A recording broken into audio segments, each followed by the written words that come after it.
Recorded Books Incorporated presents an unabridged recording of The Lost World by Michael Crichton, narrated by George Guidell. This work is copyrighted 1995 by Michael Crichton. This recording is copyrighted 1999 by Recorded Books Incorporated. It is now 6 years since the secret disaster at Jurassic Park. 6 years since the extraordinary dream of science and imagination came to a crashing end. The dinosaurs destroyed, the park dismantled, the island indefinitely closed to the public. There are rumors that something has survived. And now, The Lost World.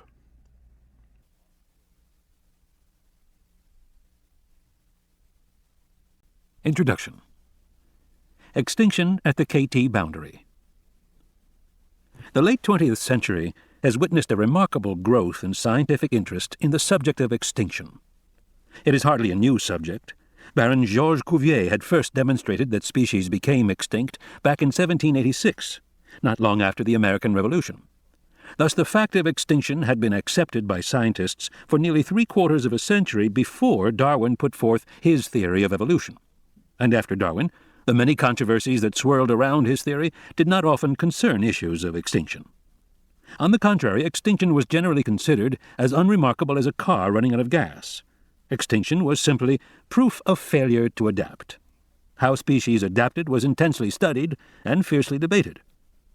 But the fact that some species failed was hardly given a second thought. What was there to say about it? However, beginning in the 1970s, two developments began to focus attention on extinction in a new way. The first was the recognition that human beings were now very numerous and were altering the planet at a very rapid rate, eliminating traditional habitats, clearing the rainforest, polluting air and water, perhaps even changing global climate. In the process, many animal species were becoming extinct. Some scientists cried out in alarm, others were quietly uneasy. How fragile was the Earth's ecosystem? Was the human species engaged in behavior that would eventually lead to its own extinction? No one was sure. Since nobody had ever bothered to study extinction in an organized way, there was little information about rates of extinction in other geological eras. So scientists began to look closely at extinction in the past, hoping to answer anxieties about the present. The second development concerned new knowledge about the death of the dinosaurs. It had long been known that all dinosaur species had become extinct in a relatively short time at the end of the Cretaceous era, approximately 65 million years ago. Exactly how quickly those extinctions occurred was a subject of long-standing debate. Some paleontologists believed they had been catastrophically swift. Others felt the dinosaurs had died out more gradually, over a period of 10,000 to 10 million years, hardly a rapid event. Then, in 1980, physicist Luis Alvarez and 3 co-workers discovered high concentrations of the element iridium in rocks from the end of the Cretaceous and the start of the Tertiary, the so-called KT boundary. The Cretaceous was shorthanded as K to avoid confusion with the Cambrian and other geological periods. Iridium is rare on Earth, but abundant in meteors. Alvarez's team argued that the presence of so much iridium in rocks at the KT boundary suggested that a giant meteorite, many miles in diameter, had collided with the Earth at that time. They theorized that the resulting dust and debris had darkened the skies, inhibited photosynthesis, killed plants and animals, and ended the reign of the dinosaurs. This dramatic theory captured the media and public imagination. It began a controversy which continued for many years. Where was the crater from this meteor? Various candidates were proposed. There were 5 major periods of extinction in the past. Had meteors caused them all? Was there a 26 million year cycle of catastrophe? Was the planet even now awaiting another devastating impact? After more than a decade, these questions remained unanswered. The debate raged on until August 1993, when at a weekly seminar at the Santa Fe Institute, an iconoclastic mathematician named Ian Malcolm announced that none of these questions mattered, and that the debate over a meteoric impact was a frivolous and irrelevant speculation. "Consider the numbers," Malcolm said, leaning on the podium, staring forward at his audience. "On our planet there are currently 50 million species of plants and animals. We think that is a remarkable diversity, yet it is nothing compared to what has existed before. We estimate that there have been 50 billion species on this planet since life began. That means that for every 1,000 species that ever existed on the planet, only one remains today. Thus, 99.9% of all species that ever lived are extinct, and mass killings account for only 5% of that total. The overwhelming majority of species died one at a time. The truth, Malcolm said, was that life on Earth was marked by a continuous, steady rate of extinction. By and large, the average lifespan of a species was 4 million years. For mammals, it was 1 million years. Then the species vanished. So the real pattern was one of species rising, flourishing, and dying out in a few million years. On average, one species a day had become extinct throughout the history of life on the Earth. But why? He asked. What leads to the rise and decline of Earth's species in a 4 million year life cycle? One answer is that we do not recognize how continuously active our planet is. Just in the last 50,000 years, a geological blink of an eye, the rainforests have severely contracted, then expanded again. Rainforests aren't an ageless feature of the planet, they are actually rather new. As recently as 10,000 years ago, when there were human hunters on the American continent, an ice pack extended as far down as New York City. Many animals became extinct during that time. So most of Earth's history shows animals living and dying against a very active background. That probably explains 90% of extinctions. If the seas dry up or become more salty, then of course ocean plankton will all die. But complex animals like dinosaurs are another matter, because complex animals have insulated themselves, literally and figuratively, against such changes. Why do complex animals die out? Why don't they adjust? Physically, they seem to have the capacity to survive.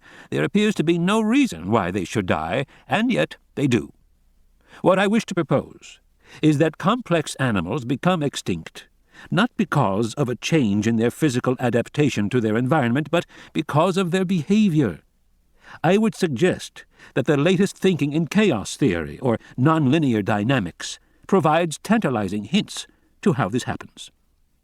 It suggests to us that behavior of complex animals can change very rapidly, and not always for the better. It suggests that behavior can cease to be responsive to the environment and lead to decline and death. It suggests that animals may stop adapting. Is this what happened to the dinosaurs? Is this the true cause of their disappearance? We may never know. But it is no accident that human beings are so interested in dinosaur extinction. The decline of the dinosaurs allowed mammals, including us, to flourish. And that leads us to wonder whether the disappearance of the dinosaurs is going to be repeated, sooner or later, by us as well. Whether at the deepest level the fault lies not in blind fate, in some fiery meteor from the skies, but in our own behavior. At the moment, we have no answer. And then he smiled. But I have a few suggestions, he said. Prologue. Life at the Edge of Chaos. The Santa Fe Institute was housed in a series of buildings on Canyon Road which had formerly been a convent, and the Institute's seminars were held in a room which had served as a chapel. Now, standing at the podium with a shaft of sunlight shining down on him, Ian Malcolm paused dramatically before continuing his lecture. Malcolm was 40 years old and a familiar figure at the Institute. He had been one of the early pioneers in chaos theory, but his promising career had been disrupted by a severe injury during a trip to Costa Rica. Malcolm had, in fact, been reported dead in several newscasts. I was sorry to cut short the celebrations in mathematics departments around the country, he later said, but it turned out I was only slightly dead. The surgeons have done wonders, as they will be the first to tell you, so now I am back in my next iteration, you might say. Dressed entirely in black, leaning on a cane, Malcolm gave the impression of severity. He was known within the Institute for his unconventional analysis and his tendency to pessimism. His talk that August, entitled Life at the Edge of Chaos, was typical of his thinking. In it, Malcolm presented his analysis of chaos theory as it applied to evolution. He could not have wished for a more knowledgeable audience. The Santa Fe Institute had been formed in the mid-1980s by a group of scientists interested in the implications of chaos theory. The scientists came from many fields: physics, economics, biology, computer science. What they had in common was a belief that the complexity of the world concealed an underlying order which had previously eluded science, and which would be revealed by chaos theory, now known as complexity theory. In the words of one, complexity theory was the science of the 21st century. The Institute had explored the behavior of a great variety of complex systems: corporations in the marketplace, neurons in the human brain, enzyme cascades within a single cell, the group behavior of migratory birds. Systems so complex that it had not been possible to study them before the advent of the computer. The research was new, and the findings were surprising. It did not take long before the scientists began to notice that complex systems showed certain common behaviors. They started to think of these behaviors as characteristic of all complex systems. They realized that these behaviors could not be explained by analyzing the components of the systems. The time-honored scientific approach of reductionism, taking the watch apart to see how it worked, didn't get you anywhere with complex systems because the interesting behaviors seemed to arise from the spontaneous interaction of the components. The behavior wasn't planned or directed. It just happened. Such behavior was therefore called self-organizing. Of the self-organizing behaviors, Ian Malcolm said, 2 are of particular interest to the study of evolution. One is adaptation. We see it everywhere. Corporations adapt to the marketplace. Brain cells adapt to signal traffic. The immune system adapts to infection. Animals adapt to their food supply. We have come to think that the ability to adapt is characteristic of complex systems and may be one reason why evolution seems to lead toward more complex organisms. He shifted at the podium, transferring his weight onto his cane. But even more important, he said, is the way complex systems seem to strike a balance between the need for order and the imperative to change. Complex systems tend to locate themselves at a place we call the edge of chaos. We imagine the edge of chaos as a place where there is enough innovation to keep a living system vibrant and enough stability to keep it from collapsing into anarchy. It is a zone of conflict and upheaval, where the old and the new are constantly at war. Finding the balance point must be a delicate matter. If a living system drifts too close, it risks falling over into incoherence and dissolution. But if the system moves too far away from the edge, it becomes rigid, frozen, totalitarian. Both conditions lead to extinction. Too much change is as destructive as too little. Only at the edge of chaos can complex systems flourish. He paused. And, by implication, extinction is the inevitable result of one or the other strategy, too much change or too little. In the audience, heads were nodding. This was familiar thinking to most of the researchers present. Indeed, the concept of the edge of chaos was very nearly dogma at the Santa Fe Institute. Unfortunately, Malcolm continued, the gap between this theoretical construct and the fact of extinction is vast. We have no way to know if our thinking is correct. The fossil record can tell us that an animal became extinct at a certain time, but not why. Computer simulations are of limited value, nor can we perform experiments on living organisms. Thus, we are obliged to admit that extinction, untestable, unsuited for experiment, may not be a scientific subject at all. And this may explain why the subject has been embroiled in the most intense religious and political controversy. I would remind you that there is no religious debate over Avogadro's number or Planck's constant or the functions of the pancreas. But about extinction there has been perpetual controversy for 200 years, and I wonder how it is to be solved if— Yes? What is it? At the back of the room a hand had gone up, waving impatiently.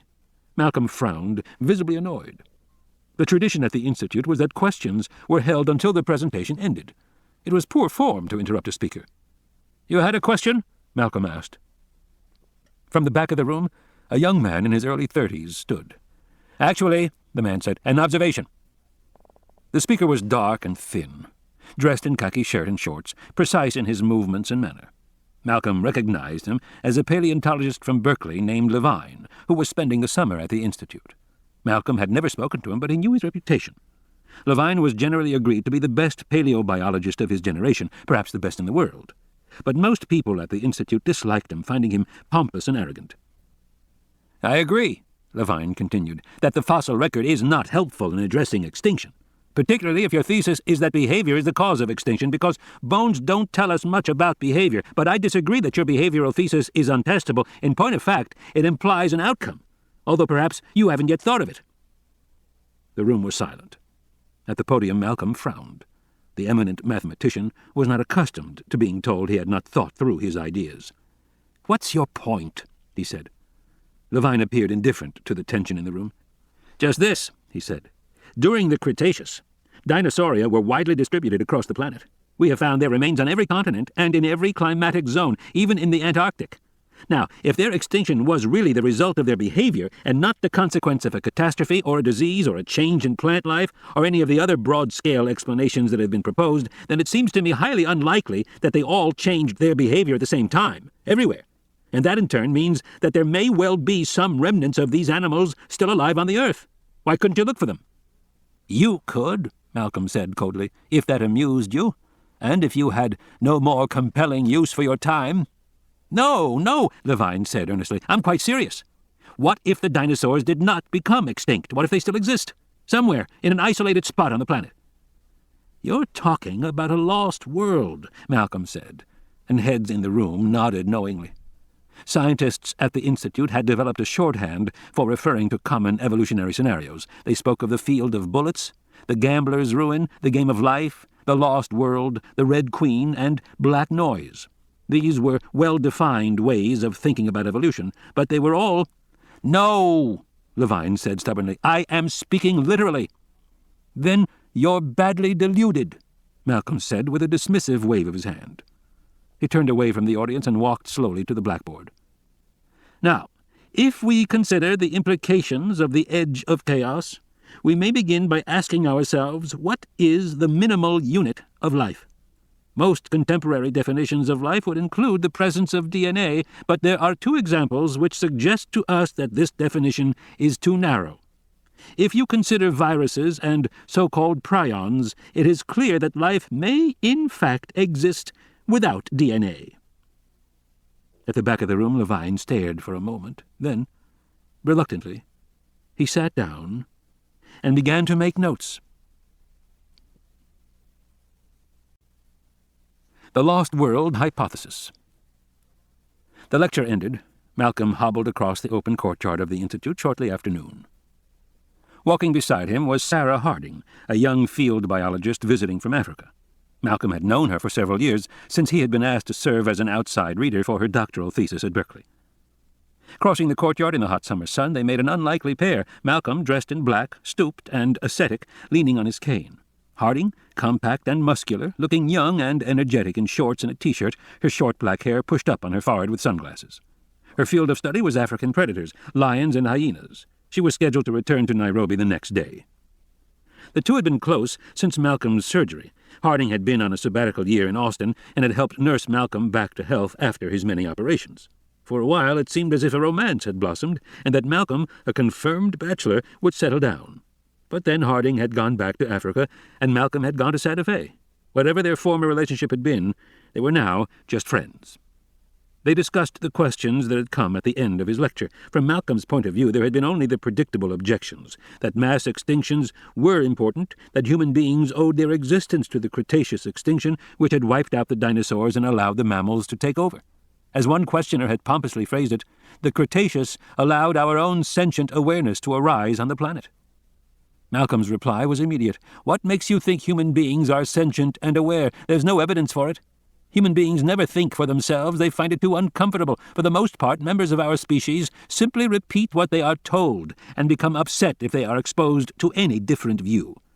The characteristic human trait is not awareness but conformity, and the characteristic result is religious warfare. Other animals fight for territory or food, but uniquely in the animal kingdom, human beings fight for their beliefs. The reason is that beliefs guide behavior, which has evolutionary importance among human beings. But at a time when our behavior may well lead us to extinction, I see no reason to assume we have any awareness at all. We are stubborn, self-destructive conformists. Any other view of our species is just a self-congratulatory delusion. Next question." Now, walking across the courtyard, Sarah Harding laughed. They didn't care for that. "I admit it's discouraging," he said, "but it can't be helped." He shook his head. "These are some of the best scientists in the country, and still no interesting ideas. By the way, what's the story on that guy who interrupted me?" "Richard Levine?" She laughed. "Irritating, isn't he? He has a worldwide reputation for being a pain in the ass." Malcolm grunted. "I'd say." "He's wealthy is the problem," Harding said. You know about the Becky dolls? No, Malcolm said, giving her a glance. Well, every little girl in America does. There's a series, Becky and Sally and Frances, and several more. They're Americana dolls. Levine is the heir of the company. So he's a smart-ass rich kid. Impetuous. Does whatever he wants. Malcolm nodded. You have time for lunch? Sure, I would be. Dr. Malcolm? Wait up, please, Dr. Malcolm! Malcolm turned. Hurrying across the courtyard toward them was the gangling figure of Richard Levine. Ah, shit, Malcolm said. Dr. Malcolm, Levine said, coming up, I was surprised that you didn't take my proposal more seriously. How could I? Malcolm said. It's absurd. Yes, but Miss Harding and I were just going to lunch, Malcolm said, gesturing to Sarah. Yes, but I think you should reconsider, Levine said, pressing on, because I believe my argument is valid. It is entirely possible, even likely, that dinosaurs still exist. You must know there are persistent rumors about animals in Costa Rica, where I believe you have spent time. Yes, and in the case of Costa Rica, I can tell you. Also in the Congo, Levine said, continuing. For years there have been reports by pygmies of a large sauropod, perhaps even an apatosaur, in the dense forest around Bokambu, and also in the high jungles of Irian Jaya there is supposedly an animal the size of a rhino which perhaps is a remnant ceratopsian. Fantasy, Malcolm said. Pure fantasy. Nothing has ever been seen, no photographs, no hard evidence. Perhaps not, Levine said, but absence of proof is not proof of absence. I believe there may well be a locus of these animals, survivals from a past time. Malcolm shrugged. Anything is possible, he said. But in point of fact, survival is possible, Levine insisted. I keep getting calls about new animals in Costa Rica. Remnants, fragments. Malcolm paused. Recently? Not for a while. Malcolm said. I thought so.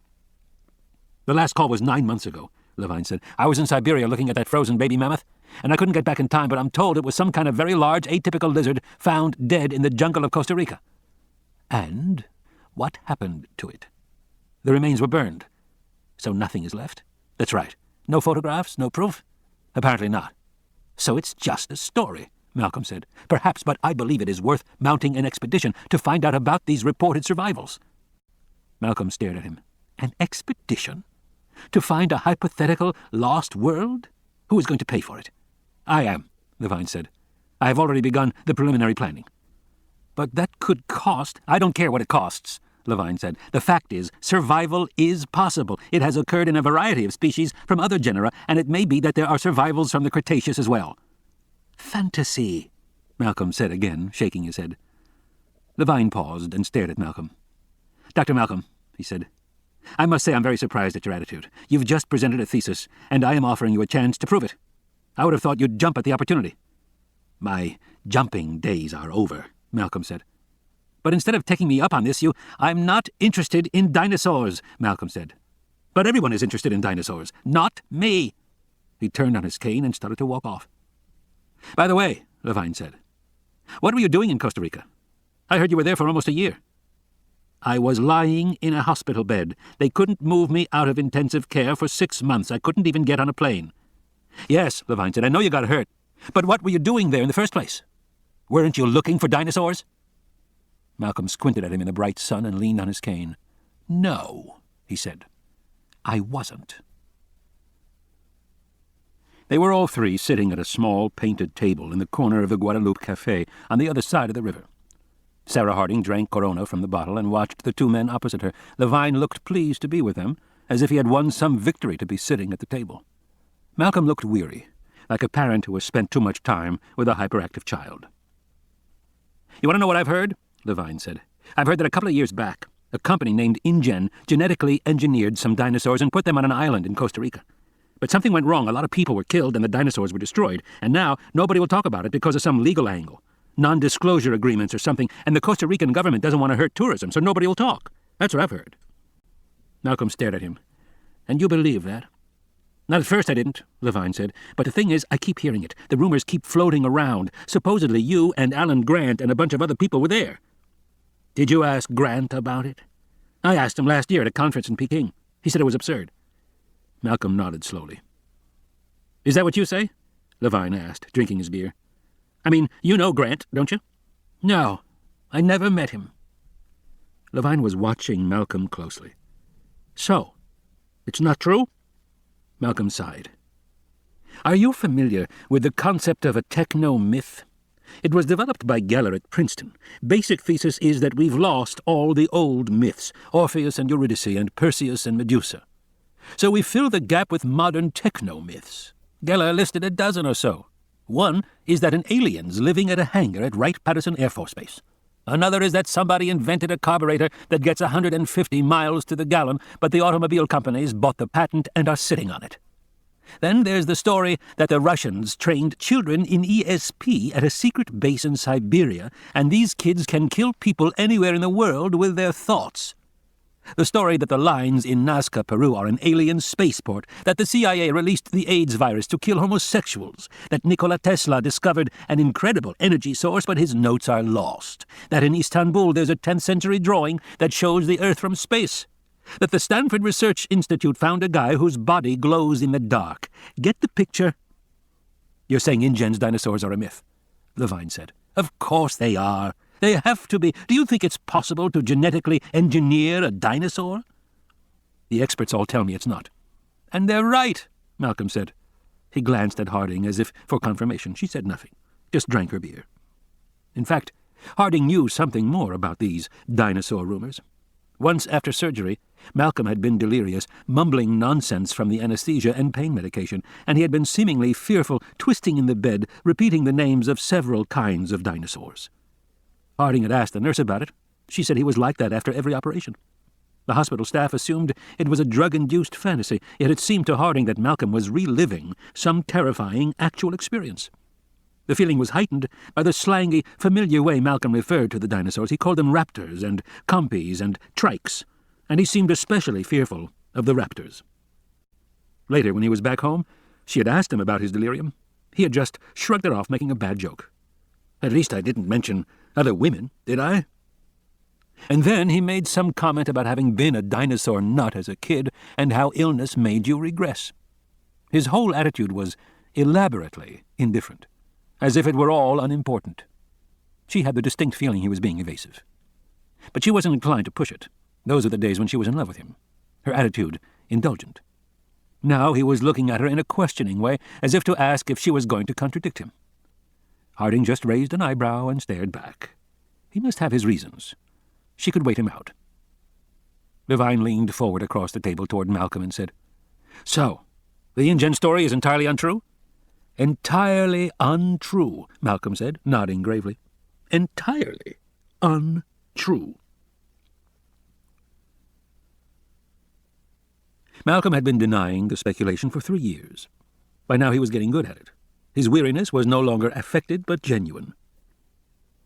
In fact, he had been a consultant to International Genetic Technologies of Palo Alto in the summer of 1989, and he had made a trip to Costa Rica for them, which had turned out disastrously.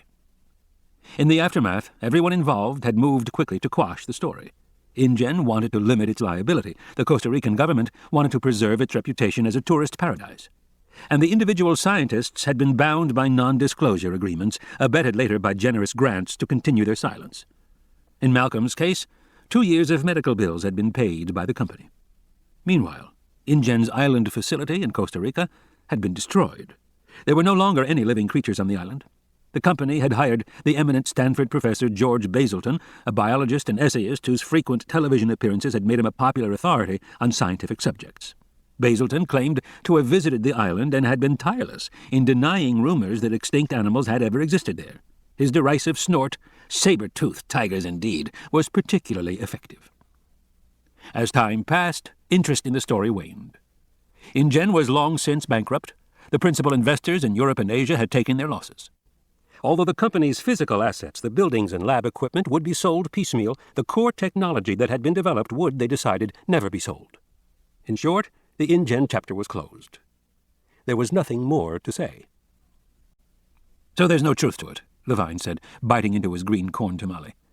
"To tell you the truth, Dr. Malcolm, that makes me feel better." "Why?" Malcolm said. "Because it means that the remnants that keep turning up in Costa Rica must be real dinosaurs. I've got a friend from Yale down there, a field biologist, and he says he's seen them. I believe him." Malcolm shrugged. "I doubt," he said, "that any more animals will turn up in Costa Rica. It's true there haven't been any for almost a year now, but if more show up, I'm going down there, and in the interim, I am going to outfit an expedition. I've been giving a lot of thought to how it should be done. I think the special vehicles could be built and ready in a year. I've already talked to Doc Thorne about it. Then I'll assemble a team, perhaps including Dr. Harding here, or a similarly accomplished naturalist, and some graduate students." Malcolm listened, shaking his head. "You think I'm wasting my time?" Levine said. "I do, yes. But suppose, just suppose, that animals start to show up again. Never happen. But suppose they did," Levine said. "Would you be interested in helping me to plan an expedition?" Malcolm finished his meal and pushed the plate aside. He stared at Levine. "Yes," he said finally. "If animals started showing up again, I would be interested in helping you." "Great," Levine said. "That's all I wanted to know." Outside, in the bright sunlight on Guadalupe Street, Malcolm walked with Sarah toward Malcolm's battered Ford sedan. Levine climbed into a bright red Ferrari, waved cheerfully, and roared off. "You think it will ever happen?" Sarah Harding said. "That these, animals will start showing up again?" "No," Malcolm said. "I am quite sure they never will." "You sound hopeful." He shook his head and got awkwardly in the car, swinging his bad leg under the steering wheel. Harding climbed in beside him. He glanced at her and turned the key in the ignition. They drove back to the Institute. The following day she went back to Africa. During the next 18 months, she had a rough sense of Levine's progress, since from time to time he called her with some question about field protocols or vehicle tires or the best anesthetic to use on animals in the wild. Sometimes she got a call from Doc Thorne, who was building the vehicles. He usually sounded harassed. From Malcolm she heard nothing at all, although he sent her a card on her birthday. It arrived a month late. He had scrawled at the bottom, "Have a happy birthday. Be glad you're nowhere near him. He's driving me crazy." First configuration. In the conservative region far from the chaotic edge, individual elements coalesce slowly, showing no clear pattern. Ian Malcolm. Aberrant forms. In the fading afternoon light, the helicopter skimmed low along the coast, following the line where the dense jungle met the beach. The last of the fishing villages had flashed by beneath them 10 minutes ago. Now there was only impenetrable Costa Rican jungle, mangrove swamps, and mile after mile of deserted sand. Sitting beside the pilot, Marty Gutierrez stared out the window as the coastline swept past. There weren't even any roads in this area, at least none that Gutierrez could see. Gutierrez was a quiet, bearded American of 36, a field biologist who had lived for the last 8 years in Costa Rica. He had originally come to study toucan speciation in the rainforest, but stayed on as a consultant to the Reserva Biológica de Carrara, the national park in the north. He clicked the radio mic and said to the pilot, "How much farther?" "5 minutes, Senor Gutierrez." Gutierrez turned and said, "It won't be long now." But the tall man, folded up in the back seat of the helicopter, didn't answer, or even acknowledge that he had been spoken to. He merely sat, with his hand on his chin, and stared, frowning, out the window. Richard Levine wore sun-faded field khakis and an Australian slouch hat pushed low over his head. A battered pair of binoculars hung around his neck. But despite his rugged appearance, Levine conveyed an air of scholarly absorption. Behind his wire-frame spectacles, his features were sharp, his expression intense and critical as he looked out the window. "What is this place?" "It's called Rojas." "So we're far south?" "Yes, only about 50 miles from the border with Panama." "I don't see any roads. How was the thing found?" "Couple of campers," Gutierrez said. "They came in by boat, landed on the beach." "When was that?" "Yesterday. They took one look at the thing and ran like hell." Levine nodded. With his long limbs folded up, his hands tucked under his chin, he looked like a praying mantis. That had been his nickname in graduate school, in part because of his appearance and in part because of his tendency to bite off the head of anyone who disagreed with him. Gutierrez said, "Been to Costa Rica before?" "No, first time," Levine said. And then he gave an irritable wave of his hand, as if he didn't want to be bothered with small talk. Gutierrez smiled. After all these years, Levine had not changed at all. He was still one of the most brilliant and irritating men in science. The two had been fellow graduate students at Yale until Levine quit the doctoral program to get his degree in comparative zoology instead. Levine announced he had no interest in the kind of contemporary field research that so attracted Gutierrez. With characteristic contempt, he had once described Gutierrez's work as collecting parrot crap from around the world. The truth was that Levine, brilliant and fastidious, was drawn to the past, to the world that no longer existed. and he studied this world with obsessive intensity. He was famous for his photographic memory, his arrogance, his sharp tongue, and the unconcealed pleasure he took in pointing out the errors of colleagues. As a colleague once said, "Levine never forgets a bone, and he never lets you forget it either." Field researchers disliked Levine, and he returned the sentiment. He was at heart a man of detail, a cataloguer of animal life, and he was happiest poring over museum collections, reassigning species, rearranging display skeletons. He disliked the dust and inconvenience of life in the field. Given his choice, Levine would never leave the museum. But it was his fate to live in the greatest period of discovery in the history of paleontology. The number of known species of dinosaurs had doubled in the last 20 years, and new species were now being described at the rate of one every 7 weeks. Thus Levine's worldwide reputation forced him to continually travel around the world, inspecting new finds and rendering his expert opinion to researchers who were annoyed to admit that they needed it. "Where'd you come from?" Gutierrez asked him. "Mongolia," Levine said. "I was at the Flaming Cliffs in the Gobi Desert, 3 hours out of Ulaanbaatar." "Oh, what's there?" "John Roxton's got a dig. He found an incomplete skeleton he thought might be a new species of velociraptor and wanted me to have a look." "And?" Levine shrugged. "Roxton never really did know anatomy. He's an enthusiastic fundraiser, but if he actually uncovers something, he's incompetent to proceed." "You told him that?" "Why not? It's the truth." "And the skeleton?" "The skeleton wasn't a raptor at all," Levine said. "Metatarsals all wrong, pubis too ventral. Ischium lacking a proper obturator, and the long bones much too light. As for the skull," he rolled his eyes, "the palatal's too thick, antorbital fenestri too rostral, distal carina too small. Oh, it goes on. And the trenchant ungual's hardly present. So there we are. I don't know what Roxton could have been thinking. I suspect he actually has a subspecies of Troodon, though I haven't decided for sure." "Troodon?" Gutierrez said. "Small Cretaceous carnivore, 2 meters from piece to acetabulum. In point of fact, a rather ordinary theropod. And Roxton's find wasn't a particularly interesting example.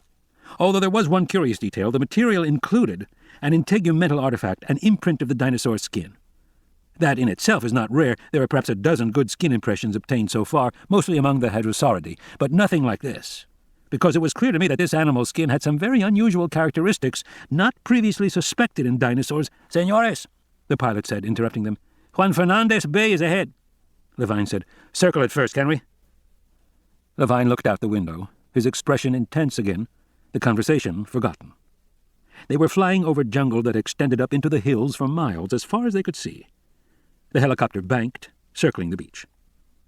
"There it is now," Gutierrez said, pointing out the window. The beach was a clean, curving white crescent, entirely deserted in the afternoon light. To the south they saw a single dark mass in the sand. From the air it looked like a rock, or perhaps a large clump of seaweed. The shape was amorphous, about 5 feet across. There were lots of footprints around it. "Who's been here?" Levine said with a sigh. "Public Health Service people came out earlier today." "Did they do anything?" he said. "They touch it? Disturb it in any way?"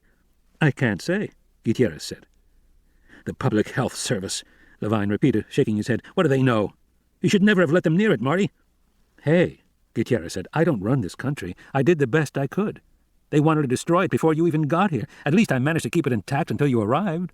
Although I don't know how long they'll wait." "Then we'd better get started," Levine said. He pressed the button on his mic. "Why are we still circling? We're losing light. Get down on the beach now. I want to see this thing firsthand." Richard Levine ran across the sand toward the dark shape, his binoculars bouncing on his chest. Even from a distance he could smell the stench of decay. And already he was logging his preliminary impressions. The carcass lay half buried in the sand, surrounded by a thick cloud of flies. The skin was bloated with gas, which made identification difficult. He paused a few yards from the creature and took out his camera. Immediately the pilot of the helicopter came up alongside him, pushing his hand down. "No permitido." "What?" "I am sorry, senor. No pictures are allowed." "Why the hell not?" Levine said.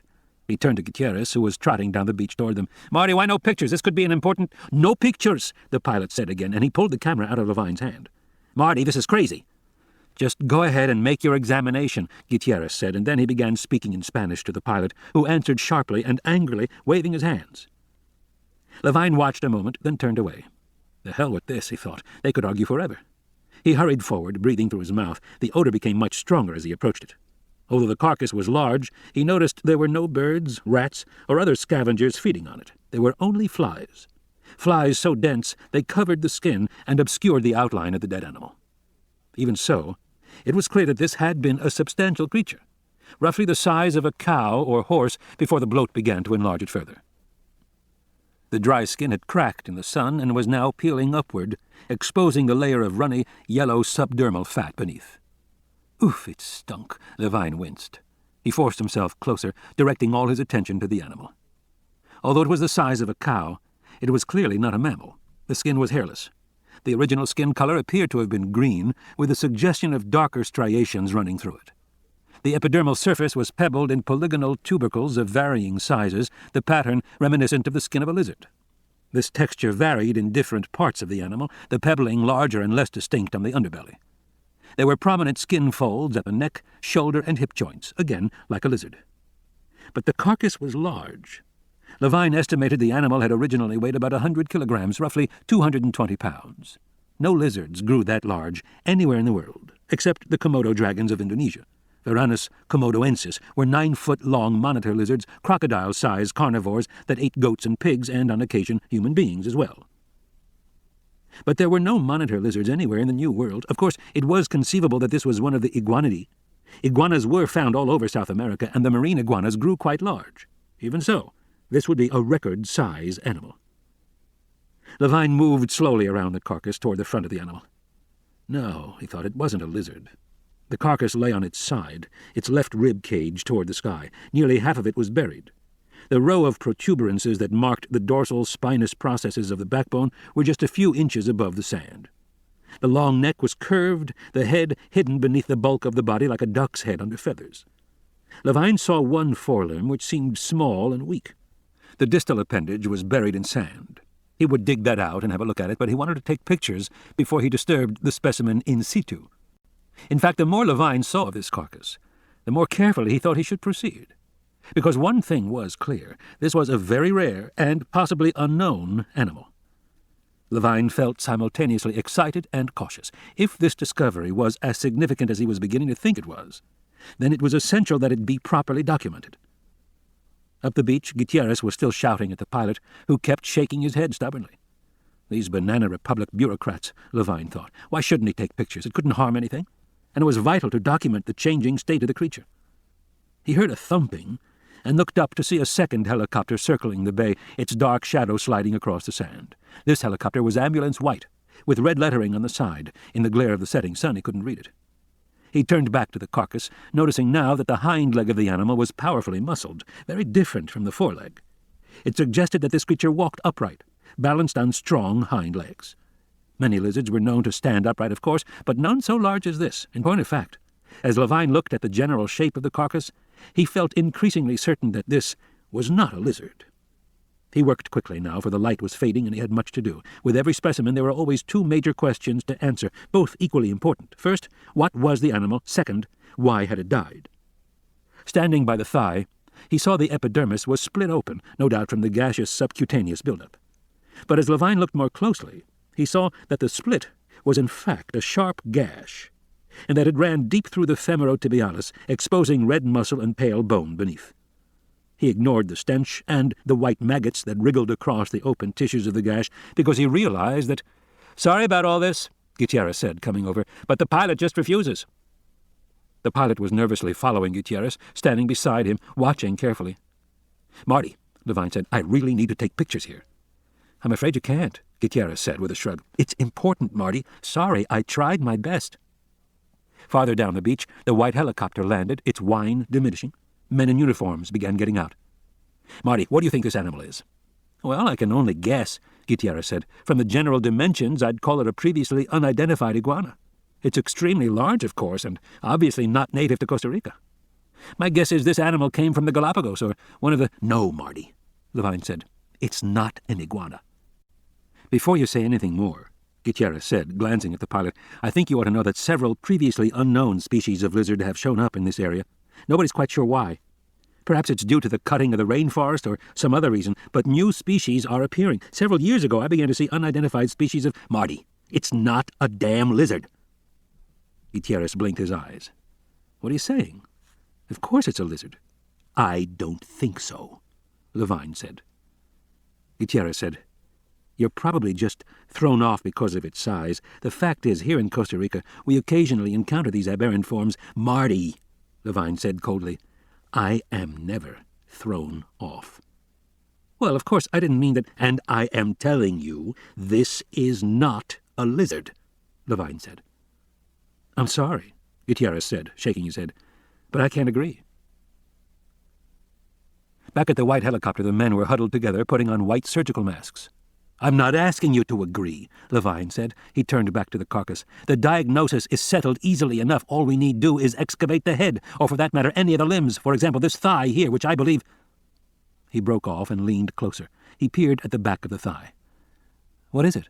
Gutierrez said. Give me your knife. Why? Gutierrez said. Just give it to me. Gutierrez fished out his pocket knife, put the handle in Levine's outstretched hand. Levine peered steadily at the carcass. I think you will find this interesting. What? Right along the posterior dermal line there is a... Suddenly they heard shouting on the beach and looked up to see the men from the white helicopter running down the beach toward them. They carried tanks on their backs and were shouting in Spanish. What are they saying? Levine asked, frowning. Gutierrez sighed. They're saying to get back. Tell them we're busy, Levine said, and bent over the carcass again.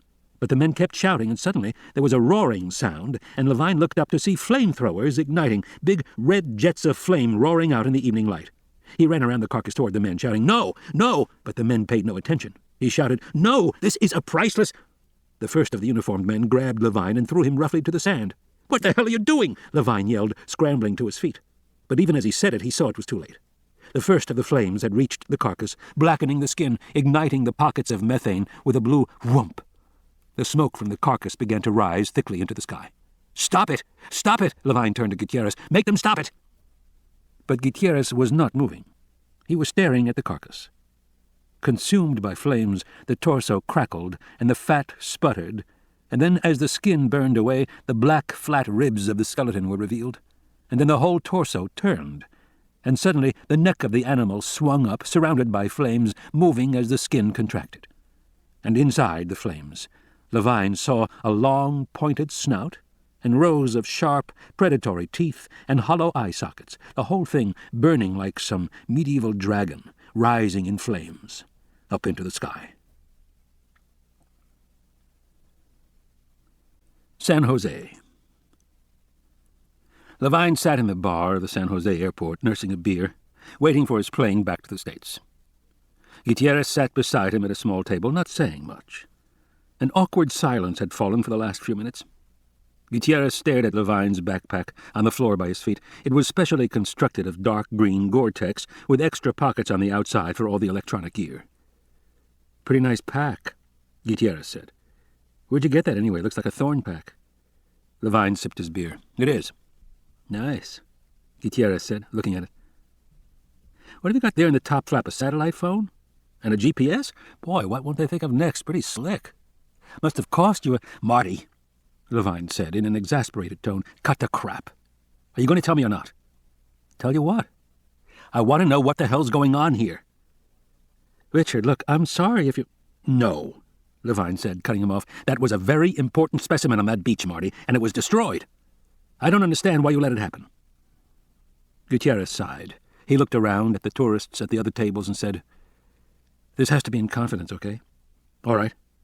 It's a big problem here. What is? There have been, aberrant forms turning up on the coast every so often. It's been going on for several years now.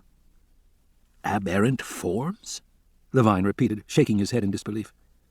That's the official term for these specimens, Gutierrez said. No one in the government is willing to be more precise. It started about 5 years ago. A number of animals were discovered up in the mountains near a remote agricultural station that was growing test varieties of soybeans. Soybeans, Levine repeated.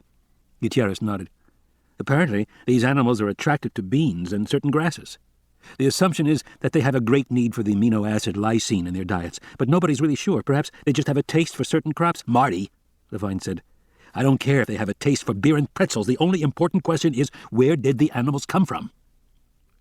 Nobody knows, Gutierrez said. Levine let that pass for the moment. What happened to those other animals? They were all destroyed. And to my knowledge, no others were found for years afterward. But now it seems to be starting again. In the last year, we have found the remains of 4 more animals, including the one you saw today. And what was done? The, aberrant forms are always destroyed, just as you saw. From the beginning, the government's taken every possible step to make sure nobody finds out about it. A few years back, some North American journalists began reporting there was something wrong on one island, Isla Nublar. Menendez invited a bunch of journalists down for a special tour of the island and proceeded to fly them to the wrong island. They never knew the difference. Stuff like that. I mean, the government's very serious about this. Why? They're worried. Worried? Why should they be worried about... Gutierrez held up his hand, shifted in his chair, moved closer. Disease, Richard. Disease? Yeah. Costa Rica has one of the best healthcare systems in the world, Gutierrez said. The epidemiologists have been tracking some weird type of encephalitis that seems to be on the increase, particularly along the coast. Encephalitis? Of what origin? Viral? Gutierrez shook his head. No causative agent has been found. Marty, I'm telling you, Richard, nobody knows. It's not a virus because antibody titers don't go up and white cell differentials don't change. It's not bacterial because nothing has ever been cultured. It's a complete mystery. All the epidemiologists know is that it seems to affect primarily rural farmers, people who are around animals and livestock, and it's a true encephalitis. Splitting headaches, mental confusion, fever, delirium. Mortality? So far it seems to be self-limited, lasts about 3 weeks. But even so, it's got the government worried. This country is dependent on tourism, Richard. Nobody wants talk of unknown diseases. So they think the encephalitis is related to these, aberrant forms? He shrugged. Lizards carry lots of viral diseases, Gutierrez said. They're a known vector, so it's not unreasonable there might be a connection. But you said this isn't a viral disease. Whatever it is, they think it's related. Levine said, all the more reason to find out where these lizards are coming from. Surely they must have searched. Searched? Gutierrez said with a laugh. Of course they've searched. They've gone over every square inch of this country again and again. They've sent out dozens of search parties. I've led several myself. They've done aerial surveys. They've had overflights of the jungle. They've had overflights of the offshore islands. That in itself is a big job. There are quite a few islands, you know, particularly along the west coast. Hell, they've even searched the ones that are privately owned. Are there privately owned islands? Levine asked. A few, 3 or 4. Like Isla Nublar, it was leased to an American company, InGen, for years. But you said that island was searched. Thoroughly searched. Nothing there. And the others? Well, let's see, Gutierrez said, ticking them off on his fingers. There's Isla Talamanca on the east coast. They've got a Club Med there. There's Sorna on the west coast. It's leased to a German mining company. And there's Morazan up north. It's actually owned by a wealthy Costa Rican family. And there may be another island I've forgotten about. And the searchers found what? Nothing, Gutierrez said. They've found nothing at all, so the assumption is that the animals are coming from some location deep in the jungle, and that's why we haven't been able to find it so far. Levine grunted. In that case, lots of luck.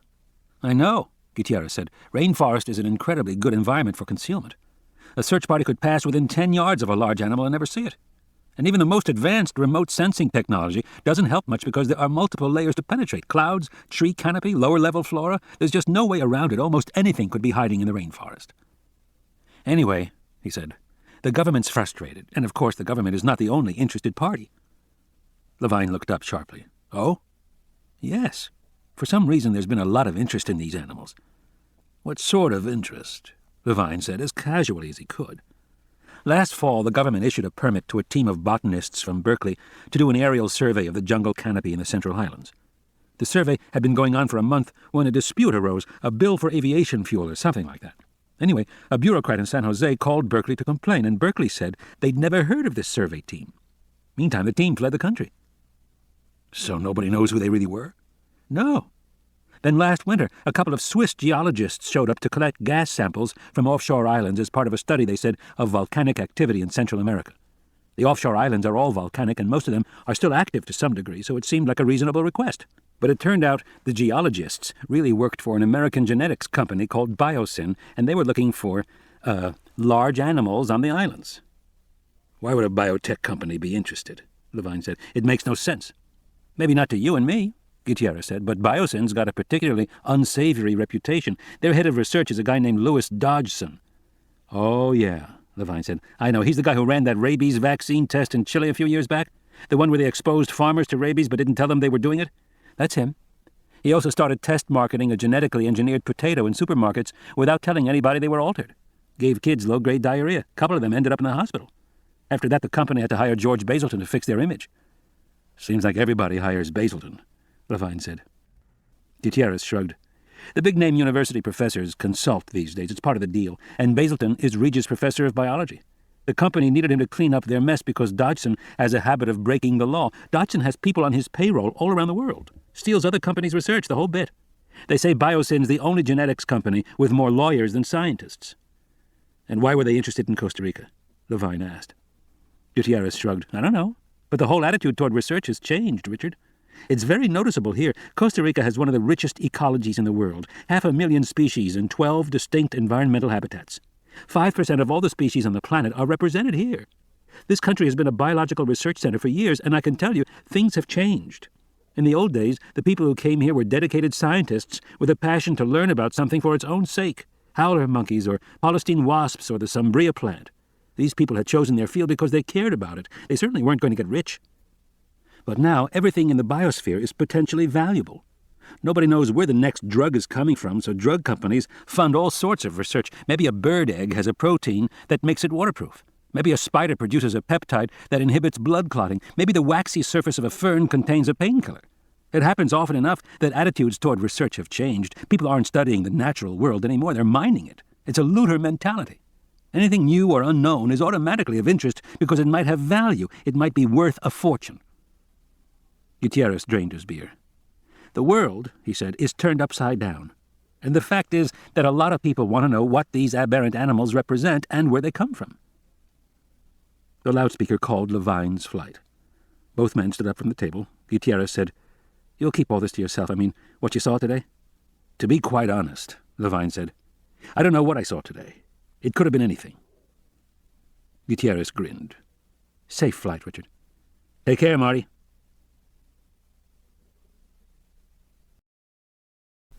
Departure. His backpack slung over his shoulder, Levine walked toward the departure lounge. He turned to wave goodbye to Gutierrez, but his friend was already heading out the door, raising his arm to wave for a taxi.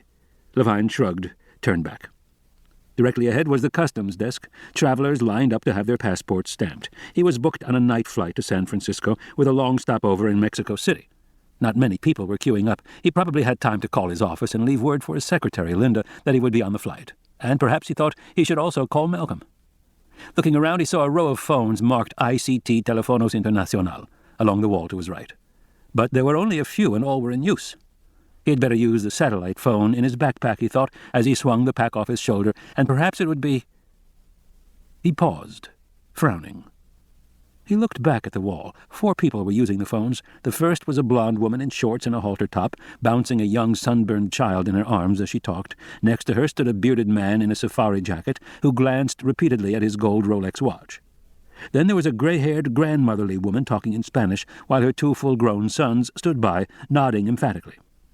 And the last person was the helicopter pilot. He had removed his uniform jacket and was standing in short sleeves and tie.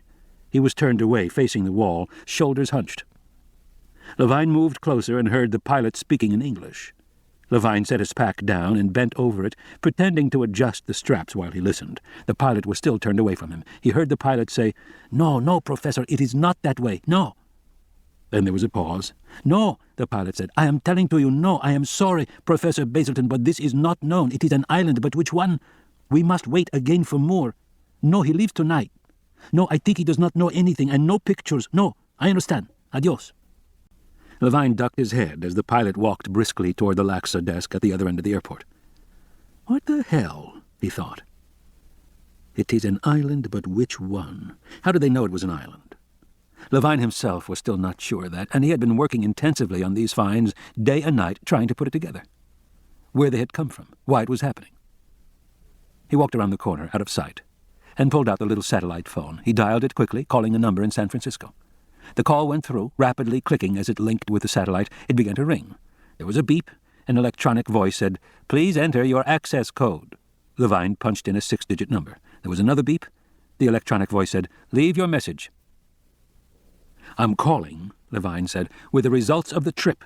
Single specimen, not in good shape. Location, BB17 on your map. That's far south, which fits all of our hypotheses.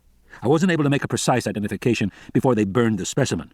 but my guess is that it was an Ornitholestes. As you know, this animal is not on the list. A highly significant finding. He glanced around, but no one was near him. No one was paying attention. Furthermore, the lateral femur was cut in a deep gash. This is extremely disturbing. He hesitated, not wanting to say too much. And I am sending back a sample that requires close examination. I also think some other people are interested. Anyway, whatever is going on down here is new, Ian. There haven't been any specimens for over a year, and now they're showing up again. Something new is happening, and we don't understand it at all. Or do we? Levine thought. He pressed the disconnect, turned the phone off, and replaced it in the outer pocket of his backpack. Maybe, he thought, we know more than we realize. He looked thoughtfully toward the departure gate. It was time to catch his flight. Palo Alto. At 2 a.m., Ed James pulled into the nearly deserted parking lot of the Marie Callender's on Carter Road. The black BMW was already there, parked near the entrance. Through the windows he could see Dodson sitting inside at a booth, his bland features frowning. Dodson was never in a good mood. Right now he was talking to the heavy-set man alongside him and glancing at his watch. The heavy-set man was Basilton, the professor who appeared on television. James always felt relieved whenever Basilton was there. Dodson gave him the creeps, but it was hard to imagine Basilton involved in anything shady. James turned off the ignition and twisted the rear-view mirror so he could see as he buttoned his shirt collar and pulled up his tie. He glimpsed his face in the mirror, a disheveled, tired man with a 2-day stubble of beard. What the hell, he thought. Why shouldn't he look tired? It was the middle of the fucking night. Dodson always scheduled his meetings in the middle of the night, and always at this same damn Marie Callender restaurant. James never understood why. The coffee was awful, but then there was a lot he didn't understand. He picked up the manila envelope and got out of the car, slamming the door. He headed for the entrance, shaking his head. Dodson had been paying him $500 a day for weeks now to follow a bunch of scientists around. At first, James had assumed it was some sort of industrial espionage, but none of the scientists worked for industry. They held university appointments in pretty dull fields, like that paleobotanist Sattler, whose specialty was prehistoric pollen grains. James had sat through one of her lectures at Berkeley and had barely been able to stay awake. Slide after slide of little pale spheres that looked like cotton balls while she nattered on about polysaccharide bonding angles and the Campanian-Maastrichtian boundary. Jesus, it was boring. Certainly not worth $500 a day, he thought. He went inside, blinking in the light, and walked over to the booth. He sat down, nodded to Dodson and Basilton, and raised his hand to order coffee from the waitress. Dodson glared at him. "I haven't got all night," he said. "Let's get started." "Right," James said, lowering his hand. "Fine, sure." He opened the envelope, began pulling out sheets and photos, handing them across the table to Dodson as he talked. "Alan Grant, paleontologist at Montana State. At the moment he's on leave of absence and is now in Paris, lecturing on the latest dinosaur finds. Apparently he has some new ideas about tyrannosaurs being scavengers and—" "Never mind," Dodson said. "Go on." "Ellen Sattler Ryman," James said, pushing across a photo. "Botanist. Used to be involved with Grant, now married to a physicist at Berkeley and has a young son and daughter. She lectures half-time at the university, spends the rest of her time at home because—" "Go on! Go on!" "Well, most of the rest are deceased. Donald Gennaro, lawyer, died of dysentery on a business trip. Dennis Nedry, integrated computer systems, also deceased. John Hammond, who started International Genetic Technologies, died while visiting the company's research facility in Costa Rica. Hammond had his grandchildren with him at the time. The kids live with their mother back east, and—" "Anybody contact them? Anybody from InGen?" "No contact. The boys started college and the girl is in prep school, and InGen filed for Chapter 11 protection after Hammond died. It's been in the courts ever since. The hard assets are finally being sold off. During the last 2 weeks, as a matter of fact." Basilton spoke for the first time. "Is Site B involved in that sale?" James looked blank. "Site B?" "Yes. Has anybody talked to you about Site B?" "No, I've never heard of it before. What is it?" "If you hear anything about Site B," Basilton said, "we want to know." Sitting beside Basilton in the booth, Dodson thumbed through the pictures and data sheets, then tossed them aside impatiently. He looked up at James. "What else have you got?" "That's all, Dr. Dodson." "That's all?" Dodson said. "What about Malcolm? And what about Levine? Are they still friends?" James consulted his notes. "I'm not sure." Basilton frowned. "Not sure?" he said. "What do you mean you're not sure?" Malcolm met Levine at the Santa Fe Institute, James said. They spent time together there a couple of years ago, but Malcolm hasn't gone back to Santa Fe recently. He's taken a visiting lectureship at Berkeley in the biology department. He teaches mathematical models of evolution, and he seems to have lost contact with Levine. They have a falling out? Maybe. I was told they argued about Levine's expedition. What expedition? Dodgson said, leaning forward. Levine's been planning some kind of expedition for a year or so. He's ordered special vehicles from a company called Mobile Field Systems. It's a small operation in Woodside, run by a guy named Jack Thorne. Thorne outfits jeeps and trucks for scientists doing field research. Scientists in Africa and Sichuan and Chile all swear by them. Malcolm knows about this expedition? He must. He's gone to Thorne's place occasionally, every month or so. And of course Levine's been going there almost every day. That's how he got thrown in jail. Thrown in jail? Basilton said. Yeah, James said, glancing at his notes. Let's see. February 10th, Levine was arrested for driving 120 in a 15 zone, right in front of Woodside Junior High. The judge impounded his Ferrari, yanked his license, and gave him community service. Basically ordered him to teach a class at the school. Basilton smiled. Richard Levine, teaching junior high. I'd love to see that. He's been pretty conscientious. Of course, he's spending time in Woodside anyway with Thorne. That is, until he left the country. When did he leave the country? Dodgson said. 2 days ago, he went to Costa Rica. Short trip. He was due back early this morning. And where is he now? I don't know, and I'm afraid it's going to be hard to find out. Why is that? James hesitated, coughed. Because he was on the passenger manifest of the flight from Costa Rica, but he wasn't on the plane when it landed. My contact in Costa Rica says he checked out of his hotel in San Jose before the flight and never went back. Didn't take any other flight out of the city, so, for the moment, I'm afraid that Richard Levine has disappeared. There was a long silence. Dodgson sat back in the booth, hissing between his teeth. He looked at Basilton, who shook his head.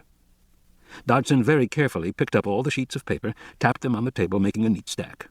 He slipped them back into the manila envelope and handed the envelope to James. Now, listen, you stupid son of a bitch, Dodgson said. There's only one thing I want from you now. It's very simple. Are you listening? James swallowed. I'm listening. Dodgson leaned across the table. Find him, he said.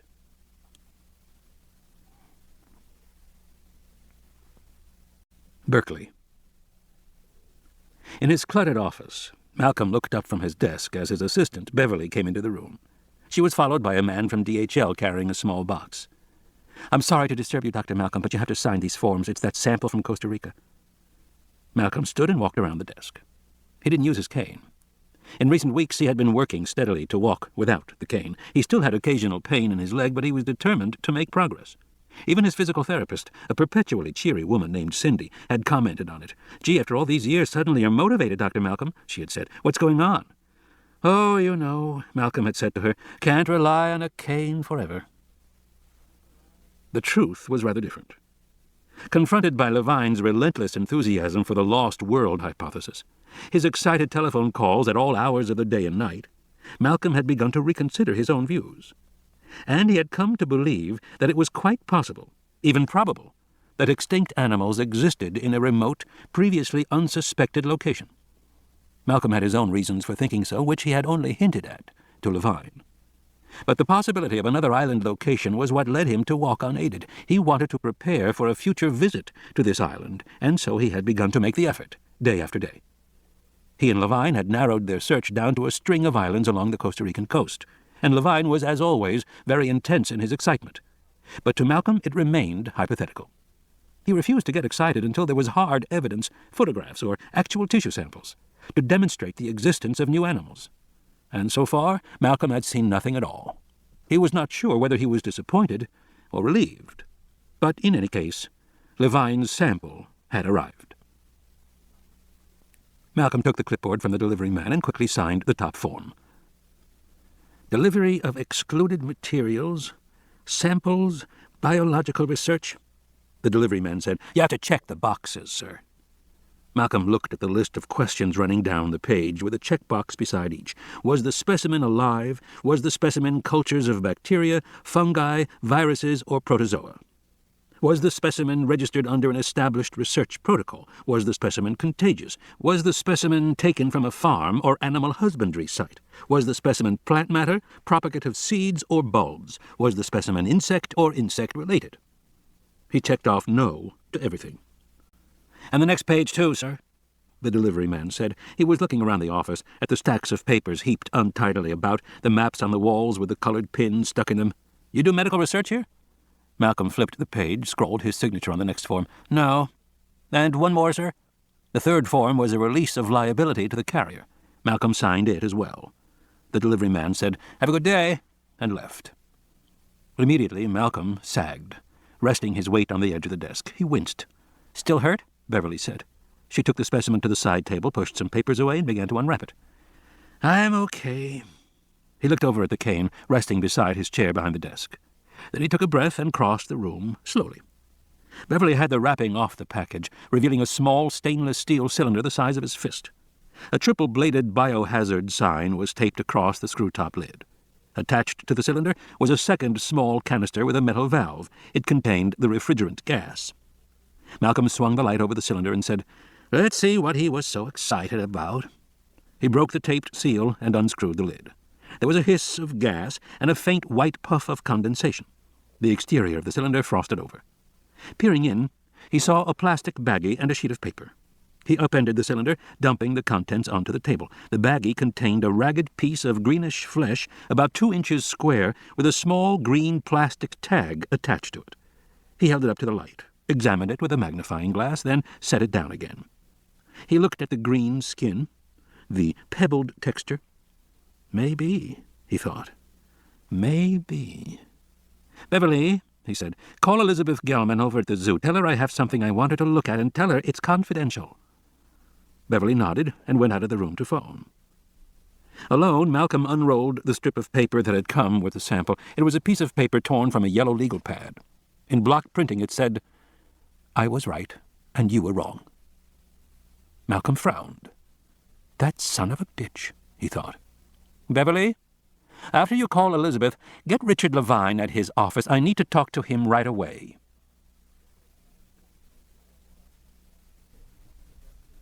The Lost World. Richard Levine pressed his face to the warm rock cliff and paused to catch his breath. 500 feet below, the ocean surged, waves thundering brilliant white against the black rocks. The boat that had brought him was already heading east again, a small white speck on the horizon. It had to return, for there was no safe harbor anywhere on this desolate, inhospitable island. For now, they were on their own. Levine took a deep breath and looked down at Diego, 20 feet below him on the cliff face. Diego was burdened with the backpack that contained all their equipment, but he was young and strong. He smiled cheerfully and nodded his head upward. "Have courage. It is not far now, senor." "I hope so," Levine said. When he had examined the cliff through binoculars from the boat, this had seemed like a good place to make the ascent. But in fact, the cliff face was nearly vertical, and incredibly dangerous because the volcanic rock was crumbling and friable. Levine raised his arms, fingers extending upward, reaching for the next handhold. He clung to the rock. Small pebbles broke free and his hand slipped down. He gripped again, then pulled himself upward. He was breathing hard from exertion and fear. "Just 20 meters more, senor," Diego said encouragingly. "You can do it." "I'm sure I can," Levine muttered, considering the alternative. As he neared the top of the cliff, the wind blew harder, whistling in his ears, tugging at his clothes. It felt as if it was trying to suck him away from the rock. Looking up, he saw the dense foliage that grew right to the edge of the cliff face. Almost there, he thought. Almost. And then, with a final heave, he pushed himself over the top and collapsed, rolling in soft, wet ferns. Still gasping, he looked back and saw Diego come over lightly, easily. He squatted on the mossy grass and smiled. Levine turned away, staring at the huge ferns overhead, releasing the accumulated tension of the climb in long, shuddering breaths. His legs burned fiercely. But no matter. He was here. Finally. He looked at the jungle around him. It was primary forest, undisturbed by the hand of man, exactly as the satellite images had shown. Levine had been forced to rely on satellite photographs because there were no maps available of private islands such as this one. This island existed as a kind of lost world, isolated in the midst of the Pacific Ocean. Levine listened to the sound of the wind, the rustle of the palm fronds that dripped water onto his face. And then he heard another sound. distant, like the cry of a bird, but deeper, more resonant. As he listened, he heard it again. A sharp sizzle nearby made him look over. Diego had struck a match, was raising it to light a cigarette. Quickly, Levine sat up, pushed the younger man's hand away, and shook his head. No. Diego frowned, puzzled. Levine put his finger to his lips. He pointed in the direction of the bird sound. Diego shrugged, his expression indifferent. He was unimpressed. He saw no reason for concern. That was because he didn't understand what they were up against, Levine thought, as he unzipped the dark green backpack and began to assemble the big Lindstrat rifle. The rifle had been specially manufactured for him in Sweden and represented the latest in animal control technology. He screwed the barrel into the stock, locked in the Fluger clip, checked the gas charge, and handed the rifle to Diego. Diego took it with another shrug. Meanwhile, Levine removed the black anodized Lindstrat pistol in its holster and buckled it around his waist. He removed the pistol, checked the safety twice, and put the pistol back in the holster. Levine got to his feet, gestured for Diego to follow him. Diego zipped up the backpack and shouldered it again. The two men started down the sloping hillside, away from the cliff. Almost immediately, their clothes were soaked from the wet foliage. They had no views. They were surrounded on all sides by dense jungle and could see only a few yards ahead. The fronds of the ferns were enormous, as long and broad as a man's body, the plants 20 feet tall, with rough, spiky stalks. And high above the ferns, a great canopy of trees blocked most of the sunlight. They moved in darkness, silently, on damp, spongy earth. Levine paused often to consult his wrist compass. They were heading west, down a steep slope toward the interior of the island. He knew that the island was the remains of an ancient volcanic crater, eroded and decomposed by centuries of weathering. The interior terrain consisted of a series of ridges that led down to the floor of the crater. But particularly here, on the eastern side, the landscape was steep, rugged, and treacherous. The sense of isolation, of having returned to a primordial world, was palpable. Levine's heart pounded as he continued down the slope, across a marshy stream, and then up again. At the top of the next ridge there was a break in the foliage, and he felt a welcome breeze. From his vantage point he was able to see to the far side of the island a rim of hard black cliff miles away. Between here and the cliffs they saw nothing but gently undulating jungle. Standing beside him, Diego said, "Fantastico." Levine quickly shushed him. "But, senor," he protested, pointing to the view, "we are alone here." Levine shook his head, annoyed. He had gone over all this with Diego during the boat ride over. Once on the island, no speaking, no hair pomade, no cologne, no cigarettes. All food sealed tightly in plastic bags. Everything packed with great care, nothing to produce a smell or make a sound. He had warned Diego again and again of the importance of all these precautions. But now it was obvious that Diego had paid no attention. He didn't understand. Levine poked Diego angrily and shook his head again. Diego smiled. "Senor, please, there are only birds here."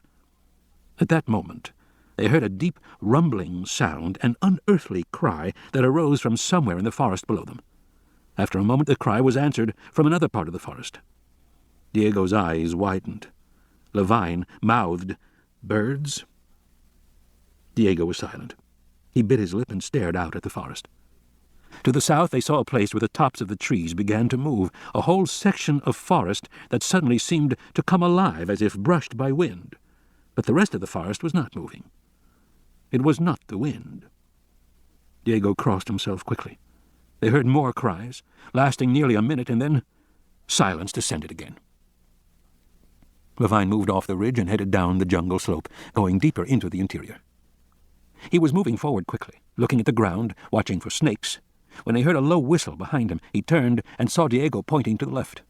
Levine doubled back, pushed through the fronds, and followed Diego as he moved south. In a few moments they came upon two parallel tracks in the dirt, long since overgrown with grass and ferns, but clearly recognizable as an old jeep trail leading off into the jungle. Of course they would follow it. He knew their progress would be much faster on a road. Levine gestured, and Diego took off the backpack. It was Levine's turn. He shouldered the weight, adjusted the straps. In silence, they started down the road. In places, the jeep track was hardly recognizable. So thickly had the jungle grown back. Clearly, no one had used this road for many years, and the jungle was always ready to return. Behind him, Diego grunted, swore softly. Levine turned and saw Diego lifting his foot gingerly. He had stepped to mid-ankle in a pile of green animal droppings. Levine went back. Diego scraped his boot clean on the stem of a fern. The droppings appeared to be composed of pale flecks of hay mixed with green. The material was light and crumbly, dried. old. There was no smell. Levine searched the ground carefully until he found the remainder of the original spoor. The droppings were well formed, 12 centimeters in diameter, definitely left behind by some large herbivore. Diego was silent, but his eyes were wide. Levine shook his head, continued on. As long as they saw signs of herbivora, he wasn't going to worry. At least not too much. Even so, his fingers touched the butt of his pistol, as if for reassurance. They came to a stream, muddy banks on both sides. Here Levine paused. He saw clear, three-toed footprints in the mud, some of them quite large. The palm of his own hand, fingers spread wide, fitted easily inside one of the prints, with room to spare.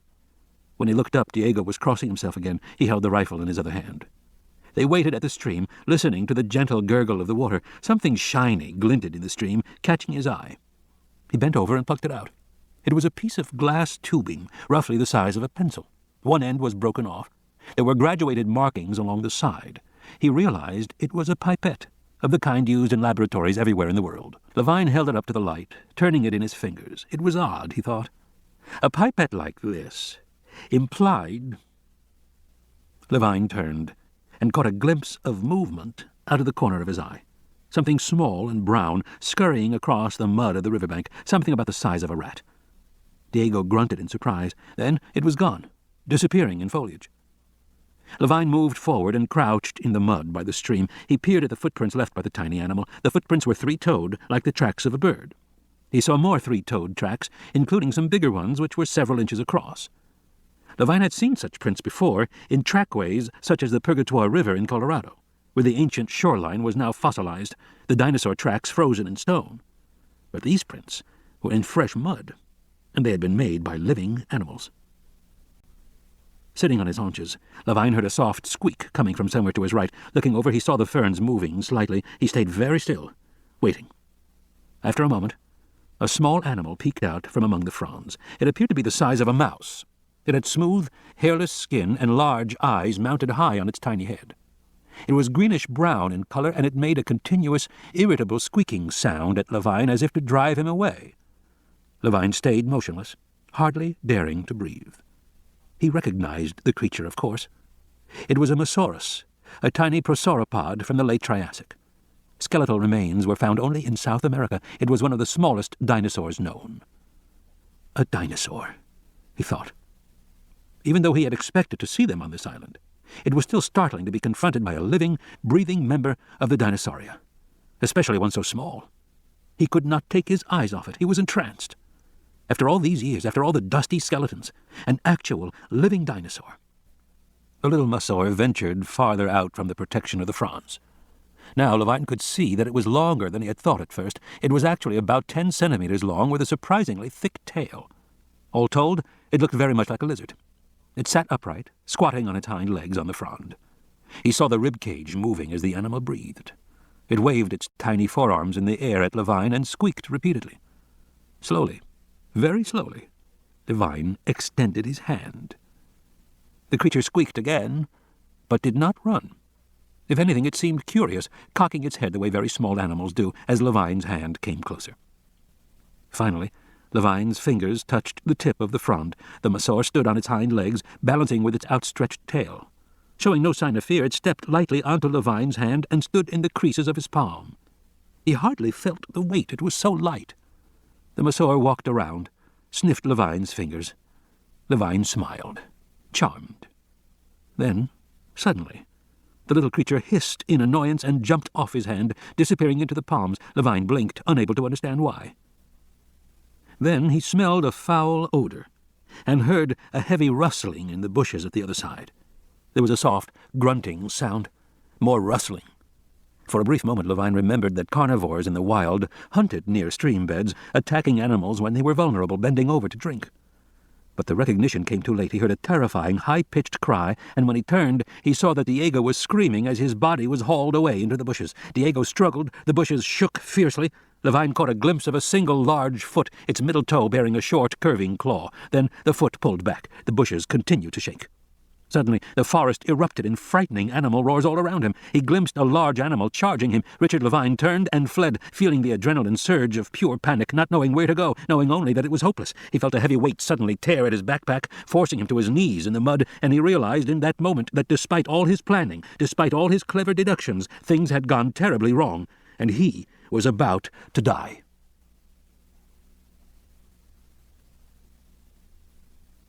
School. When we consider mass extinction from a meteor impact, Richard Levine said, we must ask several questions. First, are there any impact craters on our planet larger than 19 miles in diameter, which is the smallest size necessary to cause a worldwide extinction event? And second, do any craters match in time a known extinction? It turns out there are a dozen craters this large around the world, of which 5 coincide with known extinctions. Kelly Curtis yawned in the darkness of her 7th grade classroom. Sitting at her desk, she propped her chin on her elbows and tried to stay awake. She already knew this stuff. The TV set in front of the class showed a vast cornfield seen in an aerial view, the curving outlines faintly visible. She recognized it as the crater in Manson. In the darkness, Dr. Levine's recorded voice said, "This is the crater in Manson, Iowa, dating from 65 million years ago, just when dinosaurs became extinct. But was this the meteor that killed the dinosaurs?" No, Kelly thought, yawning. Probably the Yucatan Peninsula. Manson was too small. "We now think this crater is too small," Dr. Levine said aloud. "We believe it was too small by an order of magnitude, and the current candidate is the crater near Mérida in the Yucatan. It seems difficult to imagine, but the impact emptied the entire Gulf of Mexico, causing 2,000-foot-high tidal waves to wash over the land. It must have been incredible, but there are disputes about this crater, too, particularly concerning the meaning of the cenote ring structure and the differential death rates of phytoplankton in ocean deposits. That may sound complicated, but don't worry about it for now. We'll go into it in more detail next time. So, that's it for today." The lights came up. Their teacher, Mrs. Menzies, stepped to the front of the class and turned off the computer which had been running the display and the lecture. "Well," she said, "I'm glad Dr. Levine gave us this recording. He told me he might not be back in time for today's lecture, but he'll be with us again for sure when we return from spring break next week. Kelly, you and Arby are working for Dr. Levine. Is that what he told you?" Kelly glanced over at Arby, who was slouched low in his seat, frowning. "Yes, Mrs. Menzies," Kelly said. "Good. All right, everyone. The assignment for the holidays is all of Chapter 7. There were groans from the class, "including all of the exercises at the end of Part 1 as well as Part 2. Be sure to bring that with you, completed, when we return. Have a good spring break. We'll see you back here in a week." The bell rang. The class got up, chairs scraping, the room suddenly noisy. Arby drifted over to Kelly. He looked up at her mournfully. Arby was a head shorter than Kelly. He was the shortest person in the class. He was also the youngest. Kelly was 13, like the other 7th graders, but Arby was only 11. He had already been skipped 2 grades because he was so smart. And there were rumors he would be skipped again. Arby was a genius, particularly with computers. Arby put his pen in the pocket of his white button-down shirt and pushed his horn-rimmed glasses up on his nose. R.B. Benton was black. Both his parents were doctors in San Jose, and they always made sure he was dressed very neatly, like a college kid or something, which Kelly reflected he would probably be in a couple of years, the way he was going. Standing next to Arby, Kelly always felt awkward and gawky. Kelly had to wear her sister's old clothes, which her mother had bought from Kmart about 1,000,000 years ago. She even had to wear Emily's old Reeboks, which were so scuffed and dirty that they never came clean, even after Kelly ran them through the washing machine. Kelly washed and ironed all her own clothes. Her mother never had time. Her mother was never even home most of the time. Kelly looked enviously at Arby's neatly pressed khakis, his polished penny loafers, and sighed. Still, even though she was jealous, Arby was her only real friend, the only person who thought it was okay that she was smart. Kelly worried that he'd be skipped to 9th grade and she wouldn't see him anymore. Beside her, Arby still frowned. He looked up at her and said, "Why isn't Dr. Levine here?" "I don't know," she said. "Maybe something happened." "Like what?" "I don't know, something." "But he promised he would be here," Arby said, "to take us on a field trip. It was all arranged. We got permission and everything." "So we can still go." "But he should be here," Arby insisted stubbornly. Kelly had seen this behavior before. Arby was accustomed to adults being reliable. His parents were both very reliable. Kelly wasn't troubled by such ideas. "Never mind, Arb," she said. "Let's just go see Dr. Thorne ourselves." "You think so?" "Sure, why not?" Arby hesitated. "Maybe I should call my mom first." "Why?" Kelly said. "You know she'll tell you that you have to go home. Come on, Arb. Let's just go." He hesitated, still troubled. Arby might be smart, but any change in plan always bothered him. Kelly knew from experience he would grumble and argue if she pushed for them to go alone. She had to wait while he made up his own mind. "Okay," he said finally. "Let's go see Thorne." Kelly grinned. "Meet you in front," she said, "in 5 minutes." As she went down the stairs from the second floor, the sing-song chant began again. "Kelly is a brainer, Kelly is a brainer." She held her head high. It was that stupid Allison Stone and her stupid friends, standing at the bottom of the stairs, taunting her. "Kelly is a brainer." She swept past the girls, ignoring them. Nearby she saw Miss Enders, the hall monitor, paying no attention, as usual. Even though Mr. Canosa, the assistant principal, had recently made a special homeroom announcement about teasing kids. Behind her, the girls called, "Kelly is a brainer, she's the queen of the screen, and it's gonna turn her green." They collapsed in laughter. Up ahead she saw Arby waiting by the door, a bundle of gray cables in his hand. She hurried forward. When she got to him, he said, "Forget it. They're stupid jerk-offs." "Right. I don't care anyway. I know, just forget it." Behind them, the girls were giggling. "Kelly and Arby going to a party, take a bath in their math." They went outside into the sunlight, the sounds of the girls thankfully drowned in the noise of everyone going home. Yellow school buses were in the parking lot. Kids were streaming down the steps to their parents' cars, which were lined up all around the block. There was a lot of activity. Arby ducked a frisbee that whooshed over his head and glanced toward the street. "There he is again." "Well, don't look at him," Kelly said. I'm not. Remember what Dr. Levine said." "Geez, Kel, I remember, okay?" Across the street was parked the plain gray Taurus sedan that they had seen off and on for the past 2 months. Behind the wheel, pretending to read a newspaper, was that same man with the scraggly growth of beard. This bearded man had been following Dr. Levine ever since he started to teach the class at Woodside. Kelly believed that man was the reason why Dr. Levine asked her and Arby to be his assistants in the first place. Levine had told them their job would be to help him by carrying equipment, Xeroxing class assignments, collecting homework, and routine things like that. They thought it would be a big honor to work for Dr. Levine, or anyway, interesting to work for an actual professional scientist, so they had agreed to do it. But it turned out there never was anything to be done for the class. Dr. Levine did all that himself. Instead, he sent them on lots of little errands, and he had told them to be careful to avoid this bearded man in the car. That wasn't hard. The man never paid any attention to them, because they were kids. Dr. Levine had explained the bearded man was following him because of something to do with his arrest, but Kelly didn't believe that. Her own mother had been arrested twice for drunk driving, and there was never anybody following her. So Kelly didn't know why this man was following Levine, but clearly Levine was doing some secret research, and he didn't want anybody to find out about it. She knew one thing. Dr. Levine didn't care much about this class he was teaching. He usually gave a lecture off the top of his head. Other times, he would walk in the front door of the school, hand them a taped lecture, and walk out the back. They never knew where he went on those days. The errands he sent them on were mysterious, too. Once they went to Stanford and picked up 5 small squares of plastic from a professor there. The plastic was light and sort of foamy. Another time they went downtown to an electronics store and picked up a triangular device that the man behind the counter gave them very nervously, as if it might be illegal or something. Another time they picked up a metal tube that looked like it contained cigars. They couldn't help opening it, but they were uneasy to find 4 sealed plastic ampules of straw-colored liquid. The ampules were marked Extreme Danger, Lethal Toxicity, and had the 3-bladed international symbol for biohazard. But mostly, their assignments were mundane. He often sent them to libraries at Stanford to Xerox papers on all sorts of subjects: Japanese sword-making, X-ray crystallography, Mexican vampire bats, Central American volcanoes, oceanic currents of El Nino, the mating behavior of mountain sheep, sea cucumber toxicity, flying buttresses of Gothic cathedrals. Dr. Levine never explained why he was interested in these subjects. Often he would send them back day after day to search for more material, and then suddenly he would drop the subject and never refer to it again. And they would be on to something else. Of course, they could figure some of it out. A lot of the questions had to do with the vehicles that Dr. Thorne was building for Dr. Levine's expedition. But most of the time, the subjects were completely mysterious. Occasionally, Kelly wondered what the bearded man would make of all this. She wondered whether he knew something they did not. But actually, The bearded man seemed kind of lazy. He never seemed to figure out that Kelly and Arby were doing errands for Dr. Levine. Right now, the bearded man glanced over at the entrance to the school, ignoring them. They walked to the end of the street and sat on the bench to wait for the bus.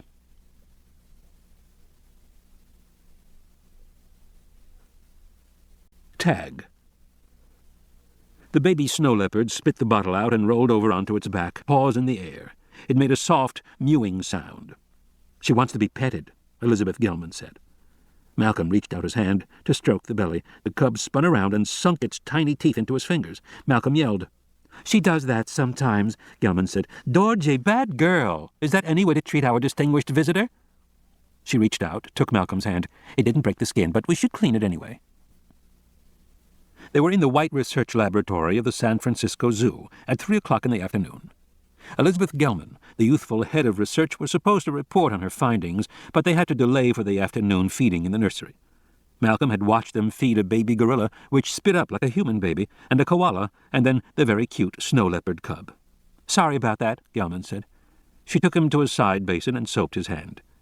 "But I thought it was better that you come here now, when the regular staff is all at the weekly conference." "Why is that?"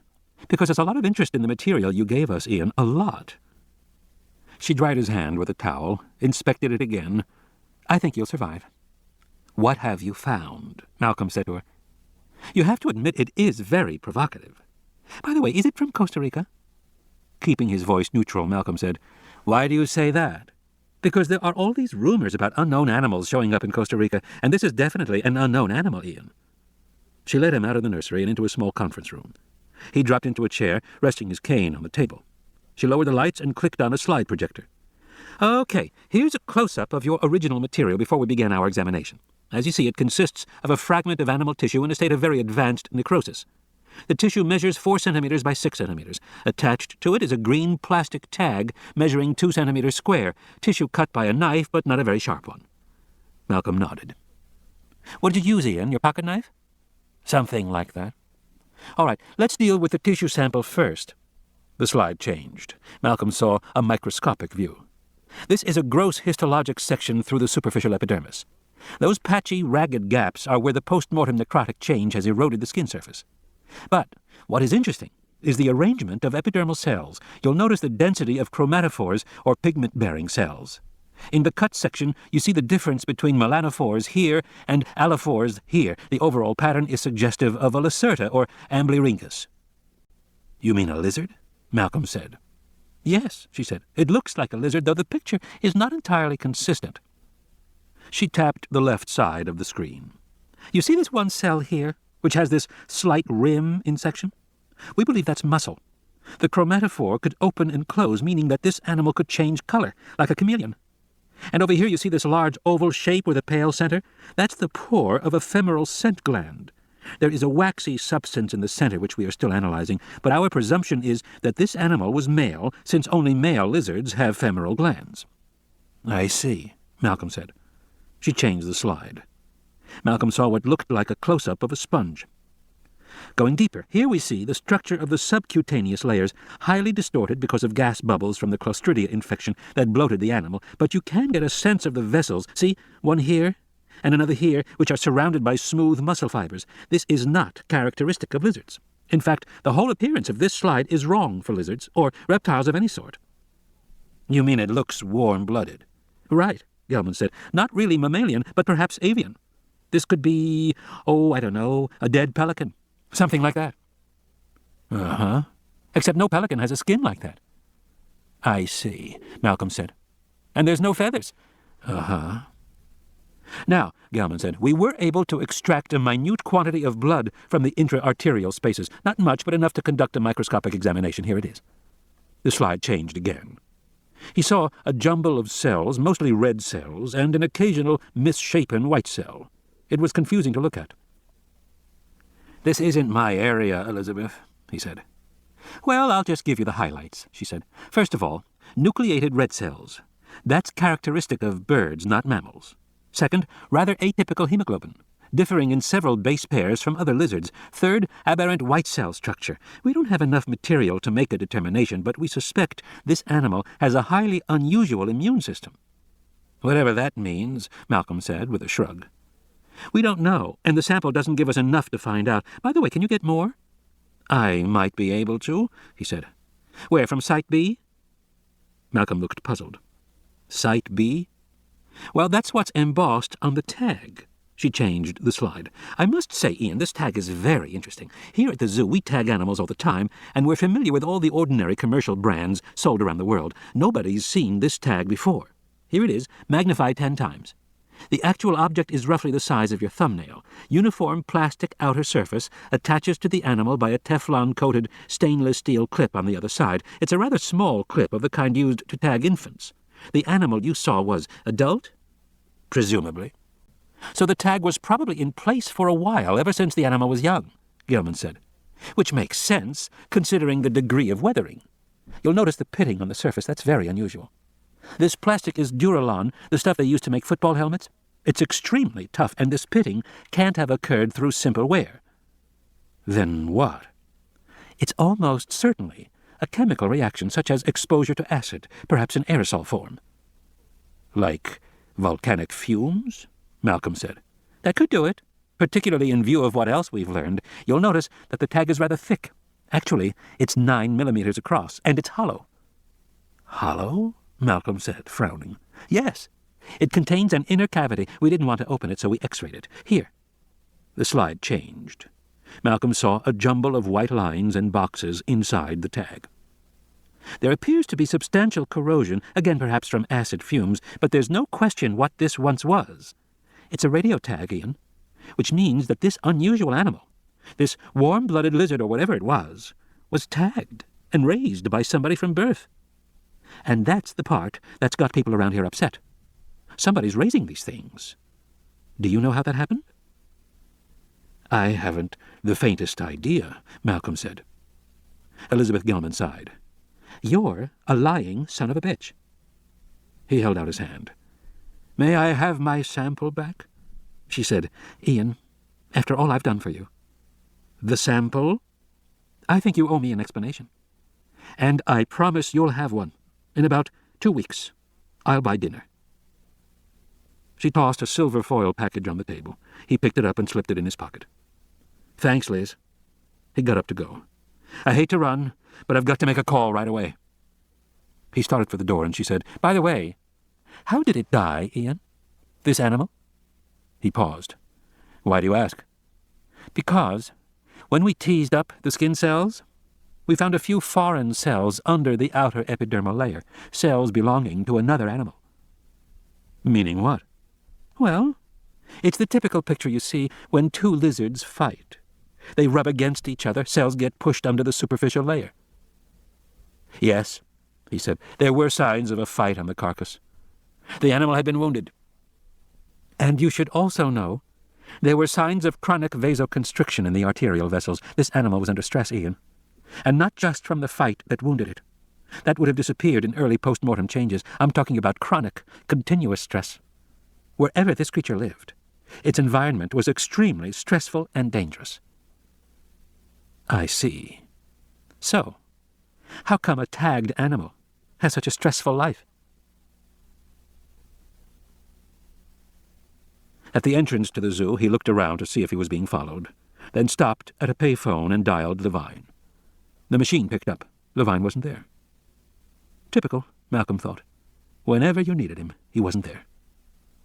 Probably off trying to get his Ferrari out of impound again. Malcolm hung up and headed toward his car. Thorn. Thorn Mobile Field Systems was stenciled in black lettering on a large rolling metal garage door at the far end of the industrial park. There was a regular door to the left. Arby pushed the buzzer on a small box with a grill. A gruff voice said, Go away. It's us, Dr. Thorn, Arby and Kelly. Oh, okay. There was a click as the door unlocked, and they walked inside. They found themselves in a large open shed. Workmen were making modifications on several vehicles. The air smelled of acetylene, engine oil, and fresh paint. Directly ahead, Kelly saw a dark green Ford Explorer with its roof cut open. Two assistants stood on ladders fitting a large, flat panel of black solar cells over the top of the car. The hood of the Explorer was up, and the V6 engine had been pulled out. Workmen were now lowering a small, new engine in its place. It looked like a rounded shoebox, with the dull shine of aluminum alloy. Others were bringing the wide, flat rectangle of the Hughes converter that would be mounted on top of the motor. Over to the right, she saw the 2 RV trailers that Thorne's team had been working on for the last few weeks. They weren't the usual trailers you saw people driving for the weekends. One was enormous and sleek, almost as big as a bus, and outfitted with living and sleeping quarters for 4 people, as well as all sorts of special scientific equipment. It was called Challenger, and it had an unusual feature. Once you parked it, the walls could slide outward, expanding the inside dimensions. The Challenger trailer was made to connect up through a special accordion passageway to the second trailer, which was somewhat smaller and was pulled by the first. This second RV contained laboratory equipment and some very high-tech refinements, though Kelly wasn't sure exactly what. Right now, the second trailer was nearly hidden by the huge stream of sparks that spit out from a welder on the roof. Despite all the activity, the trailer looked mostly finished, although she could see people working inside, and all the upholstery, the chairs and seats, were lying around on the ground outside. Thorne himself was standing in the middle of the room, shouting at the welder on the roof of the camper. Come on, we've got to be finished today. Eddie, let's go." He turned, shouted again. No, look at the plans. Henry, you can't place that strut laterally. It has to be crosswise for strength. Look at the plans." Doc Thorne was a gray-haired, barrel-chested man of 55. Except for his wire-frame glasses, he looked as if he might be a retired prizefighter. It was hard for Kelly to imagine Thorne as a university professor. He was immensely strong and in continuous movement. "Damn it, Henry, are you listening to me?" Thorne swore again and shook his fist in the air.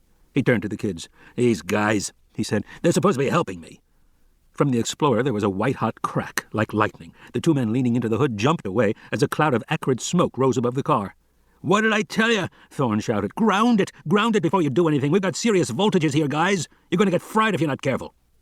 He looked back at the kids and shook his head.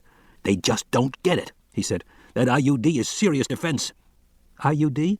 "Internal ursine deterrent. That's what Levine calls it. It's his idea of a joke," Thorne said. "Actually, I developed this system a few years back for park rangers in Yellowstone, where bears break into trailers, flip a switch, and you run 10,000 volts across the outer skin of the trailer. Whammo! Takes a fight out of the biggest bear, but that kind of voltage will blow these guys right off the trailer. And then what? I get a workman's compensation suit for their stupidity." He shook his head. "So? Where's Levine?" "We don't know," Harvey said. "What do you mean? Didn't he teach your class today?" "No, he didn't come." Thorne swore again. "Well, I need him today to go over the final revisions before we do our field testing. He was supposed to be back today." "Back from where?" Kelly said. "Oh, he went on one of his field trips," Thorne said, very excited about it before he went. "I outfitted him myself, loaned him my latest field pack. Everything he could ever want in just 47 pounds. He liked it. Left last Monday, 4 days ago." "For where?" "How should I know?" Thorne said. "He wouldn't tell me, and I gave up asking. You know, they're all the same now. Every scientist I deal with is secretive. But you can't blame them. They're all afraid of being ripped off or sued. The modern world. Last year I built equipment for an expedition to the Amazon. We waterproofed it, which you'd want in the Amazon rainforest. Soaking wet electronics just don't work. And the principal scientist was charged with misappropriating funds for waterproofing. Some university bureaucrat said it was an unnecessary expense. I'm telling you, it's insane. Just insane. Henry, did you hear anything I said to you? Put it crosswise." Thorne strode across the room, waving his arms. The kids followed behind him. "But now look at this," Thorne said. "For months, we've been modifying his field vehicles, and finally we're ready. He wants them light, I build them light. He wants them strong, I build them strong. Light and strong, both. Why not? It's just impossible what he's asking for, but with enough titanium and honeycarbon composite, we're doing it anyway. He wants it off petroleum base and off the grid, and we do that too. So finally he's got what he wanted, an immensely strong portable laboratory to go where there's no gasoline and no electricity. And now that it's finished, I can't believe it. He really didn't show up for your class?" "No," Kelly said. "So he's disappeared," Thorne said. "Wonderful. Perfect. What about our field test? We were going to take these vehicles out for a week and put them through their paces." "I know," Kelly said. "We got permission from our parents and everything so we could go too." "And now he's not here," Thorne fumed. "I suppose I should have expected it. These rich kids, they do whatever they want. A guy like Levine gives spoiled a bad name." From the ceiling, a large metal cage came crashing down, landing next to them on the floor. Thorne jumped aside. "Eddie! Damn, will you watch it?" "Sorry, Doc," said Eddie Carr, high up in the rafters. "But specs are it can't deform at 12,000 psi. We had to test it." "That's fine, Eddie, but don't test it when we're under it." Thorne bent to examine the cage, which was circular, constructed of inch-thick titanium alloy bars. It had survived the fall without harm, and it was light. Thorne lifted it upright with one hand. It was about 6 feet high and 4 feet in diameter. It looked like an oversized bird cage. It had a swinging door fitted with a heavy lock. "What's that for?" Arby asked. "Actually," Thorne said, "it's part of that." He pointed across the room where a workman was putting together a stack of telescoping aluminum struts. "High observation platform made to be assembled in the field. Scaffolding sets up into a rigid structure about 15 feet high, fitted with a little shelter on top. Also collapsible." "A platform to observe what?" Arby said. Thorne said, "He didn't tell you?" "No," Kelly said. "No," Arby said. "Well, he didn't tell me either," Thorne said, shaking his head. "All I know is he wants everything immensely strong, light and strong, light and strong. Impossible." He sighed. "God save me from academics." "I thought you were an academic," Kelly said. "Former academic," Thorne said briskly. "Now I actually make things. I don't just talk." Colleagues who knew Jack Thorne agreed that retirement marked the happiest period in his life. As a professor of applied engineering and a specialist in exotic materials, he had always demonstrated a practical focus and a love of students. His most famous course at Stanford, Structural Engineering 101A, was known among the students as Thorny Problems, because Thorne continually provoked his class to solve applied engineering challenges he set for them. Some of these had long since entered into student folklore. There was, for example, the toilet paper disaster. Thorne asked the students to drop a carton of eggs from Hoover Tower without injury. As padding, they could only use the cardboard tubes at the center of toilet paper rolls. There were spattered eggs all over the plaza below. Then another year, Thorne asked the students to build a chair to support a 200-pound man using only paper, Q-tips, and thread. And another time, he hung the answer sheet for the final exam from the classroom ceiling and invited his students to pull it down using whatever they could make with a cardboard shoebox containing a pound of licorice and some toothpicks. When he was not in class, Thorne often served as an expert witness in legal cases involving materials engineering. He specialized in explosions, crashed airplanes, collapsed buildings, and other disasters. These forays into the real world sharpened his view that scientists needed the widest possible education. He used to say, "How can you design for people if you don't know history or psychology? You can't, because your mathematical formulas may be perfect, but the people will screw it up. And if that happens, it means you screwed it up." He peppered his lectures with quotations from Plato, Chaka Zulu, Emerson, and Chuang Tzu. But as a professor who was popular with his students, and who advocated general education, Thorne found himself swimming against the tide. The academic world was marching toward ever more specialized knowledge, expressed in ever more dense jargon. In this climate, being liked by your students was a sign of shallowness, and interest in real-world problems was proof of intellectual poverty and a distressing indifference to theory. But in the end, it was his fondness for Chuang Tzu that pushed him out the door. In a departmental meeting, one of his colleagues got up and announced that some mythical Chinese bullshitter means fuck all for engineering. Thorne took early retirement a month later, and soon after started his own company. He enjoyed his work thoroughly, but he missed contact with the students, which was why he liked Levine's two youthful assistants. These kids were smart, they were enthusiastic, and they were young enough so that the schools hadn't destroyed all their interest in learning. They could still actually use their brains, which in Thorne's view was a sure sign they hadn't yet completed a formal education. "Jerry," Thorne bellowed to one of the welders on the RVs, "balance the struts on both sides. Remember the crash tests." Thorne pointed to a video monitor set on the floor, which showed a computer image of the RV crashing into a barrier. First it crashed end-on, then it crashed sideways, then it rolled and crashed again. Each time the vehicle survived with very little damage. The computer program had been developed by the auto companies and then discarded. Thorne acquired it and modified it. "Of course the auto companies discarded it. It's a good idea. Don't want any good ideas coming out of a big company might lead to a good product." He sighed. "Using this computer, we've crashed these vehicles 10,000 times. Designing, crashing, modifying, crashing again. No theories, just actual testing. The way it ought to be." Thorne's dislike of theory was legendary. In his view, a theory was nothing more than a substitute for experience put forth by someone who didn't know what he was talking about. "And now look, Jerry, why do we do all these simulations if you guys aren't going to follow the plans? Is everybody brain dead around here?" "Sorry, Doc." "Don't be sorry, be right." "Well, we're massively overbuilt anyway." "Oh, is that your decision? You're the designer now? Just follow the plans." Arby trotted alongside Thorne. "I'm worried about Dr. Levine," he said. "Really, I'm not. But he's always been reliable and very well organized." "That's true," Thorne said. "He's oh so completely impulsive and does whatever he feels like." "Maybe so," Arby said, "but I don't think he'd be missing without a good reason. I'm afraid he might be in trouble." Only last week he had us go with him to visit Professor Malcolm in Berkeley, who had this map of the world in his office, and it showed Malcolm. Thorne snorted. Spare me. Peas in a pod, those two, each more impractical than the other, but I'd better get hold of Levine now. He turned on his heel and walked toward his office. Arby said, "You going to use the sat phone?" Thorne paused. "The what?" "The sat phone," Arby said. "Didn't Dr. Levine take a sat phone with him?" "How could he?" Thorne said. "You know the smallest satellite phones are the size of a suitcase." "Yeah, but they don't have to be," Arby said. "You could have made one very small." "Could I? How?" Despite himself, Thorne was amused by this kid. You had to like him. "With that VLSI comm board that we picked up," Arby said. "The triangular one. It had 2 Motorola BSN-23 chip arrays, and they're restricted technology developed for the CIA because they allow you to make a—" Hey, Thorne said, interrupting him. "Where did you learn all this? I've warned you about hacking systems." "Don't worry, I'm careful," Arby said. "But it's true about the comm board, isn't it? You could use it to make a 1-pound sat phone. So, did you?" Thorne stared at him for a long time. "Maybe," he said finally. "What of it?" Arby grinned. "Cool," he said. Thorne's small office was located in a corner of the shed. Inside, the walls were plastered with blueprints, order forms on clipboards, and 3-dimensional cutaway computer drawings. Electronic components, equipment catalogs, and stacks of faxes were scattered across his desk. Thorne rummaged through them and finally came up with a small gray handheld telephone. "Here we are." He held it up for Arby to see. "Pretty good, huh? Designed it myself." Kelly said, "It looks just like a cellular phone." "Yes, but it's not. A cellular phone uses a grid in place. A satellite phone links directly to communication satellites in space.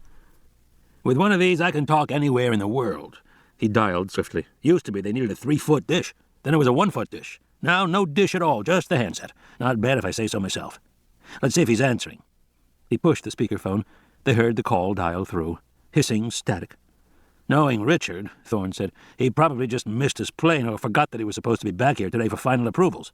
And we're pretty much finished here. When you see we're down to the exterior struts and the upholstery, the fact is we're done. He's going to hold us up. It's very inconsiderate of him." The phone rang, repeated electronic beeps. "If I can't get through to him, I'll try Sarah Harding." "Sarah Harding?" Kelly asked, looking up. Arby said, "Who's Sarah Harding?" "Only the most famous young animal behaviorist in the world, Arb." Sarah Harding was one of Kelly's personal heroes. Kelly had read every article she could about her.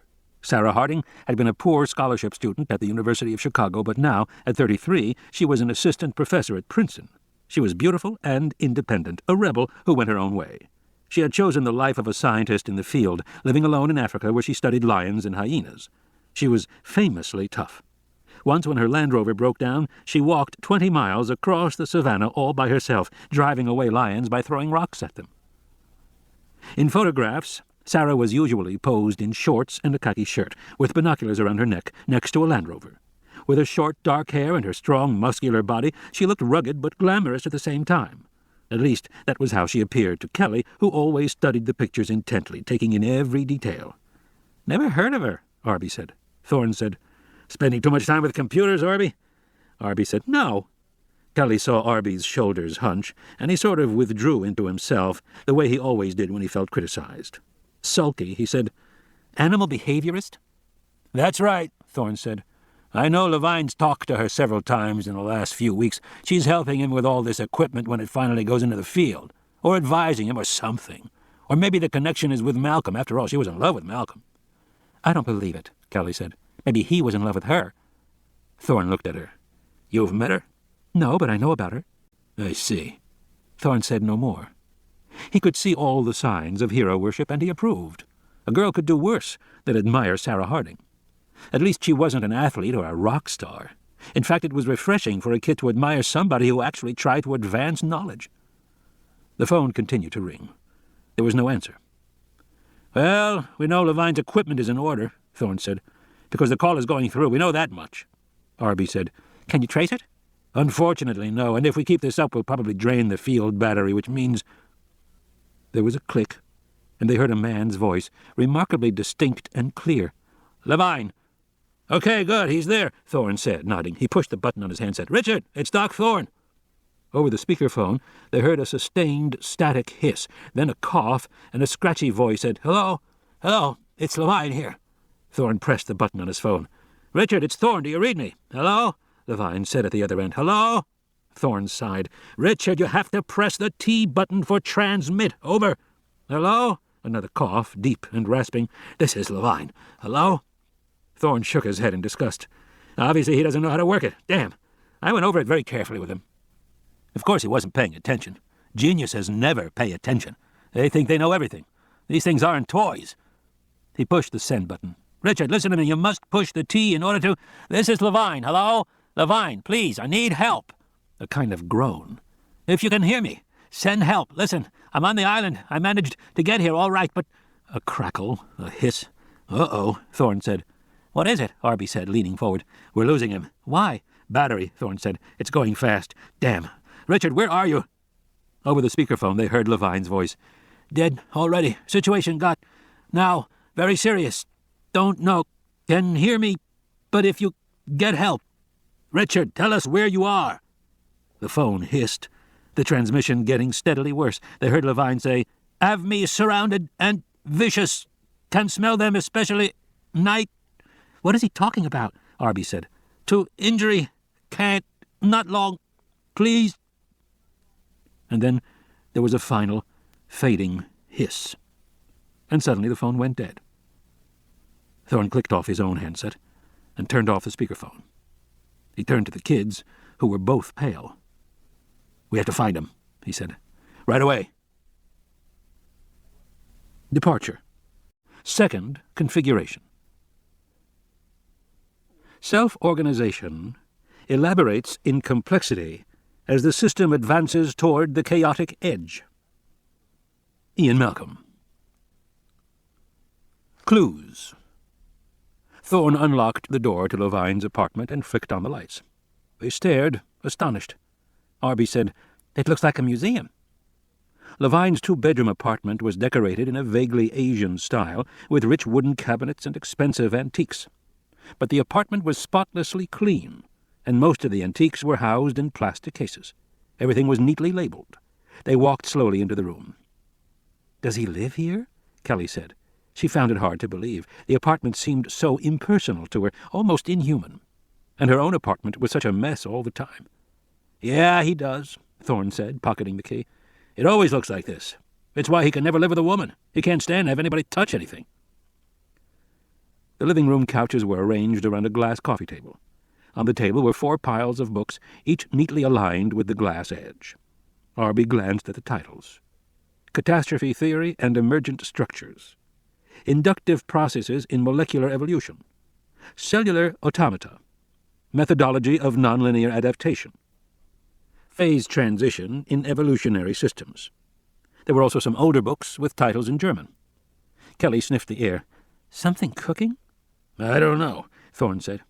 He went into the dining room. Along the wall he saw a hot plate with a row of covered dishes. They saw a polished wood dining table with a place set for one, silver and cut glass. Soup steamed from a bowl.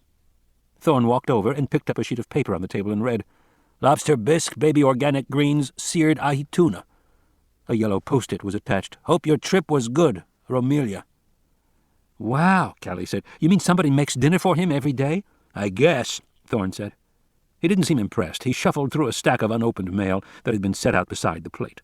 Kelly turned to some faxes on a nearby table. The first one was from the Peabody Museum at Yale in New Haven.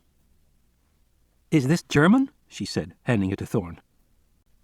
"Dear Dr. Levine, your requested document, Geschichtliche Forschungsarbeiten über die Geologie Zentralamerikas, 1922 to 1929, has been sent by Federal Express today. Thank you. Signed, Dina Scrumbus, archivist." "I can't read it," Thorne said, "but I think it's something researches on the geology of Central America. And it's from the 20s, not exactly hot news." "I wonder why he wanted it," she said. Thorne didn't answer her. He went into the bedroom. The bedroom had a spare, minimal look. The bed a black futon, neatly made. Thorne opened the closet doors and saw racks of clothing, everything pressed, neatly spaced, much of it in plastic. He opened the top dresser drawer and saw socks folded, arranged by color. "I don't know how he can live like this," Kelly said. "Nothing to it," Thorne said. "All you need is servants." He opened the other drawers quickly, one after another. Kelly wandered over to the bedside table. There were several books there. The one on top was very small and yellowing with age. It was in German. The title was Die 5 Todesarten. She flipped through it, saw colored pictures of what looked like Aztecs in colorful costumes. It was almost like an illustrated children's book, she thought. Underneath were books and journal articles with the dark red cover of the Santa Fe Institute. Genetic algorithms and heuristic networks, geology of Central America, tessellation automata of arbitrary dimension. The 1989 annual report of the InGen Corporation. And next to the telephone she noticed a sheet of hastily scribbled notes.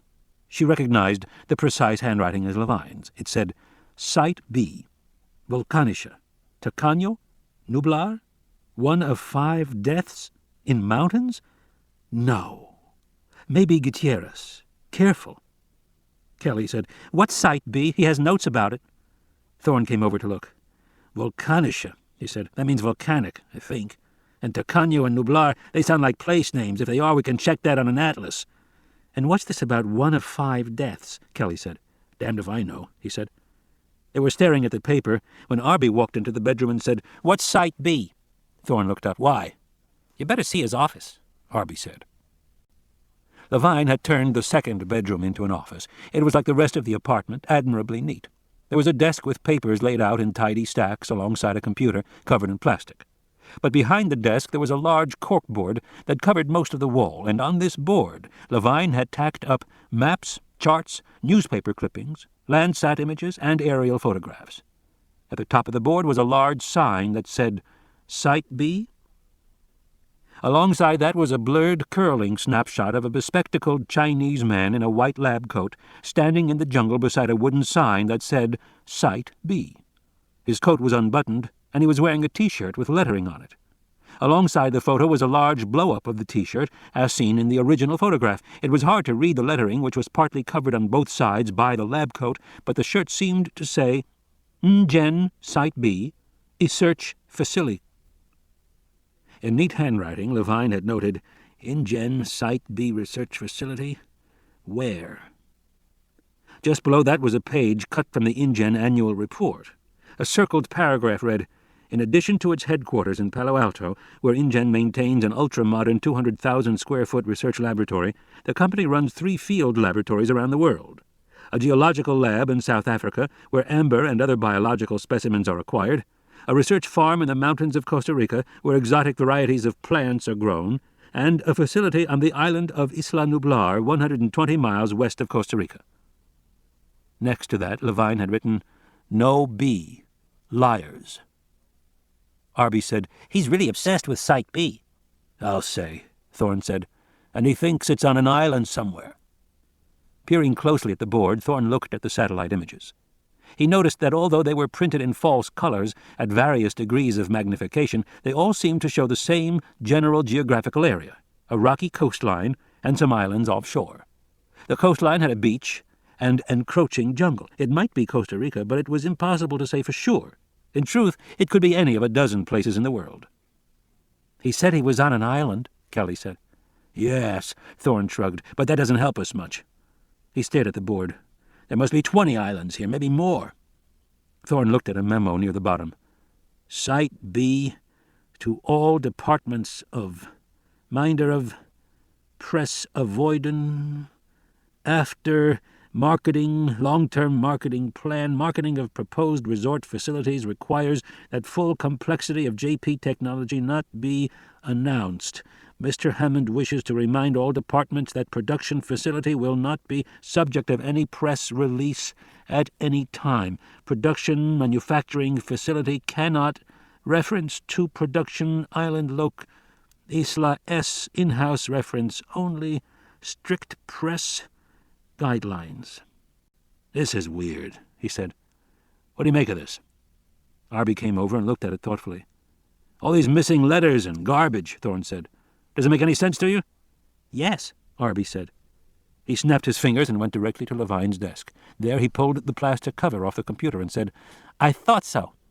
The computer on Levine's desk was not the modern machine that Thorne would have expected. This computer was several years old, large and bulky, its cover scratched in many places.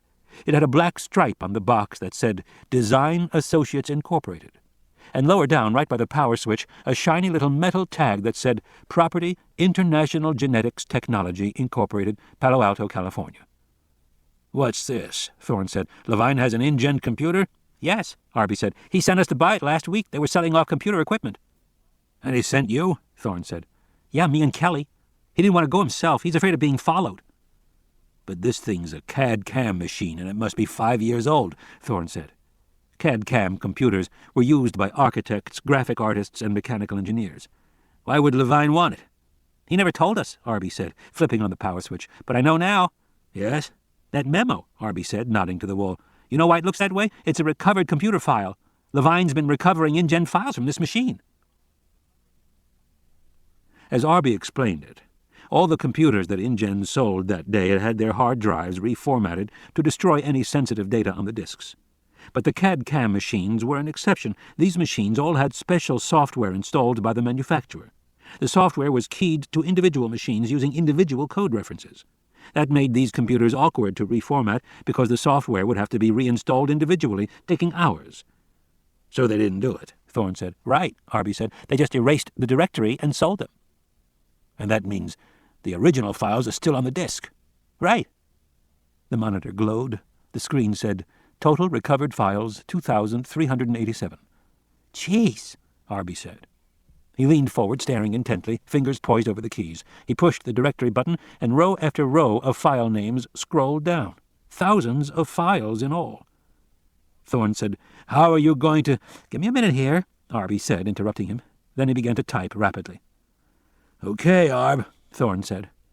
He was amused by the imperious way Arby behaved whenever he was working with a computer. He seemed to forget how young he was. His usual diffidence and timidity vanished.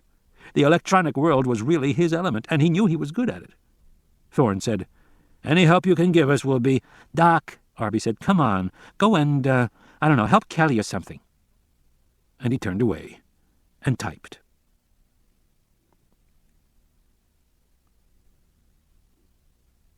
Raptor.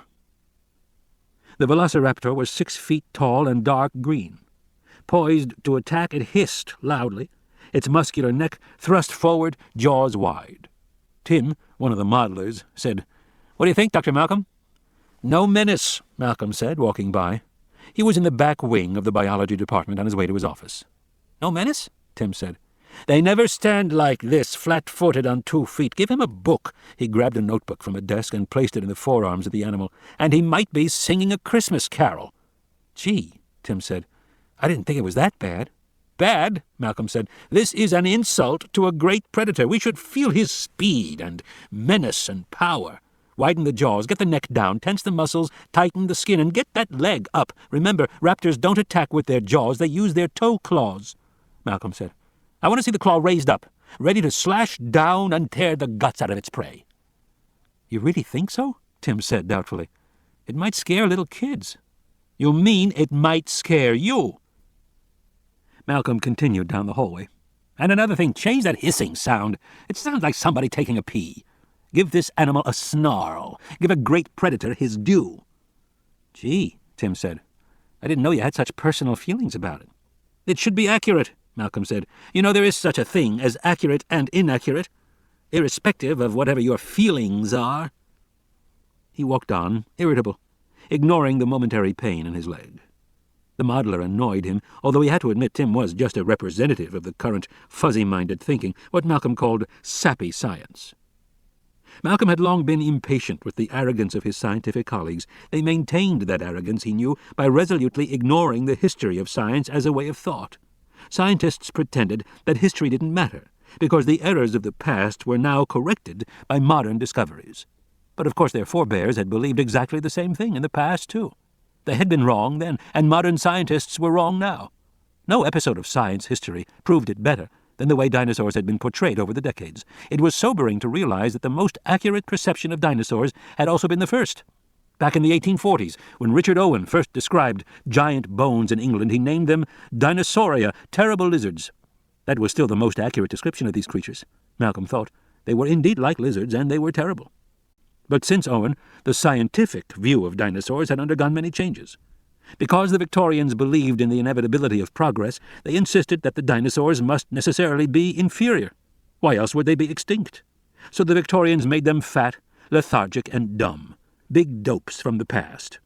This perception was elaborated so that by the early 20th century, dinosaurs had become so weak that they could not support their own weight. Apatosaurs had to stand belly-deep in water or they would crush their own legs. A whole conception of the ancient world was suffused with these ideas of weak, stupid, slow animals. That view didn't change until the 1960s, when a few renegade scientists, led by John Ostrom, began to imagine quick, agile, hot-blooded dinosaurs. Because these scientists had the temerity to question dogma, they were brutally criticized for years, even though it now seemed their ideas were correct. But in the last decade, a growing interest in social behavior had led to still another view.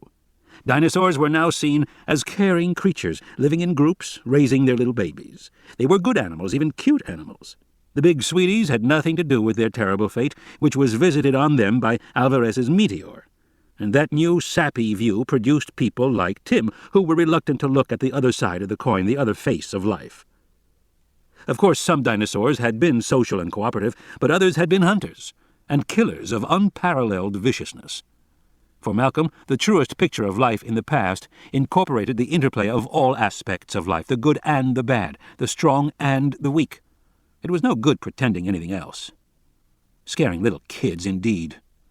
Malcolm snorted irritably as he walked down the hall. In truth, Malcolm was bothered by what Elizabeth Gelman had told him about the tissue fragment, and especially the tag. That tag meant trouble, Malcolm was sure of it. But he wasn't sure what to do about it. He turned the corner, past the display of Clovis points, arrowheads made by early man in America. Up ahead he saw his office. Beverly, his assistant, was standing behind her desk, tidying papers, getting ready to go home. She handed him his faxes and said, "I've left word for Dr. Levine at his office, but he hasn't called back. They don't seem to know where he is." "For a change," Malcolm said, sighing. It was so difficult working with Levine. He was so erratic. You never knew what to expect. Malcolm had been the one to post bail when Levine was arrested in his Ferrari. He riffled through the faxes, conference dates, requests for reprints. Nothing interesting. "Okay, thanks, Beverly. Oh, and the photographers came. They finished about an hour ago." "What photographers?" he said. "From Chaos Quarterly? To photograph your office." "What are you talking about?" Malcolm said. "They came to photograph your office," she said, "for a series about workplaces of famous mathematicians. They had a letter from you saying it was—" "I never sent any letter," Malcolm said, "and I've never heard of Chaos Quarterly." He went into his office and looked around. Beverly hurried in after him, her face worried. "Is it okay? Is everything here?" "Yes," he said, scanning quickly. "It seems to be fine." He was opening the drawers to his desk, one after another. Nothing appeared to be missing. "That's a relief," Beverly said, "because—" He turned and looked at the far side of the room. The map. Malcolm had a large map of the world with pins stuck in it for all the sightings of what Levine kept calling aberrant forms. By the most liberal count, Levine's count, there had now been 12 in all, from Rangiroa in the west to Baja California and Ecuador in the east. Few of them were verified. But now there was a tissue sample that confirmed one specimen, and that made all the rest more likely. "Did they photograph this map?" "Yes, they photographed everything. Does it matter?" Malcolm looked at the map, trying to see it with fresh eyes, to see what an outsider would make of it. He and Levine had spent hours in front of this map, considering the possibility of a lost world, trying to decide where it might be. They had narrowed it down to 5 islands in a chain off the coast of Costa Rica. Levine was convinced that it was one of those islands, and Malcolm was beginning to think he was right. But those islands weren't highlighted on the map. Beverly said, "They were a very nice group, very polite. Foreign Swiss, I think." Malcolm nodded and sighed. The hell with it, he thought. It was bound to get out sooner or later. "It's all right, Beverly." "Are you sure?" "Yes, it's fine. Have a good evening." "Good night, Dr. Malcolm." Alone in his office, he dialed Levine. The phone rang, and then the answering machine beeped. Levine was still not home. "Richard, are you there? If you are, pick up. It's important." He waited. Nothing happened. "Richard, it's Ian. Listen, we have a problem. The map is no longer secure. And I've had that sample analyzed, Richard, and I think it tells us the location of Site B if my—" There was a click as the phone lifted. He heard the sound of breathing. "Richard?" he said. "No," said the voice. "This is Thorne, and I think you better get over here right away." The 5 deaths. "I knew it," Malcolm said, coming into Levine's apartment and glancing quickly around. "I knew he would do something like this. You know how impetuous he is. I said to him, don't go until we have all the information.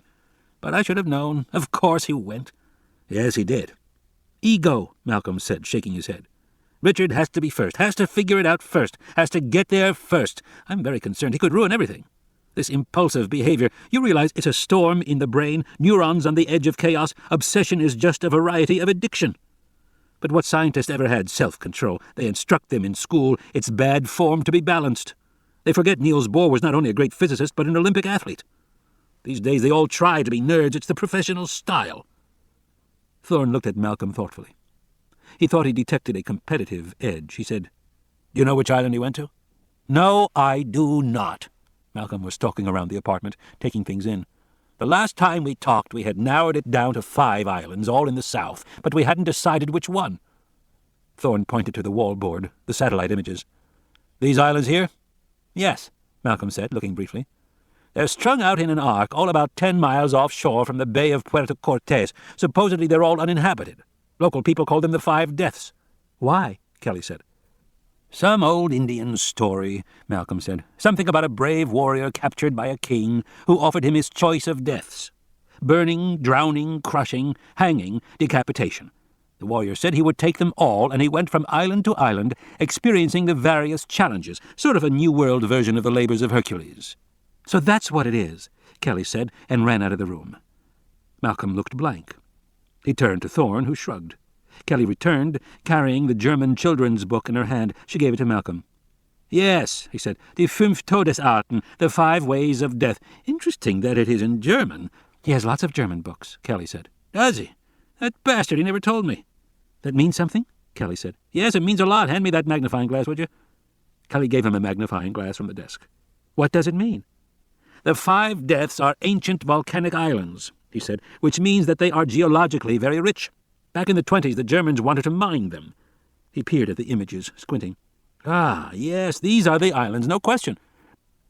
Mantanceros, Muerte, Tacaño, Sorna, Pena, all names of death and destruction. All right, I think we may be close. Do we have any satellite pictures with spectrographic analyses of the cloud cover?" Arby said, "Is that going to help you find Site B?" "What?" Malcolm spun around. "What do you know about Site B?" Arby was sitting at the computer, still working. "Nothing. Just that Dr. Levine was looking for Site B, and it was the name in the files." "What files?" "I've recovered some InGen files from this computer, and searching through old records I found references to Site B, but they're pretty confusing, like this one." He leaned back to let Malcolm look at the screen. Summary. Plan revisions number 35. Production, Site B. Air handlers, grade 5 to grade 7. Lab structure, 400 cmm to 510 cmm. Biosecurity, level PK3 to level PK5. Conveyor rates, 3 mpm to 2.5 mpm. Holding pens, 13 hectares to 26 hectares. Staff queue, 17 for administrative to 19 for administrative.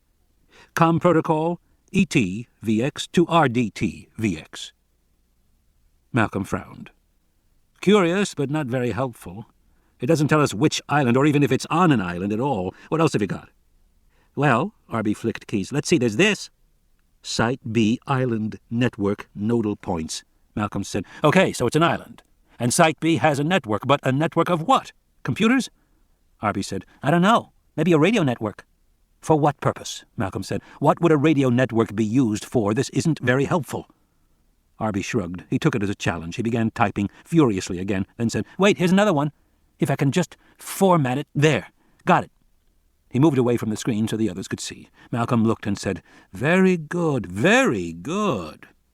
Site B Legends." "Now we're getting somewhere," Malcolm said, scanning the listing. "Can you print this out?" "Sure," Arby was beaming. "Is it really good?" "It really is," Malcolm said. Kelly looked at Arby and said, "Arb, those are the text labels that go with a map." "Yeah, I think so. Pretty neat, huh?" He pushed a button, sending the image to the printer. Malcolm peered at the listing some more, then turned his attention back to the satellite maps, looking closely at each one with the magnifying glass. His nose was just inches from the photographs. "Arb," Kelly said, "don't just sit there. Come on. Recover the map. That's what we need." "I don't know if I can," Arby said. "It's a proprietary 32-bit format. I mean, it's a big job. Stop whining, Arb. Just do it." "Never mind," Malcolm said. He stepped away from the satellite images pinned on the wall. "It's not important." "It's not?" Arby said, a little wounded. "No, Arby, you can stop, because from what you've already discovered, I am quite certain we can identify the island right now." James. Ed James yawned and pushed the earpiece tighter into his ear.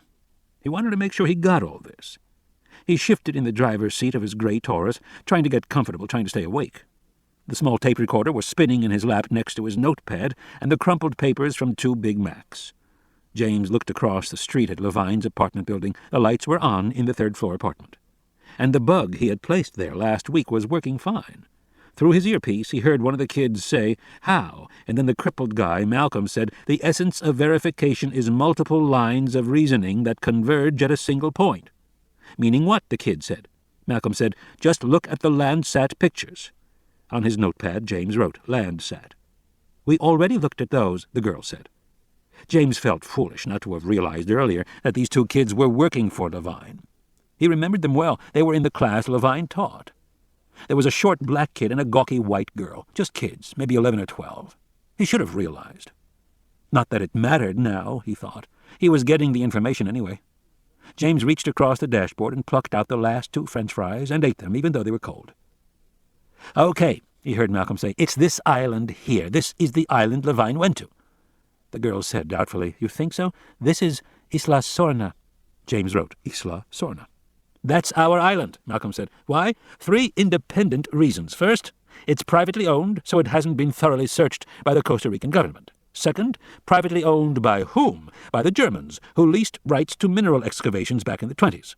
All the German books. Exactly. Third, from Arby's list and from another independent source, it is clear that there is volcanic gas located at Site B. So, which islands have volcanic gas? Take the magnifying glass and look for yourself. Turns out only 1 island does." "You mean this here?" the girl said. "Right. That's volcanic smoke." "How do you know?" "Spectrographic analysis. See this spike here? That's elementary sulfur in the cloud cover. There aren't really any sources for sulfur except volcanic sources." "What's this other spike?" the girl said. "Methane," Malcolm said. "Apparently there is a fairly large source of methane gas." "Is that also volcanic?" Thorne said. "It might be. Methane is released from volcanic activity, but most commonly during active eruptions. The other possibility is it might be organic." "Organic meaning what?" "Large herbivores and—" Then there was something that James couldn't hear, and the kid said, "Do you want me to finish this recovery or not?" He sounded annoyed. "No," Thorne said. "Never mind now, Arby. We know what we have to do. Let's go, kids." James looked up at the apartment and saw the lights being turned off. A few minutes later, Thorne and the kids appeared at the front entrance on the street level. They got in a jeep and drove off. Malcolm went to his own car, climbed in awkwardly, and drove away in the opposite direction. James considered following Malcolm, but he had something else to do now. He turned on the car ignition, picked up the phone, and dialed. Field Systems. Half an hour later, when they got back to Thorne's office, Kelly stared, stunned. Most of the workers were gone, and the shed had been cleaned up. The 2 trailers and the Explorer stood side by side, freshly painted dark green and ready to go. "They're finished." "I told you they would be," Thorne said. He turned to his chief foreman, Eddie Carr, a stocky young man in his 20s. "Eddie, where are we?" "Just wrapping up, Doc," Eddie said. "Paint's still wet in a few places, but it should be dry by morning." "We can't wait until morning. We're moving out now." "We are?" Arby and Kelly exchanged glances. This was news to them, too. Thorne said, "I'll need you to drive one of these, Eddie. We've got to be at the airport by midnight." "But I thought we were field testing." "No time for that. We're going right to the location." The front door buzzed. "That'll be Malcolm, probably." He pushed the button to unlock the door. "You're not going to field test?" Eddie said with a worried look. "I think you better shake them down, Doc. We made some pretty complex modifications here, and—" "There's no time," Malcolm said, coming in. "We have to go right away." He turned to Thorne. "I'm very worried about him." "Eddie," Thorne said, "did the exit papers come in?" "Oh, sure, we've had them for the last 2 weeks." "Well, get them and call Jenkins. Tell him to meet us at the airport and do the details for us. I want to be off the ground in 4 hours. "Geez, Doc, just do it." Kelly said, "You're going to Costa Rica?" "That's right. We've got to get Levine if it's not too late." "We're coming with you," Kelly said. "Right," Arby said. "We are." "Absolutely not," Thorne said. "It's out of the question." "But we earned it." "Dr. Levine talked to our parents. We already have permission." "You have permission," Thorne said severely, "to go on a field test in the woods 100 miles from here, but we're not doing that. We're going someplace that might be very dangerous, and you're not coming with us, and that's final." "But, kids," Thorne said, "don't piss me off. I'm going to make a phone call. You get your stuff together. You're going home." Then he turned and walked away. "Gee," Kelly said. Arby stuck his tongue out at the departing Thorne and muttered, "What an asshole." "Get with the program, Arby," Thorne said, not looking back. "You two guys are going home, period." He went into his office and slammed the door. Arby stuck his hands in his pockets. "They couldn't have figured it out without our help." "I know, Arb," she said, "but we can't make him take us." They turned to Malcolm. "Dr. Malcolm, can you please—" "Sorry," Malcolm said, "I can't." "But the answer is no, kids. It's just too dangerous." Dejected, they drifted over to the vehicles, gleaming beneath the ceiling lights. The Explorer with the black photovoltaic panels on the roof and hood, the inside crammed with glowing electronic equipment. Just looking at the Explorer gave them a sense of adventure, an adventure they would not be part of. Arby peered into the larger trailer, cupping his eyes over the window. "Wow, look at this!" "I'm going in," Kelly said, and she opened the door. She was momentarily surprised at how solid and heavy it was. Then she climbed up the steps into the trailer. Inside, the trailer was fitted out with gray upholstery and much more electronic equipment. It was divided into sections for different laboratory functions. The main area was a biological lab with specimen trays, dissecting pans, and microscopes that connected to video monitors. The lab also included biochemistry equipment, spectrometers, and a series of automated sample analyzers. Next to it there was an extensive computer section, a bank of processors, and a communications section. All the lab equipment was miniaturized and built into small tables that slid into the walls and then bolted down. "This is cool," Arby said. Kelly didn't answer. She was looking closely at the lab. Dr. Levine had designed this trailer, apparently, with a very specific purpose. There was no provision for geology or botany or chemistry or lots of other things that a field team might be expected to study. It wasn't a general scientific lab at all. There really seemed to be just a biology unit and a large computer unit. Biology and computers, period. What had this trailer been built to study? Set in the wall was a small bookshelf, the books held in place with a Velcro strap. She scanned the titles. Modeling Adaptive Biological Systems, Vertebrate Behavioral Dynamics, Adaptation in Natural and Artificial Systems, Dinosaurs of North America, Pre-Adaptation and Evolution. It seemed like a strange set of books to take on a wilderness expedition. If there was a logic behind it, she didn't see it. She moved on. At intervals along the walls, she could see where the trailer had been strengthened. Dark carbon honeycomb strips ran up the walls. She had overheard Thorne saying it was the same material used in supersonic jet fighters, very light and very strong. And she noticed that all the windows had been replaced with that special glass with fine wire mesh inside it. Why was the trailer so strong? It made her a little uneasy when she thought about it. She remembered the telephone call with Dr. Levine earlier in the day. He had said he was surrounded. Surrounded by what? He had said, "I can smell them, especially at night." What was he referring to? Who was them? Still uneasy, Kelly moved toward the back of the trailer, where there was a homey little living area, complete with gingham curtains on the windows. Compact kitchen, a toilet, and 4 beds. Storage compartments above and below the beds. There was even a little walk-in shower. It was nice. From there, she went through the accordion pleating that connected the 2 trailers. It was a little bit like the connection between 2 railway cars. A short transitional passage. She emerged inside the second trailer, which seemed to be mostly utility storage. Extra tires, spare parts, more lab equipment, shelves and cabinets. All the extra supplies that meant an expedition to some far-off place. There was even a motorcycle hanging off the back of the trailer. She tried some of the cabinets, but they were locked. But even here there were extra reinforcing strips as well. This section had also been built especially strong. Why? She wondered. Why so strong? "Look at this," Arby said, standing before a wall unit. It was a complex of glowing LED displays and lots of buttons, and looked to Kelly like a complicated thermostat. "What does it do?" Kelly said. "Monitors the whole trailer," he said. "You can do everything from here, all the systems, all the equipment. And look, there's TV." He pushed a button, and a monitor glowed to life. It showed Eddie walking toward them across the floor. "And hey, what's this?" Arby said. At the bottom of the display was a button with a security cover. He flipped the cover open. The button was silver and said DEF. "Hey, I bet this is that bear defense he was talking about." A moment later, Eddie opened the trailer door and said, "You better stop that. You'll drain the batteries. Come on now. You heard what the doc said. Time for you kids to go home." Kelly and Arby exchanged glances. "Okay," Kelly said. "We're going." Reluctantly, they left the trailer. They walked across the shed to Thorne's office to say goodbye. Arby said, "I wish he'd let us go." "Me too." "I don't want to stay home for break," he said. "They're just going to be working all the time." He meant his parents. "I know." Kelly didn't want to go home either. This idea of a field test during spring break was perfect for her because it got her out of the house and out of a bad situation. Her mother did data entry in an insurance company during the day, and at night she worked as a waitress at Denny's. So her mom was always busy at her jobs, and her latest boyfriend, Phil, tended to hang around the house a lot at night. It had been okay when Emily was there, too, but now Emily was studying nursing at the community college, so Kelly was alone in the house, and Phil was sort of creepy. But her mother liked Phil, so she never wanted to hear Kelly say anything bad about him. She just told Kelly to grow up. So now Kelly went to Thorne's office, hoping against hope that at the last minute he would relent. He was on the phone, his back to them. On the screen of his computer, they saw one of the satellite images they had taken from Levine's apartment. Thorne was zooming in on the image, successive magnifications. They knocked on the door, opened it a little. "Bye, Dr. Thorne." "See you, Dr. Thorne." Thorne turned, holding the phone to his ear. "Bye, kids." He gave a brief wave. Kelly hesitated. "Listen, could we just talk to you for a minute about—" Thorne shook his head. "No." "But—" "No, Kelly.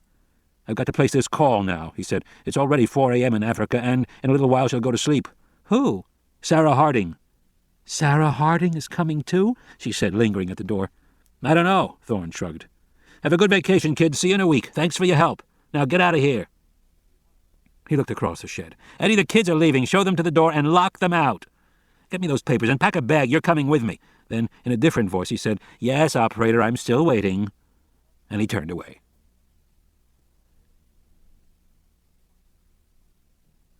Harding. Through the night vision goggles, the world appeared in shades of fluorescent green. Sarah Harding stared out at the African savanna. Directly ahead, above the high grass, she saw the rocky outcrop of a kopje. Bright green pinpoints glowed back from the boulders, probably rock hyraxes, she thought, or some other small rodent. Standing up in her jeep, wearing a sweatshirt against the cool night air, feeling the weight of the goggles, she turned her head slowly. She could hear the yelping in the night, and she was trying to locate the source. Even from her high vantage point, standing up in the vehicle, she knew the animals would be hidden from direct view. She turned slowly north, looking for movement in the grass. She saw none. She looked back quickly, the green world swirling momentarily. Now she faced south, and she saw them. The grass rippled in a complex pattern as the pack raced forward, yelping and barking, prepared to attack. She caught a glimpse of the female she called Face 1, or F1. F1 was distinguished by a white streak between her eyes. F1 loped along in the peculiar sideways gait of hyenas. Her teeth were bared. She glanced back at the rest of the pack, noting their position. Sarah Harding swung the glasses through the darkness, looking ahead of the pack. She saw the prey, a herd of African buffalo standing belly-deep in the grass, agitated. They were bellowing and stamping their feet. The hyenas yelped louder, a pattern of sound that would confuse the prey. They rushed through the herd, trying to break it up, trying to separate the calves from their mothers. African buffalo looked dull and stupid, but in fact they were among the most dangerous large African mammals. Heavy, powerful creatures with sharp horns and notoriously mean dispositions. The hyenas could not hope to bring down an adult unless it was injured or sick, but they would try to take a calf. Sitting behind the wheel of the jeep, McKenna, her assistant, said, "You want to move closer?" "No, this is fine." In fact, it was more than fine. Their jeep was on a slight rise, and they had a better-than-average view. With any luck, she would record the entire attack pattern. She turned on the video camera, mounted on a tripod 5 feet above her head, and dictated rapidly into the tape recorder. F1 south, F2 and F5 flanking 20 yards, F3 center, F6 circling wide east, can't see F7, F8 circling north, F1 straight through. Disrupting, herd moving, stamping. There's F7, straight through, F8 angling through from the north, coming out, circling again. This was classic hyena behavior. The lead animals ran through the herd while others circled it, then came in from the sides. The buffalo can't keep track of their attackers. She listened to the herd bellowing even as the group panicked, broke its tight clustered formation. The big animals moved apart, turning, looking. Harding couldn't see the calves. They were below the grass, but she could hear their plaintive cries. Now the hyenas came back. The buffalo stamped their feet, lowered their big heads menacingly. The grass rippled as the hyenas circled, yelping and barking, the sounds more staccato. She caught a brief glimpse of female F8, her jaws already red, but Harding hadn't seen the actual attack. The buffalo herd moved a short distance to the east, where it regrouped. One female buffalo now stood apart from the herd. She bellowed continuously at the hyenas. They must have taken her calf. Harding felt frustrated. It had happened so swiftly, too swiftly, which could only mean that the hyenas had been lucky, or the calf was injured. Or perhaps very young, even newborn. A few of the buffalo were still calving. She would have to review the videotape to try and reconstruct what had happened. The perils of studying fast-moving nocturnal animals, she thought. But there was no question they had taken an animal. All the hyenas were clustered around a single area of grass. They yelped and jumped. She saw F3, and then F5, their muzzles bloody. Now the pups came up, squealing to get at the kill. The adults immediately made room for them, helped them to eat. Sometimes they pulled away flesh from the carcass and held it so the young ones could eat. Their behavior was familiar to Sarah Harding, who had become in recent years the foremost expert on hyenas in the world. When she first reported her findings, she was greeted with disbelief and even outrage from colleagues who disputed her results in very personal terms. She was attacked for being a woman, for being attractive, for having an overbearing feminist perspective. The university reminded her she was on tenure track. Colleagues shook their heads, but Harding had persisted, and slowly, over time, as more data accumulated, her view of hyenas had come to be accepted. Still, hyenas would never be appealing creatures, she thought, watching them feed. They were ungainly, heads too big and bodies sloping, coats ragged and mottled, gait awkward, vocalizations too reminiscent of an unpleasant laugh. In an increasingly urban world of concrete skyscrapers, wild animals were romanticized, classified as noble or ignoble, heroes or villains. And in this media-driven world, hyenas were simply not photogenic enough to be admirable. Long since cast as the laughing villains of the African plain, they were hardly thought worth a systematic study until Harding had begun her own research. What she had discovered cast hyenas in a very different light. Brave hunters and attentive parents, they lived in a remarkably complex social structure, and a matriarchy as well. As for their notorious yelping vocalizations, they actually represented an extremely sophisticated form of communication. She heard a roar, and through her night vision goggles saw the first of the lions approaching the kill. It was a large female, circling closer. The hyenas barked and snapped at the lioness, guiding their own pups off into the grass. Within a few moments, other lions appeared and settled down to feed on the hyena's kill.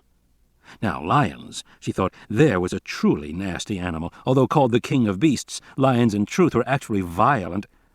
The phone rang. "McKenna?" she said. The phone rang again. Who could be calling her now? She frowned. Through the goggles, she saw the lionesses look up, heads turning in the night. McKenna was fumbling beneath the dashboard, looking for the phone. It rang 3 more times before he found it. She heard him say, "Jumbo, Mizzy." "Yes, Dr. Harding is here." He handed the phone up to her. "It's Dr. Thorne." Reluctantly, she removed her night goggles and took the phone. She knew Thorne well. He had designed most of the equipment in her Jeep. "Doc, this better be important." "It is," Thorne said. "I'm calling about Richard." "What about him?" She caught his concern, but didn't understand why. Lately, Levine had been a pain in the neck, telephoning her almost daily from California, picking her brains about field work with animals. He had lots of questions about hides and blinds, data protocols, record-keeping. It went on and on. "Did he ever tell you what he intended to study?" Thorne asked. "No," she said. "Why?" "Nothing at all?" "No," Harding said. "He was very secretive, but I gathered he'd located an animal population that he could use to make some point about biological systems. You know how obsessive he is. Why?" "Well, he's missing, Sarah. Malcolm and I think he's in some kind of trouble. We've located him on an island in Costa Rica, and we're going to get him now." "Now?" she said. "Tonight. We're flying to San Jose in a few hours. Ian's going with me. We want you to come too." "Doc," she said, "even if I took a flight out of Seronera tomorrow morning to Nairobi, it'd take me almost a day to get there, and that's if I got lucky. I mean—" "You decide," Thorne said, interrupting. "I'll give you the details, and you decide what you want to do." He gave her the information, and she wrote it on the notepad strapped to her wrist. Then Thorne rang off. She stood staring out at the African night, feeling the cool breeze on her face. Off in the darkness she heard the growl of the lions at the kill. Her work was here. Her life was here. McKenna said, "Dr. Harding, what do we do?" "Go back," she said. "I have to pack." "You're leaving?" "Yes," she said. "I'm leaving." Message. Thorne drove to the airport, the lights of San Francisco disappearing behind them. Malcolm sat in the passenger seat. He looked back at the Explorer driving behind them and said, "Does Eddie know what this is all about?" "Yes," Thorne said, "but I'm not sure he believes it." "And the kids don't know?" "No," Thorne said. There was a beeping alongside him. Thorne pulled out his little black Envoy, a radio pager. A light was flashing. He flipped up the screen and handed it to Malcolm. "Read it for me." "It's from Arby," Malcolm said. "Says, 'Have a good trip. If you want us, call. We'll be standing by if you need our help.' And he gives his phone number." Thorne laughed. "You gotta love those kids. They never give up." Then he frowned as a thought occurred to him. What's the time on that message? 4 minutes ago, Malcolm said. Came in via Netcom. Okay, just checking. They turned right toward the airport. They saw the lights in the distance. Malcolm stared forward gloomily. It's very unwise for us to be rushing off like this. It's not the right way to go about it, Thorne said. We should be all right, as long as we have the right island. We do, Malcolm said. How do you know? The most important clue was something I didn't want the kids to know about. A few days ago, Levine saw the carcass of one of the animals. Oh? Yes, he had a chance to look at it before the officials burned it, and he discovered that it was tagged. He cut the tag off and sent it to me. Tagged? You mean yes, like a biological specimen. The tag was old, and it showed pitting from sulfuric acid. Must be volcanic, Thorne said. Exactly. And you said it was an old tag? Several years, Malcolm said. But the most interesting finding was the way the animal died. Levine concluded the animal had been injured while it was still alive, a deep slashing cut in the leg that went right down to the bone. Thorne said, You're saying the animal was injured by another dinosaur? Yes, exactly. They drove a moment in silence. Who else besides us knows about this island? I don't know, Malcolm said, but somebody's trying to find out. My office was broken into today and photographed. Great, Thorne sighed. But you didn't know where the island was, did you? No, I hadn't put it together yet. Do you think anybody else has? No, Malcolm said. We're on our own. Exploitation.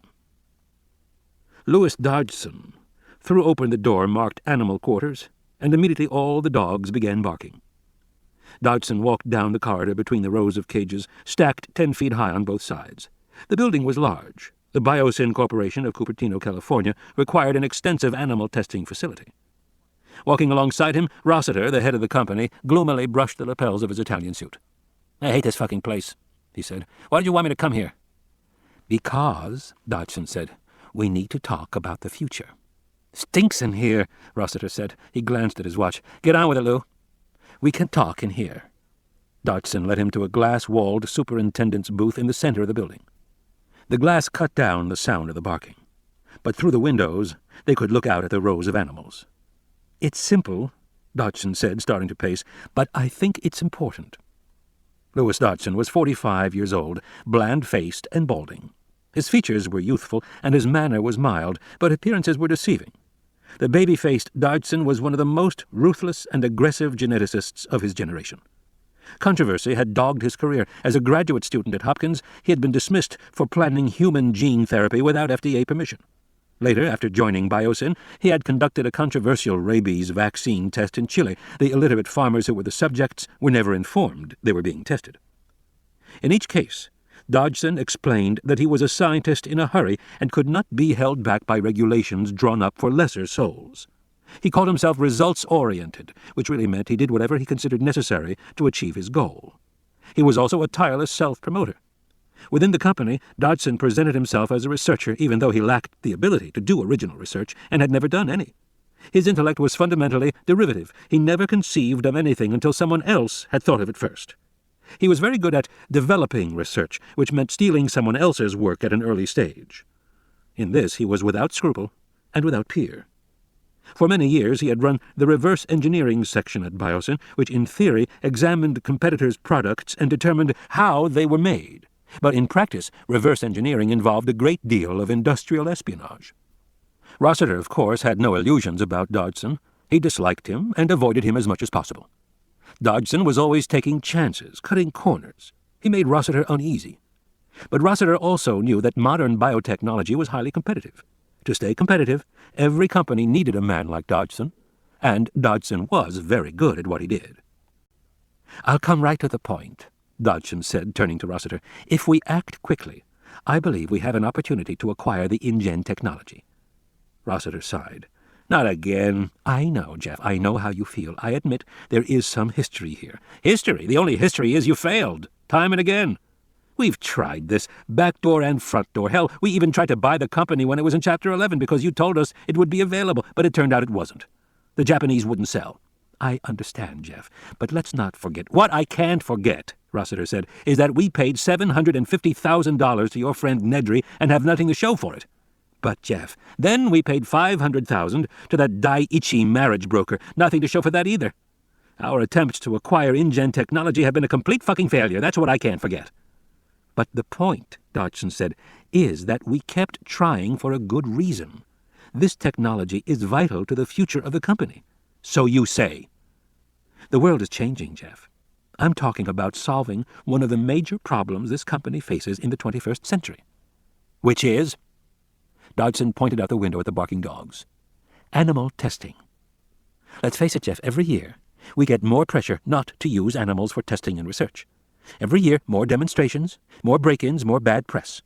First it was just simple-minded zealots and Hollywood celebrities, but now it's a bandwagon. Even university philosophers are beginning to argue that it's unethical for monkeys and dogs and even rats to be subjected to the indignities of laboratory research.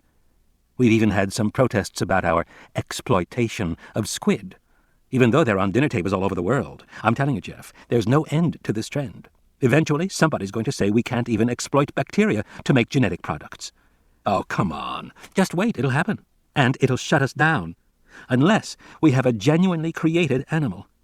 Consider, an animal that is extinct and is brought back to life is for all practical purposes not an animal at all. It can't have any rights. It's already extinct.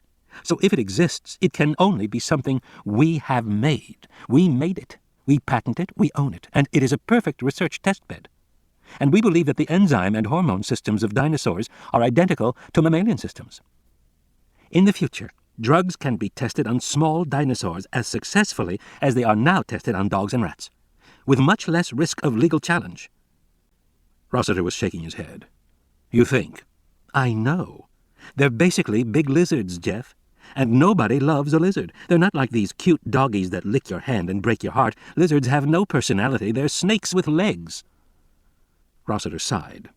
Jeff, we're talking about real freedom here, because at the moment everything to do with living animals is tied up in legal and moral knots. Big game hunters can't shoot a lion or an elephant. The same animals their fathers and grandfathers used to shoot and then pose proudly for a photo. Now there are forms, licenses, expenses, and plenty of guilt. These days you don't dare shoot a tiger and admit it afterward. In the modern world, it's a much more serious transgression to shoot a tiger than to shoot your parents. Tigers have advocates. But now imagine a specially stocked hunting preserve, maybe somewhere in Asia, where individuals of wealth and importance could hunt tyrannosaurs and triceratops in a natural setting. It would be an incredibly desirable attraction. How many hunters have a stuffed elk head on their wall? The world's full of them. But how many can claim to have a snarling Tyrannosaurus head hanging above the wet bar? You're not serious. I'm trying to make a point here, Jeff. These animals are totally exploitable. We can do anything we want with them. Rossiter stood up from the table, put his hands in his pockets. He sighed, then looked up at Dodgson. The animals still exist? Dodgson nodded slowly. And you know where they are? Dodgson nodded. Okay, Rossiter said. Do it. He turned toward the door, then paused, looked back. But Lou, he said, let's be clear, this is it. This is absolutely the last time. Either you get the animals now or it's over. This is the last time. Got it? Don't worry, Dodgson said. This time, I'll get them.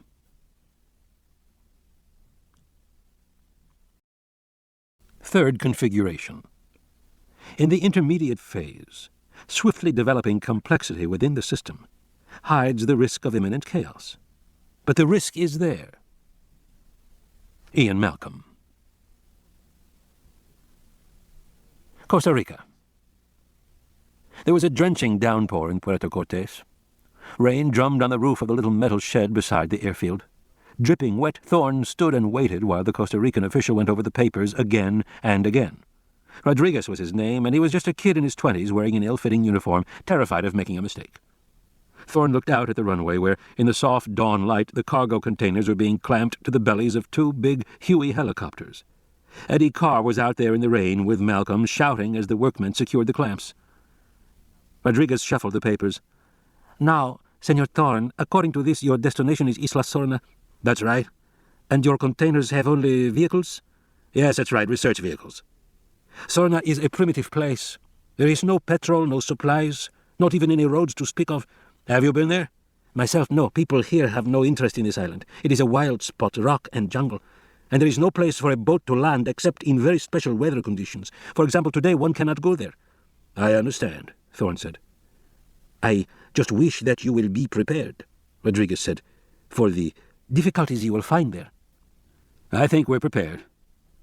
You are taking adequate petrol for your vehicles? Thorne sighed. Why bother to explain? Yes, we are. And there are just 3 of you, Dr. Malcolm, yourself, and your assistant, Senor Carr? Correct. And your intended stay is less than 1 week? That's correct, more like 2 days. With any luck, we expect to be off the island sometime tomorrow. Rodriguez shuffled the papers again, as if looking for a hidden clue. Well, is there a problem? Thorne said, glancing at his watch. No problem, senor. Your permits are signed by the Director General of the Biological Preserves. They are in order.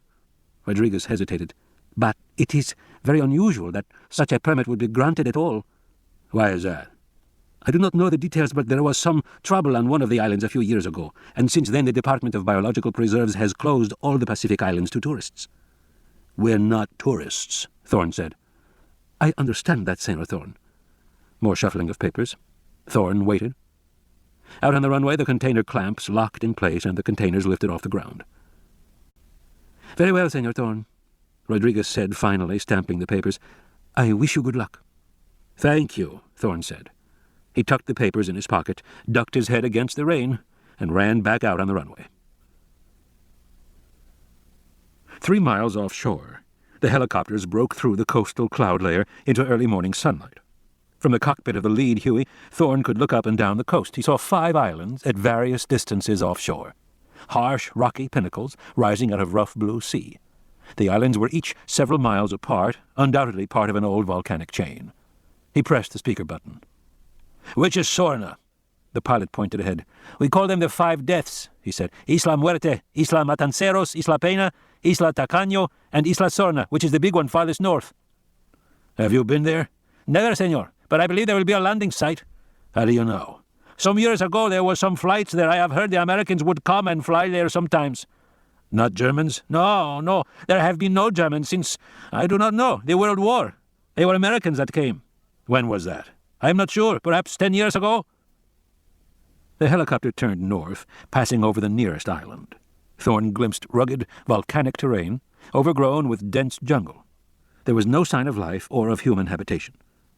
To the local people, these islands are not happy places, the pilot said. They say no good comes from here. He smiled. But they do not know. They are superstitious Indians. Now they were over open water with Isla Sorna directly ahead. It was clearly an old volcanic crater, bare, reddish-gray rock walls, an eroded cone. Where do the boats land? The pilot pointed to where the sea surged and crashed against the cliffs.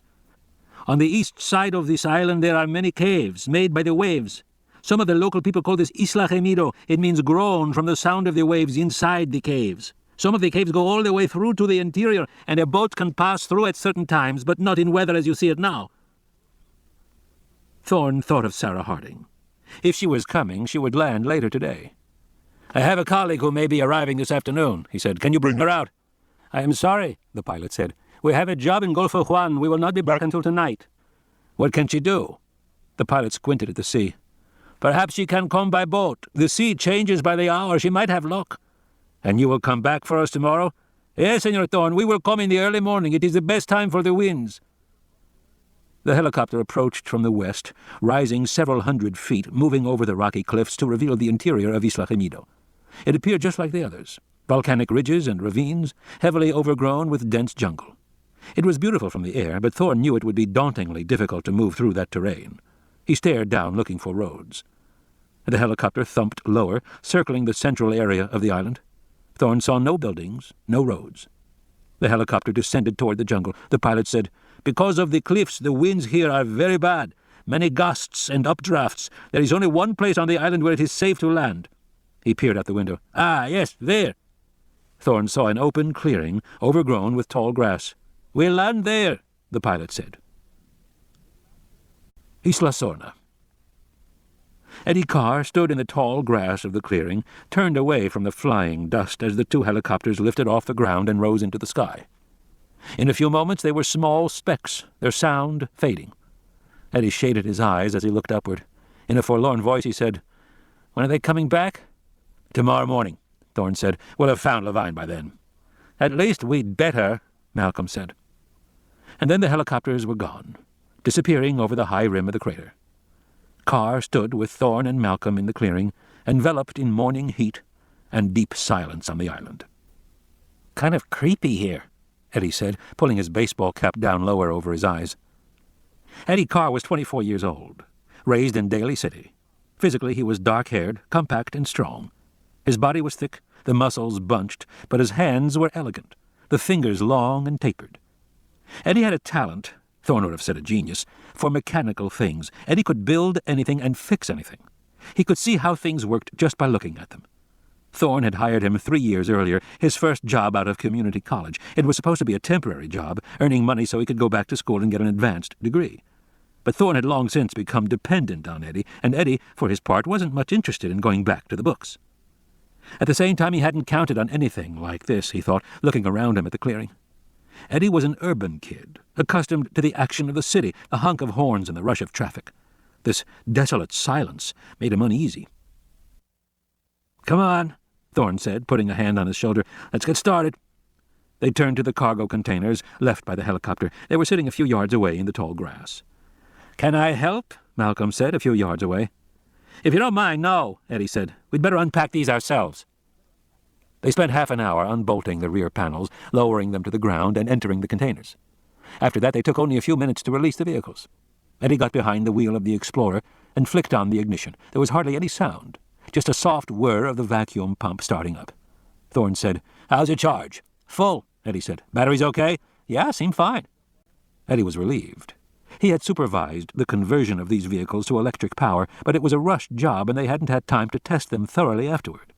And though it was true that electric cars employed less complex technology than the internal combustion engine, that chugging relic of the 19th century, Eddie knew that taking untested equipment into the field was always risky, especially when that equipment also used the latest technology. That fact troubled Eddie more than he was willing to admit. Like most born mechanics, he was deeply conservative. He liked things to work no matter what. And to him that meant using established, proven technology. Unfortunately, he had been voted down this time. Eddie had two particular areas of concern. One was the black photovoltaic panels with their rows of octagonal silicon wafers mounted on the roof and hood of the vehicles. These panels were efficient and much less fragile than the old photovoltaics.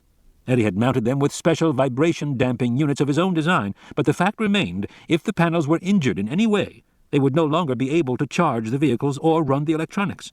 All their systems would stop dead. His other concern was the batteries themselves.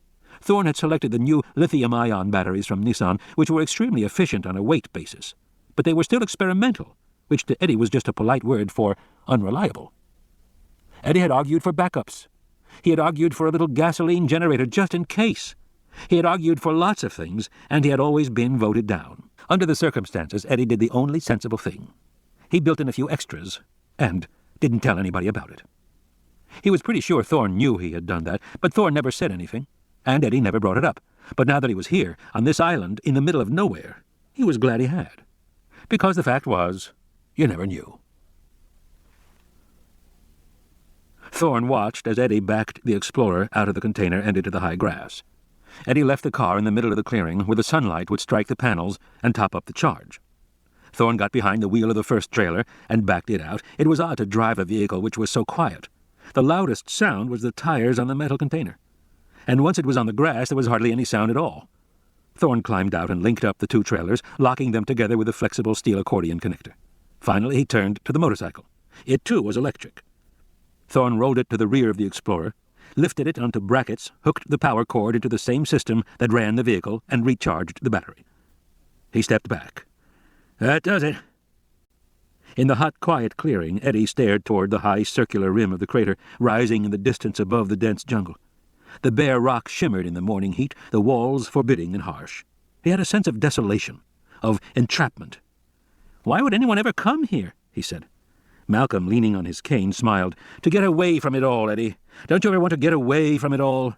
"Not if I can help it," Eddie said. "Me? I always like a Pizza Hut nearby, you know what I mean?" "Well, you're a ways from one now." Thorne returned to the back panel of the trailer and pulled out a pair of heavy rifles. Beneath the barrel of each hung 2 aluminum canisters, side by side. He handed one rifle to Eddie, showed the other to Malcolm. "You ever seen these?" "Read about them," Malcolm said. "This is the Swedish thing?" "Right. Lindstrad air gun, most expensive rifle in the world. Rugged, simple, accurate, and reliable. Fires a subsonic Fluger impact delivery dart containing whatever compound you want." Thorne cracked open the cartridge bank, revealing a row of plastic containers filled with straw-colored liquid. Each cartridge was tipped with a 3-inch needle. "We've loaded the enhanced venom of Conus purpurascens, the South Sea cone shell. It's the most powerful neurotoxin in the world. Acts within a 2,000th of a second. It's faster than the nerve conduction velocity. The animal's down before it feels the prick of the dart." "Lethal?" Thorne nodded. "No screwing around here. Just remember, you don't want to shoot yourself in the foot with this because you'll be dead before you realize that you've pulled the trigger." Malcolm nodded. "Is there an antidote?" "No, but what's the point? There'd be no time to administer it if there was." "That makes things simple," Malcolm said, taking the gun. "Just thought you ought to know," Thorne said. "Eddie, let's get going." The stream.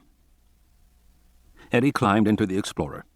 Thorne and Malcolm climbed into the cab of the trailer. A moment later, the radio clicked. Eddie said, "You putting up the database, Doc?" "Right now," Thorne said. He plugged the optical disc into the dashboard slot. On the small monitor facing him, he saw the island appear, but it was largely obscured behind patches of cloud. "What good is that?" Malcolm said. "Just wait," Thorne said. "It's a system. It's going to sum data." "Data from what?" "Radar." In a moment, a satellite radar image overlaid the photograph. The radar could penetrate the clouds. Thorne pressed a button, and the computer traced the edges, enhancing details, highlighting the faint, spidery track of the road system. "Pretty slick," Malcolm said. But to Thorne, he seemed tense. "I've got it," Eddie said on the radio. Malcolm said, "He can see the same thing?" "Yes, on his dashboard." "But I don't have the GPS," Eddie said anxiously. "Isn't it working?" "You guys," Thorne said. "Give it a minute. It's reading the optical. Way stations are coming up." There was a cone-shaped global positioning sensor mounted in the roof of the trailer. Taking radio data from orbiting navigation satellites thousands of miles overhead, the GPS could calculate the position of the vehicles within a few yards. In a moment, a flashing red X appeared on the map of the island. "Okay," Eddie said on the radio. "I got it. Looks like a road leading out of the clearing to the north. That where we're going?" "I'd say so," Thorne said. According to the map, the road twisted several miles across the interior of the island before finally reaching a place where all the roads seemed to meet. There was the suggestion of buildings there, but it was hard to be sure. "Okay, Doc, here we go." Eddie drove past him and took the lead. Thorne stepped on the accelerator, and the trailer hummed forward, following the Explorer.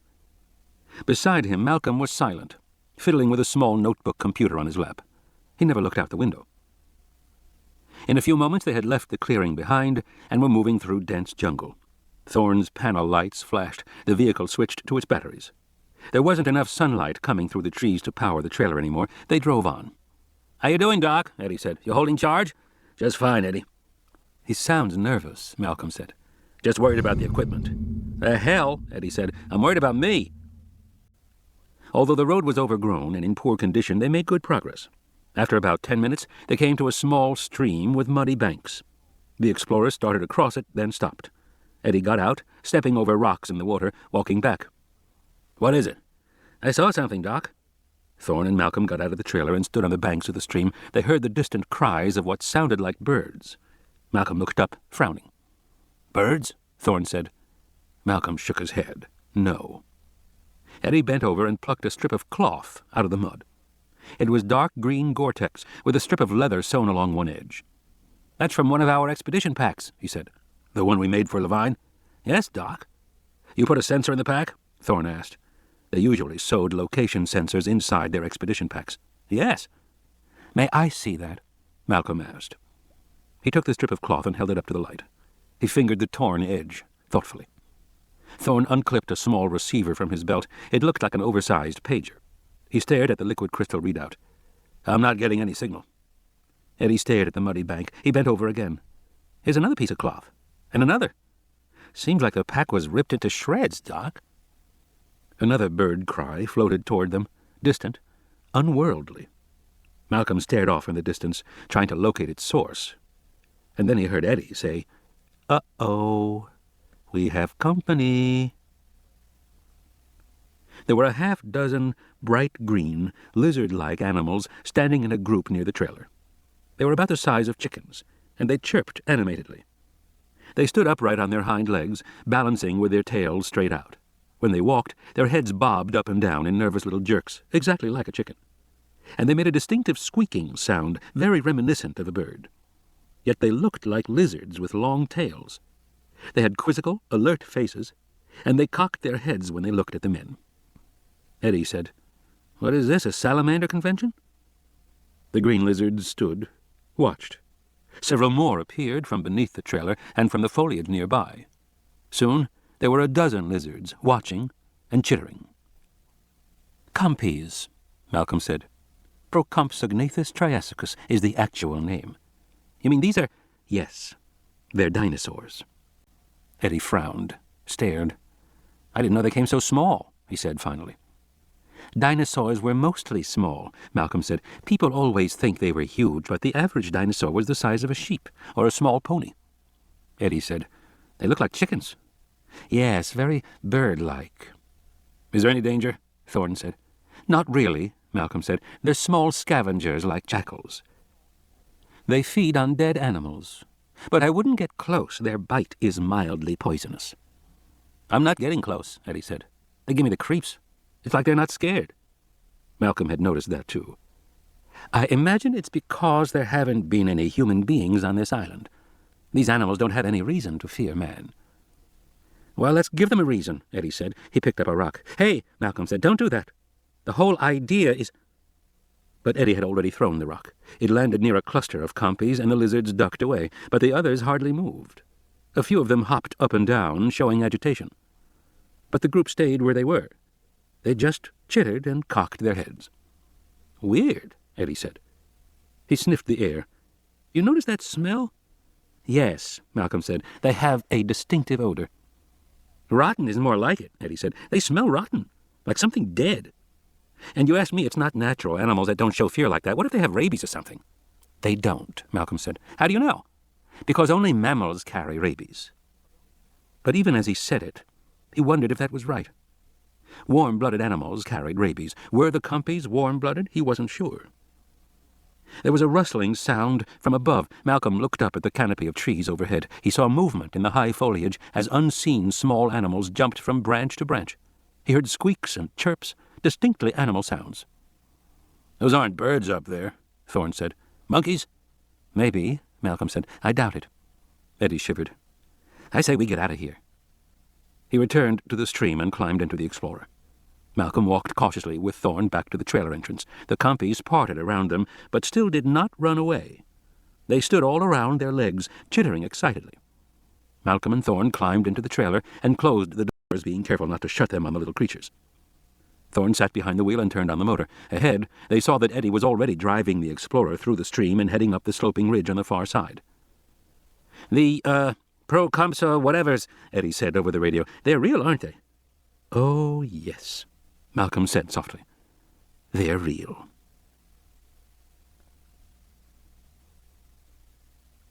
The road.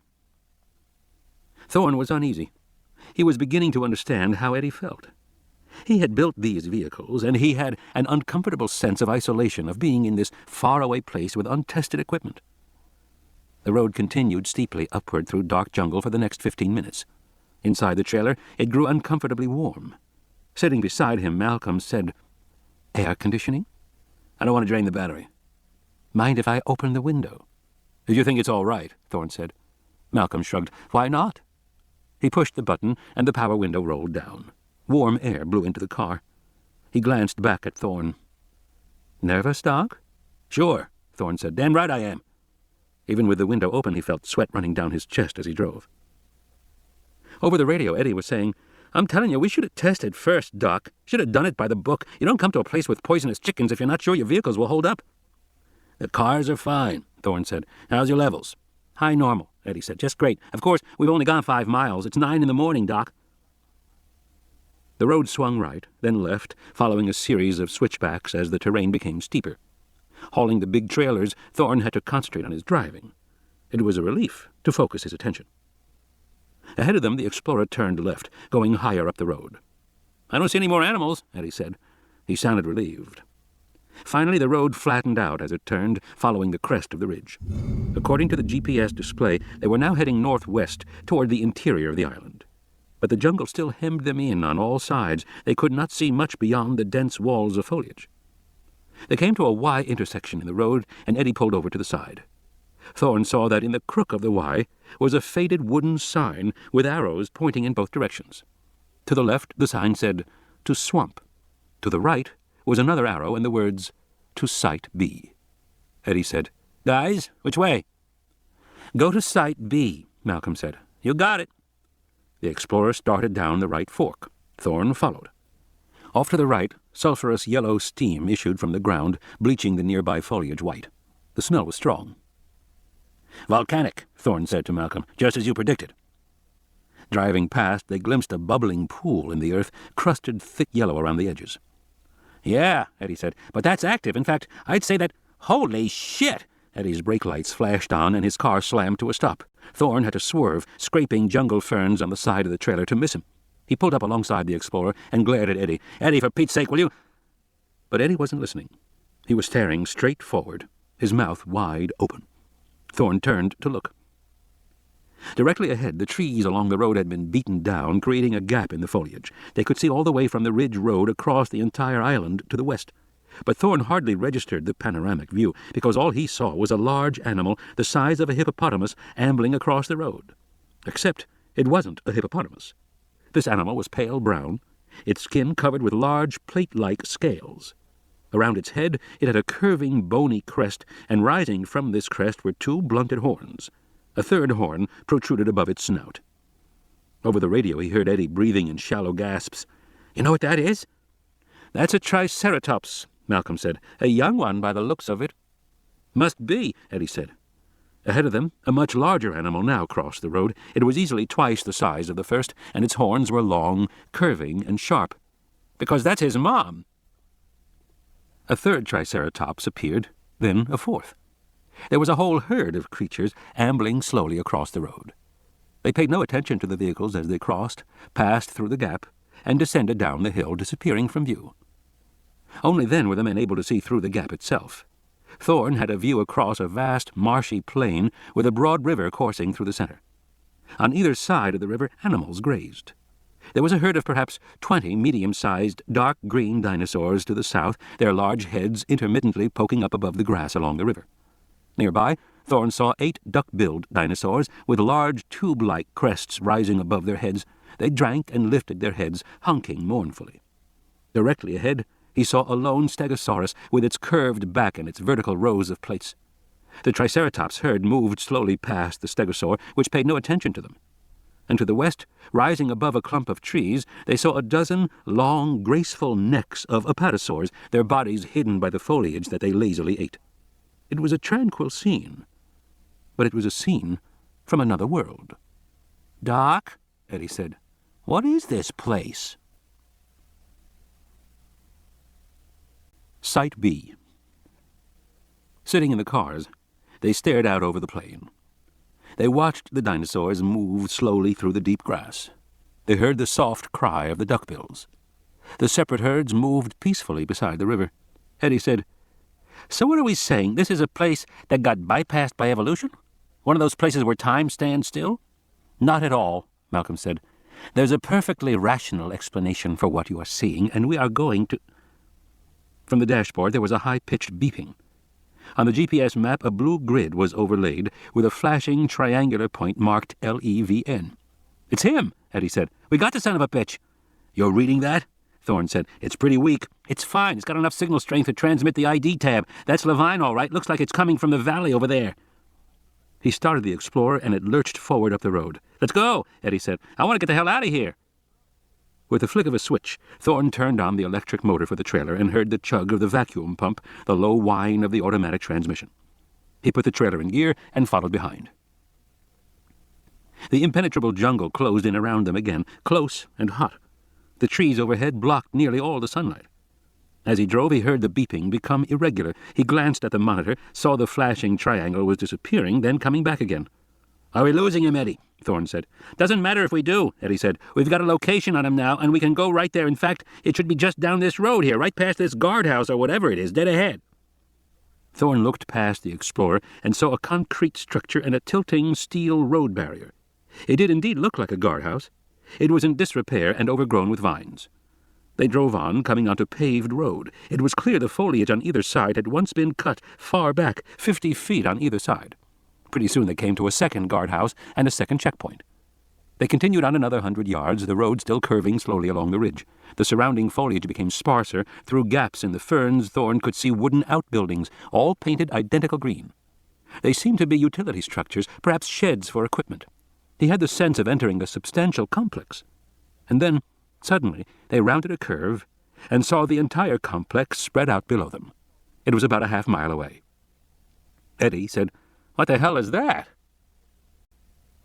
Thorne stared, astonished. In the center of the clearing, he saw the flat roof of an enormous building.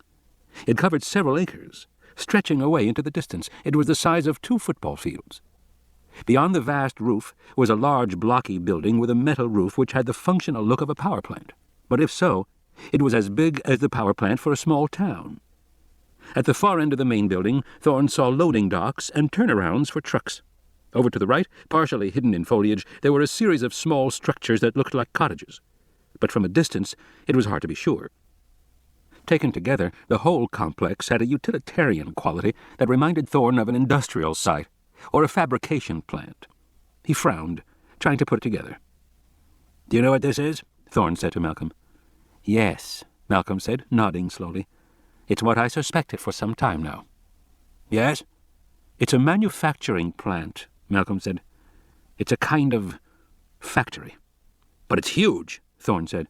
"Yes," Malcolm said. "It had to be."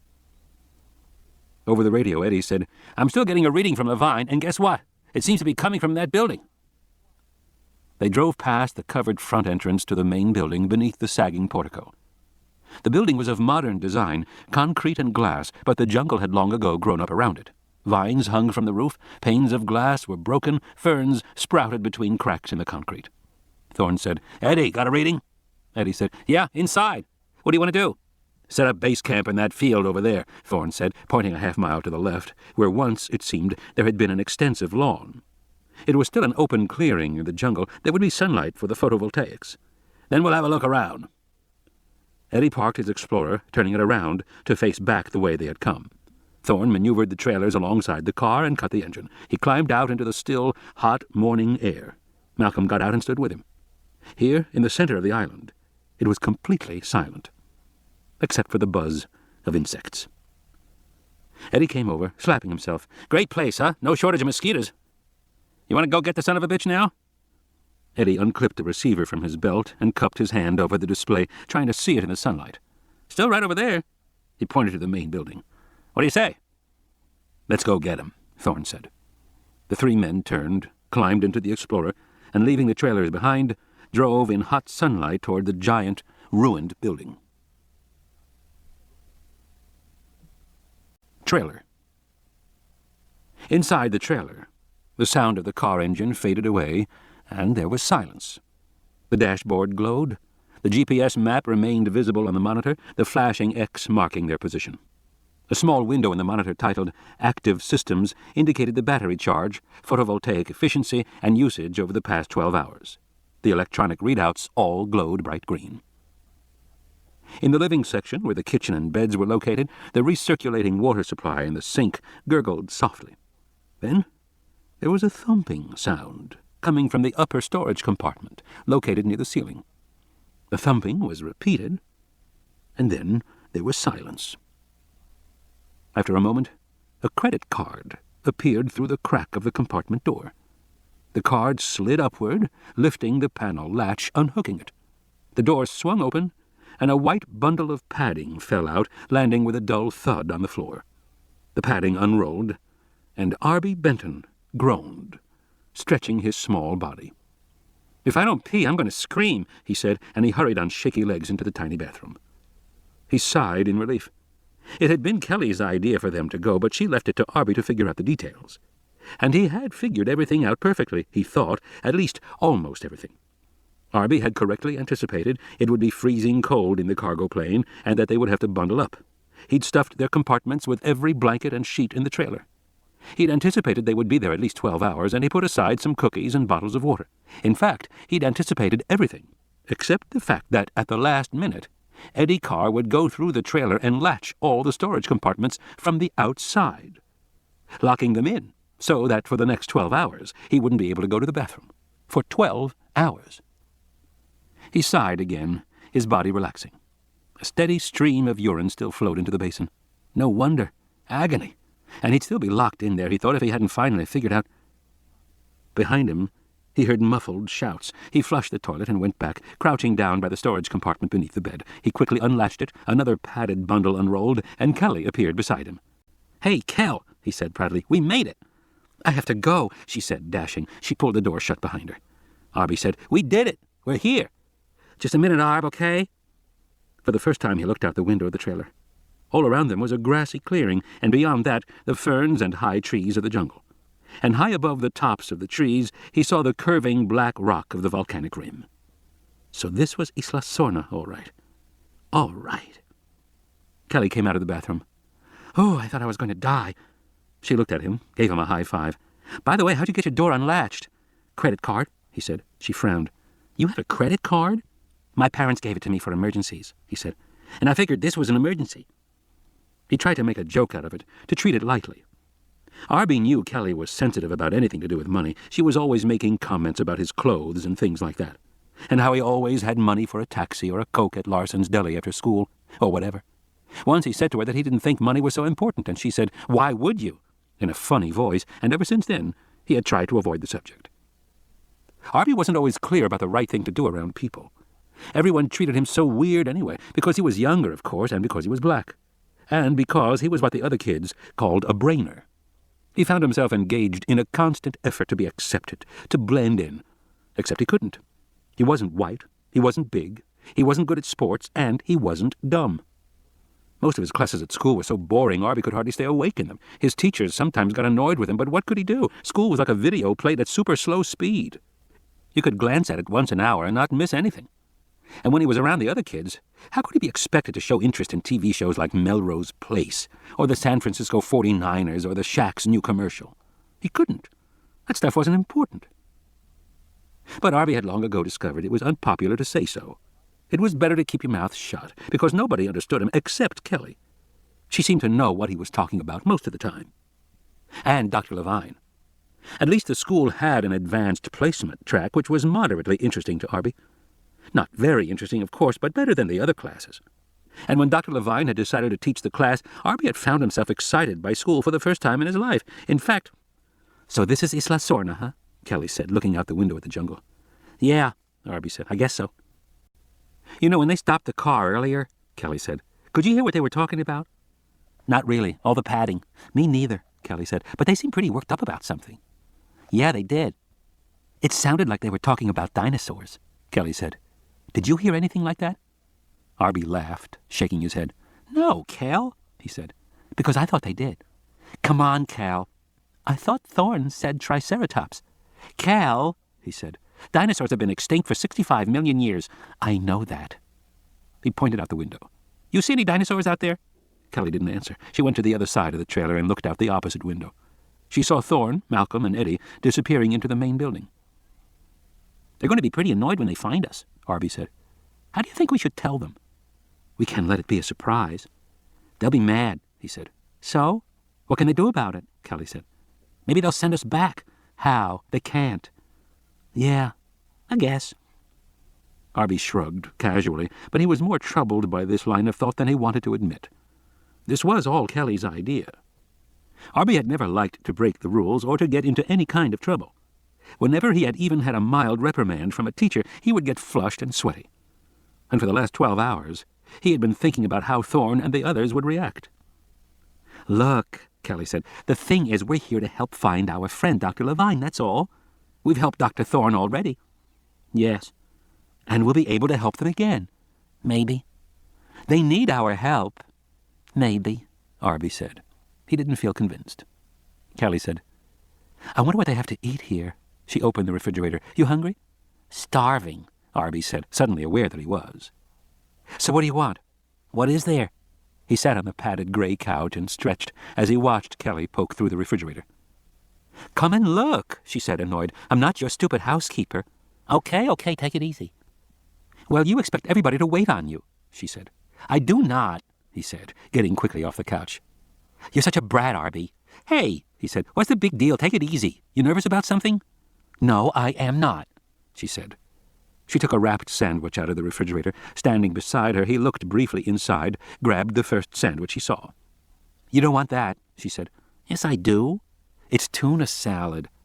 Arby hated tuna salad. He put it back quickly, looked around again. "That's turkey on the left," she said, "in the bun."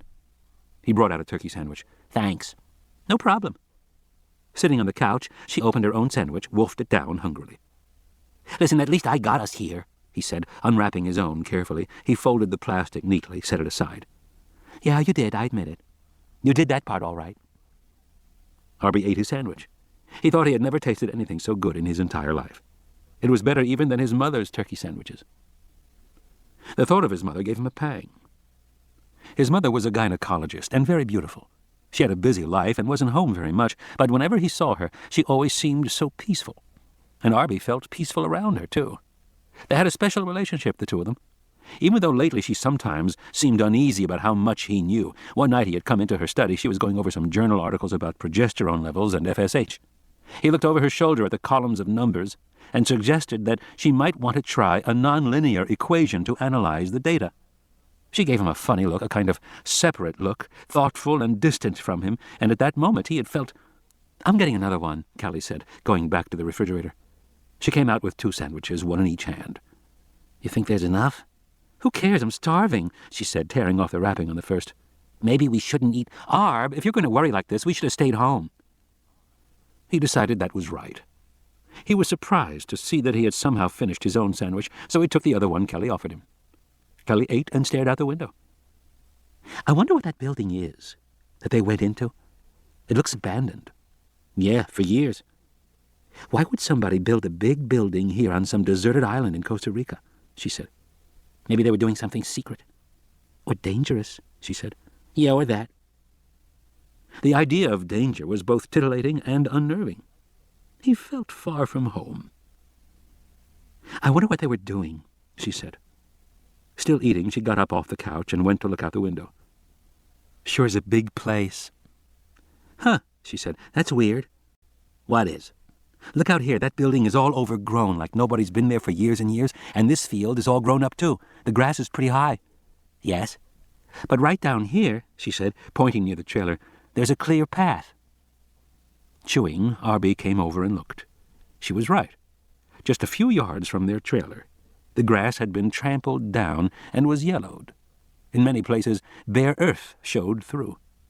It was a narrow but distinct trail coming in from the left, going off to the right across the open clearing.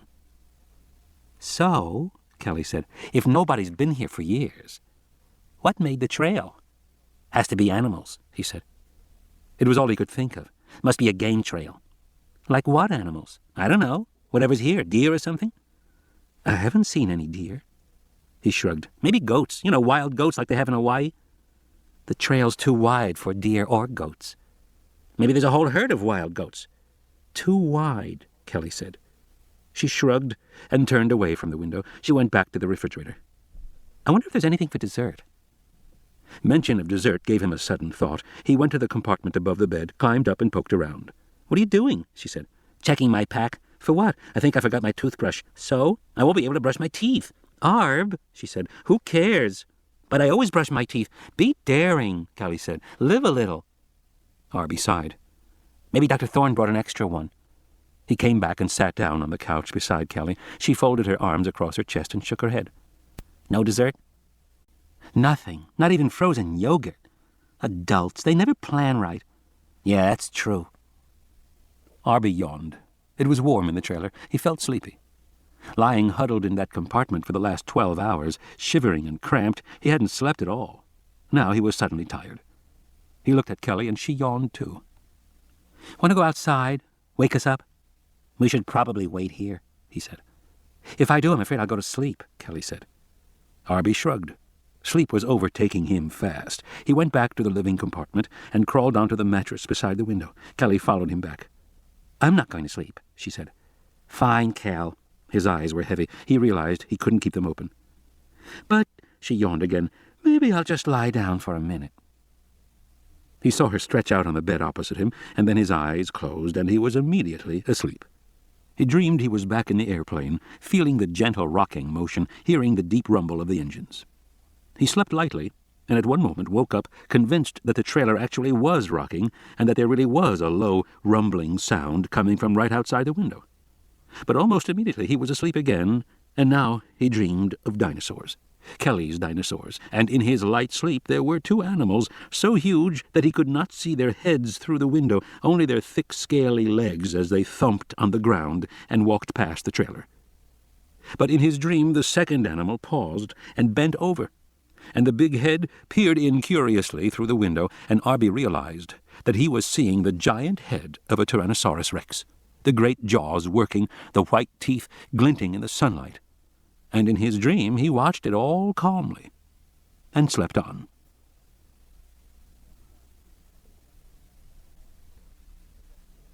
Interior. Two large swinging glass doors at the front of the main building led into a darkened lobby beyond.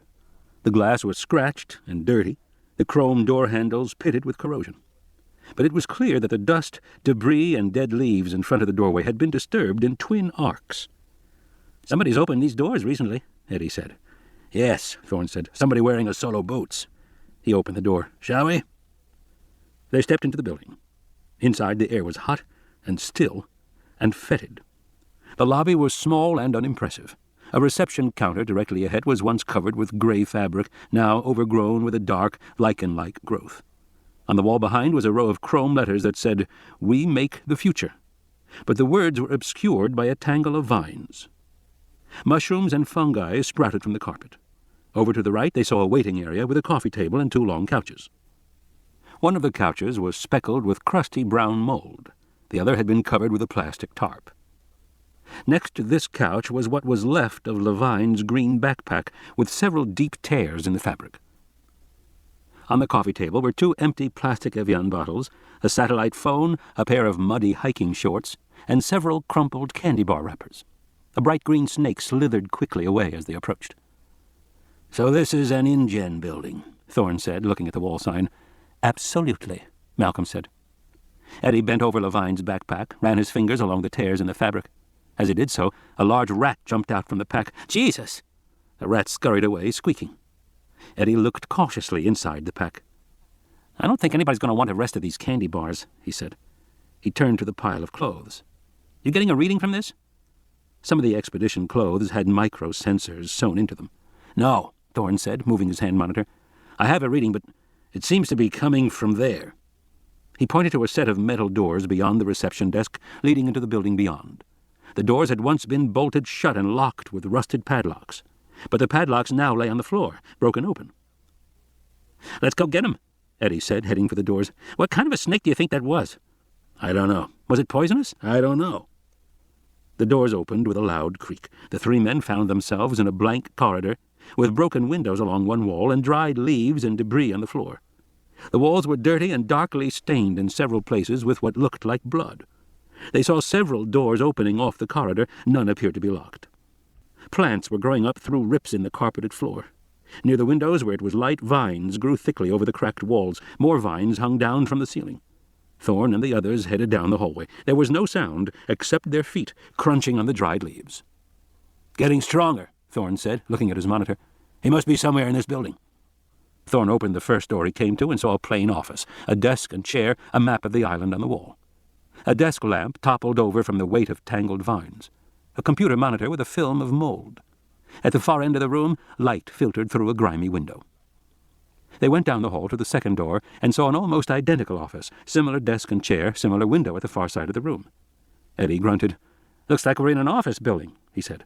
Thorne went on. He opened the third door, and then the fourth. More offices. Thorne opened the fifth door and paused. He was in a conference room, dirty with leaves and debris. There were animal droppings on a long wooden table in the center of the room. The window on the far side was dusty. Thorne was drawn to a large map which covered one whole wall of the conference room. There were pushpins of various colors stuck in the map. Eddie came in and frowned. Beneath the map was a chest of drawers. Thorne tried to open them, but they were all locked. Malcolm walked slowly into the room, looking around, taking it in. "What's this map mean?" Eddie said. "You have any idea what the pins are?" Malcolm glanced at it. 20 pins in 4 different colors. 5 pins of each color, arranged in a pentagon or any way a 5-pronged pattern of some kind, going to all parts of the island. I'd say it looks like a network. "Didn't Arby say there was a network on this island?" "Yes, he did." "Interesting." "Well, never mind that now," Thorne said. He went back into the hallway again, following the signal from his hand unit. Malcolm closed the door behind them, and they continued on. They saw more offices, but no longer opened the doors. They followed the signal from Levine. At the end of the corridor was a pair of sliding glass doors marked "No Admittance, Authorized Personnel Only." Thorne peered through the glass, but he could not see much beyond. He had the sense of a large space and complex machinery, but the glass was dusty and streaked with grime. It was difficult to see. Thorne said to Malcolm, "You really think you know what this building was for?" "I know exactly what it was for," Malcolm said. "It's a manufacturing plant for dinosaurs." "Why?" Eddie said. "Would anybody want that?" "Nobody would," Malcolm said. "That's why they kept it a secret." "I don't get it," Eddie said. Malcolm smiled. "Long story," he said. He slipped his hands between the doors and tried to pull them open, but they remained shut fast. He grunted, straining with effort. And then, suddenly, with a metallic screech, they slid apart. They stepped into the darkness beyond. Their flashlights shone down an inky corridor as they moved forward. To understand this place, you have to go back 10 years to a man named John Hammond and an animal called the quagga. "The what?" "The quagga," Malcolm said, "is an African mammal, rather like a zebra. It became extinct in the last century, but in the 1980s, somebody used the latest DNA extraction techniques on a piece of quagga hide and recovered a lot of DNA, so much DNA that people began to talk about bringing the quagga back to life. And if you could bring the quagga back to life, why not other extinct animals? The dodo, the saber-toothed tiger, or even a dinosaur." "Where could you get dinosaur DNA?" Thorne said. "Actually," Malcolm said, "paleontologists have been finding fragments of dinosaur DNA for years. They never said much about it because they never had enough material to use it as a classification tool, so it didn't seem to have any value. It was just a curiosity." "But to recreate an animal, you'd need more than DNA fragments," Thorne said. "You'd need the whole strand." "That's right," Malcolm said. "And the man who figured out how to get it was a venture capitalist named John Hammond. He reasoned that when dinosaurs were alive, insects probably bit them and sucked their blood, just as insects do today. And some of those insects would afterward land on a branch and be trapped in sticky sap. And some of that sap would harden into amber. Hammond decided that if you drilled into insects preserved in amber and extracted the stomach contents, you would eventually get some dino DNA. And did he? Yes, he did. And he started InGen to develop this discovery. Hammond was a hustler, and his true talent was raising money. He figured out how to get enough money to do the research to go from a DNA strand to a living animal. Sources of funding weren't immediately apparent, because although it would be exciting to recreate a dinosaur, it wasn't exactly a cure for cancer. So he decided to make a tourist attraction. He planned to recover the cost of the dinosaurs by putting them in a kind of zoo or theme park where he would charge admission. "Are you joking?" Thorne said. "No, Hammond actually did it. He built his park on an island called Isla Nublar, north of here, and he planned to open it to the public in late 1989. I went to see the place myself shortly before it was scheduled to open. But it turned out Hammond had problems," Malcolm said. "The park systems broke down, and the dinosaurs got free. Some visitors were killed. Afterward, the park and all its dinosaurs were destroyed." They passed a window where they could look out over the plain at the herds of dinosaurs browsing by the river. Thorne said, "If they were all destroyed, what's this island?" "This island," Malcolm said, "is Hammond's dirty little secret.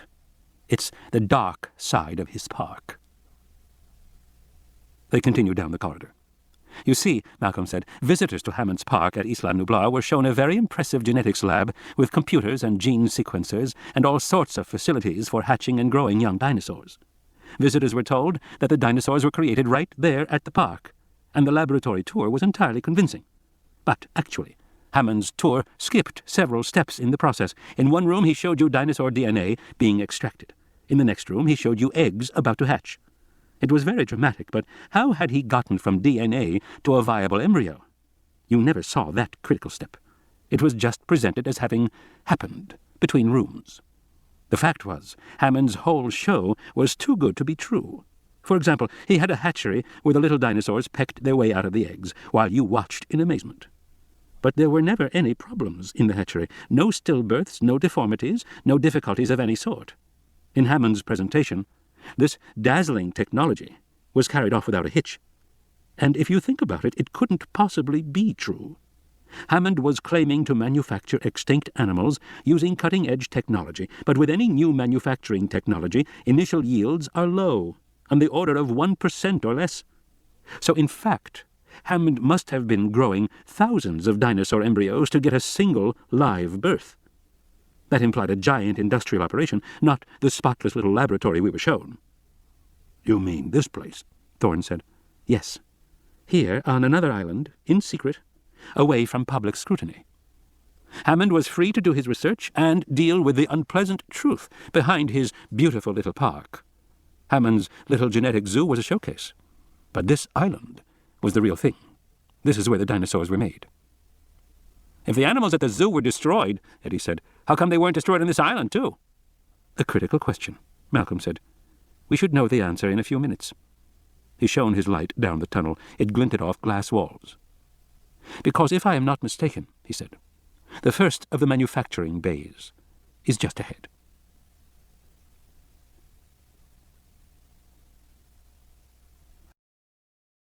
Arby.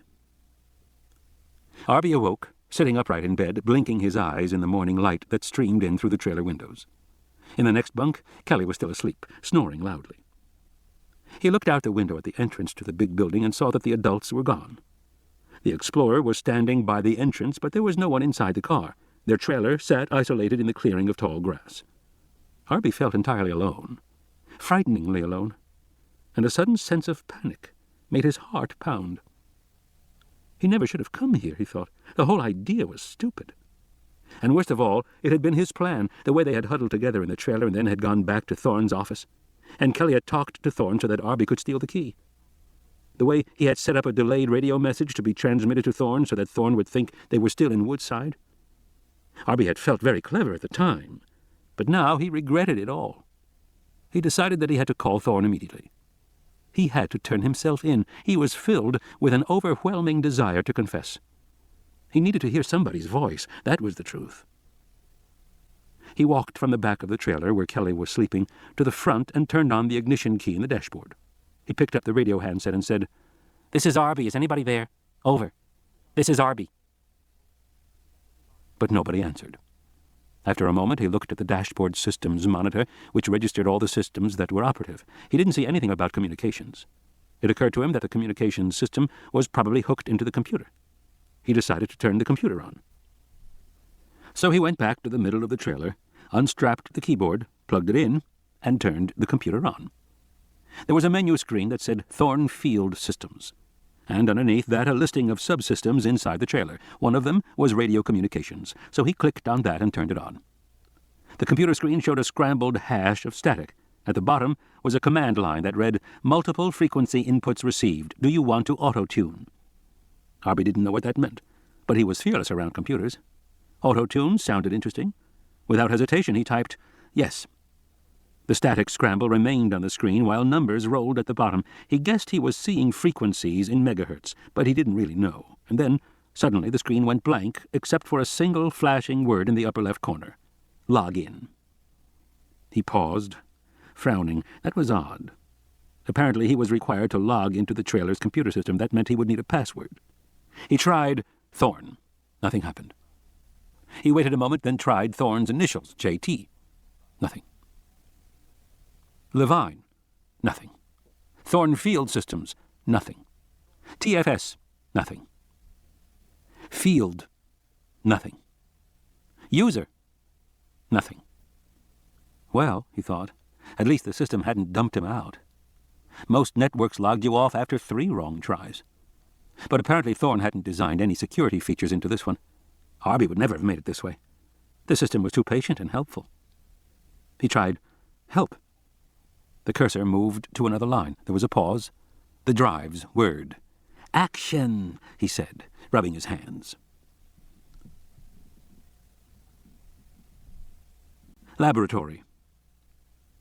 As Thorne's eyes adjusted to the low light, he saw they were standing inside an enormous space consisting of row after row of rectangular stainless steel boxes, each fitted with a tangled maze of plastic tubing.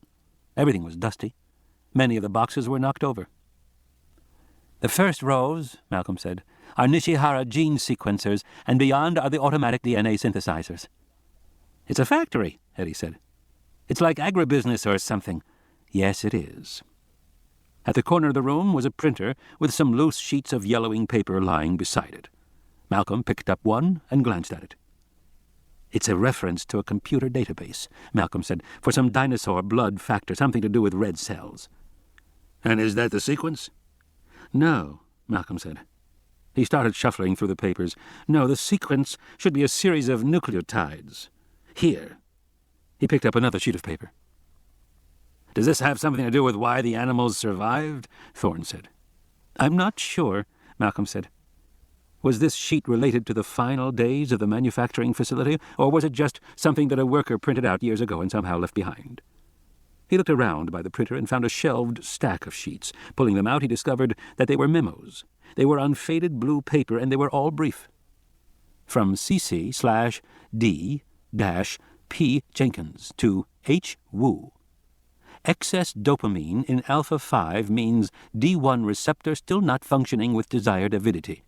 To minimize aggressive behavior in finished orgs, must try alternate genetic backgrounds. We need to start this today. And again, from CC/D to H. Wu/SUP.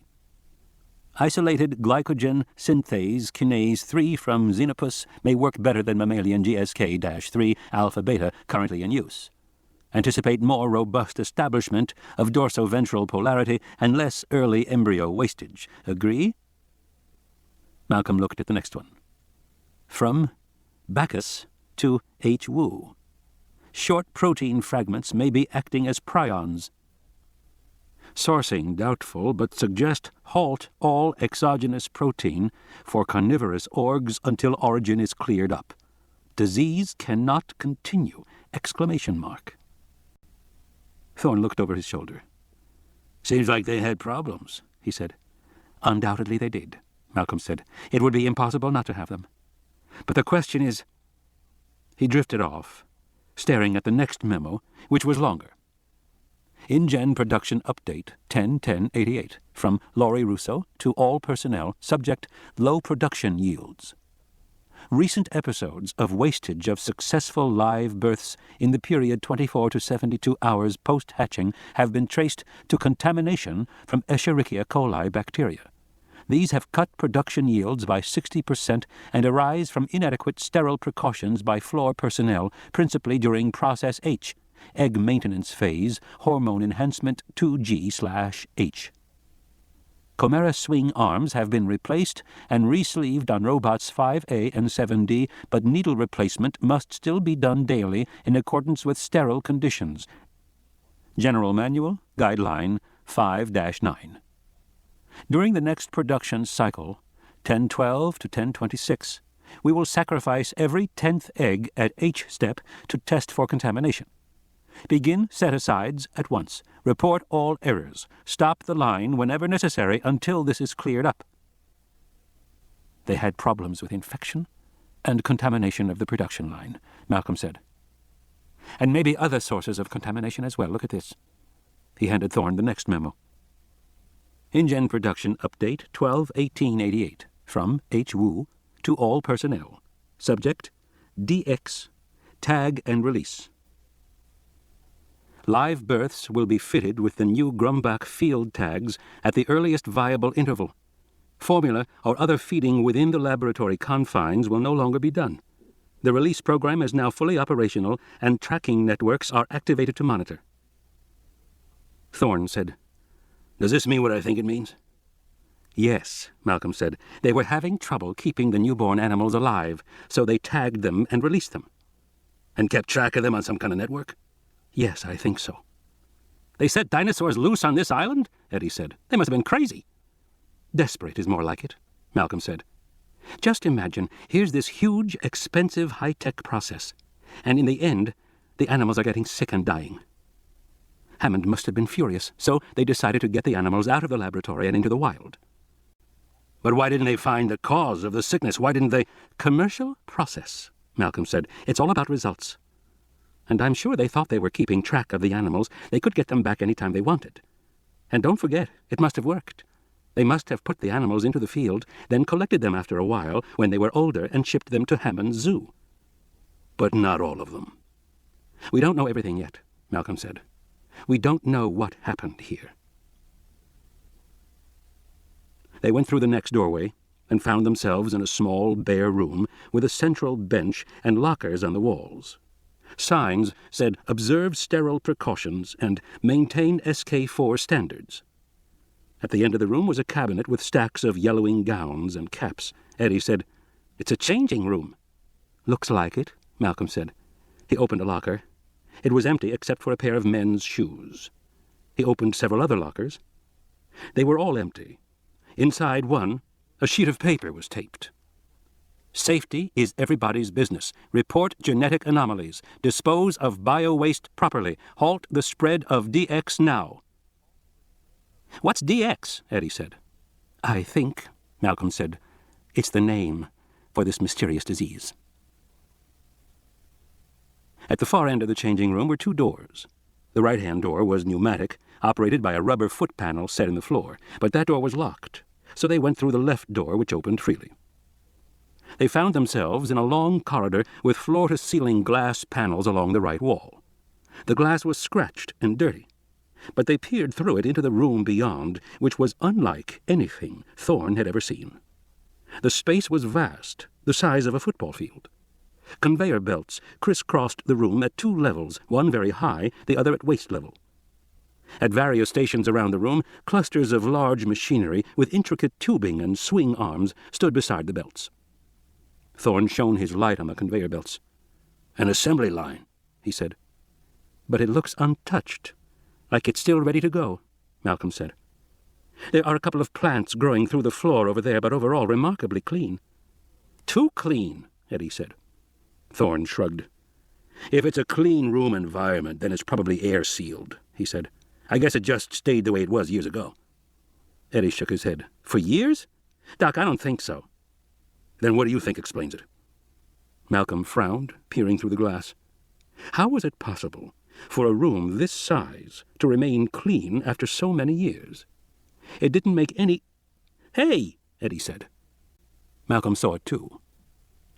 It was in the far corner of the room, a small blue box halfway up the wall, cables running into it. It was obviously some kind of electrical junction box. Mounted on the box was a tiny red light. It was glowing. "This place has power!" Thorne moved close to the glass, looking through with them. "That's impossible. It must be some kind of stored charge or a battery."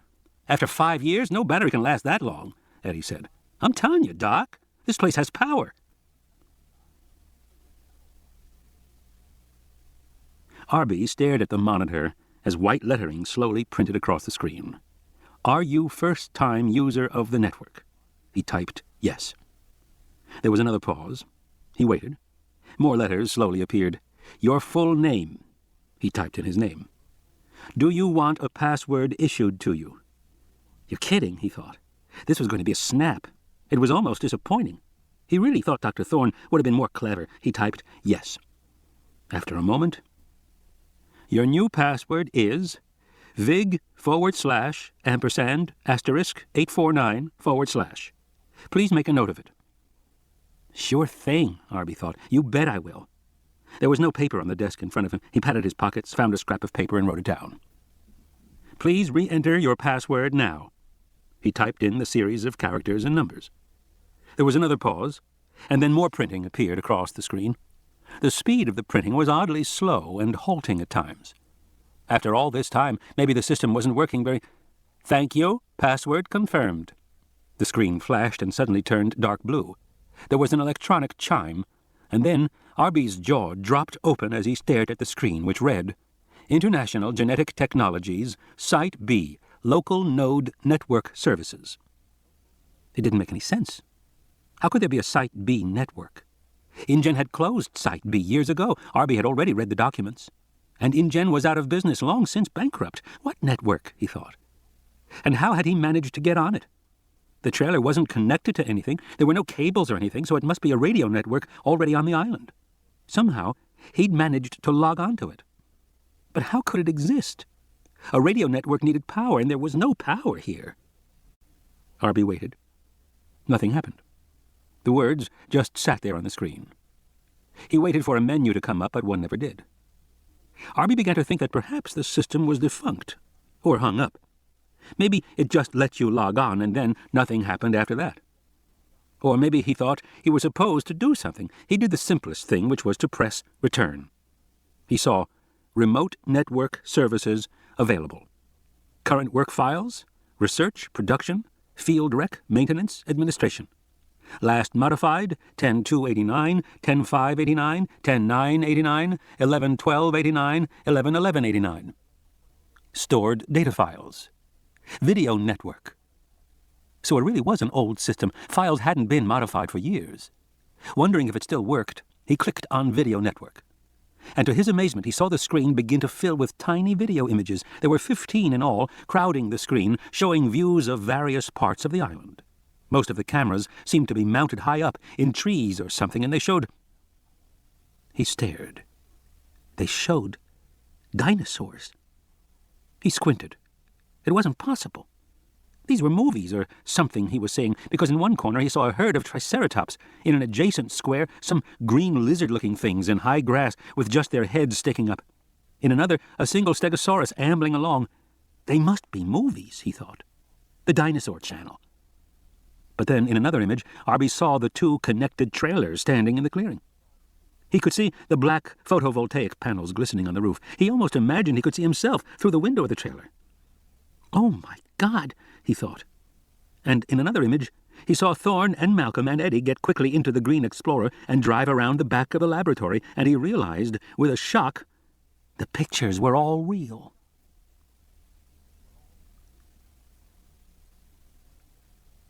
Power. They drove the Explorer to the back of the main building, heading for the power station. On the way, they passed a little village to their right.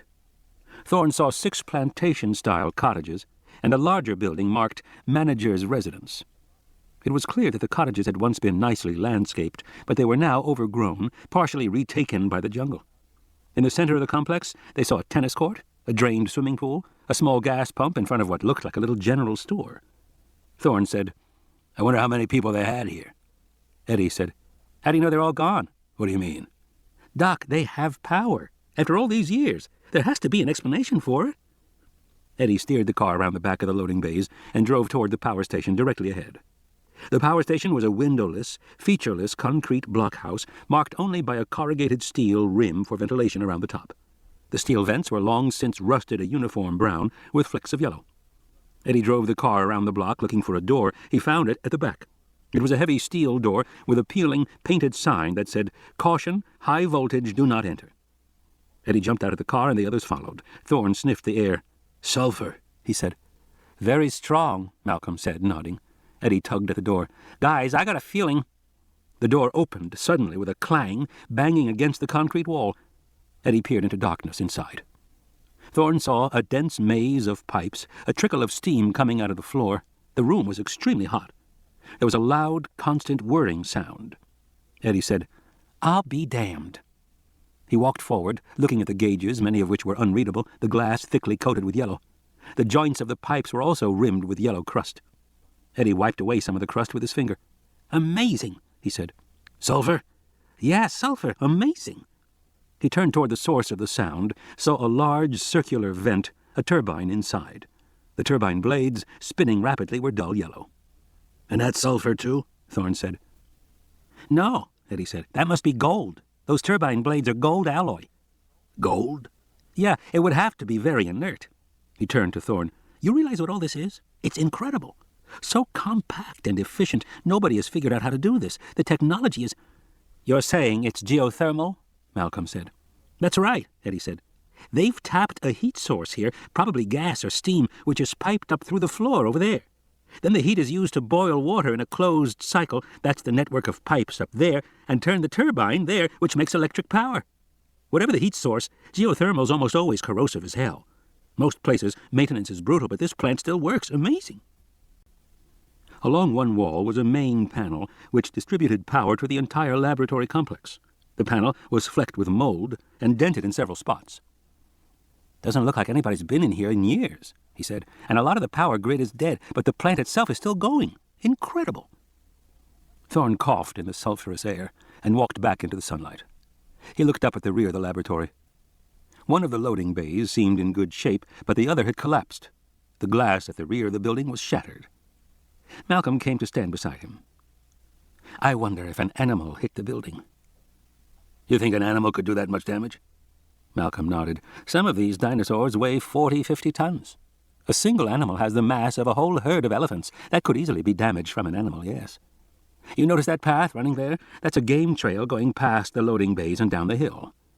It could have been animals, yes." Thorne said, "Didn't they think of that when they released the animals in the first place?" "Oh, I'm sure they just planned to release them for a few weeks or months, then round them up when they were still juvenile.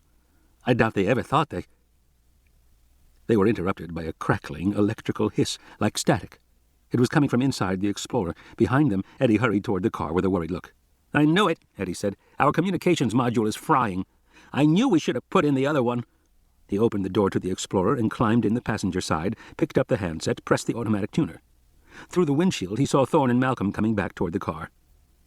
And then the transmission locked. "Into the car," said a scratchy voice. "Who is this?" "Dr. Thorne, Dr. Malcolm, get in the car." As Thorne arrived, Eddie said, "Doc, it's that damn kid." "What?" Thorne said. "It's Arby." Over the radio, Arby was saying, "Get in the car, I can see it coming." "What's he talking about?" Thorne said, frowning. "He's not here, is he? Is he on this island?" The radio crackled. "Yes, I'm here, Dr. Thorne." "But how the hell did he—" "Dr. Thorne, get in the car." Thorne turned purple with anger. He bunched his fists. How did that little son of a bitch manage to do this? He grabbed the handset from Eddie. "Arby, goddammit, it's coming," Eddie said. "What's he talking about? He sounds completely hysterical." "I can see it on the television, Dr. Thorne." Malcolm looked around at the jungle. "Maybe we should get in the car," he said quietly. "What does he mean, television?" Thorne said. He was furious. Eddie said, "I don't know, Doc, but if he's got a feed in the trailer, we can see it too." He flicked on the dashboard monitor. He watched as the screen glowed to life. "That damn kid," Thorne said. "I'm going to wring his neck." "I thought you liked that kid," Malcolm said. "I do, but—" "Chaos at work," Malcolm said, shaking his head. Eddie was looking at the monitor. "Oh, shit," he said. On the tiny dashboard monitor, they had a view looking straight down at the powerful body of a Tyrannosaurus Rex as it moved up the game trail toward them. Its skin was a mottled reddish-brown, the color of dried blood. In dappled sunlight, they could clearly see the powerful muscles of its haunches. The animal moved quickly, without any sign of fear or hesitation. Staring, Thorne said, "Everybody in the car." The men climbed hurriedly in. On the monitor, the Tyrannosaur moved out of view of the camera. But sitting in the Explorer, they could hear it coming. The earth was shaking beneath them, swaying the car slightly. Thorne said, "Ian, what do you think we should do?" Malcolm didn't answer. He was frozen, staring forward, eyes blank. "Ian," Thorne said. The radio clicked. Arby said, "Dr. Thorne, I've lost him on the monitor. Can you see him yet?" "Jesus," Eddie said. With astonishing speed, the Tyrannosaurus Rex burst into view, emerging from the foliage to the right of the Explorer. The animal was immense, the size of a two-story building, its head rising high above them, out of sight. Yet for such a large creature, it moved with incredible speed and agility. Thorne stared in stunned silence, waiting to see what would happen. He felt the car vibrate with each thundering footstep. Eddie moaned softly. But the Tyrannosaur ignored them. Continuing at the same rapid pace, it moved swiftly past the front of the Explorer. They hardly had a chance to see it before its big head and body disappeared into the foliage to the left. Now they saw only the thick, counterbalancing tail, some 7 feet in the air, swinging back and forth with each footstep as the animal moved on. So fast, Thorne thought. Fast! The giant animal had emerged, blocked their vision, and then was gone again. He was not accustomed to seeing something that big move so fast. Now there was only the tip of the tail swinging back and forth as the animal hurried away. Then the tail banged against the front of the explorer with a loud, metallic clang, and the Tyrannosaur stopped. They heard a low, uncertain growl from the jungle. The tail swung back and forth in the air again, more tentatively. Soon enough the tail brushed lightly against the radiator a second time. Now they saw the foliage to the left rustling and bending, and the tail was gone. Because the Tyrannosaur, Thorne realized, was coming back. Re-emerging from the jungle, it moved toward the car until it was standing directly in front of them. It growled again, a deep, rumbling sound, and turned its head slightly from side to side to look at this strange new object. Then it bent over, and Thorne could see that the Tyrannosaur had something in its mouth. He saw the legs of a creature dangling on both sides of the jaws. Flies buzzed in a thick cloud around the Tyrannosaur's head. Eddie moaned. "Oh, fuck." "Quiet," Thorne whispered.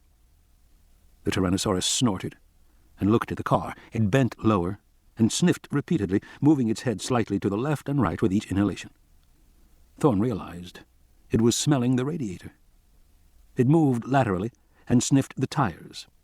Then it lifted its huge head slowly until its eyes rose above the surface of the hood. It stared at them through the windshield. Its eyes blinked. The gaze was cold and reptilian. Thorne had the distinct impression that the Tyrannosaur was looking at them. Its eyes shifted from one person to the next. With its blunt nose, it pushed at the side of the car, rocking it slightly, as if testing its weight, measuring it as an opponent. Thorne gripped the steering wheel tightly and held his breath. And then, abruptly, the Tyrannosaur stepped away and walked to the front of the car. It turned its back on them, lifting its big tail high. The Tyrannosaur backed up toward them. They heard the tail scraping across the roof of the car. The rear haunches came closer. And then the Tyrannosaur sat down on the hood, tilting the vehicle, pushing the bumper into the ground with its enormous weight. At first it did not move, but simply sat there. Then, after a moment, it began to wriggle its hips back and forth in a quick motion, making the metal squeak. "What the hell?" Eddie said.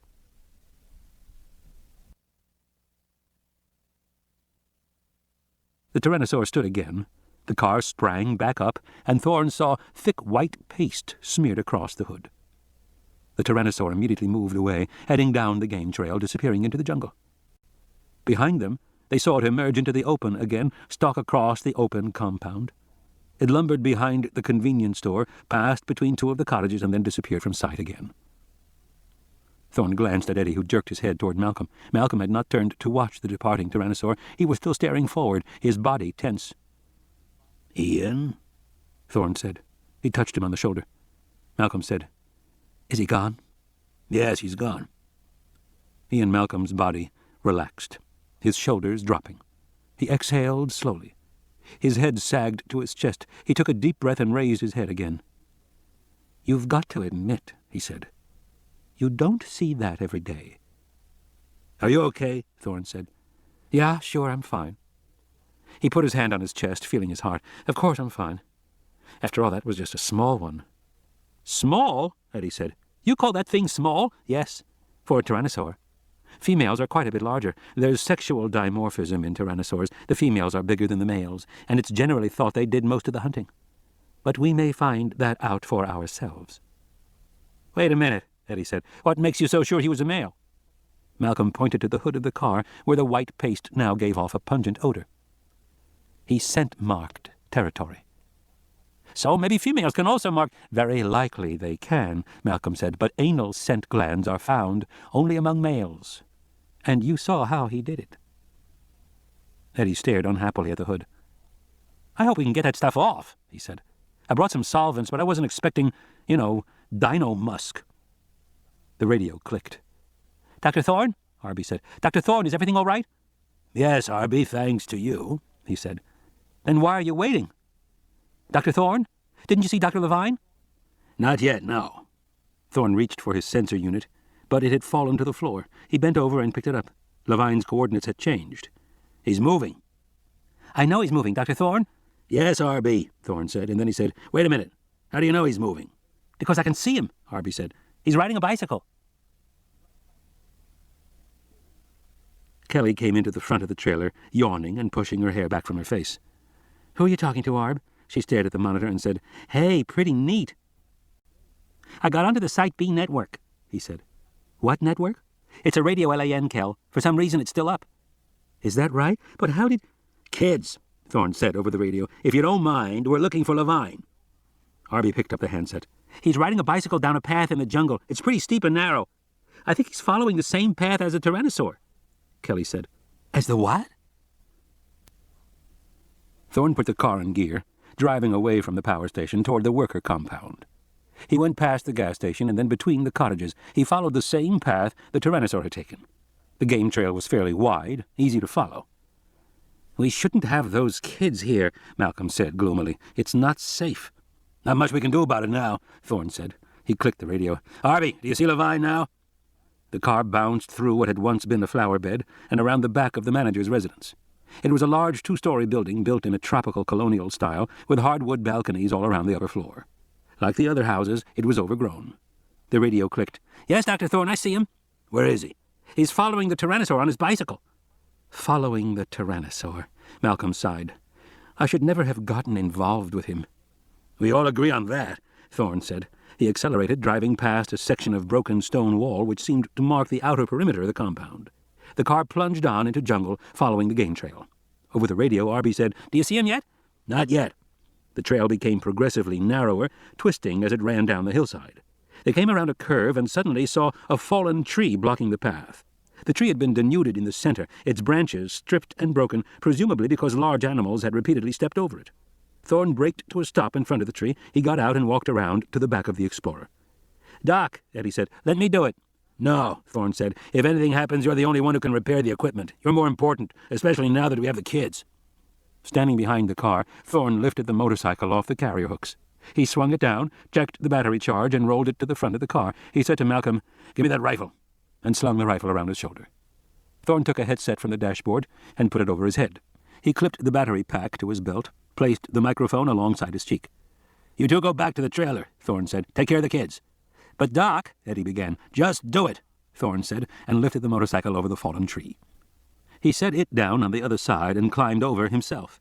Then he saw the same pungent, pale secretions on the trunk. It had smeared on his hands. He glanced back at Malcolm questioningly. "Marking territory," Malcolm said. "Great," Thorne said. "Just great." He wiped his hands on his trousers. Then he got on the motorcycle and drove off.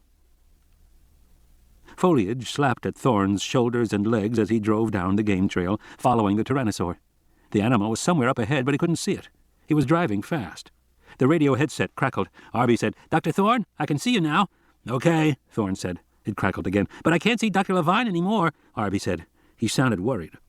The electric motorcycle made hardly any noise, particularly going downhill. Up ahead, the game trail divided in two. Thorne stopped, leaned over the bike, looking at the muddy path. He saw the footprints of the tyrannosaur going off to the left, and he saw the thin line of the bicycle tires, also going off to the left. He took the left fork, but now he drove more slowly.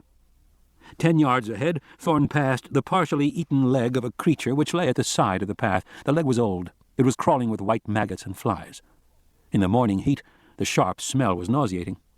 He continued, but soon saw the skull of a large animal, some of the flesh and green skin still adhering to the bone. It, too, was covered with flies. Speaking into the microphone, he said, "I'm passing some partial carcasses." The radio crackled. Now he heard Malcolm say, "I was afraid of that." "Afraid of what?" "There may be a nest," Malcolm said. "Did you notice the carcass that the tyrannosaur had in its jaws? It was scavenged, but he hadn't eaten it. There's a good chance he was taking the food home, to a nest." "A tyrannosaur nest," Thorne said. "I'd be cautious," Malcolm said. Thorne slipped the bike into neutral and rolled the rest of the way down the hill. When the ground leveled out, he climbed off the motorcycle. He could feel the earth vibrate beneath his feet, and from the bushes ahead he heard a deep rumbling sound like the purr of a large jungle cat. Thorne looked around. He didn't see any sign of Levine's bicycle.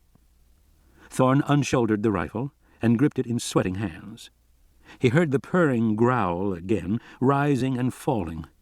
There was something odd about the sound. It took Thorne a moment to realize what it was. It came from more than one source, more than one big animal purring beyond the foliage directly ahead. Thorne bent over, picked up a handful of grass, and released it in the air. The grass blew back toward his legs. He was downwind. He slipped forward through the foliage. The ferns around him were huge and dense, but up ahead he could see sunlight shining through from a clearing beyond. The sound of purring was very loud now. There was another sound as well, an odd squeaking sound. It was high-pitched, and at first sounded almost mechanical, like a squeaking wheel. Thorne hesitated. Then, very slowly, he lowered a frond. And he stared.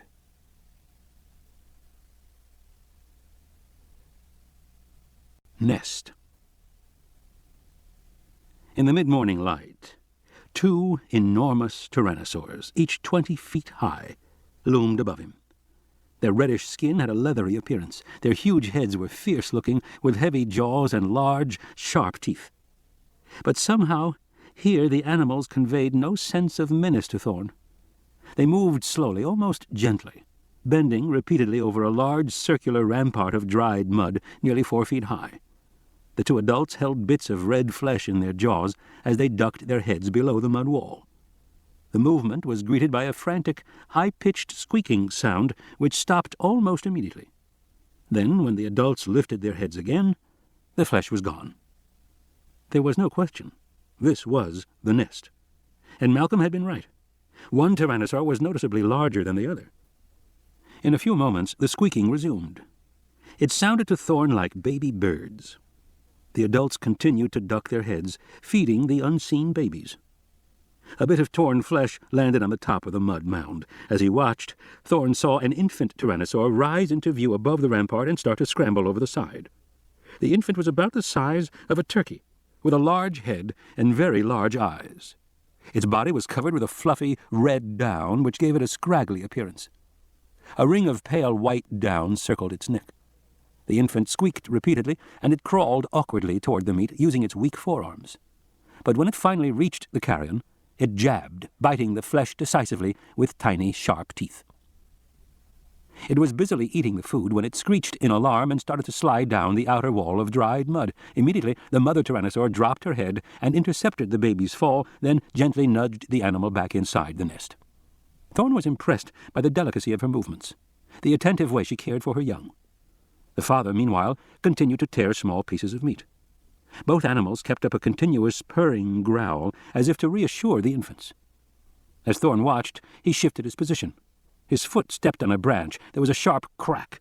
Immediately, both adults jerked their heads up. Thorne froze. He held his breath. The tyrannosaurs scanned the area around the nest, looking intently in every direction.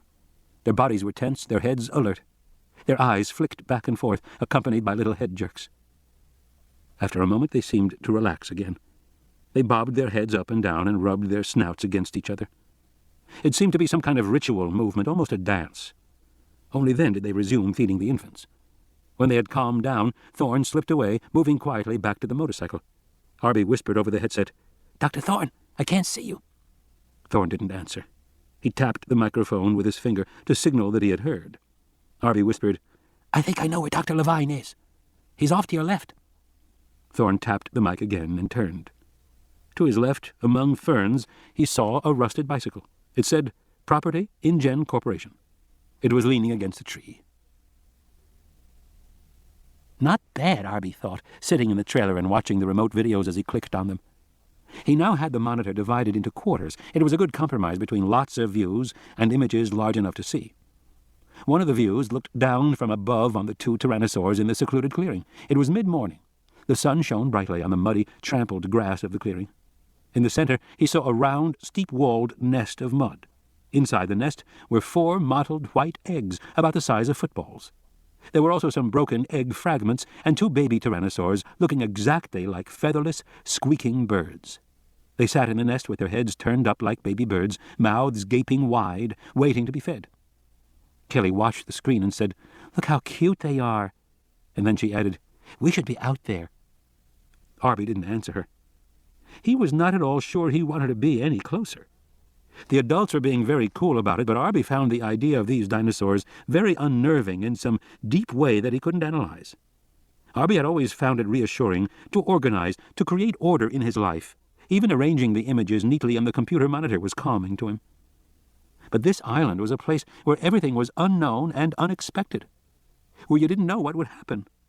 He found that troubling. On the other hand, Kelly was excited. She kept making comments about the tyrannosaurs, how big they were, the size of their teeth. She seemed entirely enthusiastic, without any fear at all.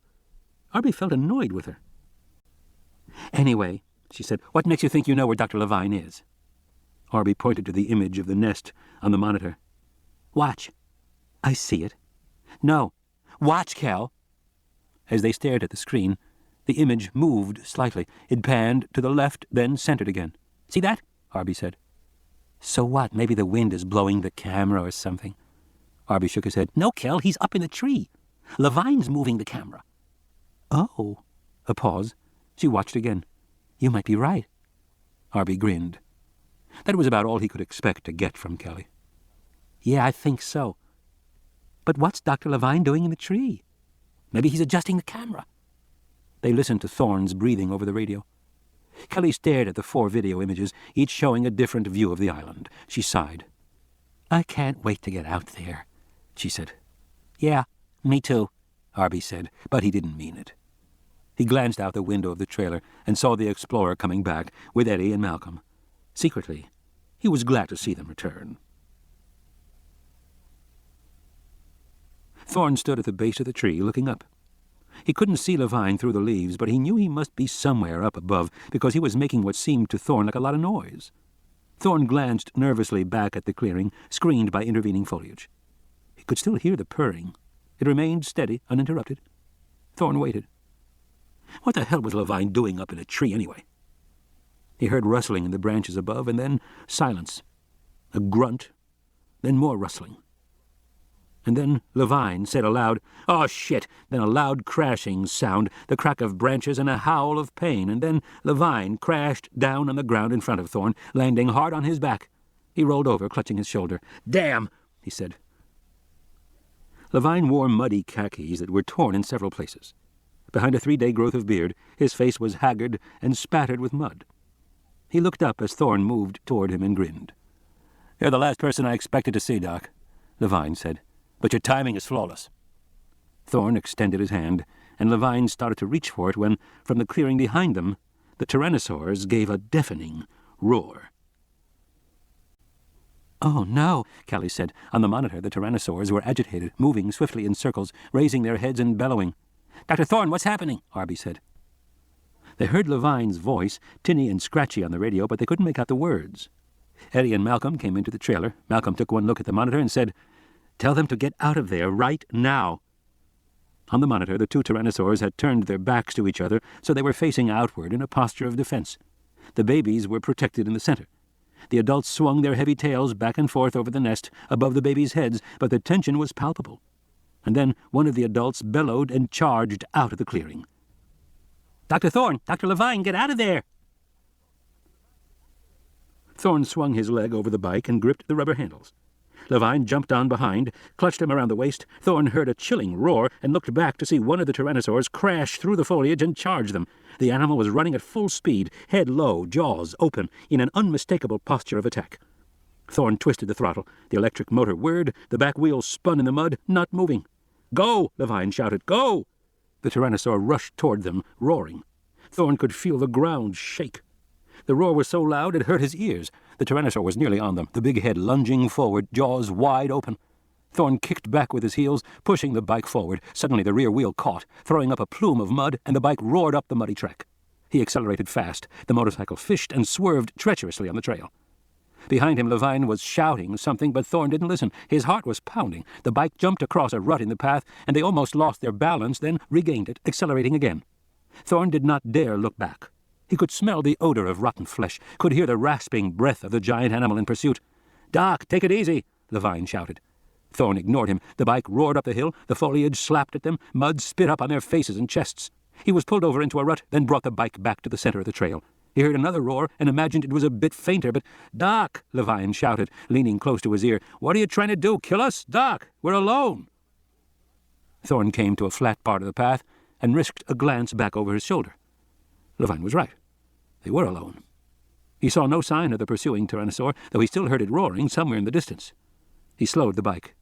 "Take it easy," Levine said, shaking his head. His face was ashen, frightened. "You're a terrible driver, do you know that? You ought to take some lessons. You almost got us killed there." "He was attacking us," Thorne said angrily. He was familiar with Levine's critical manner, but right now— "That's absurd," Levine said. "He wasn't attacking at all." "It sure as hell looked like it," Thorne said. No, Levine said. "He wasn't attacking us. The Rex was defending his nest. There's a big difference." "I didn't see any difference," Thorne said.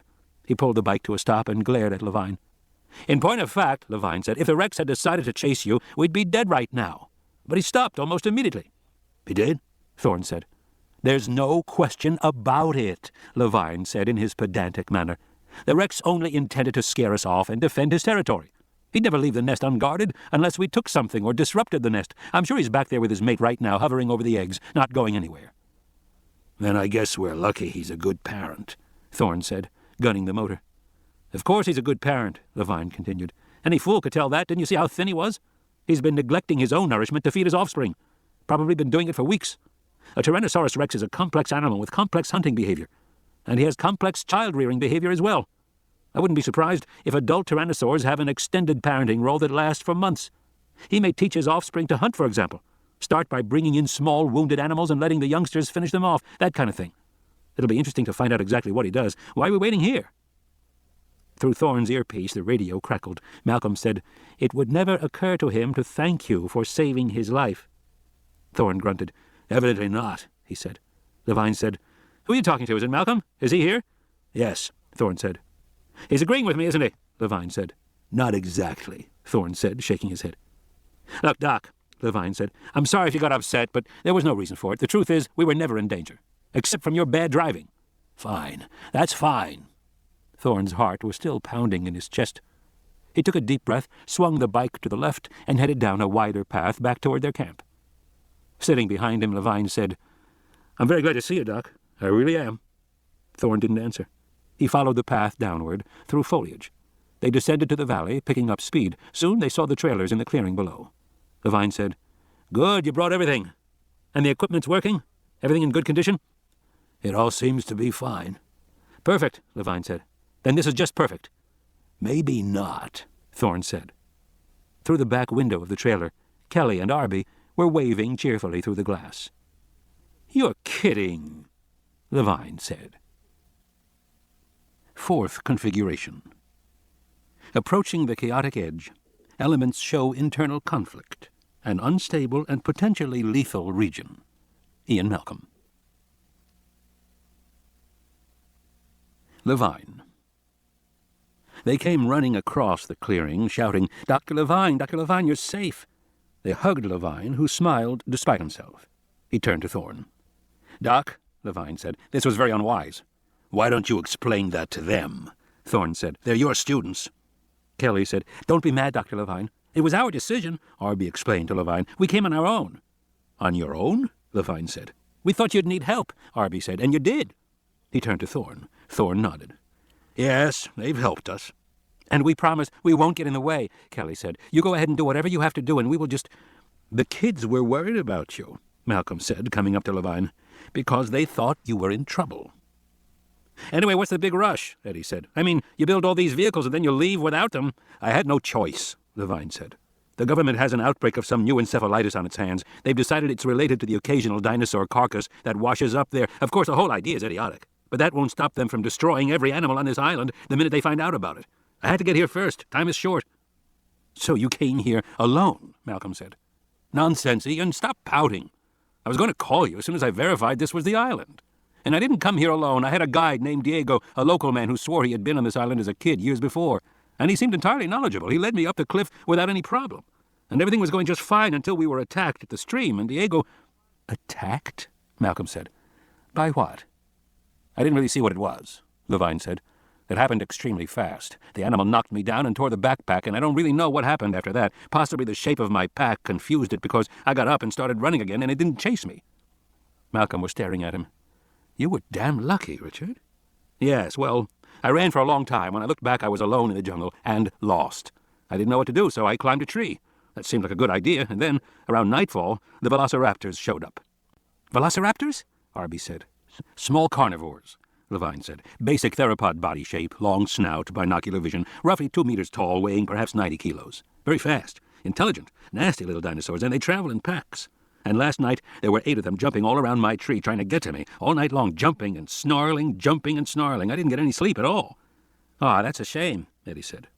Look, Levine said crossly, it's not my problem if... Thorne said, you spent the night in the tree? Yes, and in the morning the raptors had gone, so I came down and started looking around. I found the lab, or whatever it is. Clearly they abandoned it in a hurry, leaving some animals behind. I went through the building and discovered that there is still power. Some systems are still going, all these years later. And most important, there is a network of security cameras. That's a very lucky break. So I decided to check on those cameras, and I was hard at work when you people barged in. Wait a minute, Eddie said. We came here to rescue you. I don't know why, Levine said. I certainly never asked you to. Thorne said, it sounded like you did over the phone. That is a misunderstanding, Levine said. I was momentarily upset because I couldn't work the phone. You've made that phone too complicated, Doc. That's the problem. So, shall we get started? Levine paused. He looked at the angry faces all around him. Malcolm turned to Thorne. A great scientist, he said, and a great human being. Look, Levine said, I don't know what your problem is. The expedition was going to come to this island sooner or later. In this instance, sooner is better. Everything has turned out quite well, and frankly, I don't see any reason to discuss it further. This is not the time for petty bickering. We have important things to do, and I think we should get started, because this island is an extraordinary opportunity, and it isn't going to last forever. Dodgson. Louis Dodgson sat hunched in a dark corner of the Chespirito Cantina in Puerto Cortes, nursing a beer. Beside him, George Basilton, the Regius Professor of Biology at Stanford, was enthusiastically devouring a plate of huevos rancheros. The egg yolks ran yellow across green salsa. It made Dodgson sick just to look at it. He turned away, but he could still hear Basilton licking his lips noisily. There was no one else in the bar except for some chickens clucking around the floor. Every so often a young boy would come to the door, throw a handful of rocks at the chickens, and run away again, giggling. A scratchy stereo played an old Elvis Presley tape through corroded speakers above the bar. Dodgson hummed Falling in Love with You and tried to control his temper. He had been sitting in this dump for damn near an hour. Basilton finished his eggs and pushed the plate away. He brought out the small notebook he carried everywhere with him. Now, Lou, he said, I've been thinking about how to handle this. Handle what? Dodgson said irritably. There's nothing to handle unless we can get to that island. While he spoke, he tapped a small photograph of Richard Levine on the edge of the bar table, turned it over, looked at the image upside down, then right side up. He sighed. He looked at his watch. Lou, Basilton said patiently, getting to the island is not the important part. The important part is how we present our discovery to the world. Dodgson paused. Our discovery, he repeated. I like that, George. That's very good. Our discovery. Well, that's the truth, isn't it? Basilton said with a bland smile. InGen is bankrupt, its technology lost to mankind. A tragic, tragic loss, as I have said many times on television, but under the circumstances, anyone who finds it again has made a discovery. I don't know what else you would call it. As Henri Poincaré put it, okay, Dodgson said, so we make a discovery. And then what? Hold a press conference?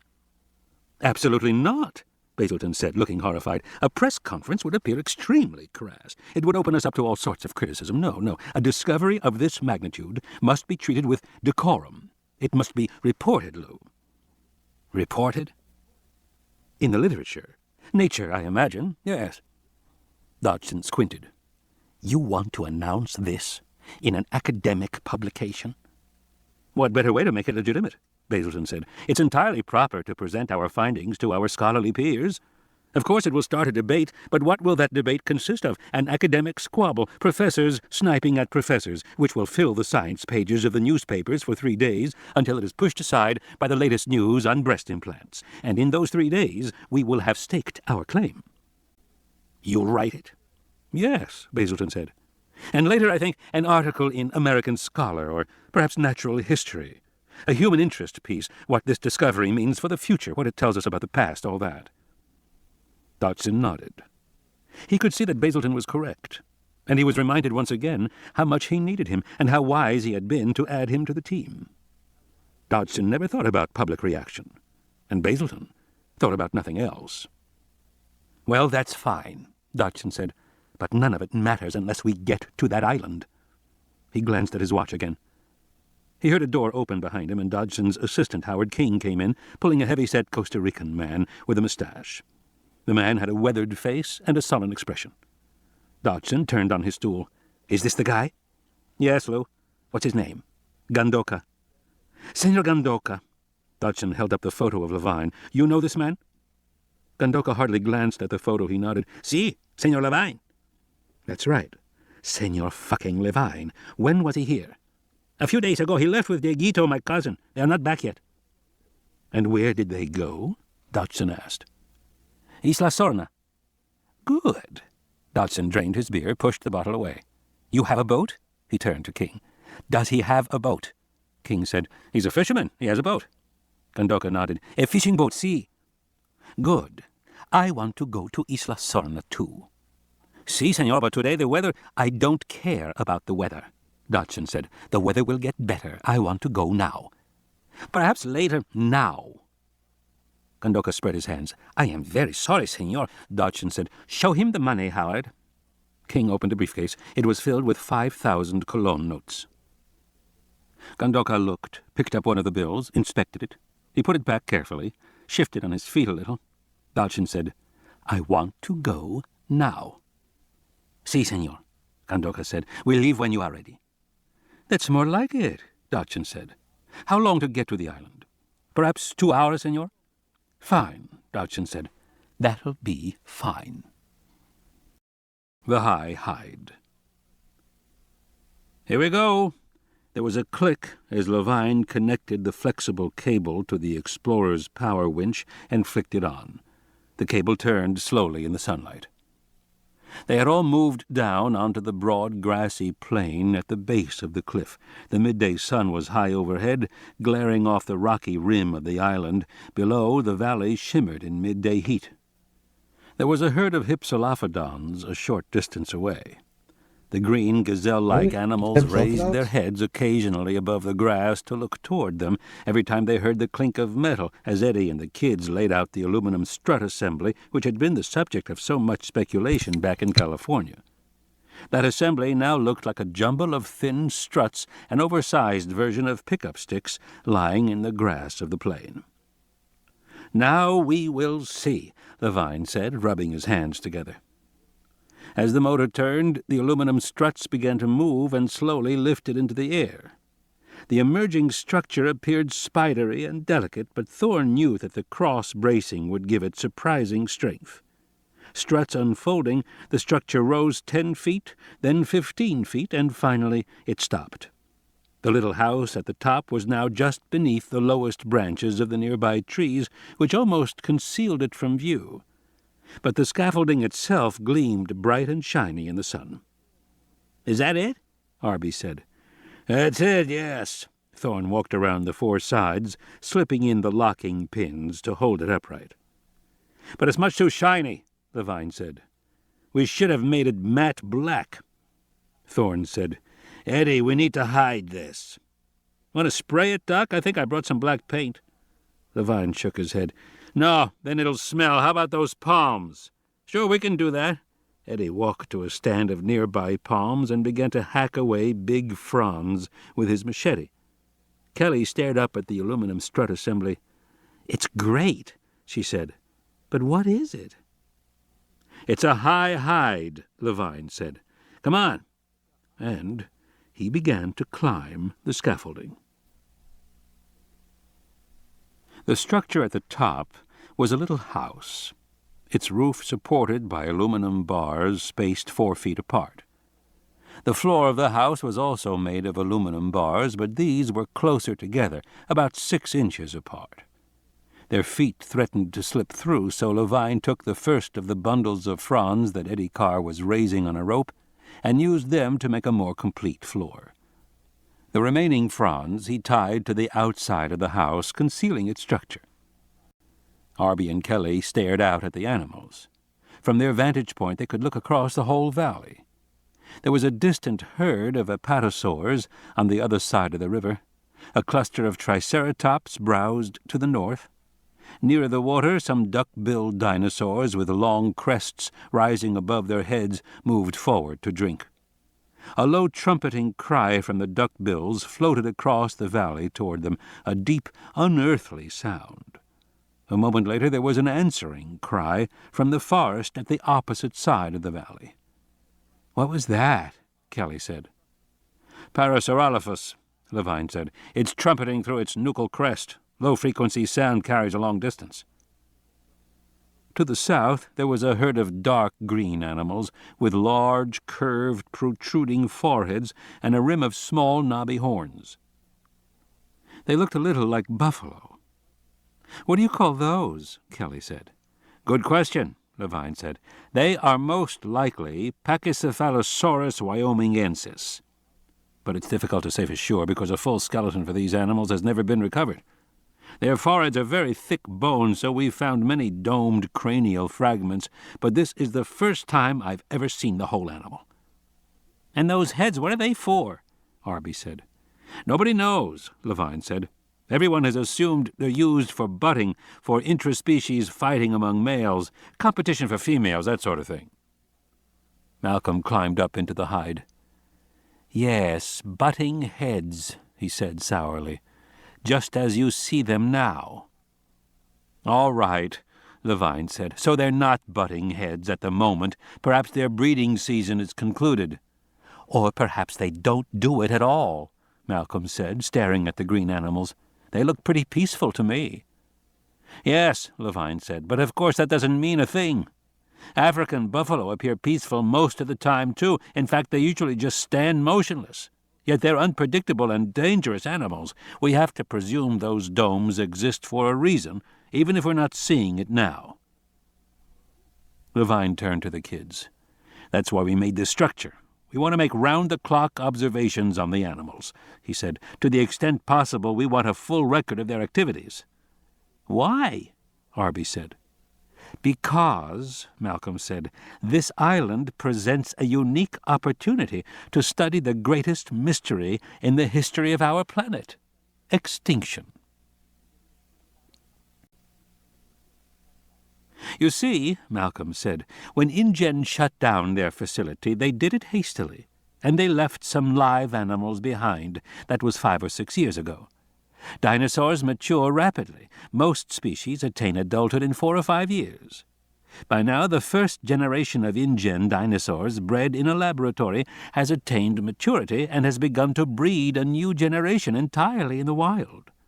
There is now a complete ecological system on this island with a dozen or so dinosaur species living in social groups for the first time in 65 million years." Arby said, "So why is that an opportunity?" Malcolm pointed across the plain. "Well, think about it. Extinction is a very difficult research topic. There are dozens of competing theories. The fossil record is incomplete, and you can't perform experiments. Galileo could climb the Tower of Pisa and drop balls to test his theory of gravity. He never actually did it, but he could have. Newton used prisms to test his theory of light. Astronomers observed eclipses to test Einstein's theory of relativity. Testing occurs throughout science, but how can you test a theory of extinction? You can't." Arby said, "But here—" "Yes," Malcolm said. "What we have here is a population of extinct animals artificially introduced into a closed environment and allowed to evolve all over again. There's never been anything like it in all history. We already know these animals became extinct once, but nobody knows why." "And you expect to find out in a few days?"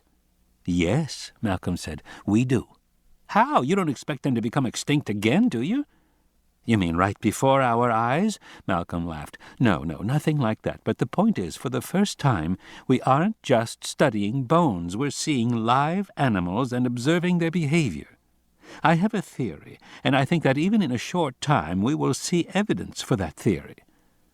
What evidence? Kelly said. What theory? Arby said. Malcolm smiled at them. Wait, he said.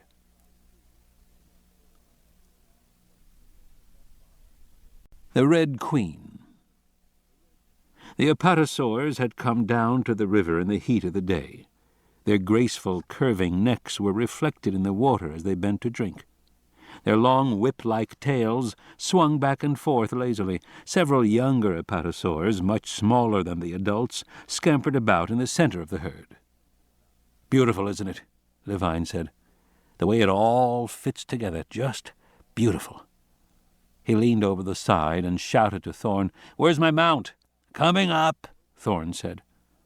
The rope now brought up a heavy, wide-based tripod and a circular mount on top. There were 5 video cameras atop the mount and dangling wires leading to solar panels. Levine and Malcolm began to set it up. "What happens to the video?" Arby said. "The data gets multiplexed and we uplink it back to California by satellite. We'll also hook into the security network, so we'll have lots of observation points." "And we don't have to be here?" "Right." "And this is what you call a high hide?" "Yes, at least that's what scientists like Sarah Harding call it." Thorne climbed up to join them. The little shelter was now quite crowded, but Levine didn't seem to notice. He was entirely focused on the dinosaurs. He turned a pair of binoculars on the animals spread across the plain. "Just as we thought," he said to Malcolm. "Spatial organization. Infants and juveniles in the center of the herd, protective adults on the periphery. The apatosaurs use their tails as defense." "That's the way it looks." "Oh, there's no question about it," Levine said. He sighed. It's so agreeable to be proven right. On the ground below, Eddie unpacked the circular aluminum cage, the same one they had seen in California. It was 6 feet tall and 4 feet in diameter, constructed of 1-inch titanium bars. "What do you want me to do with this?" Eddie said. "Leave it down there," Levine said. "That's where it belongs." Eddie set the cage upright in the corner of the scaffolding. Levine climbed down. "And what's that for?" Arby said, looking down. "Catching a dinosaur?" "In point of fact, just the opposite." Levine clipped the cage to the side of the scaffolding. He swung the door open and shut, testing it. There was a lock in the door. He checked the lock, too, leaving the key in place with its dangling elastic loop. "It's a predator cage, like a shark cage," Levine said. "If you're down here walking around and anything happens, you can climb in here and you'll be safe." "In case what happens?" Arby said with a worried look. "Actually, I don't think anything will happen," Levine said, climbing back up, "because I doubt the animals will pay any attention to us or to this little house once the structure's been concealed." "You mean they won't see it?" "Oh, they'll see it," Levine said, "but they'll ignore it." "But if they smell us—" Levine shook his head. "We sighted the hide, so the prevailing wind is toward us, and you may have noticed these ferns have a distinct smell." It was a mild, slightly tangy odor, almost like eucalyptus. Arby fretted. "But suppose they decide to eat the ferns?" "They won't," Levine said. "These are Dicronopterus cyathioides.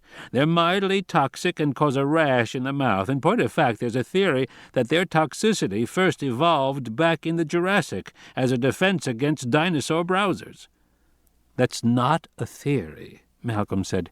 "It's just idle speculation." "There's some logic behind it," Levine said. "Plant life in the Mesozoic must have been severely challenged by the arrival of very large dinosaurs. Herds of giant herbivores, each animal consuming hundreds of pounds of plant matter each day, would have wiped out any plants that didn't evolve some defense, a bad taste, or nettles, or thorns, or chemical toxicity. So perhaps Cyathioides evolved its toxicity back then. And it's very effective, because contemporary animals don't eat these ferns anywhere on Earth. That's why they're so abundant, you may have noticed." "Plants have defenses?" Kelly said. Of course they do. Plants evolve like every other form of life, and they've come up with their own forms of aggression, defense, and so on. In the 19th century, most theories concerned animals, nature red in tooth and claw, all that. But now scientists are thinking about nature green in root and stem. We realize that plants, in their ceaseless struggle to survive, have evolved everything from complex symbiosis with other animals to signaling mechanisms to warn other plants, to outright chemical warfare. Kelly frowned. Signaling? Like what? Oh, there are many examples, Levine said. In Africa, acacia trees evolved very long, sharp thorns, 3 inches or so, but that only provoked animals like giraffes and antelope to evolve long tongues to get past the thorns. Thorns alone didn't work, so in the evolutionary arms race, the acacia trees next evolved toxicity. They started to produce large quantities of tannin in their leaves, which sets off a lethal metabolic reaction in the animals that eat them, literally kills them. At the same time, the acacias also evolved a kind of chemical warning system among themselves. If an antelope begins to eat one tree in a grove, that tree releases the chemical ethylene into the air, which causes other trees in the grove to step up the production of leaf tannin. Within 5 or 10 minutes, the other trees are producing more tannin, making themselves poisonous. And then what happens to the antelope? It dies? Well, not anymore, Levine said, because the evolutionary arms race continued. Eventually, antelopes learned that they could only browse for a short time. Once the trees started to produce more tannin, they had to stop eating it.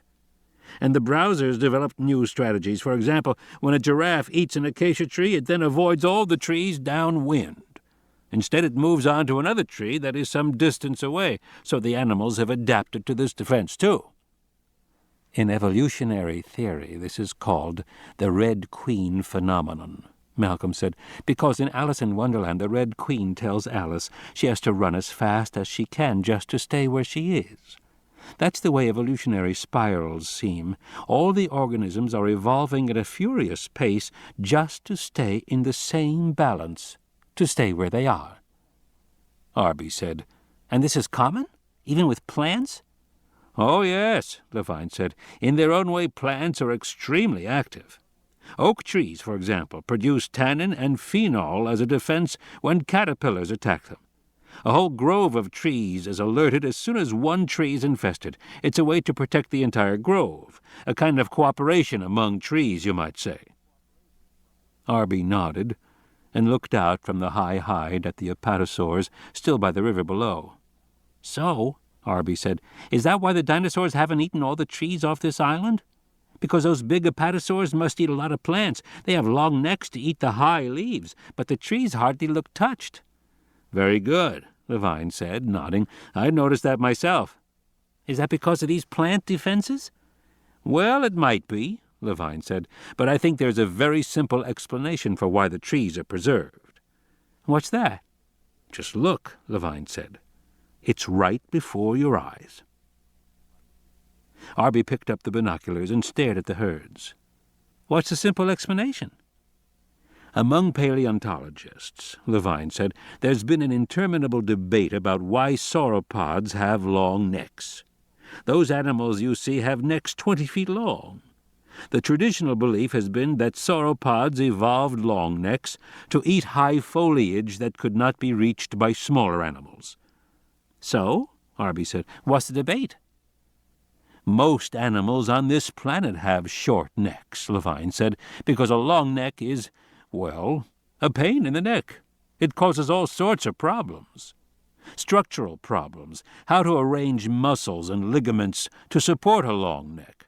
Behavioral problems, nerve impulses must travel a long way from the brain to the body. Swallowing problems, food has to go a long way from the mouth to the stomach. Breathing problems, air has to be pulled down a long windpipe. Cardiac problems, blood has to be pumped way up to the head or the animal faints. In evolutionary terms, all this is very difficult to do. But giraffes do it, Arby said. Yes, they do. Although giraffe necks are nowhere near this long, giraffes have evolved large hearts and very thick fascia around the neck. In effect, the neck of a giraffe is like a blood pressure cuff going all the way up. Do dinosaurs have the same cuff? We don't know. We assume apatosaurs have huge hearts, perhaps 300 pounds or more, but there is another possible solution to the problem of pumping blood in a long neck. Yes? You're looking at it right now, Levine said. Arby clapped his hands. They don't raise their necks. Correct, Levine said. At least not very often or for long periods.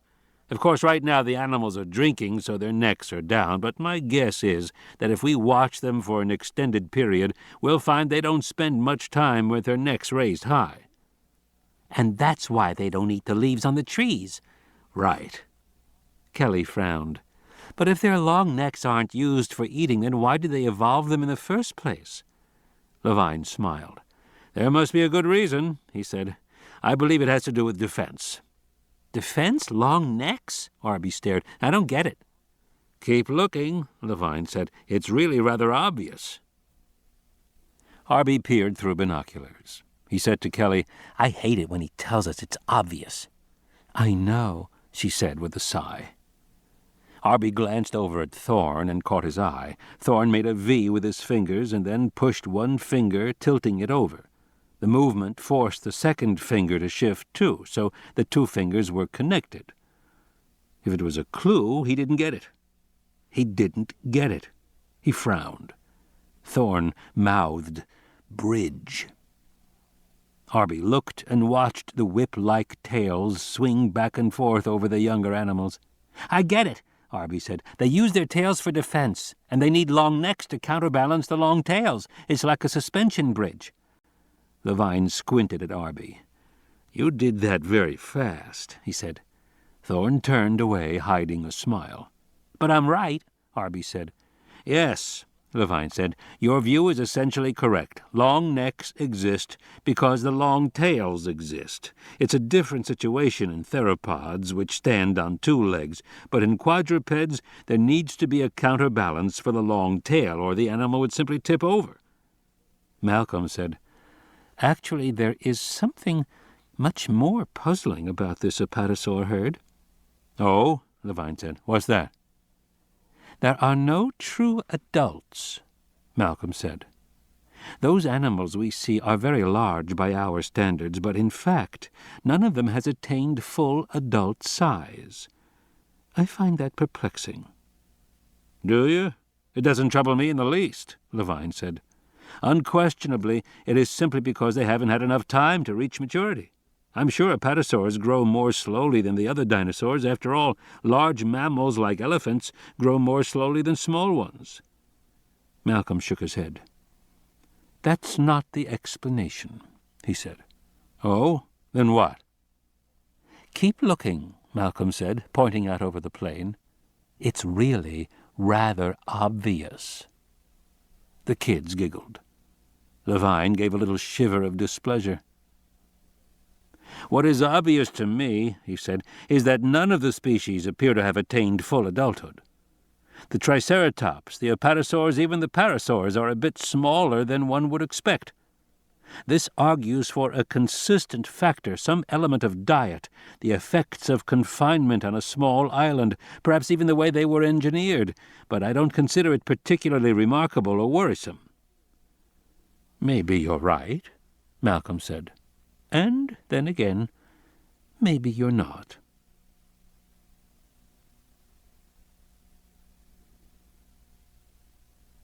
Puerto Cortes. No flights, Sarah Harding said. What do you mean there are no flights? It was 11 o'clock in the morning. Harding had been flying for the last 15 hours, much of it spent on a U.S. military transport that she'd caught from Nairobi to Dallas. She was exhausted. Her skin felt grimy. She needed a shower and a change of clothes. Instead, she found herself arguing with his very stubborn official in a ratty little town on the west coast of Costa Rica. Outside, the rain had stopped, but the sky was still gray, with low-hanging clouds over the deserted airfield. "I am sorry," Rodriguez said. "No flights can be arranged." "But what about the helicopter that took the men earlier?" "There is a helicopter, yes." "Where is it?" "The helicopter is not here." "I can see that, but where is it?" Rodriguez spread his hands. "It has gone to San Cristobal." "When will it be back?" "I do not know. I think tomorrow, or perhaps the day after." "Señor Rodriguez," she said firmly, "I must get to that island today." "I understand your wish," Rodriguez said, "but I cannot do anything to help this." "What do you suggest?" Rodriguez shrugged. "I could not make a suggestion." "Is there a boat that will take me?" "I do not know of a boat." "This is a harbor," Harding said. She pointed out the window. "I see all sorts of boats out there." "I know, but I do not believe one will go to the islands. The weather is not so favorable. But if I were to go down to—" "Yes, of course," Rodriguez sighed. "Of course you may ask." Which was how she found herself, shortly after 11 o'clock on a rainy morning, walking down the rickety wooden dock with her backpack on her shoulder. 4 boats were tied up to the dock, which smelled strongly of fish, but all the boats seemed to be deserted. All the activity was at the far end of the dock, where a much larger boat was tied up. Beside the boat, a red Jeep Wrangler was being strapped for loading, along with several large steel drums and wooden crates of supplies. She admired the car in passing. It had been specifically modified, enlarged to the size of the Land Rover Defender, the most desirable of all field vehicles. Changing this Jeep must have been an expensive alteration, she thought. Only for researchers with lots of money. Standing on the dock, a pair of Americans in wide-brimmed sun hats were shouting and pointing as the Jeep lifted lopsidedly into the air and was swung onto the deck of the boat with an ancient crane. She heard one of the men shout, "Careful! Careful!" as the Jeep thudded down hard on the wooden deck. "Damn it, be careful!" Several workmen began to carry the boxes onto the ship. The crane swung back to pick up the steel drums. Harding went over to the nearest man and said politely, "Excuse me, but I wonder if you could help me." The man glanced at her. He was medium height, with reddish skin and bland features. He looked awkward in new khaki safari clothes. His manner was preoccupied and tense. "I'm busy now," he said, and turned away. "Manuel, watch it! That's sensitive equipment!" "I'm sorry to bother you," she continued, "but my name is Sarah Harding, and I'm trying—" "I don't care if you're Sarah Bernhardt. Manuel, damn it!" The man waved his arms. "You there, yes, you! Hold that box upright!" "I'm trying to get to Isla Sorna," she said, finishing. At this the man's entire demeanor changed. He turned back to her slowly. "Isla Sorna?" he said. "You're not associated with Dr. Levine by any chance, are you?" "Yes, I am." "Well, I'll be damned," he said, suddenly breaking into a warm smile. "What do you know?" He extended his hand. "I'm Lou Dodgson, from the Biosyn Corporation back in Cupertino. This is my associate, Howard King." "Aye," the other man said, nodding. Howard King was younger and taller than Dodgson, and he was handsome in a clean-cut California way. Sarah recognized his type, a classic beta male animal, subservient to the core. And there was something odd about his behavior toward her. He moved a little away and seemed as uncomfortable around her as Dodgson now seemed friendly. "And up there," Dodgson continued, pointing onto the deck, "is our third, George Basilton." Harding saw a heavy-set man on the deck, bent over the boxes as they came on board. His shirt-sleeves were soaked in sweat. She said, "Are you all friends of Richard?" "We're on our way over to see him right now," Dodgson said, "to help him out." He hesitated, frowning at her. "But, he didn't tell us about you—" She was suddenly aware then of how she must appear to him, a short woman in her 30s, wearing a rumpled shirt, khaki shorts, and heavy boots. Her clothes dirty, her hair unkempt after all the flights. She said, "I know Richard through Ian Malcolm. Ian and I are old friends." "I see." He continued to stare at her as if he was unsure of her in some way. She felt compelled to explain. "I've been in Africa. I decided to come here at the last minute," she said. "Doc Thorne called me." "Oh, of course, Doc." The man nodded and seemed to relax, as if everything now made sense to him. She said, Is Richard all right? Well, I certainly hope so, because we're taking all this equipment to him. You're going to Sorna now? We are, if this weather holds, Dodgson said, glancing at the sky.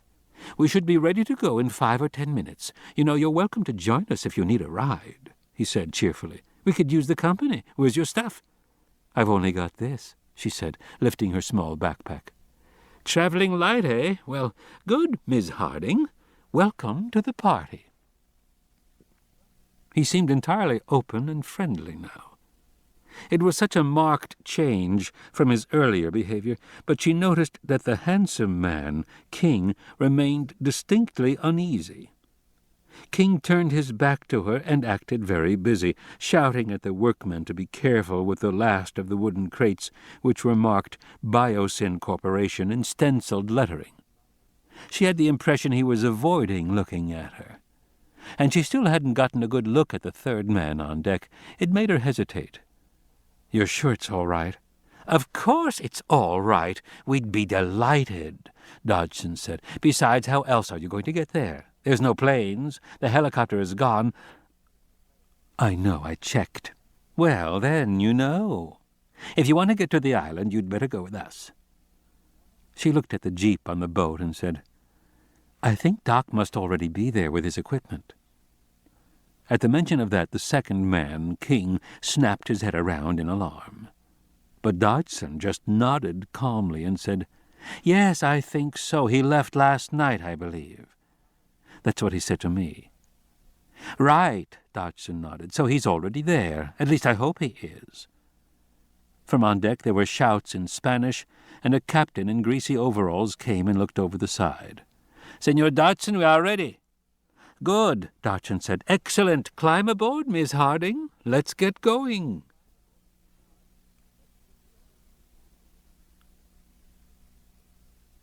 King. Spewing black smoke, the fishing boat chugged out of the harbor, heading toward open sea. Howard King felt the rumble of the ship's engines beneath his feet, heard the creak of the wood. He listened to the shouts of the crewmen in Spanish. King looked back at the little town of Puerto Cortes, a jumble of little houses clustered around the water's edge. He hoped this damn boat was seaworthy, because they were out in the middle of nowhere. And Dodgson was cutting corners, taking chances, again. It was the situation King feared most. Howard King had known Louis Dodgson for almost 10 years, ever since he had joined Biosyn as a young Berkeley Ph.D., a promising researcher with the energy to conquer the world. King had done his doctoral thesis on blood coagulation factors. He had joined Biosyn at a time of intense interest in those factors, which seemed to hold the key to dissolving clots in patients with heart attacks. There was a race among biotech companies to develop a new drug that would save lives and make a fortune as well. Initially, King worked on a promising substance called hemagglutinin V5, or HGV5. In early tests, it dissolved platelet aggregation to an astonishing degree. King became the most promising young researcher at Biosyn. His picture was prominently featured in the annual report. He had his own lab and an operating budget of nearly $500,000. And then, without warning, the bottom fell out. In preliminary tests on human subjects, HGV5 failed to dissolve clots in either myocardial infarctions or pulmonary embolisms. Worse, it produced severe side effects: gastrointestinal bleeding, skin rashes, neurological problems. After one patient died from convulsions, the company halted further testing. Within weeks, King lost his lab. A newly arrived Danish researcher took it over. He was developing an extract from the saliva of the Sumatran yellow leech, which showed more promise. King moved to a smaller lab, decided he was tired of blood factors, and turned his attention to painkillers. He had an interesting compound, the L-isomer of a protein from the African horny toad, which seemed to have narcotic effects, but he had lost his former confidence. And when the company reviewed his work, they concluded that his research was insufficiently documented to warrant seeking FDA approvals for testing. His horny toad project was summarily canceled. King was then 35 and twice a failure. His picture no longer graced the annual report. It was rumored that the company would probably let him go at the next review period. When he proposed a new research project, it was rejected at once. It was a dark time in his life. Then Louis Dodgson suggested they have lunch. Dodgson had an unsavory reputation among the researchers. He was known as the Undertaker because of the way he took over the work of others and prettied it up as his own. In earlier years, King never would have been seen with him, but now he allowed Dodgson to take him to an expensive seafood restaurant in San Francisco.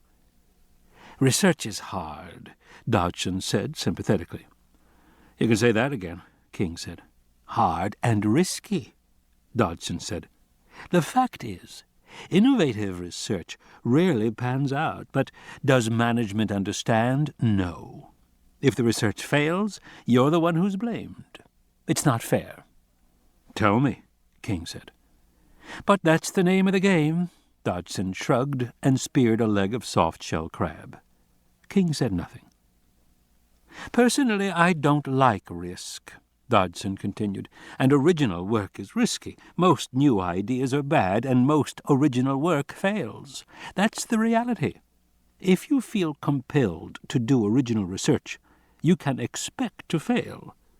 That's all right if you work in a university where failure is praised and success leads to ostracism. But in industry, no, original work in industry is not a wise career choice. It's only going to get you into trouble, which is where you are right now, my friend." "What can I do?" King said. "Well," Dodgson said, "I have my own version of the scientific method. I call it focused research development. If only a few ideas are going to be good, why try to find them yourself? It's too hard. Let other people find them. Let them take the risk. Let them go for the so-called glory. I'd rather wait and develop ideas that already show promise. Take what's good and make it better. Or at least make it different enough so that I can patent it, and then I own it. Then it's mine."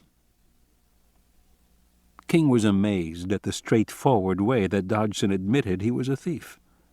He didn't seem in the least embarrassed. King poked at his salad for a while. "Why are you telling me this?"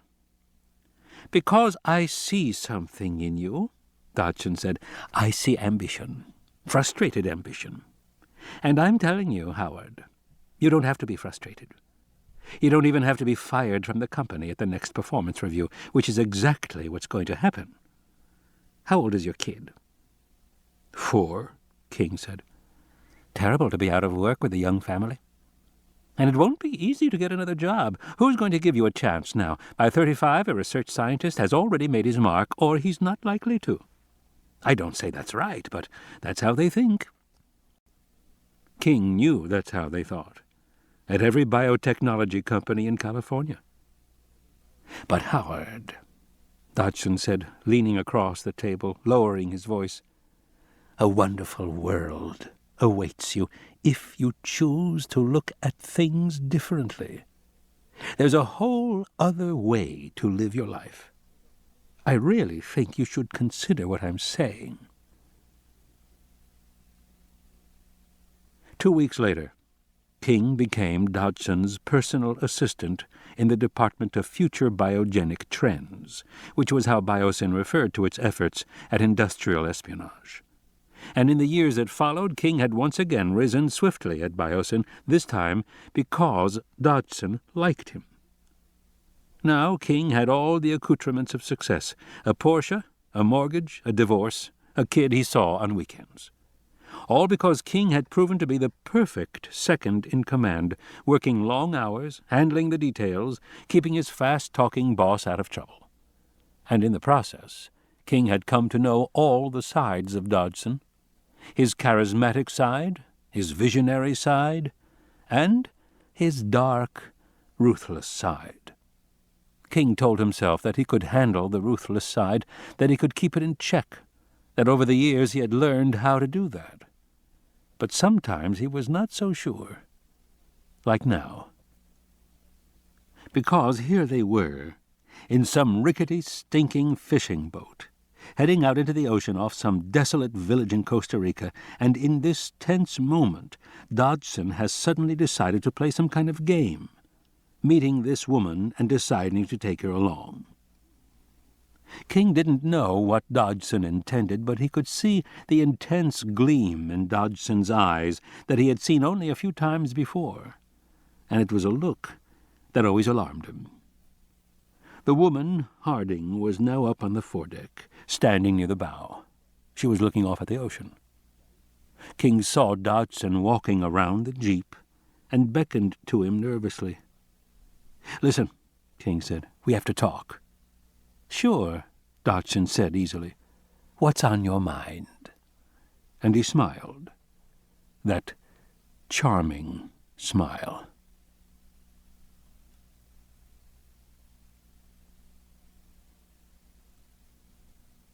Harding. Sarah Harding stared at the gray, menacing sky.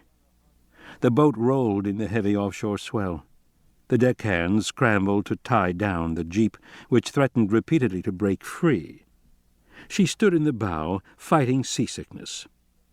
On the far horizon, dead ahead, she could just see the low black line that was their first glimpse of Isla Sorna. She turned and looked back, and saw Dodgson and King were huddled by the railing amidships in intense conversation. King seemed to be upset, gesticulating rapidly. Dodgson was listening and shaking his head. After a moment he put his arm on King's shoulder. He seemed to be trying to calm the younger man down. Both men ignored the activity around the jeep, which was odd, she thought, considering how worried they had been earlier about the equipment. Now they didn't seem to care. As for the third man, Basilton, she had of course recognized him, and she was surprised to find him here on this little fishing boat. Basilton had shaken her hand in a perfunctory way, and he had disappeared below decks as soon as the ship pulled away from the dock. He had not reappeared. But perhaps he was seasick too.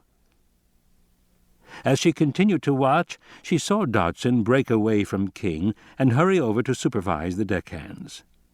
Left alone, King went to check on the straps that lashed the boxes and barrels to the deck farther aft. The boxes marked Biosyn. Harding had never heard of the Biosyn Corporation. She wondered what connection Ian and Richard had with it. Whenever Ian was around her, he had always been critical, even contemptuous, of biotechnology companies. And these men seemed to be unlikely friends. They were too rigid, too geeky. But then, she reflected, Ian did have strange friends.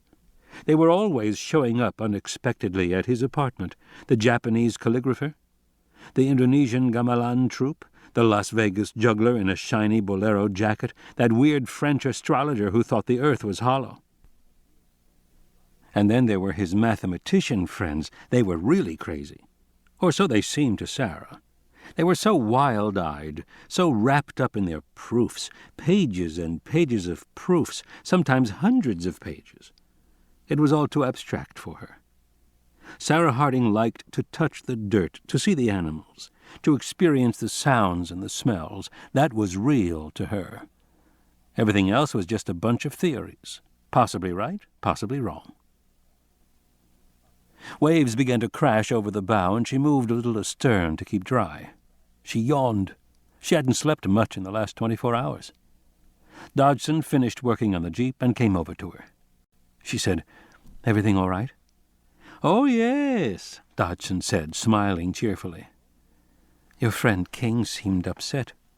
"He doesn't like boats," Dodgson said. He nodded to the waves. "But we're making better time. It'll only be an hour or so until we land." "Tell me," she said, "what is the Biosyn Corporation? I've never heard of it." "It's a small company," Dodgson said. "We make what are called consumer biologicals. We specialize in recreational and sports organisms. For example, we engineered new kinds of trout and other game fish. We're making new kinds of dogs, smaller pets for apartment dwellers, that sort of thing." Exactly the sort of thing that Ian hated, she thought. "How do you know Ian?" "Oh, we go way back," Dodgson said. She noticed his vagueness. "How far?" "Back to the days of the park."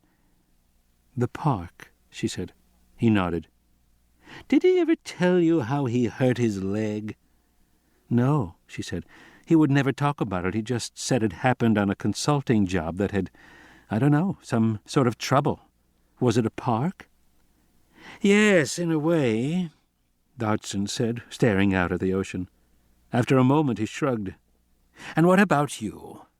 How do you know him?" "He was one of my thesis readers. I'm an ethologist. I study large mammals in African grassland ecosystems. East Africa, carnivores in particular." "Carnivores? I've been studying hyenas," she said. "Before that, lions." "For a long time?" "Almost 10 years now. 6 years continuously since my doctorate." "Interesting," Dodgson said, nodding. "And so did you come here all the way from Africa?" "Yes, from Seronera." "In Tanzania." Dodgson nodded vaguely. He looked past her shoulder toward the island. "What do you know? Looks like the weather may clear after all." She turned and saw streaks of blue in the thinning clouds overhead. The sun was trying to break through. The sea was calmer, and she was surprised to see the island was much closer. She could clearly see the cliffs rising above the seas. The cliffs were reddish-gray volcanic rock, very sheer. "In Tanzania," Dodgson said. "You run a large research team?" "No, I work alone." "No students?" he said. "I'm afraid not. It's because my work just isn't very glamorous. The big savanna carnivores in Africa are primarily nocturnal, so my research is mostly conducted at night." "Must be hard on your husband." "Oh, I'm not married," she said with a little shrug. "I'm surprised," he said. "After all, a beautiful woman like you." "I never had time," she said quickly. To change the subject, she said, "Where do you land on this island?" Dodgson turned to look. They were now close enough to the island to see the waves crashing, high and white, against the base of the cliffs. They were only a mile or two away. "It's an unusual island," Dodgson said. "This whole region of Central America is volcanic. There are something like 30 active volcanoes between Mexico and Colombia. All these offshore islands were at one time active volcanoes, part of the central chain, but unlike the mainland, the islands are now dormant, haven't erupted for 1,000 years or so." "So we're seeing the outside of the crater?" "Exactly. The cliffs are all the result of erosion from rainfall, but the ocean erodes the base of the cliffs too. Those flat sections on the cliff you see are where the ocean cut in at the bottom, and huge areas of the cliff face were undermined and just cleaved, falling straight down into the sea. It's all soft volcanic rock." "And so you land—" "There are several places on the windward side where the ocean has cut caves into the cliff. And at 2 of those places the caves meet rivers flowing out from the interior, so they're passable." He pointed ahead. "You see, there, you can just now see one of the caves." Sarah Harding saw a dark, irregular opening cut into the base of the cliff. All around it, the waves crashed, plumes of white water rising 50 feet up into the air. "You're going to take this boat into that cave there?" "If the weather holds, yes." Dodgson turned away. "Don't worry, it's not as bad as it looks. Anyway, you were saying about Africa. When did you leave Africa?" "Right after Doc Thorne called. He said he was going with Ian to rescue Richard and asked if I wanted to come." "And what did you say?" "I said I'd think about it." Dodgson frowned. "You didn't tell him you were coming?" "No, because I wasn't sure I wanted to. I mean, I'm busy. I have my work, and it's a long way." "For an old lover," Dodgson said, nodding sympathetically. She sighed. "Well, you know, Ian." "Yes, I know Ian," Dodgson said. "Quite a character." "That's one way to put it," she said. There was an awkward silence. Dodgson cleared his throat. "I'm confused," he said. Who exactly did you tell you were coming here?" "Nobody," she said. "I just jumped on the next plane and came." "But what about your university, your colleagues?" She shrugged. "There wasn't time, and as I said, I work alone." She looked again at the island. The cliffs rose high above the boat. They were only a few hundred yards away. The cave appeared much larger now, but the waves crashed high on either side. She shook her head. "It looks pretty rough." "Don't worry," Dodgson said. "See, the captain's already making for it. We'll be perfectly safe once we're passing through, and then it should be very exciting."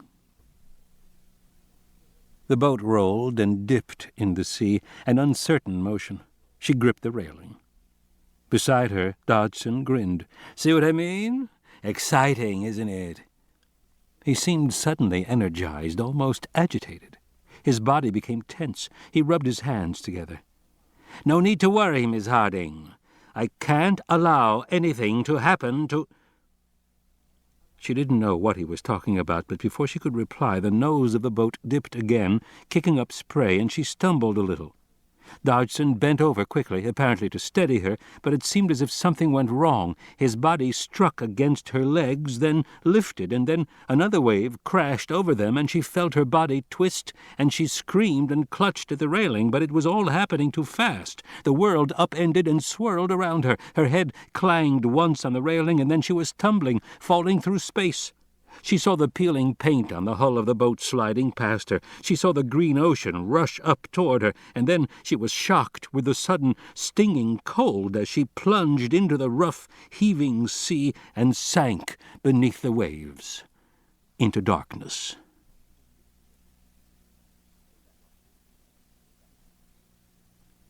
The Valley. "This is going extremely well," Levine said, rubbing his hands together. "Far beyond my expectations, I must say. I couldn't be more pleased."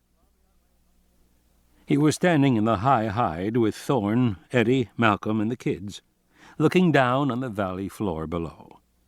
Everyone was sweating inside the little observation hut. The midday air was still and hot. Around them, the grassy meadow was deserted. Most of the dinosaurs had moved beneath the trees into the cool of the shade. The exception was the herd of apatosaurs, which had left the trees to return to the river, where they were now drinking once again. The huge animals clustered fairly tightly around the water's edge. In the same vicinity, but more spread out, were the high-crested Parasaurolophosaurs. These somewhat smaller dinosaurs positioned themselves near the apatosaur herd. Thorne wiped sweat out of his eyes and said, "Why exactly are you pleased?" "Because of what we're seeing here," Malcolm said. He glanced at his watch and wrote an entry in his notebook. "We're getting the data that I hoped for. It's very exciting." Thorne yawned, sleepy in the heat. "Why is it exciting? The dinosaurs are drinking. What's the big deal?" "Drinking again," Levine corrected him, "for the second time in an hour. At midday, such fluid intake is highly suggestive of the thermoregulatory strategies these large creatures employ." "You mean they drink a lot to stay cool?" Thorne said, always impatient with jargon. "Yes, clearly they do drink a lot, but in my view, their return to the river may have another significance entirely." "Which is?" Come, Levine said, pointing. "Look at the herds. Look how they're arranged spatially. We are seeing something that no one has witnessed before or even suspected for dinosaurs. We're seeing nothing less than interspecies symbiosis." "We are?" "Yes," Levine said. "The apatosaurs and the parasaurs are together. I saw them together yesterday, too. I'll bet they're always together when they're out on the open plain. Undoubtedly, you are wondering why." "Undoubtedly," Thorne said. "The reason," Levine said, "is that the apatosaurs are very strong but weak-sighted, whereas the parasaurs are smaller but have very sharp vision. So the two species stay together because they provide a mutual defense, just the way zebras and baboons stay together on the African plain. Zebras have a good sense of smell, and baboons have good eyesight. Together they're more effective against predators than either is alone." "And you think This is true of the dinosaurs because it's rather obvious, Levine said. Just look at the behavior. When the two herds were alone, each clustered tightly among themselves. But when they're together, the parasaurs spread out, abandoning their former herd arrangement to form an outer ring around the apatosaurs. Just as you see them now, that can only mean that individual paras are going to be protected by the apatosaur herd, and vice versa. It can only be a mutual predator defense.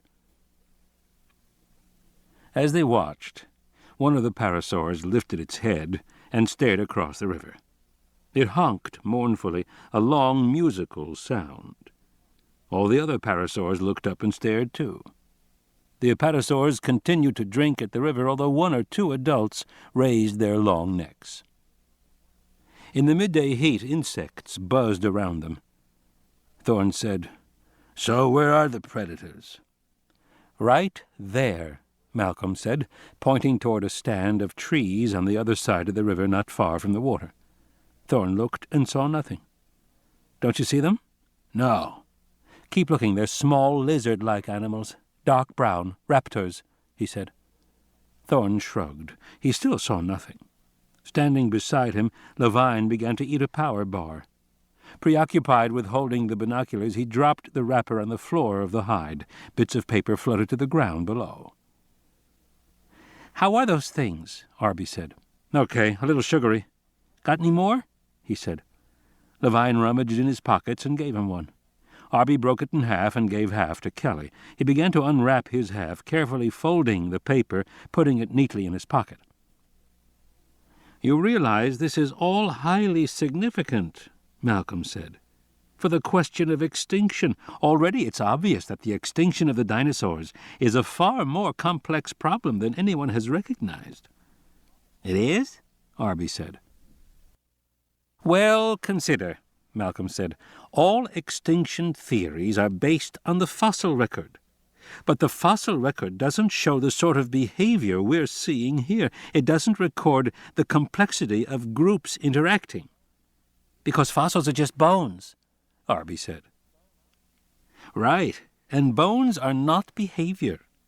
When you think about it, the fossil record is like a series of photographs, frozen moments from what is really a moving, ongoing reality.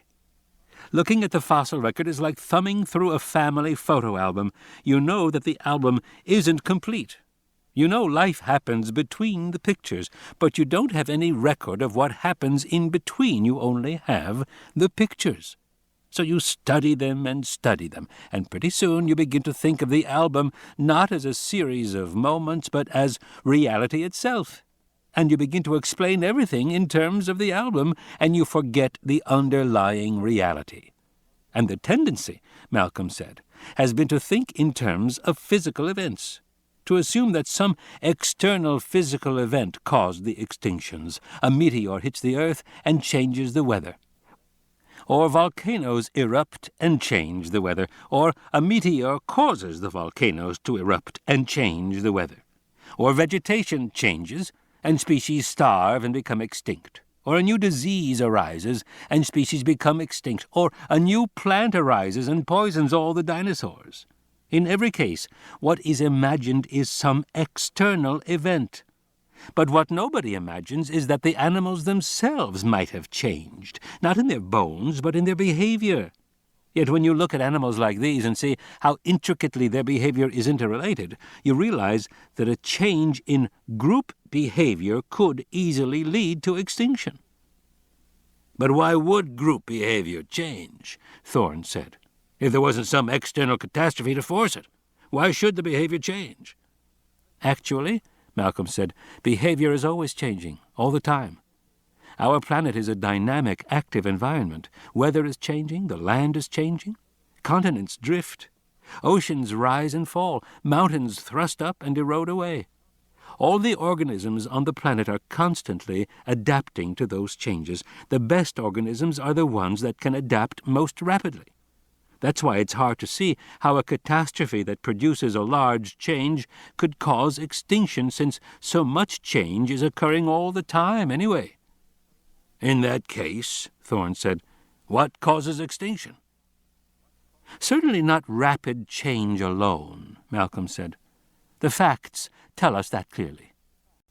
What facts? After every major environmental change, a wave of extinctions has usually followed, but not right away. Extinctions only occur thousands or millions of years later. Take the last glaciation in North America. The glaciers descended, the climate changed severely, but animals didn't die. Only after the glaciers receded, when you'd think things would go back to normal, did lots of species become extinct. That's when giraffes and tigers and mammoths vanished on this continent, and that's the usual pattern. It's almost as if species are weakened by the major change, but die off later. It's a well-recognized phenomenon. It's called softening up the beachhead, Levine said. And what's the explanation for it? Levine was silent. There is none, Malcolm said. It's a paleontological mystery. But I believe that complexity theory has a lot to tell us about it, because if the notion of life at the edge of chaos is true, then major change pushes animals closer to the edge. It destabilizes all sorts of behavior, and when the environment goes back to normal, it's not really a return to normal. In evolutionary terms, it's another big change, and it's just too much to keep up with. I believe that new behavior in populations can emerge in unexpected ways, and I think I know why the dinosaurs— "What's that?" Thorne said. Thorne was looking at the trees and saw a single dinosaur hop out into view. It was rather slender, agile on its hind legs, balancing with a stiff tail. It was 6 feet tall, green-brown, with dark red stripes, like a tiger. "That," Malcolm said, "is a velociraptor." Thorne turned to Levine. "That's what chased you up in the tree? It looks ugly." "Efficient," Levine said. "Those animals are brilliantly constructed killing machines. Arguably the most efficient predators in the history of the planet. The one that just stepped out will be the alpha animal. It leads the pack." Thorne saw other movement beneath the trees. "There's more." "Oh, yes," Levine said. "This particular pack is very large." He picked up binoculars and peered through them. "I'd like to locate their nest," he said. "I haven't been able to find it anywhere on the island. Of course, they're secretive, but even so—" The parasaurs were all crying loudly, moving closer to the apatosaur herd as they did so. But the big apatosaurs seemed relatively indifferent. The adults nearest the water actually turned their backs to the approaching raptor. "Don't they care?" Arby said. "They're not even looking at him." "Don't be fooled," Levine said.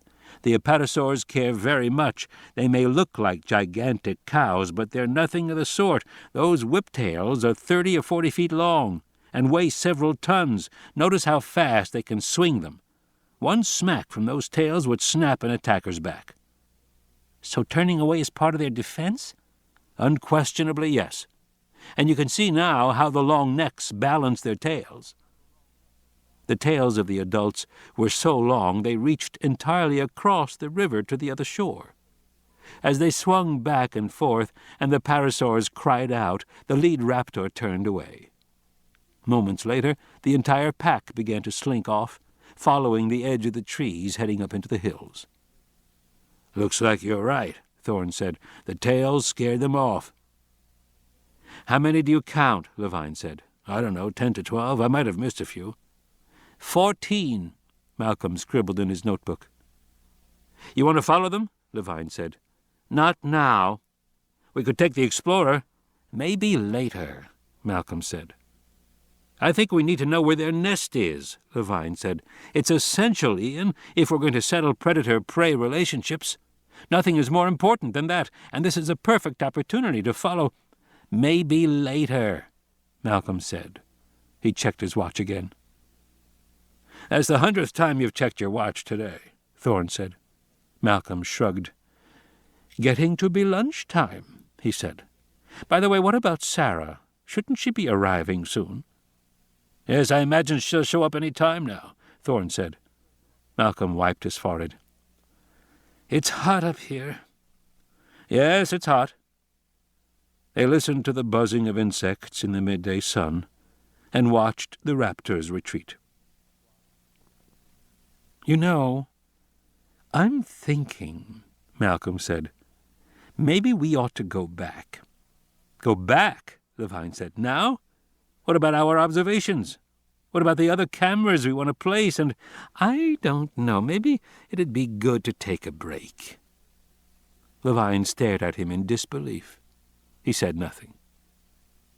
Thorne and the kids looked at Malcolm silently. "Well, it seems to me," Malcolm said, "that if Sarah's coming all the way from Africa, we should be there to greet her." He shrugged. "I think it's simple politeness." Thorne said, "I didn't realize that, No, Malcolm said quickly. "It's nothing like that. I just, maybe she's not even coming." He looked suddenly uncertain. "Did she say she was coming?" "She said she'd think about it." Malcolm frowned. "Then she's coming. If Sarah said that, she's coming. I know her. So, what do you say? Want to go back?" "Certainly not," Levine said, peering through binoculars. "I wouldn't dream of leaving here now." Malcolm turned. "Doc, want to go back?" "Sure," Thorne said, wiping his forehead. "It's hot." "If I know Sarah," Malcolm said, climbing down the scaffolding, "she's going to show up on this island just looking great."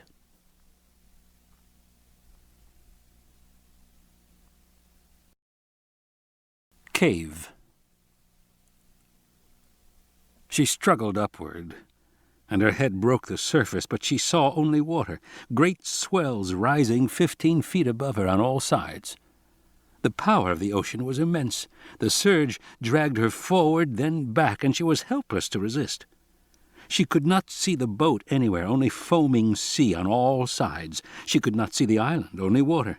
Only water. She fought a sense of overwhelming panic. She tried to kick against the current, but her boots were leaden. She sank down again and struggled back, gasping for air. She had to get her boots off somehow. She gulped a breath and ducked her head under the water and tried to unlace the boots. Her lungs burned as she fumbled with the knots. The ocean swept her back and forth, ceaselessly. She got one boot off, gulped air, and ducked down again. Her fingers were stiff with cold and fright. As she worked on the other boot, it seemed to take hours. Finally, her legs were free, light, and she dog-paddled, catching her breath.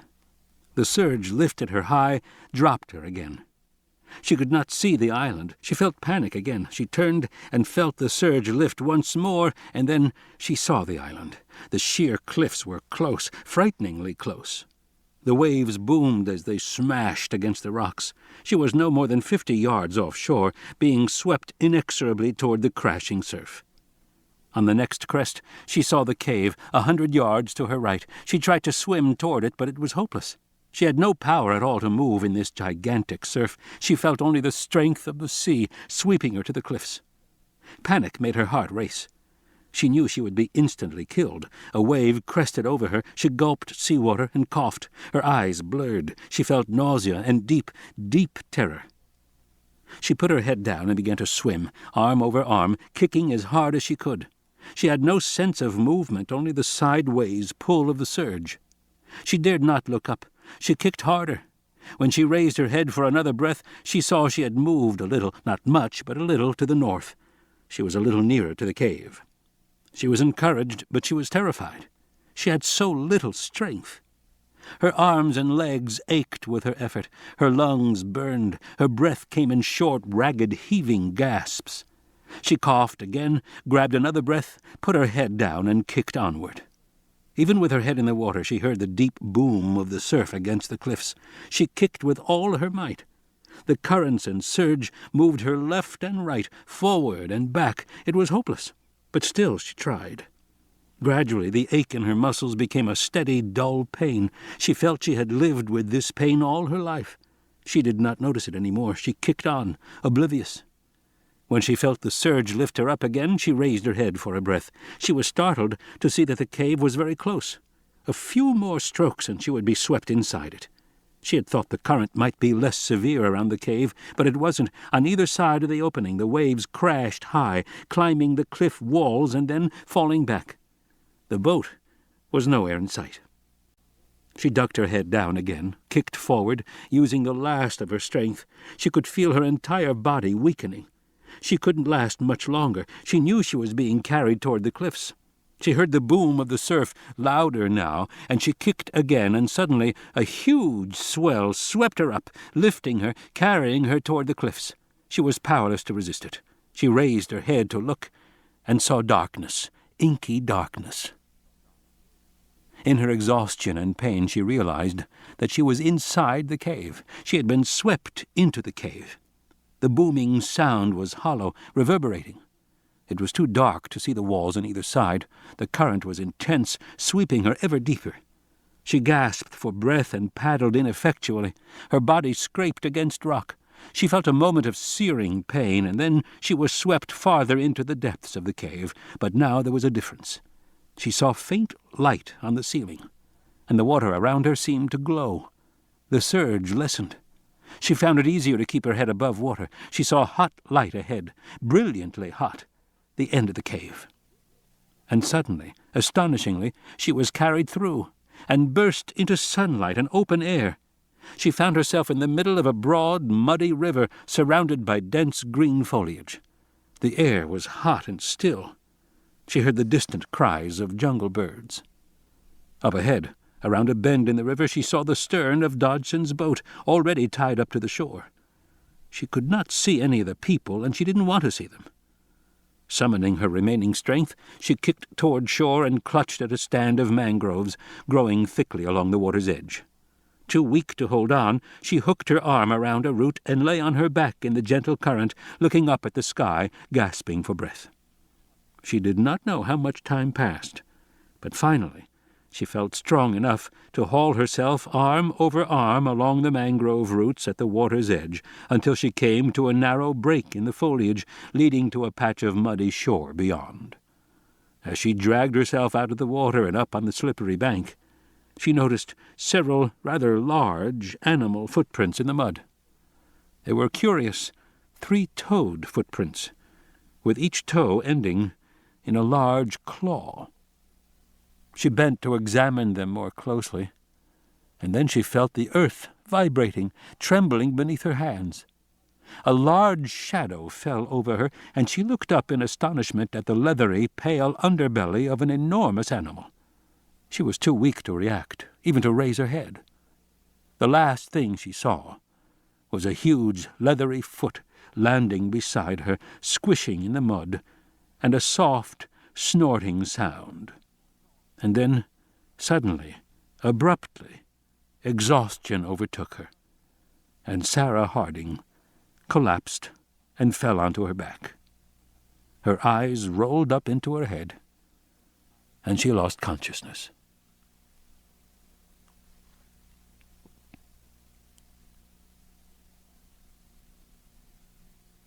Dodgson.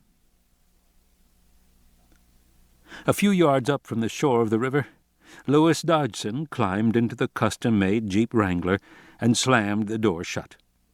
Beside him in the passenger seat, Howard King was wringing his hands. He said, "How could you have done that to her?" "Done what?"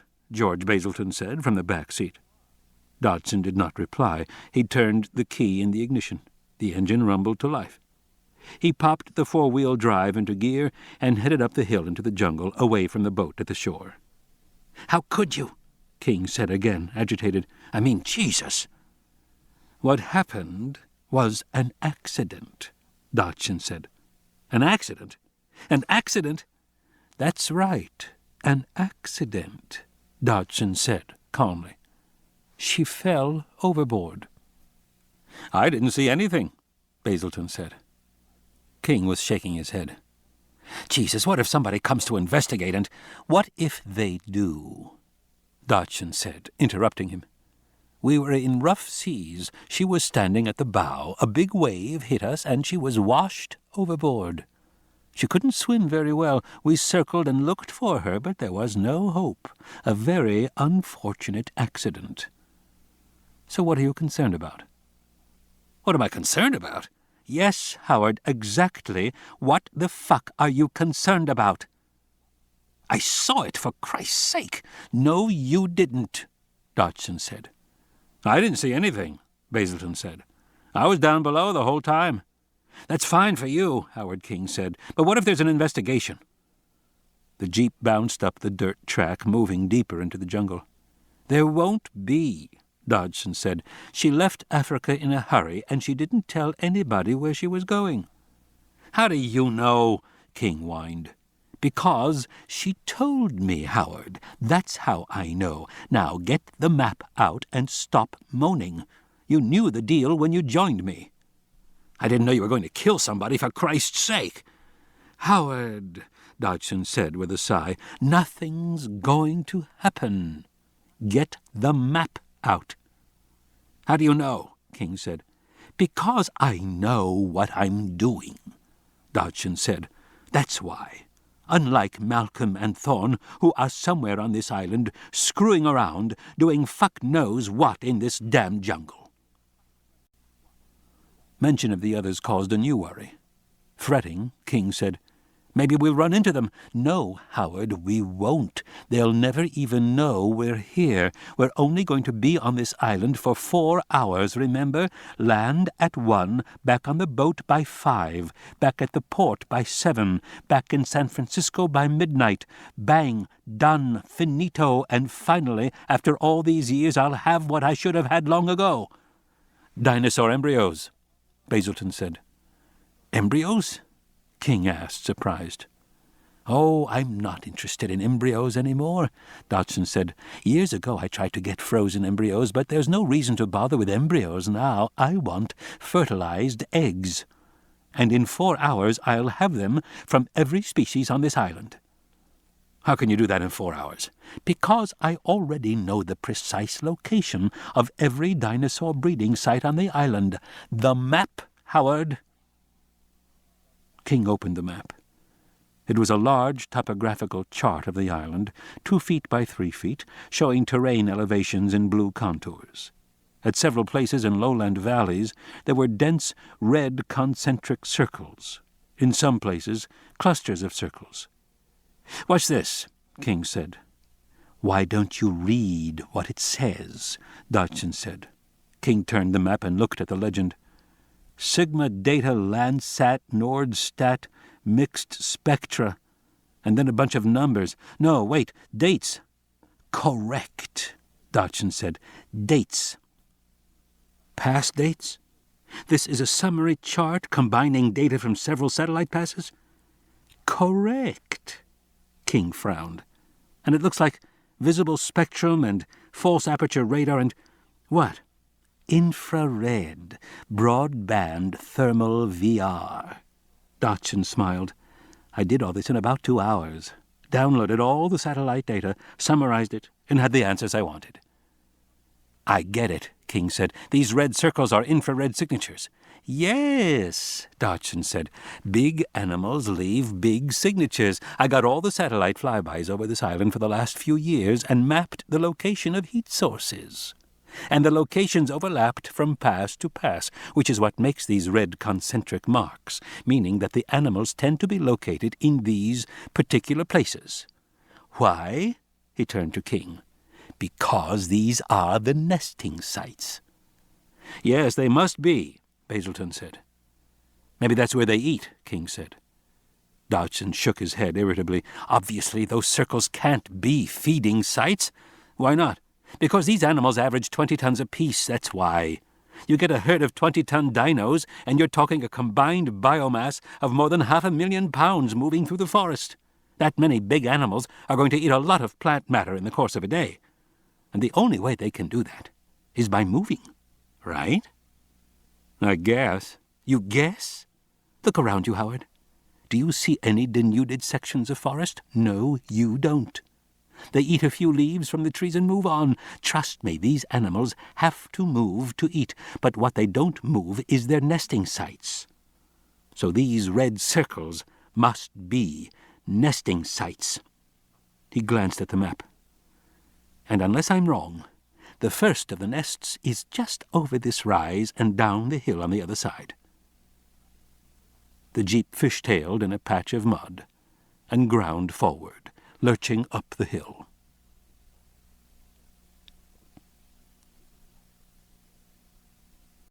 Mating calls. Richard Levine stood in the high hide, staring at the herds through binoculars. Malcolm had gone back to the trailer with the others, leaving Levine alone. In fact, Levine was relieved to have him gone. Levine was quite content to make observations on these extraordinary animals, and he was aware that Malcolm did not share his boundless enthusiasm. Indeed, Malcolm always seemed to have other considerations on his mind. And Malcolm was notably impatient with the act of observation. He wanted to analyze the data, but he did not want to collect it. Of course, among scientists, that represented a well-known difference in personality. Physics was a perfect example. The experimentalists and the theorists lived in utterly different worlds, passing papers back and forth, but sharing little else in common. It was almost as if they were in different disciplines. And for Levine and Malcolm, the difference in their approach had surfaced early, back in the Santa Fe days. Both men were interested in extinction, but Malcolm approached the subject broadly from a purely mathematical standpoint. His detachment, his inexorable formulas, had fascinated Levine, and the two men began an informal exchange over frequent lunches. Levine taught Malcolm paleontology. Malcolm taught Levine nonlinear mathematics. They began to draw some tentative conclusions which both found exciting, but they also began to disagree. More than once they were asked to leave the restaurant. Then they would go out into the heat of Guadalupe Street and walk back toward the river, still shouting at each other, while approaching tourists hurried to the other side of the street. In the end, their differences came down to personalities. Malcolm considered Levine pedantic and fussy, preoccupied with petty details. Levine never saw the big picture. He never looked at the consequences of his actions. For his own part, Levine did not hesitate to call Malcolm imperious and detached, indifferent to details. "God is in the details," Levine once reminded him. "Maybe you're God," Malcolm shot back. "Not mine. Mine is in the process." Standing in the high hide, Levine thought that answer was exactly what you would expect from a mathematician. Levine was quite satisfied that details were everything, at least in biology, and that the most common failing of his biological colleagues was insufficient attention to detail.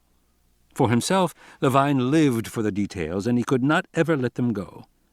Like the animal that had attacked him with Diego, Levine thought of it often, turning it over and over again, reliving the events. Because there was something troubling, some impression that he could not get right. The animal had attacked quickly, and he had sensed it was a basic theropod form, hind legs, stiff tail, large skull, the usual. But in the brief flash in which he had seen the creature, there seemed to be a peculiarity around the orbits, which made him think of Carnotaurus sastrii, from the Goro Frigo Formation in Argentina, and in addition, the skin was extremely unusual. It seemed to be a sort of bright mottled green. But there was something about it. He shrugged.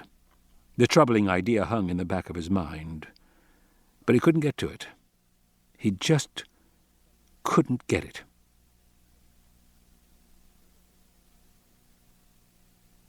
Reluctantly, Levine turned his attention to the parasaur herd, browsing by the river alongside the apatosaurs. He listened as the parasaurs made their distinctive, low, trumpeting sounds. Levine noticed that most often the parasaurs made a sound of short duration, a kind of rumbling honk. Sometimes several animals made this sound at once, or very nearly overlapping. So it seemed to be an audible way of indicating to the herd where all the members were. Then there was a much longer, more dramatic trumpeting call.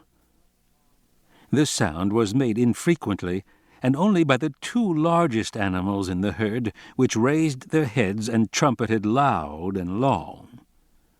But what did the sound mean?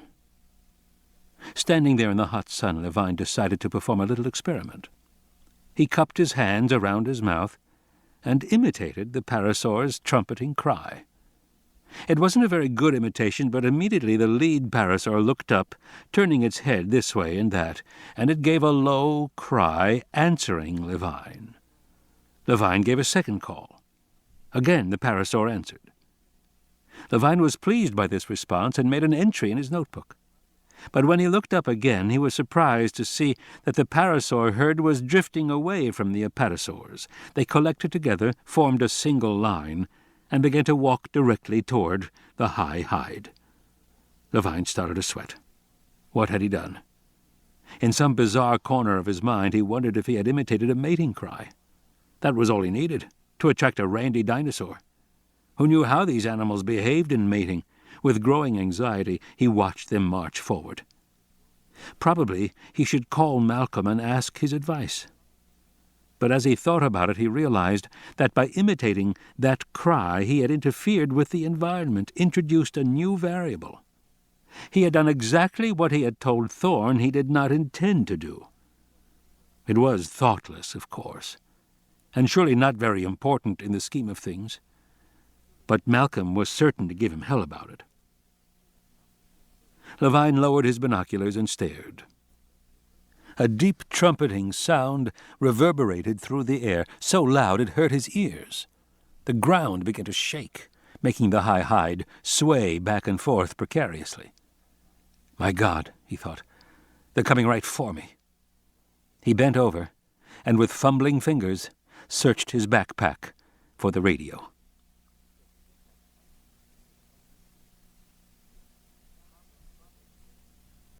Problems of evolution. In the trailer, Thorne took the rehydrated meals out of the microwave and passed the plates around the little table. Everyone unwrapped them and began to eat. Malcolm poked his fork into the food.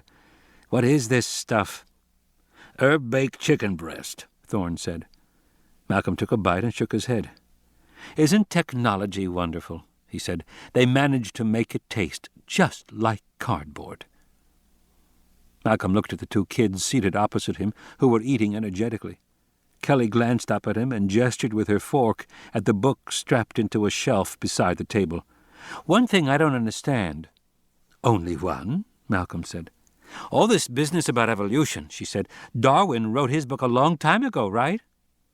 "Darwin published The Origin of Species in 1859, Malcolm said. "And by now everybody believes it, isn't that right?" "I think it's fair to say that every scientist in the world agrees that evolution is a feature of life on Earth," Malcolm said, "and that we are descended from animal ancestors, yes?" "Okay," Kelly said. "So what's the big deal now?" Malcolm smiled.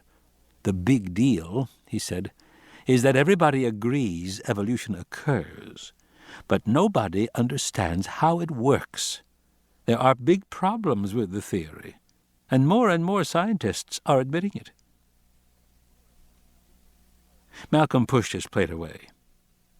"You have to track the theory," he said, "over a couple of 100 years. Start with Baron Georges Cuvier, the most famous anatomist in the world in his day, living in the intellectual center of the world, Paris. Around 1800, people began digging up old bones, and Cuvier realized that they belonged to animals no longer found on Earth. That was a problem, because back in 1800 everybody believed that all the animal species ever created were still alive. The idea seemed reasonable because the Earth was thought to be only a few thousand years old, and because God, who had created all the animals, would never let any of his creations become extinct. So extinction was agreed to be impossible. Cuvier agonized over these dug-up bones, but he finally concluded that, God or no God, many animals had become extinct.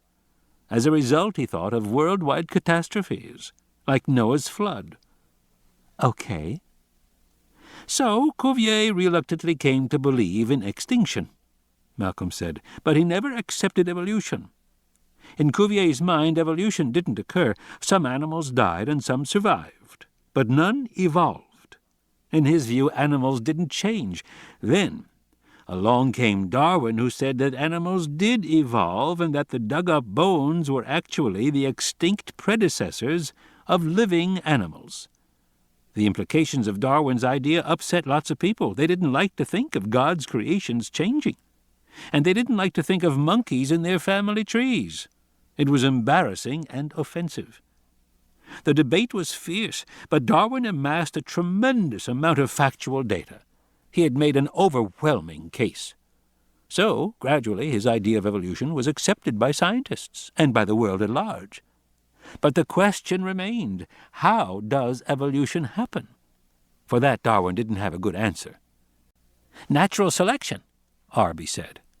Yes, that was Darwin's explanation. The environment exerts pressure which favors certain animals, and they breed more often in subsequent generations, and that's how evolution occurs. But as many people realized, natural selection isn't really an explanation, it's just a definition. If an animal succeeds, it must have been selected for. But what in the animal is favored? And how does natural selection actually operate? Darwin had no idea. And neither did anybody else for another 50 years. But it's genes, Kelly said. Okay, Malcolm said. Fine. We come to the 20th century. Mendel's work with plants is rediscovered. Fisher and Wright do population studies. Pretty soon we know genes control heredity, whatever genes are. Remember, through the first half of the century, all during World War I and World War II, nobody had any idea what a gene was. After Watson and Crick in 1953, we knew that genes were nucleotides arranged in a double helix. Great. And we knew about mutation. So, by the late 20th century, we have a theory of natural selection which says that mutations arise spontaneously in genes, that the environment favors the mutations that are beneficial, and out of this selection process, evolution occurs. It's simple and straightforward. God is not at work, no higher organizing principle involved. In the end, evolution is just the result of a bunch of mutations that either survive or die, right? Right, Arby said. But there are problems with that idea, Malcolm said. First of all, there's a time problem. A single bacterium, the earliest form of life, has 2,000 enzymes. Scientists have estimated how long it would take to randomly assemble those enzymes from a primordial soup. Estimates run from 40 billion years to 100 billion years, but the Earth is only 4 billion years old. So chance alone seems too slow, particularly since we know bacteria actually appeared only 400 million years after the Earth began. Life appeared very fast, which is why some scientists have decided life on Earth must be of extraterrestrial origin, although I think that's just evading the issue. Okay. Second, there's the coordination problem. If you believe the current theory, then all the wonderful complexity of life is nothing but the accumulation of chance events, a bunch of genetic accidents strung together. Yet when we look closely at animals, it appears as if many elements must have evolved simultaneously. Take bats, which have echolocation. They navigate by sound. To do that, many things must evolve. Bats need a specialized apparatus to make sounds. They need specialized ears to hear echoes. They need specialized brains to interpret the sounds. And they need specialized bodies to dive and swoop and catch insects. If all these things don't evolve simultaneously, there's no advantage. And to imagine all these things happen purely by chance is like imagining that a tornado can hit a junkyard and assemble the parts into a working 747 airplane. It's very hard to believe. Okay, Thorne said. I agree. Next problem. Evolution doesn't always act like a blind force should. Certain environmental niches don't get filled. Certain plants don't get eaten. And certain animals don't evolve much. Sharks haven't changed for 160 million years. Opossums haven't changed since dinosaurs became extinct 65 million years ago. The environments for these animals have changed dramatically, but the animals have remained almost the same. Not exactly the same, but almost. In other words, it appears they haven't responded to their environment. Maybe they're still well adapted, Arby said. Maybe, or maybe there's something else going on that we don't understand. Like what? Like other rules that influence the outcome. Thorne said, "Are you saying evolution is directed?" No, Malcolm said. That's creationism, and it's wrong, just plain wrong. But I am saying that natural selection acting on genes is probably not the whole story. It's too simple. Other forces are also at work. The hemoglobin molecule is a protein that is folded like a sandwich around a central iron atom that binds oxygen. Hemoglobin expands and contracts when it takes on and gives up oxygen like a tiny molecular lung. Now, we know the sequence of amino acids that make up hemoglobin, but we don't know how to fold it. Fortunately, we don't need to know that because if you make the molecule, it folds all by itself. It organizes itself. And it turns out, again and again, that living things seem to have a self-organizing quality. Proteins fold, enzymes interact, cells arrange themselves to form organs, and the organs arrange themselves to form a coherent individual. Individuals organize themselves to make a population, and populations organize themselves to make a coherent biosphere.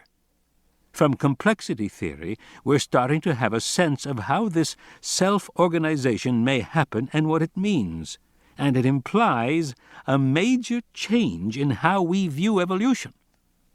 But, Arby said, in the end, evolution still must be the result of the environment acting on genes. I don't think it's enough, Arb, Malcolm said. I think more is involved. I think there has to be more, even to explain how our own species arose. About 3 million years ago, Malcolm said, some African apes that had been living in trees came down to the ground. There was nothing special about these apes. Their brains were small and they weren't especially smart. They didn't have claws or sharp teeth for weapons. They weren't particularly strong or fast. They were certainly no match for a leopard. But because they were short, they started standing upright on their hind legs to see over the tall African grass. That's how it began, just some ordinary apes looking out over the grass. As time went on, the apes stood upright more and more of the time. That left their hands free to do things. Like all apes, they were tool users. Chimps, for example, used twigs to fish for termites, that sort of thing. As time went on, our ape ancestors developed more complex tools. That stimulated their brains to grow in size and complexity. It began a spiral. More complex tools provoked more complex brains, which provoked more complex tools. And our brains literally exploded in evolutionary terms. Our brains more than doubled in size in about 1 million years, and that caused problems for us. Like what? Like getting born, for one thing. Big brains can't pass through the birth canal, which means that both mother and child die in childbirth. That's no good. What's the evolutionary response? To make human infants born very early in development, when their brains are still small enough to pass through the pelvis. It's the marsupial solution. Most of the growth occurs outside the mother's body. A human child's brain doubles during the first year of life. That's a good solution to the problem of birth, but it creates other problems. It means that human children will be helpless long after birth. The infants of many mammals can walk minutes after they're born. Others walk in a few days or weeks. But human infants can't walk for a full year. They can't feed themselves for even longer. So one price of big brains was that our ancestors had to evolve new, stable social organizations to permit long-term child care, lasting many years. These big-brained, totally helpless children changed society. But that's not the most important consequence. No? No. Being born in an immature state means that human infants have unformed brains. They don't arrive with a lot of built-in instinctive behavior. Instinctively, a newborn infant can suck and grasp, but that's about all. Complex human behavior is not instinctive at all. So human societies had to develop education to train the brains of their children, to teach them how to act. Every human society expends tremendous time and energy teaching its children the right way to behave. You look at a simpler society in the rainforest somewhere, and you find that every child is born into a network of adults responsible for helping to raise the child. Not only parents, but aunts and uncles and grandparents and tribal elders. Some teach the child to hunt or gather food or weave. Some teach them about sex or war. But the responsibilities are clearly defined, and if a child does not have, say, a mother's brother's sister to do a specific teaching job, the people get together and appoint a substitute. Because raising children is, in a sense, the reason the society exists in the first place.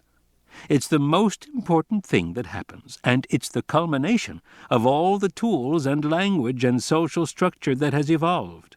And eventually, a few million years later, we have kids using computers.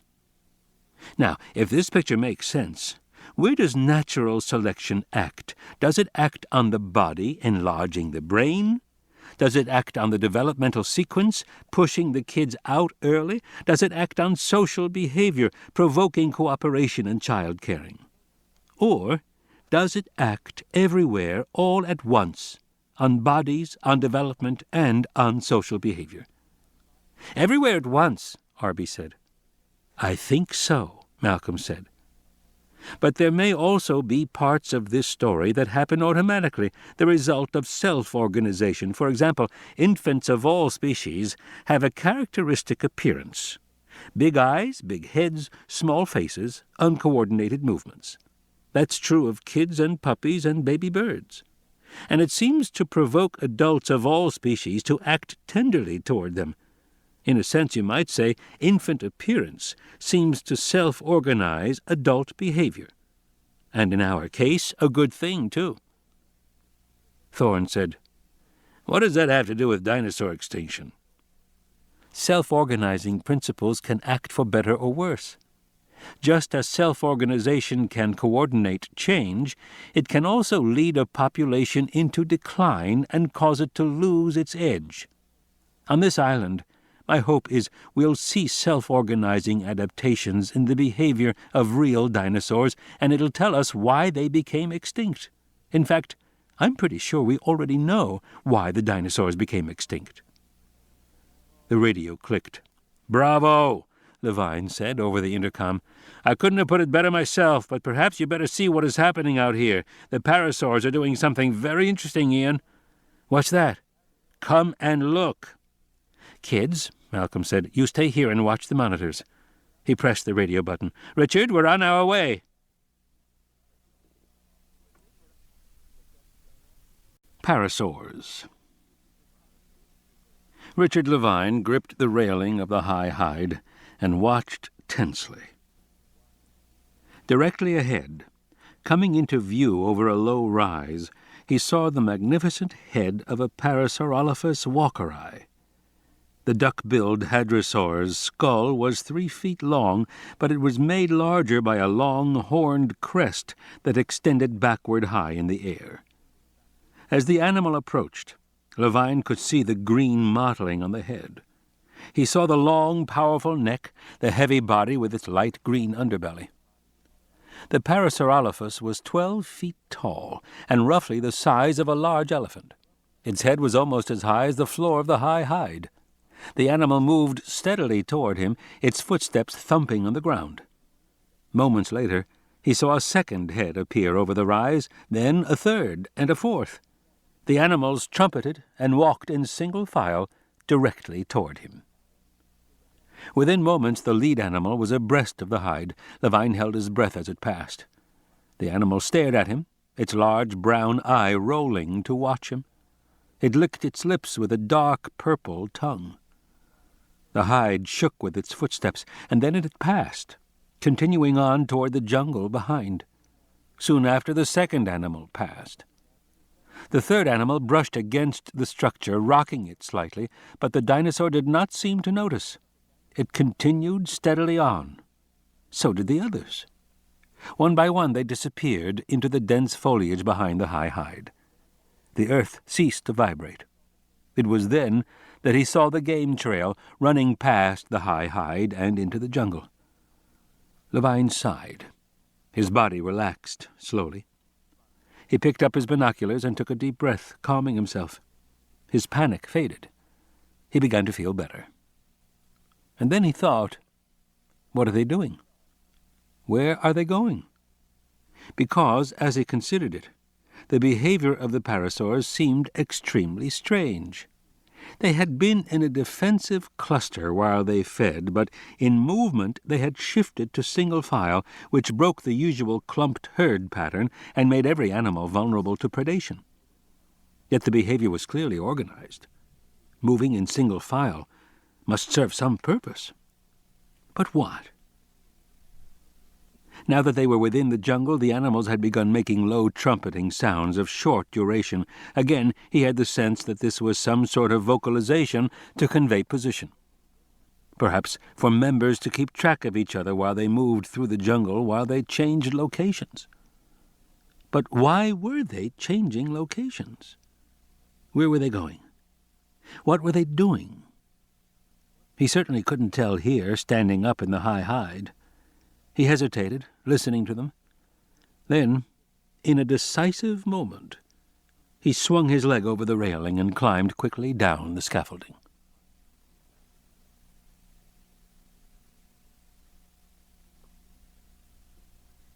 Heat. She felt heat and wet. Something rough scraped along her face like sandpaper. It happened again, this roughness on her cheek. Sarah Harding coughed. Something dripped on her neck. She smelled an odd, sweetish odor, like fermenting African beer. There was a deep, hissing sound, then the rough scraping again, starting at her neck, moving up her cheek. Slowly she opened her eyes and stared up into the face of a horse. The big, dull eye of the horse peered down at her with soft eyelashes. The horse was licking her with its tongue. It was almost pleasant, she thought, almost reassuring. Lying on her back in the mud, with a horse. It wasn't a horse. The head was too narrow. She suddenly saw the snout too tapered, the proportions all wrong. She turned to look and saw that it was a small head leading to a surprisingly thick neck and a heavy body. She jumped up, scrambling to her knees. Oh, my God! Her sudden movement startled the big animal, which snorted in alarm and moved slowly away. It walked a few steps down the muddy shore and then turned back, looking at her reproachfully. But she could see it now. Small head, thick neck, huge lumbering body with a double row of pentagonal plates running along the crest of the back. A dragging tail with spikes in it. Harding blinked. It couldn't be.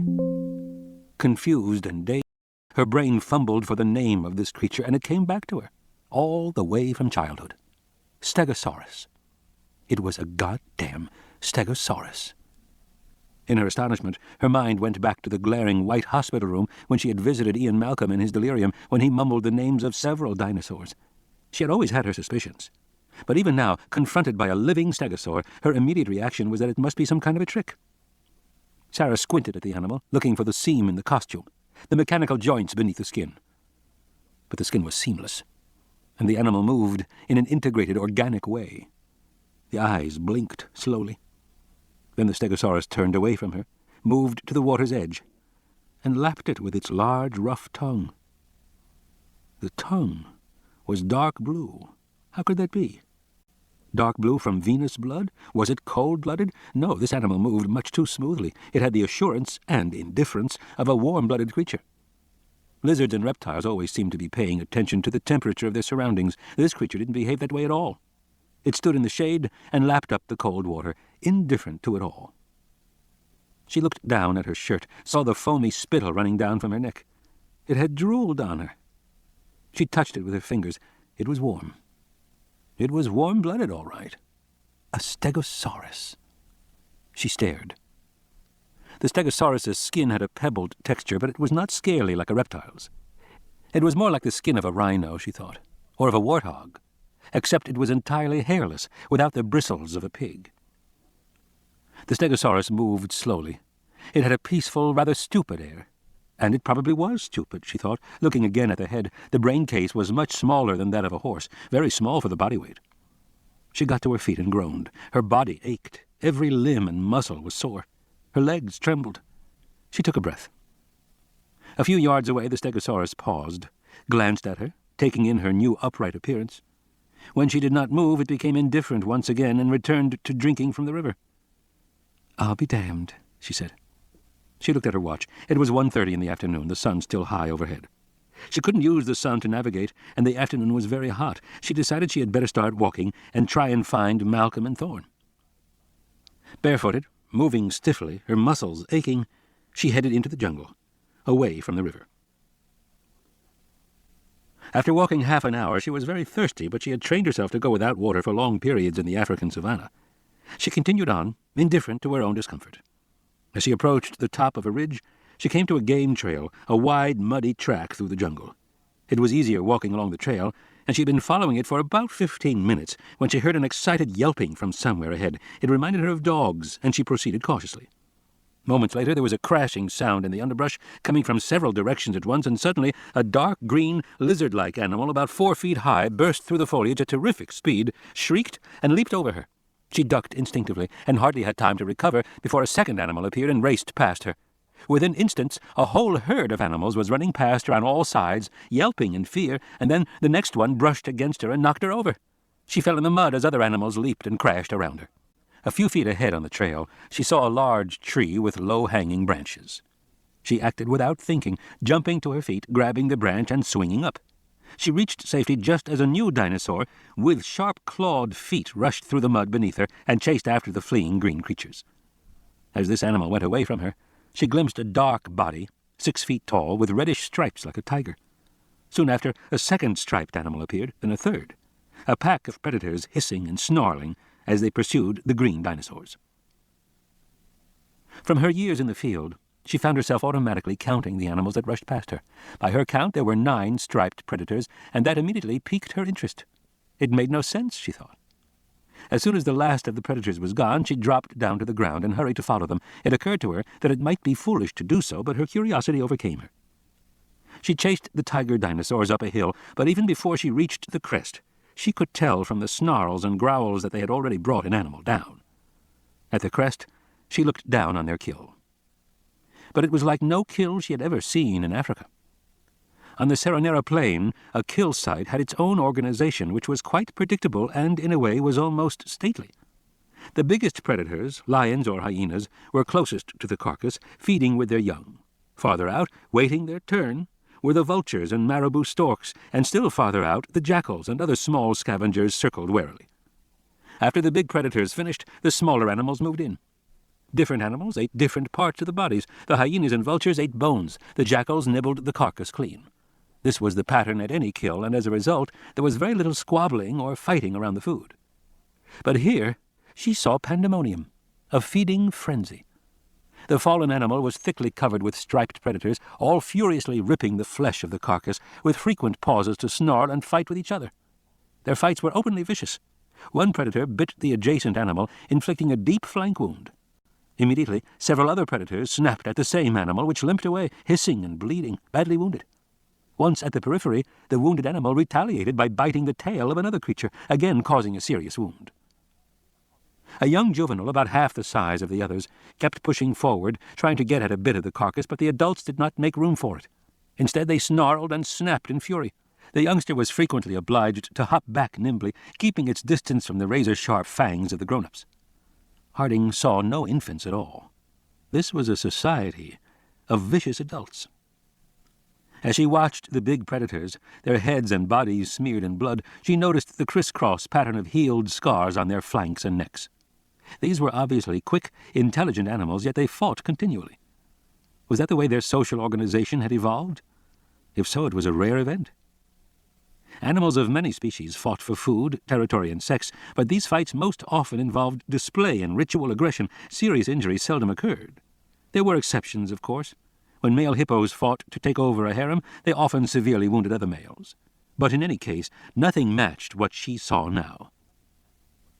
As she watched, the wounded animal at the edge of the kill slunk forward and bit another adult, which snarled and leaped at it, slashing with its long toe claw. In a flash, the injured predator was eviscerated, coils of pale intestine slipping out through a wide gash. The animal fell howling to the ground, and immediately 3 adults turned away from the kill and jumped onto its newly fallen body and began to tear the animal's flesh with rapacious intensity. Harding closed her eyes and turned away. This was a different world, and one she did not understand at all. In a daze, she headed back down the hill, moving quietly, carefully away from the kill.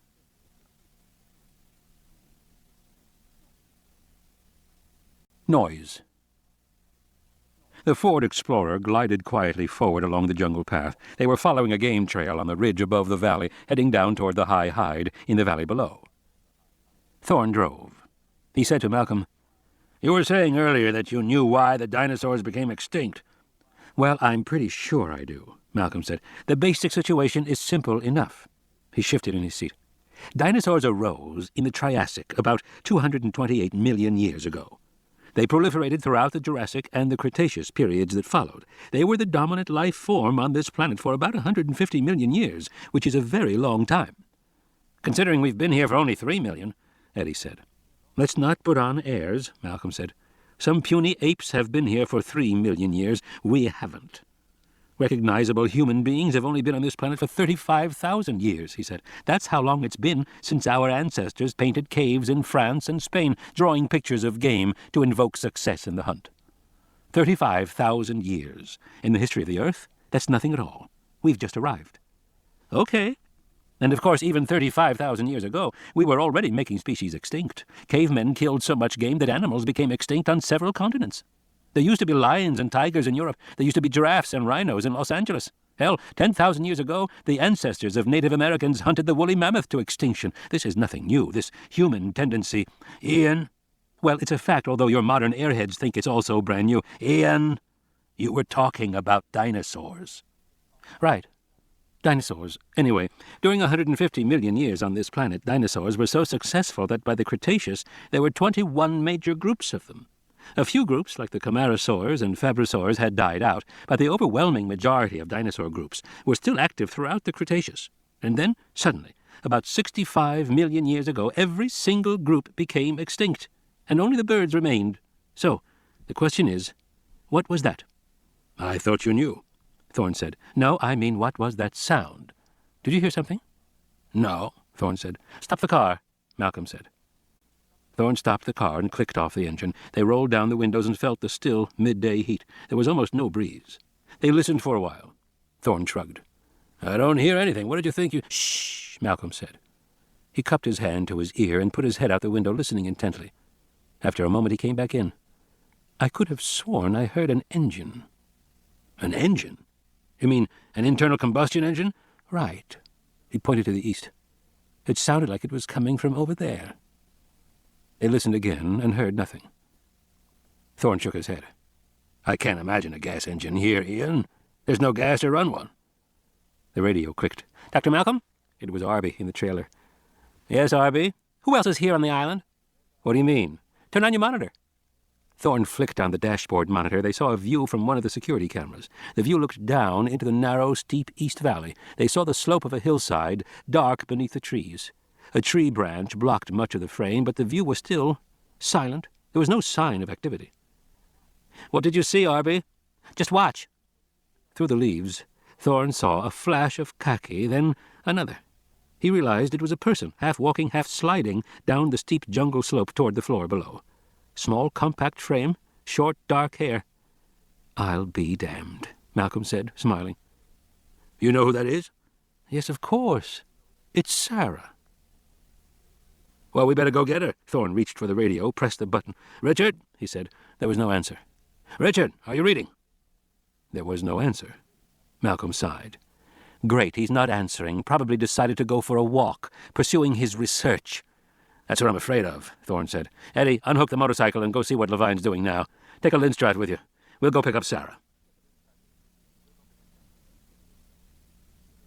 Trail. Levine followed the game trail, moving deeper into the darkness of the jungle. The parasaurs were somewhere up ahead, making a lot of noise as they crashed through the ferns and palms on the jungle floor.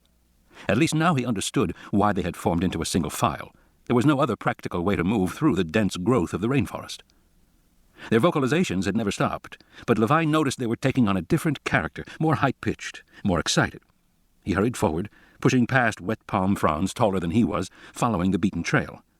As he listened to the cries of the animals ahead, he also began to notice a distinct odor, pungent and sweet-sour.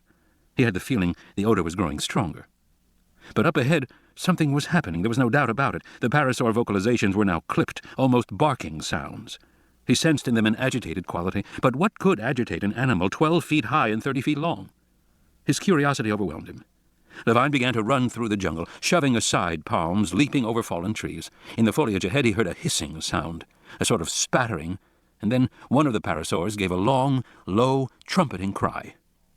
Eddie Carr drove the motorcycle up to the high hide and stopped. Levine was gone. He looked at the ground around the hide and saw many deep animal footprints in the ground. The prints were large, about 2 feet in diameter, and they seemed to be going off into the jungle behind the hide. He scanned the ground and saw fresh boot marks as well. They had in a solo tread. He recognized them as Levine's. In some places the boot marks disrupted the edge of the animal footprints, which meant that they had been made afterward. The boot marks also led into the forest. Eddie Carr swore. The last thing he wanted to do was to go into that jungle. The very idea gave him the creeps. But what choice was there? He had to get Levine back. That guy, he thought, was getting to be a real problem. Eddie unshouldered the rifle and set it laterally across the handlebars of the motorcycle. Then he twisted the grips, and silently the bike moved forward into darkness. Heart pounding with excitement, Levine pushed past the last of the big palms. He stopped abruptly. Directly ahead of him, the tail of a parasaur swung back and forth above his head. The animal's hindquarters were turned toward him, and a thick stream of urine gushed from the posterior pubis, spattering on the ground below. Levine jumped back, avoiding the stream. Beyond the nearest animal, he saw a clearing in the jungle, trampled flat by countless animal feet. The parasaurs had located themselves at various positions within this clearing, and they were all urinating together. So they were latrine animals, he thought. That was fascinating and totally unexpected. Many contemporary animals, including rhinos and deer, preferred to relieve themselves at particular spots, and many times the behavior of herds was coordinated. Latrine behavior was generally considered to be a method of marking territory. But whatever the reason, no one had ever suspected that dinosaurs acted in this way. As Levine watched, the parasaurs finished urinating, and each moved a few feet to the side. Then they defecated, again in unison. Each parasaur produced a large mound of straw-colored spoor. This was accompanied by low trumpeting from each animal in the herd, along with an enormous quantity of expelled flatus, redolent of methane. Behind him a voice whispered, "Very nice." He turned and saw Eddie Carr sitting on the motorcycle. He was waving his hand in front of his face. "Dino farts," he said. "Better not light a match around here, you'll blow the place up." "Shh," Levine hissed angrily, shaking his head. He turned back to the parasaurs. This was no time to be interrupted by a vulgar young fool. Several of the animals bent their heads down and began to lick the puddles of urine. No doubt they wanted to recover lost nutrients, he thought, perhaps salt, or perhaps hormones, or perhaps it was something seasonal, or perhaps... Levine edged forward. They knew so little about these creatures. They didn't even know the most basic facts about their lives, how they ate, how they eliminated, how they slept and bred. A whole world of intricate, interlocking behaviors had evolved in these long-vanished animals. Understanding them now could be the work of a lifetime for dozens of scientists. But that would probably never happen. All he could hope to do was make a few conjectures, a few simple deductions that skimmed the surface of the complexity of their lives. The parasaurs trumpeted and headed deeper into the forest. Levine moved forward to follow them.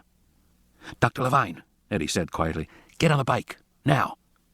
Levine ignored him, but as the big animals departed, he saw dozens of tiny green dinosaurs leap, chittering, out into the clearing. He realized at once what they were.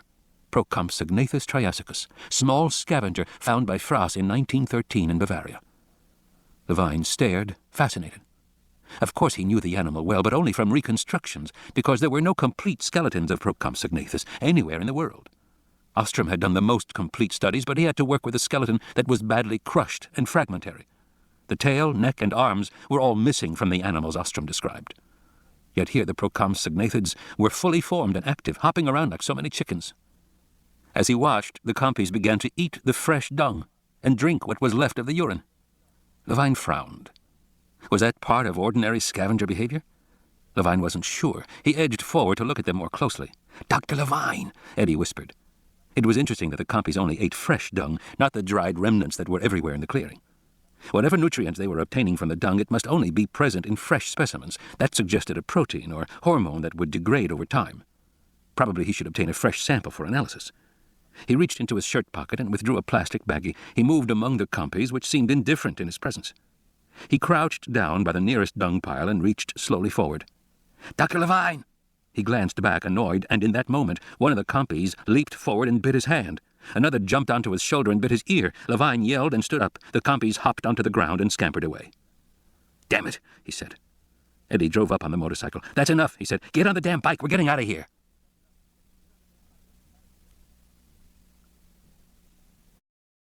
Nest. The red Jeep Wrangler came to a stop. Directly ahead, the game trail they had been following continued through the foliage to a clearing beyond. The game trail was wide and muddy, trampled flat by large animals. They could see large, deep footprints in the mud. From the clearing, they heard a low honking noise like the sound of very large geese. Dodgson said, "Okay, give me the box." King didn't answer. Basilton said, "What box?" Without taking his eyes off the clearing, Dodgson said, "There's a black box on the seat beside you and a battery pack. Give them to me." Basilton grunted. "It's heavy." "That's because of the cone magnets." Dodgson reached back, took the box, which was made of black anodized metal. It was the size of a shoebox, except it ended in a flaring cone. Underneath was mounted a pistol grip. Dodgson clipped a battery pack to his belt and plugged it into the box. Then he picked the box up by the pistol grip. There was a knob at the back facing him and a graduated dial. Dodgson said, "Batteries charged?" "They're charged," King said.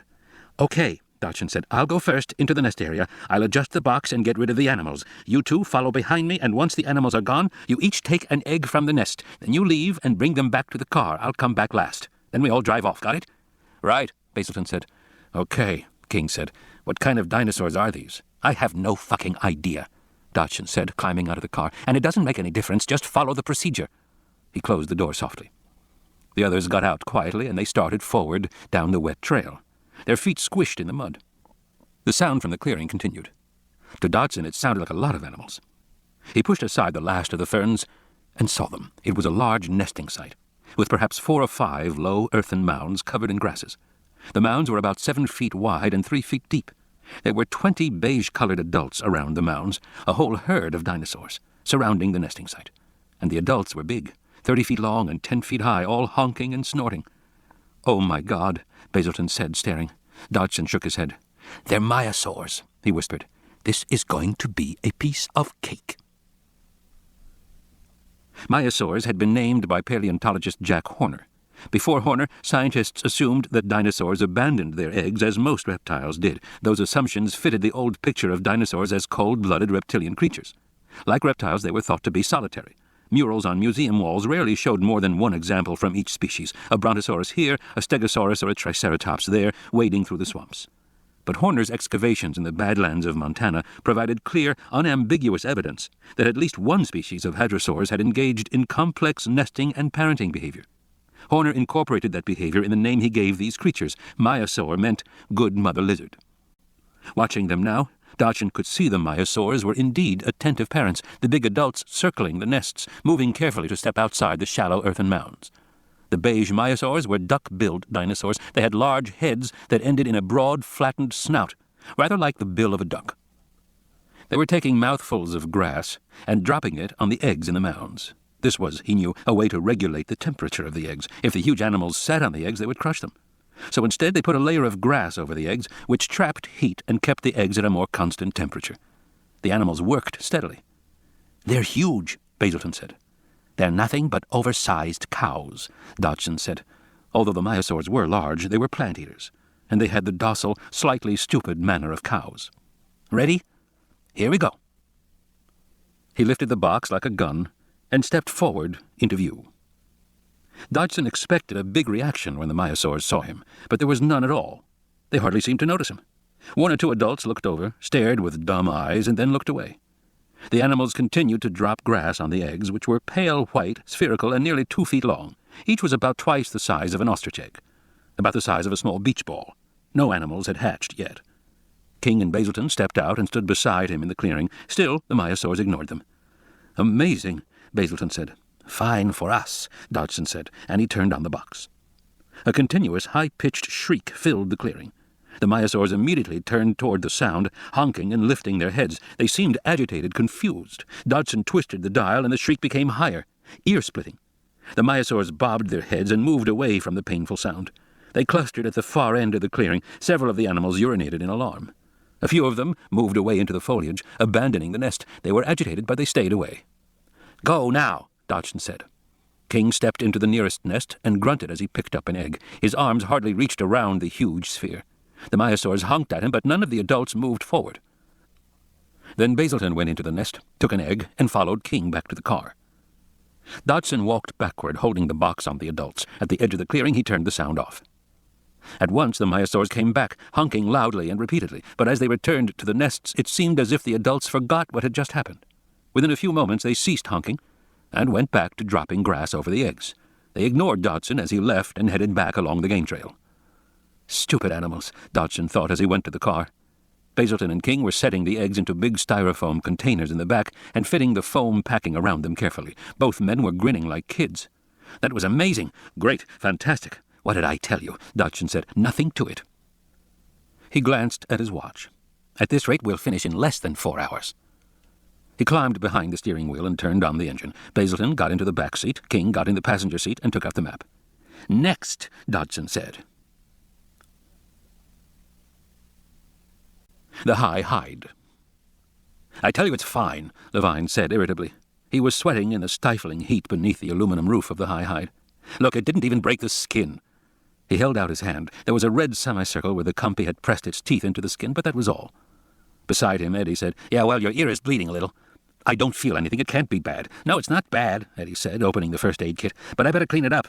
"I prefer," Levine said, "to get on with my observations." The dinosaurs were barely a quarter-mile away from him, and he could see them well. In the still midday air, he could hear them breathe. He could hear them breathe. Or at least he could if this young man would leave him alone. "Look," Levine said, "I know what I'm doing here. You came in at the end of a very interesting and successful experiment. I actually called the dinosaurs to me by imitating their cry." "You did?" Eddie said. "Yes, I did. That was what led them into the forest in the first place, so I hardly think that I need your assistance." "The thing is," Eddie said, "you got some of that dino shit on your ear and there's a couple of little punctures. I'll just clean it off for you." He soaked a gauze pad with disinfectant. "May sting a little." "I don't care. I have other—" "Ow! Stop moving," Eddie said. "It'll only take a second." "It's absolutely unnecessary. If you just stand still, it'll be done. There." He took the gauze away. Levine saw brown and a faint streak of red. Just as he suspected, the injury was trivial. He reached up and touched his ear. It didn't hurt at all. Levine squinted out at the plane as Eddie packed up the first aid kit. "Geez, it's hot up here," Eddie said. "Yes," Levine said, shrugging. "Sarah Harding arrived, and I think they took her back to the trailer. You want to go back now?" "I can't imagine why," Levine said. "I just thought you might want to say hello or something," Eddie said. "My work is here," Levine said. He turned away, raised his binoculars to his eyes. "So," Eddie said, "you don't want to come back?" "Wouldn't dream of it," Levine said, staring through binoculars.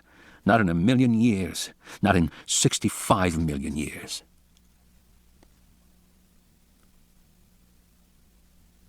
Trailer. Kelly Curtis listened to the sound of the shower. She couldn't believe it. She stared at the muddy clothes tossed casually on the bed, shorts and a khaki short-sleeved shirt. Sarah Harding's actual clothes. She couldn't help it. Kelly reached out and touched them. She noticed how the fabric was worn and frayed. Buttons sewn back on. They didn't match. And there were some reddish streaks near the pocket that she thought must be old bloodstains. She reached down and touched the fabric. "Kelly?" Sarah was calling to her from the shower. She remembered my name. "Yes," Kelly said, her voice betraying her nervousness. "Is there any shampoo?" "Look, Dr. Harding," Kelly said, opening drawers hastily. The men had all gone into the next compartment, leaving her alone with Sarah while she washed. Kelly searched desperately, opening the drawers, slamming them shut again. "Listen," Sarah called. "It's okay if you can't find any." "I'm looking." Is there any dishwashing liquid?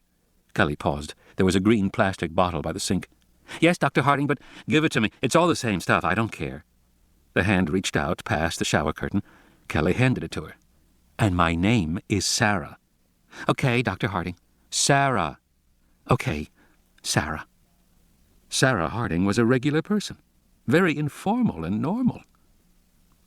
Entranced, Kelly sat on the seat in the kitchen and waited, swinging her feet in case Dr. Harding, Sarah, needed anything else. She listened to Sarah humming, "I'm going to wash that man right out of my hair."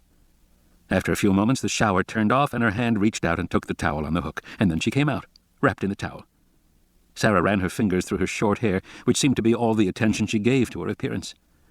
That feels better. Boy, this is a plush field trailer. Doc really did a great job. Yes, she said. It's nice. She smiled at Kelly. How old are you, Kelly? 13? What is that, 8th grade? 7th? 7th grade, Sarah said thoughtfully. Kelly said, Dr. Malcolm left some clothes for you. He said he thought they'd fit. She pointed to a clean pair of shorts and a T-shirt. Whose are these? I think they're Eddie's. Sarah held them up. Might work. She took them around the corner into the sleeping area and started getting dressed. She said, What are you going to do when you grow up? I don't know, Kelly said. That's a very good answer. It is? Kelly's mother was always pushing her to get a part-time job, to decide what she wanted to do with her life. Yes, Sarah said. Nobody smart knows what they want to do until they get into their 20s or 30s. Oh. What do you like to study? Actually, I like math, she said, in a sort of guilty voice. Sarah must have heard her tone because she said, What's wrong with math? Well, girls aren't good at it. I mean, you know. No, I don't know. Sarah's voice was flat. Kelly felt panic. She had been experiencing this warm feeling with Sarah Harding, but now she sensed it was dissolving away, as if she had given a wrong answer to a disapproving teacher. She decided not to say anything else. She waited in silence. After a moment, Sarah came out again, wearing Eddie's baggy clothes. She sat down and started putting on a pair of boots. She moved in a very normal, matter-of-fact way. What did you mean girls aren't good at mathematics? Well, that's what everybody says. Everybody like who? My teachers. Sarah sighed. Great, she said, shaking her head. Your teachers. And the other kids call me a brainer, stuff like that, you know. Kelly just blurted it out. She couldn't believe that she was saying all this to Sarah Harding, whom she hardly knew at all except from articles and pictures. But here she was, telling her all this personal stuff, all these things that upset her. Sarah just smiled, cheerfully. Well, if they say that, you must be pretty good at math, huh? I guess. She smiled. That's wonderful, Kelly. But the thing is, boys don't like girls who are too smart. Sarah's eyebrows went up. Is that so? Well, that's what everybody says. Like who? Like my mom? Uh-huh. And she probably knows what she's talking about. I don't know, Kelly admitted. My mom only dates jerks, actually. So she could be wrong? Sarah asked, glancing up at Kelly as she tied her laces. I guess. Well, in my experience, some men like smart women and some don't. It's like everything else in the world. She stood up. You know about George Schaller? Sure, he studied pandas. Right, pandas, and before that, snow leopards and lions and gorillas. He's the most important animal researcher in the 20th century, and you know how he works? Kelly shook her head. Before he goes into the field, George reads everything that's ever been written about the animal he's going to study. Popular books, newspaper accounts, scientific papers, everything. Then he goes out and observes the animal for himself, and you know what he usually finds? She shook her head, not trusting herself to speak. That nearly everything that's been written or said is wrong. Like the gorilla. George studied mountain gorillas 10 years before Diane Fossey ever thought of it. And he found that what was believed about gorillas was exaggerated or misunderstood or just plain fantasy. Like the idea that you couldn't take women on gorilla expeditions because the gorillas would rape them. Wrong. Everything. Just wrong. Sarah finished tying her boots and stood. So, Kelly, even at your young age, there's something you might as well learn now. All your life, people will tell you things, and most of the time, probably 95% of the time, what they'll tell you will be wrong. Kelly said nothing. She felt oddly disheartened to hear this. It's a fact of life, Sarah said. Human beings are just stuffed full of misinformation. So it's hard to know who to believe. I know how you feel. You do? Sure, my mom used to tell me I'd never amount to anything. She smiled. So did some of my professors. Really?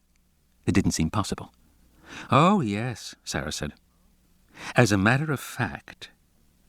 From the other section of the trailer they heard Malcolm say, No, those idiots, they could ruin everything. Sarah immediately turned and went into the other section. Kelly jumped off the seat and hurried after her. The men were all clustered around the monitor. Everyone was talking at once, and they seemed to be upset. This is terrible, Malcolm was saying. Terrible, Thorne said. Is that a jeep? They had a red jeep, Harding said, coming up to look. Then it's Dodgson, Malcolm said. Damn. What's he doing here? I can guess. Kelly pushed through to get a look. On the screen she saw foliage and intermittent flashes of a red and black vehicle. Where are they now? Malcolm said to Arby. I think they're in the East Valley, Arby said, near where we found Dr. Levine. The radio clicked. Levine's voice said, You mean there are now other people on the island? Yes, Richard. Well, you better go stop them before they mess everything up. I know. Do you want to come back? Not without a compelling reason. Inform me if one arises. And his radio clicked off. Harding stared at the screen, watching the jeep. That's them, all right, she said. That's your friend Dodgson. He's not my friend, Malcolm said. He got up, wincing in pain from his leg. Let's go, he said. We have to stop these bastards. There's no time to waste.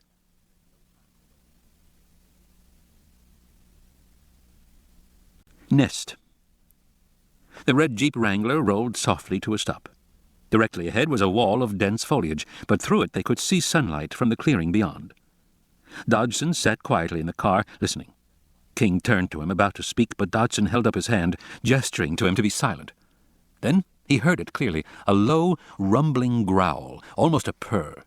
It was coming from beyond the foliage ahead. It sounded like the biggest jungle cat he had ever heard. And intermittently he felt a slight vibration, hardly anything, but enough to make the car keys clink against the steering column. As he felt that vibration, it slowly dawned on him. It's walking. Something very big. Walking. Beside him, King was staring forward in astonishment. His mouth hung open. Dodgson glanced back at Basilton. The professor was gripping the seat with white fingers as he listened to the sound. A shadow moved across the ferns directly ahead. Judging by the shadow, the animal was 20 feet high and 40 feet long. It walked on its hind legs and had a large body, a short neck, a very big head. A tyrannosaur. Dodgson hesitated, staring at the shadow. His heart was pounding in his chest. He considered going on to the next nest, but he was confident that the box would work here, too. He said, Let's get this over with. Give me the box. Basilton handed him the box, just as he had done before. Dodgson said, Charged? Batteries are charged, King said. Okay, he said. Here we go. Exactly the same as before. I'll go first, you two follow, and bring the eggs back to the car. Ready? Ready, Basilton said. King did not answer. He was still staring at the shadow. What kind of a dinosaur is that? That's a Tyrannosaurus. Oh, Jesus, King said. A Tyrannosaurus? Basilton said. It doesn't matter what it is, Dodgson said irritably. Just follow the plan like before. Everybody ready? Just a minute, Basilton said. King said, What if it doesn't work? We already know it works, Dodgson said. There's a rather curious fact about tyrannosaurs that was recently reported, Basilton said. A paleontologist named Roxton did a study of the tyrannosaur brain case and concluded that they have a brain not much different from a frog's, although of course much bigger.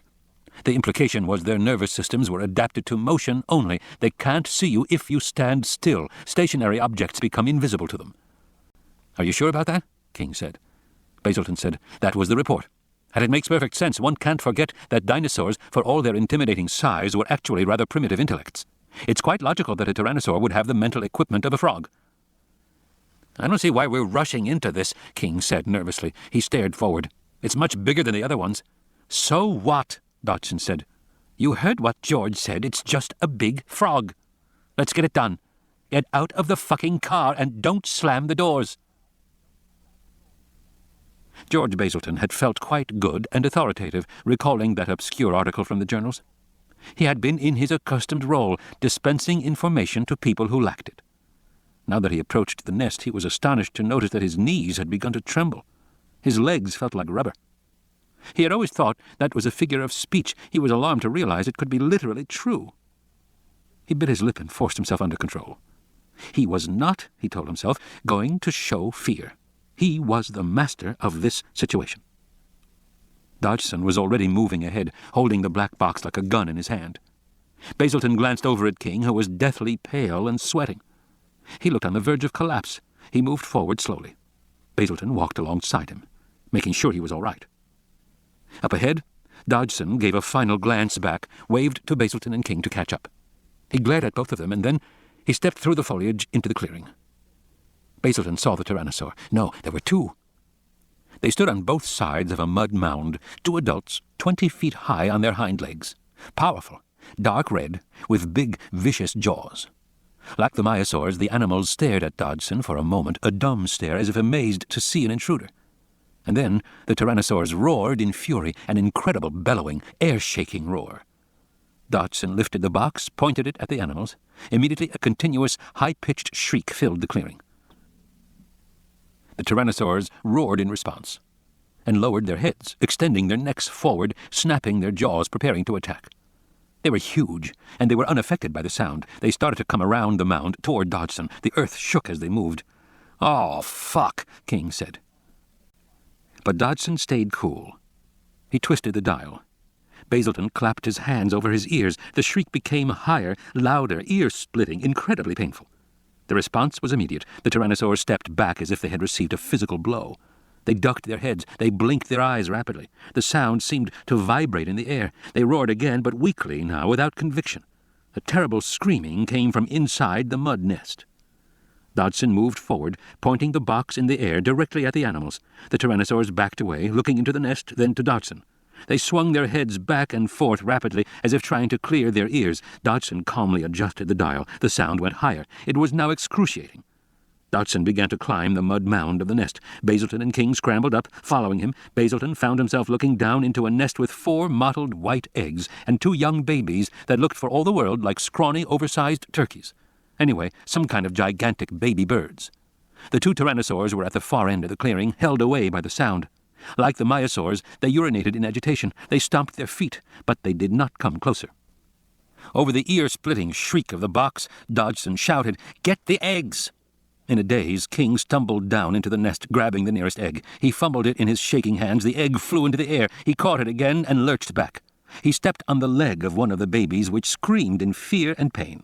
At this, the parents tried to come forward again, drawn by the infant's cries. King hastily clambered out of the nest, ducked away through the foliage. Basilton watched him go. "George!" Dodgson shouted, still aiming the box at the tyrannosaurs. "Get the other egg!" Basilton turned to look at the adult tyrannosaurs, seeing their agitation and their anger, watching their jaws snap open and closed, and he had a sudden feeling that, sound or no sound, these animals would not allow anyone to enter the nest again. King had been lucky, but Basilton would not be lucky. He could feel it, and, "George, now!" Basilton said, "I can't." "You dumb fuck!" Holding the gun high, Dodgson began to climb down into the nest himself, but as he started, he twisted his body, and the battery plug pulled out of the box. The sound abruptly died. In the clearing, there was silence. Basilton moaned. The tyrannosaurs shook their heads a final time and roared. Basilton saw Dodgson go rigidly still, his body frozen. Basilton also stood still. Somehow he forced his body to stay where he was. He forced his knees to stop trembling. He held his breath, and he waited. On the far side of the clearing, the tyrannosaurs began to move toward him. "What are they doing?" Arby cried in the trailer. He was so close to the monitor his nose almost touched the screen. "Are they crazy? They're just standing there." Beside him, Kelly said nothing. She watched the screen silently. "Want to be out there now, Kel?" Arby said. "Shut up," Kelly said. "No, they're not crazy," Malcolm said over the radio as he stared at the dashboard monitor. The Explorer lurched down the trail, heading toward the eastern sector of the island. Thorne was driving. Sarah and Malcolm were in the back seat. Sarah said, "He should be trying to put his sound machine together again. Are they really just going to stand there?" "Yes," Malcolm said. "Why?" "They are misinformed," Malcolm said. Dodgson. Dodgson watched the lead tyrannosaur come toward him. For such big animals, they were cautious. Only one of the 2 parents approached them, and although it paused to roar fiercely every few paces, it seemed oddly tentative, as if it was perplexed by the fact that the men were staying there. Or perhaps it could not see them. Perhaps he and Basilton had vanished from their view. The other parent hung back, remaining toward the other side of the nest, bobbing and ducking its head, agitated. Agitated, but not attacking. Of course, the roars of the approaching dinosaur were terrifying, blood-chilling. Dodgson didn't dare glance at Basilton just a few yards away. Basilton was probably peeing in his pants right now. Just so he didn't turn and run, Dodgson thought. If he ran, he was a dead man. If he stayed perfectly still, everything would be all right. Standing stiffly, keeping his body rigid, Dodgson held the anodized box at waist level in his left hand near his belt buckle. With his right hand, he slowly, ever so slowly, pulled up the disconnected power cord. In a few moments, he would feel the end plug in his hands, and then he would slip it back into the box. Meanwhile, he never took his eyes off the approaching tyrannosaur. He felt the ground shake beneath his feet. He heard the cries of the infant that King had stepped on. Those cries seemed to bother the parents, to arouse them. No matter, just a few seconds more, and he would have the plug back in the power pack. And then... The tyrannosaur was very close now. Dodgson could smell the rotten odor of the carnivore. The animal roared, and he felt hot breath. It was standing right by Basilton. Dodgson turned his head fractionally to watch. Basilton stood entirely still. The tyrannosaur came close and lowered his big head. He snorted at Basilton. He raised his head again as if perplexed. He really can't see him, Dodgson thought. The tyrannosaur bellowed, a ferocious sound. Somehow Basilton stayed unmoving. The tyrannosaur bent over, bringing his huge head down again. The jaws opened and closed. Basilton stared straight forward, not blinking. With huge, flaring nostrils, the tyrannosaur smelled him, a long, snuffling inhalation that fluttered Basilton's trouser legs. Then the tyrannosaur nudged Basilton tentatively with his snout. And in that moment, Dodgson realized that the animal could see him after all. And then the tyrannosaur swung his head laterally, striking Basilton in the side and easily knocking him to the earth. Basilton yelled as the tyrannosaur's big foot came down, pinning him to the ground. Basilton raised his arms and shouted, "You son of a bitch!" just as the head came down, jaws wide, and closed on him. The movement was gentle, almost delicate. But in the next instant the head snapped high, tearing the body, and Dodgson heard a scream and saw something small and floppy hanging from the jaws and realized it was Basilton's arm. Basilton's hand swung freely, the metal band of his wristwatch glinting beneath the tyrannosaur's huge eye. Basilton was screaming, a continuous, undifferentiated sound, and hearing it, Dodgson broke into a dizzying sweat. Then he turned and ran, back toward the car, back toward safety, back toward anything. He ran. Kelly and Arby turned away from the monitor at the same moment. Kelly felt sick. She couldn't watch. But through the radio they could still hear the tinny screams of the man lying on his back while the tyrannosaur tore him apart. "Turn it off," Kelly said. A moment later the sound stopped. Kelly sighed, let her shoulders drop. "Thank you," she said. "I didn't do anything," Arby said. She glanced back at the screen and quickly looked away. Again, the tyrannosaur was tearing at something red. She shivered. It was silent in the trailer. Kelly heard the tick of electronic counters and the thumping of the water pumps under the floor. Outside there was the faint sound of wind rustling the tall grass. Kelly suddenly felt very alone, very isolated on this island. "Arby," she said, "what are we going to do?" Arby didn't answer her. He bolted for the bathroom. "I knew it," Malcolm said, staring at the dashboard monitor. "I knew that would happen. They tried to steal eggs. Now look, the tyrannosaurs are leaving, both of them." He pushed the radio transmitter. "Arby, Kelly, are you there?" "We can't talk," Kelly said. The explorer continued down the hillside toward the area of the tyrannosaur nest. Thorne gripped the wheel grimly as he drove. "What a damn mess." "Kelly, are you listening? We can't see what's happening down there. The tyrannosaurs have left the nest. Kelly, what's happening?" Dodgson sprinted for the jeep. The battery pack fell off his belt as he ran, but he didn't care. Up ahead in the jeep he saw King waiting, tense and pale. Dodgson got behind the wheel, started the engine. The tyrannosaurs roared. "Where's Basilton?" King asked. "Didn't make it," Dodgson said. "What do you mean?" "I mean he fucking didn't make it," Dodgson yelled and slammed the car into gear. The jeep took off, bouncing up the hill. They heard the tyrannosaurs bellowing behind them. King was holding the egg, looking back down the road. "Maybe we should get rid of this," he said. "Don't you fucking dare," Dodgson said. King was rolling down the window. "Maybe he just wants the egg back." "No," Dodgson said. "No." He reached across the passenger seat, struggling with King as he drove. The trail was narrow with deep ruts. The jeep lurched forward. Suddenly, one of the tyrannosaurs burst from the trees in the road ahead. The animal stood there, snarling, blocking the road. "Oh, Christ," Dodgson said, slamming on the brakes. The car slid sickeningly and the muddy track came to a stop. The tyrannosaur lumbered toward them, bellowing. "Turn around," King screamed. "Turn around." But Dodgson didn't turn around. He slammed the car into reverse and started backing down the trail. He was driving fast, and the road was narrow. "You're crazy," King said. "You're going to kill us." Dodgson swung his arm, smacked King with his hand. "Shut the fuck up," he shouted. It took all his attention to maneuver the car back down the winding trail. Even going as fast as he could, he was sure the Tyrannosaur would be faster. It wasn't going to work. They were in a fucking jeep with a fucking cloth top, and they were going to get killed, and... "No!" King shouted. Behind them, Dodgson saw the second Tyrannosaur charging up the road toward them. He looked forward, saw the first Tyrannosaur bearing down on them. They were trapped. He twisted the wheel in panic, and the car ran off the road, crashing backward into dense underbrush and surrounding trees, and he felt a jolting impact. Then the rear of the car dropped sickeningly, and he realized the back wheels were hanging over the edge of a hill. He gunned the engine frantically, but the wheels just spun in the air. It was hopeless. And slowly, the car sank backward, deeper into foliage, so dense he could not see through it. But they were over the edge. Beside him, King was sobbing. He heard the Tyrannosaurs roaring, very near now. Dodgson flung open the car door and jumped out into space. He plunged through the foliage, fell, hit a tree trunk, and tumbled down a steep jungle hill. Somewhere along the way he felt a sharp pain in his forehead and saw stars for the brief moment before blackness enveloped him, and he lost consciousness.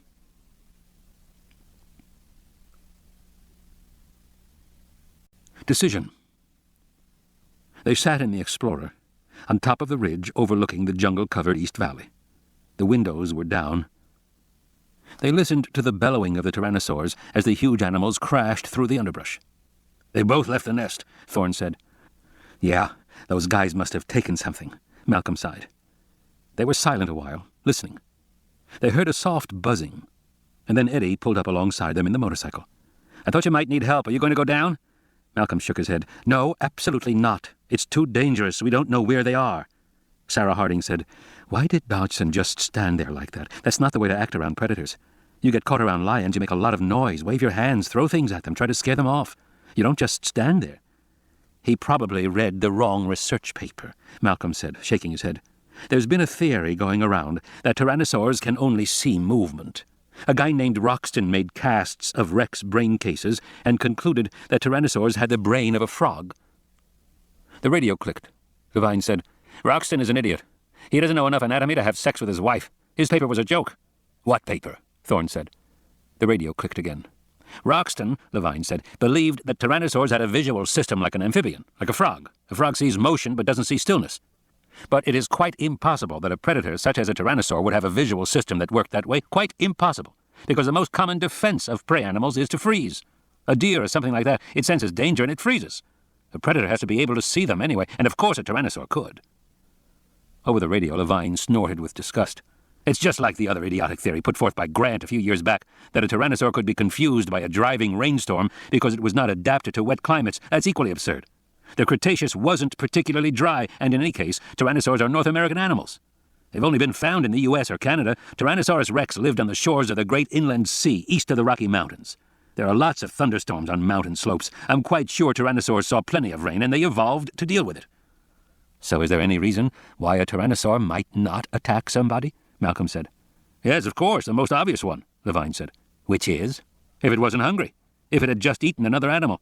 Anything larger than a goat would take care of its hunger for hours to come. No, the tyrannosaur sees fine, moving or still." They listened to the roaring coming up from the valley below. They saw thrashing in the underbrush about half a mile away to the north, more bellowing. The two Rexes seemed to be answering each other. Sarah Harding said, "What are we carrying?" Thorne said, 3 Lindstrats fully loaded." "Okay," she said. "Let's go." The radio crackled. "I'm not there," Levine said over the radio, "but I'd certainly advise waiting." "The hell with waiting," Malcolm said. "Sarah's right. Let's go down there and see how bad it is." "Your funeral," Levine said. Arby came back to the monitor, wiping his chin. He still looked a little green. "What are they doing now?" "Dr. Malcolm and the others are going to the nest." "Are you kidding?" he said, alarmed. "Don't worry," Kelly said. "Sarah can handle it."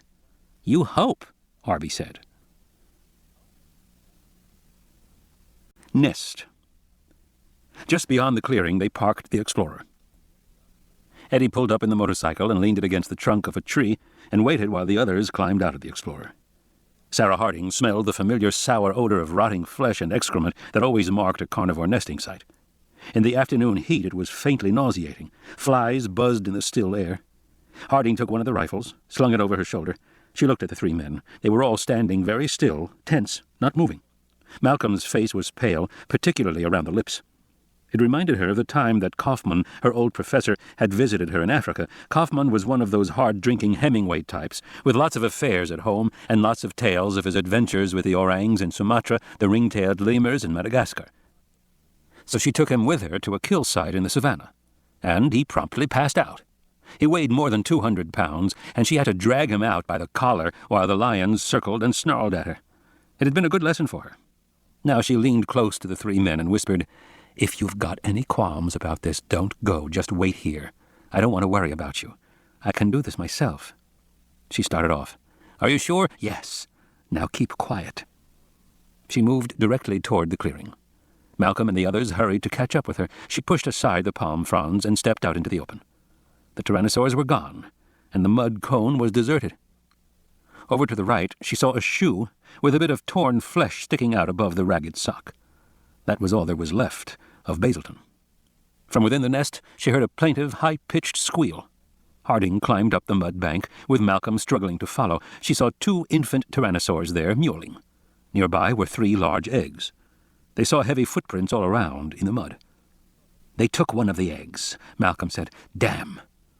"You didn't want anything to disrupt your little ecosystem?" Malcolm smiled crookedly. "Yeah, I was hoping." "Too bad," she said, and moved quickly around the edge of the pit. She bent over, looking at the baby tyrannosaurs. One of the babies was cowering, its downy neck pulled into its body. But the second one behaved very differently. It did not move as they approached, but remained lying sprawled on its side, breathing shallowly, eyes glazed. "This one's been hurt," she said. Levine was standing in the high hide. He pressed the headset to his ear and spoke into the microphone near his cheek. "I need a description," he said. Thorne said, "There's 2 of them, roughly 2 feet long, weighing maybe 40 pounds. About the size of small cassowary birds. Large eyes, short snouts, pale brown color, and there's a ring of down around the necks. Can they stand?" If they can, not very well. They're kind of flopping around, squeaking a lot." "Then they're infants," Levine said, nodding. "Probably only a few days old. Never been out of the nest. I'd be very careful." "Why is that?" "With offspring that young," Levine said, "the parents won't leave them for long." Harding moved closer to the injured infant. Still mewling, the baby tried to crawl toward her, dragging its body awkwardly. One leg was bent at an odd angle. "I think the left leg's hurt." Eddie came closer, standing alongside her to see. "Is it broken?" "Yeah, probably, but—" "Hey," Eddie said. The baby lunged forward and clamped its jaws around the ankle of his boot. He pulled his foot away, dragging the baby, which held its grip tightly. "Hey, let go!" Eddie lifted his leg up, shook it back and forth, but the baby refused to let go. He pulled for a moment longer, then stopped. Now the baby just lay there on the ground, breathing shallowly, jaws still locked around Eddie's boot. "Jeez," Eddie said. "Aggressive little guy, isn't he?" Sarah said. "Right from birth." Eddie looked down at the tiny, razor-sharp jaws. They hadn't penetrated the leather. The baby held on firmly. With the butt of his rifle, he poked the infant's head a couple of times. It had no effect at all. The baby lay on the ground, breathing shallowly. Its big eyes blinked slowly as they stared up at Eddie, but it did not release its grip. They heard the distant roars of the parents somewhere to the north. "Let's get out of here," Malcolm said. "We've seen what we came here to see. We've got to find where Dodgson went." Thorne said, "I think I saw a track up the trail. They might have gone off there. We better have a look." They all started back to the car. "Wait a minute," Eddie said, looking down at his foot. "What am I going to do about the baby?" "Shoot it," Malcolm said over his shoulder. "You mean kill it?" Sarah said. "It's got a broken leg, Eddie. It's going to die anyway." "Yeah, but—" Thorne called. "We're going back up the trail, Eddie, and if we don't find Dodgson, we'll take the ridge road going toward the laboratory, then down to the trailer again." "Okay, Doc, I'm right behind you." Eddie lifted his rifle, turned it in his hands. "Do it now," Sarah said, climbing into the Explorer, "because you don't want to be here when Mama and Papa get back."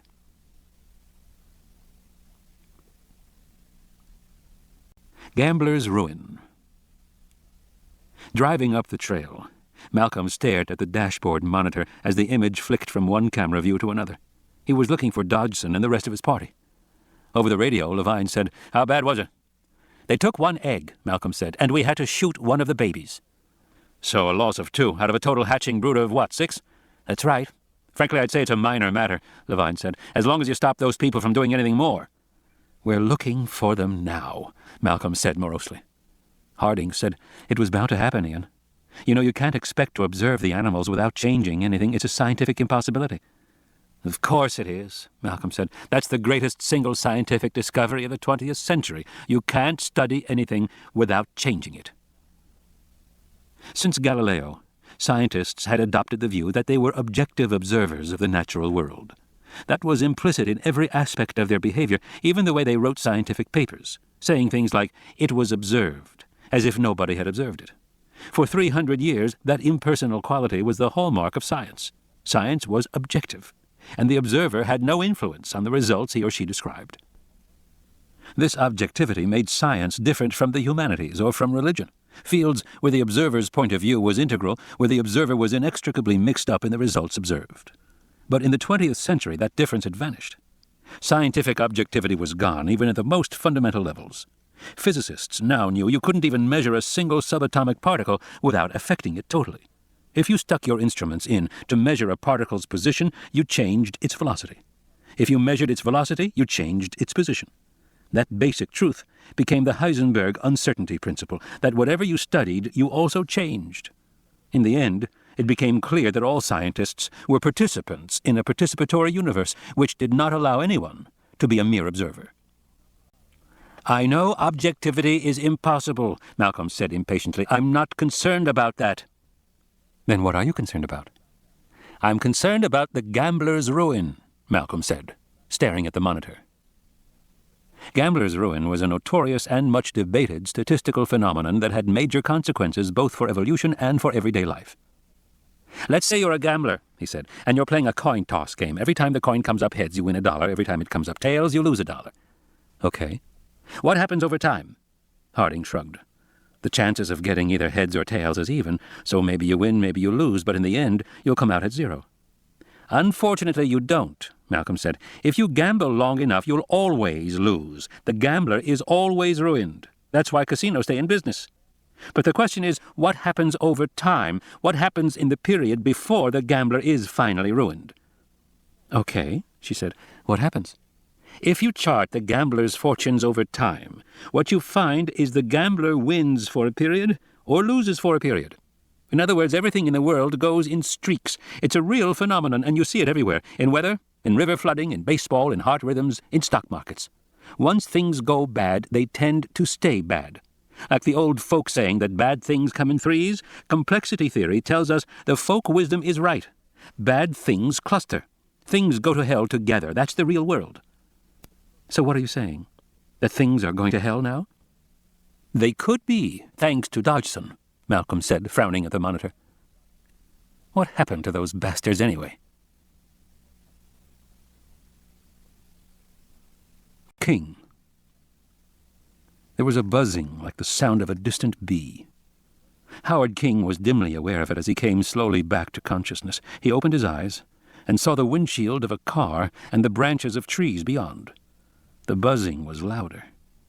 King didn't know where he was. He couldn't remember how he got here, what had happened. He felt pain in his shoulders and at his hips. His forehead throbbed. He tried to remember, but the pain distracted him, prevented him from thinking clearly. The last thing he remembered was the tyrannosaur in front of him on the road. That was the last thing. Then Dodgson had looked back, and King turned his head and cried out as sudden, sharp pain ran up his neck to his skull. The pain made him gasp, took his breath away. He closed his eyes, wincing. Then he slowly opened them again. Dodgson was not in the car. The driver's door hung wide open, a dappled shadow across the door panel. The keys were still in the ignition. Dodgson was gone. There was a streak of blood across the top of the steering wheel. The black box was on the floor by the gearshift. The open driver's door creaked a little, moved a little. In the distance, King heard the buzzing again, like a giant bee. It was a mechanical sound, he now realized. Something mechanical. It made him think of the boat. How long would the boat wait at the river? What time was it, anyway? He looked at his watch. The crystal was smashed, the hands fixed at 1:54. He heard the buzzing again. It was coming closer. With an effort, King pushed himself away from the seat toward the dashboard. Streaks of electric pain shot up his spine, but quickly subsided. He took a deep breath. "I'm all right," he thought. "At least I'm still here." King looked at the open driver's door in the sunlight. The sun was still high. It must still be sometime in the afternoon. When was the boat leaving? 4 o'clock? 5 o'clock? He couldn't remember any more. But he was certain that those Spanish fishermen wouldn't hang around once it started to get dark. They'd leave the island. And Howard King wanted to be on the boat when they did. It was the only thing he wanted in the world. Wincing, he raised himself up and painfully slid over to the driver's seat. He settled himself in, took a deep breath, and then leaned over and looked out the open door. The car was hanging over empty space, supported by trees. He saw a steep jungle hillside falling away beneath him. It was dark beneath the canopy of trees. He felt dizzy just looking down. The ground must be 20 or 30 feet below him. He saw scattered green ferns and a few dark boulders. He twisted his body to look more, and then he saw him. Dodgson lay on his back, head downward, on the slope of the hill. His body was crumpled, arms and legs thrown out in awkward positions. He was not moving. King couldn't see him very well in the dense foliage on the hillside, but Dodgson looked dead. The buzzing was suddenly very loud, building rapidly, and King looked forward and saw, through the foliage that blocked the windshield, a car driving by not 10 yards away. A car. And then the car was gone.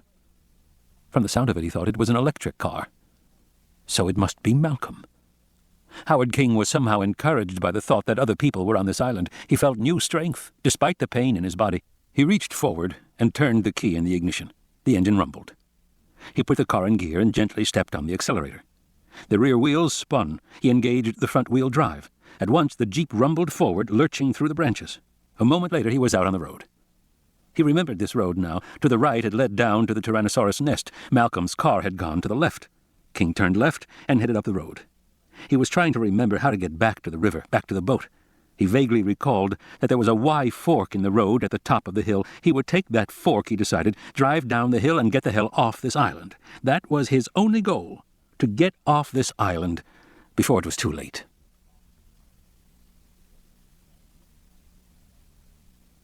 Bad news. The explorer came to the top of the hill, and Thorne drove onto the ridge road. The road curved back and forth, cut into the rock face of the cliff. In many places, the drop-off was precipitous, but they had views over the entire island. Eventually, they came to a place where they could look over the valley. They could see the high hide off to the left, and closer by, the clearing with the 2 trailers. Off to the right was the laboratory complex and the worker complex beyond. "I don't see Dodgson anywhere," Malcolm said unhappily. "Where could he have gone?" Thorne pushed the radio button. "Arby?" "Yes, Doc." "Do you see them?" "No, but—" He hesitated. "What?" "Don't you want to come back here now? It's pretty amazing." "What is?" Thorne said. "Eddie," Arby said. "He just got back and he brought the baby with him." Malcolm leaned forward. "He did what?" Fifth configuration. At the edge of chaos, unexpected outcomes occur. The risk to survival is severe. Ian Malcolm. Baby. In the trailer, they were clustered around the table where the baby Tyrannosaurus Rex now lay unconscious on a stainless steel pan, his large eyes closed, his snout pushed into the clear plastic oval of an oxygen mask. The mask almost fitted the baby's blunt snout. The oxygen hissed softly. "I couldn't just leave him," Eddie said. "And I figured we can fix his leg." "But Eddie," Malcolm said, shaking his head. "So I shot him full of morphine from the first aid kit and brought him back. You see, the oxygen mask almost fits him." "Eddie," Malcolm said, "this was the wrong thing to do." "Why? He's okay. We just fix him and take him back." "But you're interfering with the system," Malcolm said. The radio clicked. "This is extremely unwise," Levine said over the radio. "Extremely." "Thank you, Richard," Thorne said. "I'm entirely opposed to bringing any animal back to the trailer." "Too late to worry about that now," Sarah Harding said. She had moved forward alongside the baby and began strapping cardiac leads to the animal's chest. They heard the thump of the heartbeat. It was very fast, over 150 beats a minute. "How much morphine did you give him?"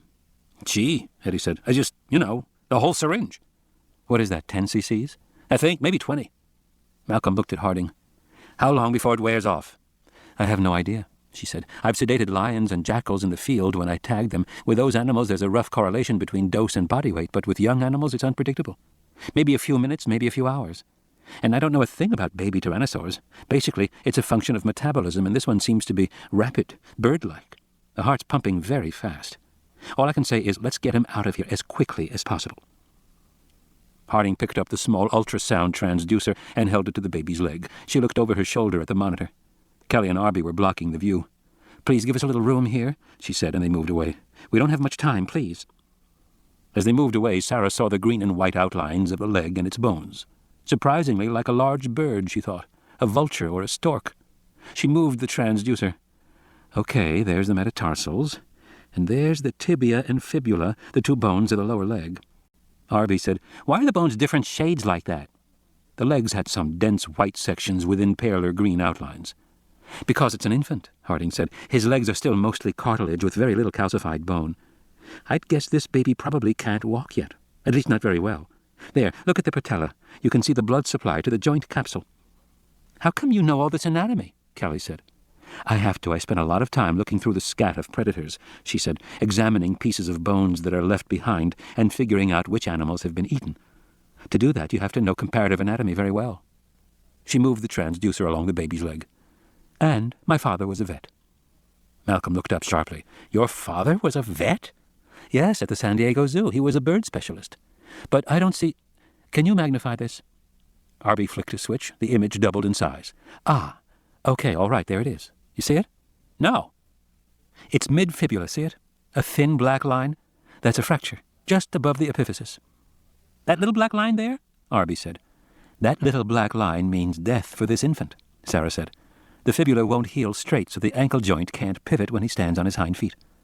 The baby won't be able to run and probably can't even walk. It'll be crippled, and a predator will pick it off before it gets more than a few weeks old. Eddie said, But we can set it. Okay, Sarah said. What were you going to use for a cast? Diesterase, Eddie said. I brought 1 kilo of it, in 100cc tubes. I packed lots for glue. The stuff's polymer resin. It solidifies hard as steel. Great, Harding said. That'll kill him, too. It will? He's growing, Eddie. In a few weeks he'll be much larger. We need something that's rigid but biodegradable, she said. Something that will wear off or break off in 3 to 5 weeks when his leg's healed. What have you got? Eddie frowned. I don't know.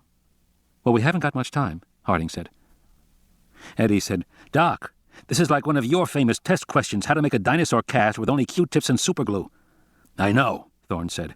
The irony of the situation was not lost on him. He had given problems such as these to his engineering students for 3 decades. Now he was faced with one himself. Eddie said, Maybe we could degrade the resin, mix it with something like table sugar. Thorne shook his head. Hydroxy groups in the sucrose will make the resin friable. It'll harden okay, but it'll shatter like glass as soon as the animal moves. What if we mix it with cloth that's been soaked in sugar? You mean to get bacteria to decay the cloth? Yeah. And then the cast breaks? Yeah. Thorne shrugged. That might work, he said. But without testing, we can't know how long the cast will last. Might be a few days, it might be a few months. That's too long, Sarah said. This animal is growing rapidly. If growth is constricted, it'll end up being crippled by the cast. What we need, Eddie said, is an organic resin that will form a decaying binder, like a gum of some kind. Chewing gum? Arby said. Because I have plenty of... No, I was thinking of a different kind of gum. Chemically speaking, the diesterase resin... We'll never solve it chemically, Thorne said. We don't have the supplies. What else can we do? There's no choice, but... What if you make something that's different in different directions? Arby said. Strong one way and weak in another. You can't, Eddie said. It's a homogeneous resin. It's all the same stuff, goopy glue that turns rock hard when it dries and... No, wait a minute, Thorne said, turning to the boy. What do you mean, Arby? Well, Arby said, Sarah said the leg is growing. That means it's going to grow longer, which doesn't matter for a cast, and wider, which does, because it'll start to squeeze the leg. But if you made it weak in the diameter... He's right, Thorne said. We can solve it structurally. How? Eddie said. Just build in a split line. Maybe using aluminum foil. We have some for cooking. That'd be much too weak, Eddie said. Not if we coat it with a layer of resin. Thorne turned to Sarah. What we can do is make a cast that is very strong for vertical stresses but weak for lateral stresses. It's a simple engineering problem. The baby can walk around on its cuff and everything is fine as long as the stresses are vertical, but when its leg grows, it will pop the split line open and the cuff will fall away. Yes, Arby said, nodding. Is that hard to do? She said. No, it should be pretty easy. You just build a cuff of aluminum foil and coat it with resin. Eddie said. And what'll hold the cuff together while you coat it? How about chewing gum? Arby said. You got it, Thorne said, smiling. At that moment, the baby Rex stirred, its legs twitching. It raised its head, the oxygen mask dropping away, and gave a low, weak squeak. Quickly, Sarah said, grabbing the head. More morphine. Malcolm had a syringe ready. He jabbed it into the animal's neck. Just 5 cc's now, Sarah said. What's wrong with more? Keep him out longer. He's in shock from the injury, Ian. You can kill him with too much morphine. You'll put him into respiratory arrest. His adrenal glands are probably stressed, too. If he even has adrenals, Malcolm said. Does a Tyrannosaurus Rex have hormones at all? The truth is, we don't know anything about these animals. The radio clicked, and Levine said, Speak for yourself, Ian. In point of fact, I suspect we will find that dinosaurs have hormones. There are compelling reasons to imagine they do. As long as you have gone to the misguided trouble of taking the baby, you might draw some tubes of blood. Meanwhile, Doc, could you pick up the phone? Malcolm sighed. That guy, he said, is starting to get on my nerves. Thorne moved down the trailer to the communications module near the front. Levine's request was odd. There was a perfectly good system of microphones throughout the trailer, but Levine knew that. He had designed the system himself. Thorne picked up the phone. Yes. Doc, Levine said, I'll get right to the point. Bringing the baby to the trailer was a mistake. It's asking for trouble. What sort of trouble? We don't know is the point, and I don't want to alarm anybody, but why don't you bring the kids out to the high hide for a while? And why don't you and Eddie come too? You're telling me to get the hell out of here. You really think it's necessary? In a word, Levine said, yes, I do. As the morphine was injected into the baby, he gave a sighing wheeze and collapsed back onto the steel pan. Sarah adjusted the oxygen mask around his face. She glanced back at the monitor, checking the heart rate, but once again Arby and Kelly were blocking her view. Kids, please. Thorne stepped forward, clapped his hands. Okay, kids, field trip, let's get moving. Arby said, Now? But we want to watch the baby. No, Thorne said. Dr. Malcolm and Dr. Harding need room to work. This is the time for a field trip to the high hide. We can watch the dinosaurs for the rest of the afternoon. But, Doc, don't argue. We're just in the way here, and we're going, Thorne said. Eddie, you come too. Leave these two lovebirds to do their work. In a few moments they left. The trailer doors slammed shut behind them. Sarah Harding heard the soft whir of the Explorer as it drove away. Bent over the baby, adjusting the oxygen mask, she said, Lovebirds? Malcolm shrugged. Levine. Was this Levine's idea, clearing everybody out? Probably. Does he know something we don't? Malcolm laughed. I'm sure he thinks he does. Well, let's start the cast, she said. I want to get it done quickly and take this baby home again.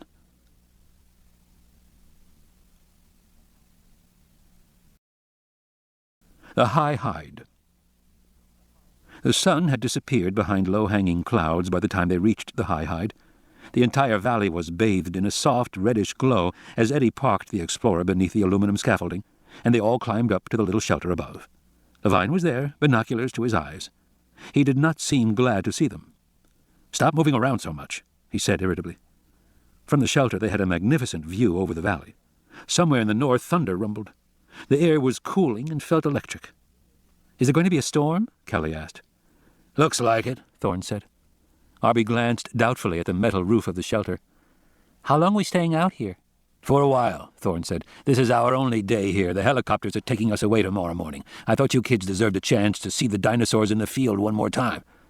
Arby squinted at him. What's the real reason? I know, Kelly said in a worldly tone. Yeah, what? Dr. Malcolm wants to be alone with Sarah, stupid. Why? They're old friends, Kelly said. So we were just going to watch? No, Kelly said. I mean, they're old friends. I know what you're talking about, Arby said. I'm not stupid, you know. Knock it off, Levine said, staring through the binoculars. You're missing the interesting stuff. What's that? Those triceratops down at the river. Something's bothering them. The triceratops herd had been drinking peacefully from the river, but now they were beginning to make noise. For such huge animals, their vocalizations were incongruously high-pitched. They sounded more like yelping dogs. Arby turned to look. There's something in the trees, he said, across the river. There was some hint of dark movement beneath the trees. The triceratops herd shifted and began backing toward each other until they formed a sort of rosette with their curved horns facing outward against the unseen menace. The solitary baby was in the center, yelping in fear. One of the animals, presumably its mother, turned and nuzzled it. Afterward, the baby was silent. I see them, Kelly said, staring at the trees. They're raptors, over there. The triceratops herd faced the raptors, the adults barking as they swung their sharp horns up and down. They created a kind of barrier of moving spikes. There was an unmistakable sense of coordination, of group defense against predators. Levine was smiling happily. There's never been any evidence for this, he said, suddenly cheerful. In fact, most paleontologists don't believe it happens. Don't believe what happens, Arby said. This kind of group defensive behavior, especially with trikes, they look a bit like rhinos, so they've been assumed to be solitary like rhinos, but now we will see. Ah, yes. From beneath the trees, a single velociraptor hopped out into view. It moved quickly on its hind legs, balancing with a stiff tail. The Triceratops herd barked noisily at the appearance of the raptor. The other raptors remained hidden beneath the trees. The solitary velociraptor in full view moved in a slow semicircle around the herd, entering the water on the far side. It crossed, swimming easily, and came out on the other bank. It was now about 50 yards upstream from the barking Triceratops herd, which wheeled to present a united front. All their attention was focused on the single velociraptor. Slowly, other raptors began to slink out of their hiding place. They moved low, bodies hidden in the tall grass. "Geez," Arby said, "they're hunting." "In a pack," Levine said, nodding. He picked up a bit of candy bar wrapper from the floor of the shelter and dropped it, watching it flutter off in the wind. "The main pack is downwind, so the trikes can't smell them." He raised the binoculars to his eyes again. "I think," he said, "that we're about to see a kill." They watched as the raptors closed in around the herd, and then, suddenly, lightning cracked on the island rim, brilliantly lighting the valley floor. One of the stalking raptors stood up in surprise. Its head was briefly visible above the grass. Immediately, the Triceratops herd wheeled again, regrouping to face the new menace. All the raptors stopped, as if to reconsider their plan. "What happened?" Arby said. "Why are they stopping?" "They're in trouble." "Why?" "Look at them. The main pack is still across the river. They're too far away to mount an attack." "You mean they're giving up already?" "Looks like it," Levine said. One by one, the raptors in the grass raised their heads, making their positions known. As each new predator appeared, the Triceratops barked loudly. The raptors seemed to know the situation was hopeless. They slunk away, moving back toward the trees. Seeing them retreat, the Triceratops barked even louder. And then, the single raptor by the water's edge charged. It moved incredibly fast, astonishingly fast, streaking like a cheetah across the 50 yards that separated it from the herd. The adult Triceratops had no time to reform. The baby was exposed. It squealed in fright as it saw the approaching animal. The velociraptor leaped into the air, raising both its hind legs. Lightning cracked again, and in the brilliant light they saw the twin curved claws high in the air. At the last moment, the nearest adult turned, swiveling its big horned head with the wide, bony crest, and it knocked the raptor a glancing blow, sending the animal sprawling on the muddy bank. Immediately, the adult Triceratops charged forward, its head high. When it reached the raptor, it stopped abruptly and swung its big head down, lowering its horns toward the fallen animal. But the raptor was quick. Hissing, it leaped to its feet, and the Triceratops' horns slashed harmlessly into the mud. The raptor spun sideways and kicked the adult on the snout, drawing blood with its big curved claw. The adult bellowed, but by then 2 other adults were charging forward, while the others remained behind with the baby. The raptor scrambled away back into the grass. "Wow," Arby said. "That was something."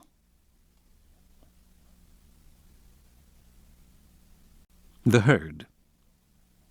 King gave a long sigh of relief as he came to the Y fork in the road and drove the red Jeep left, coming onto a wide dirt road.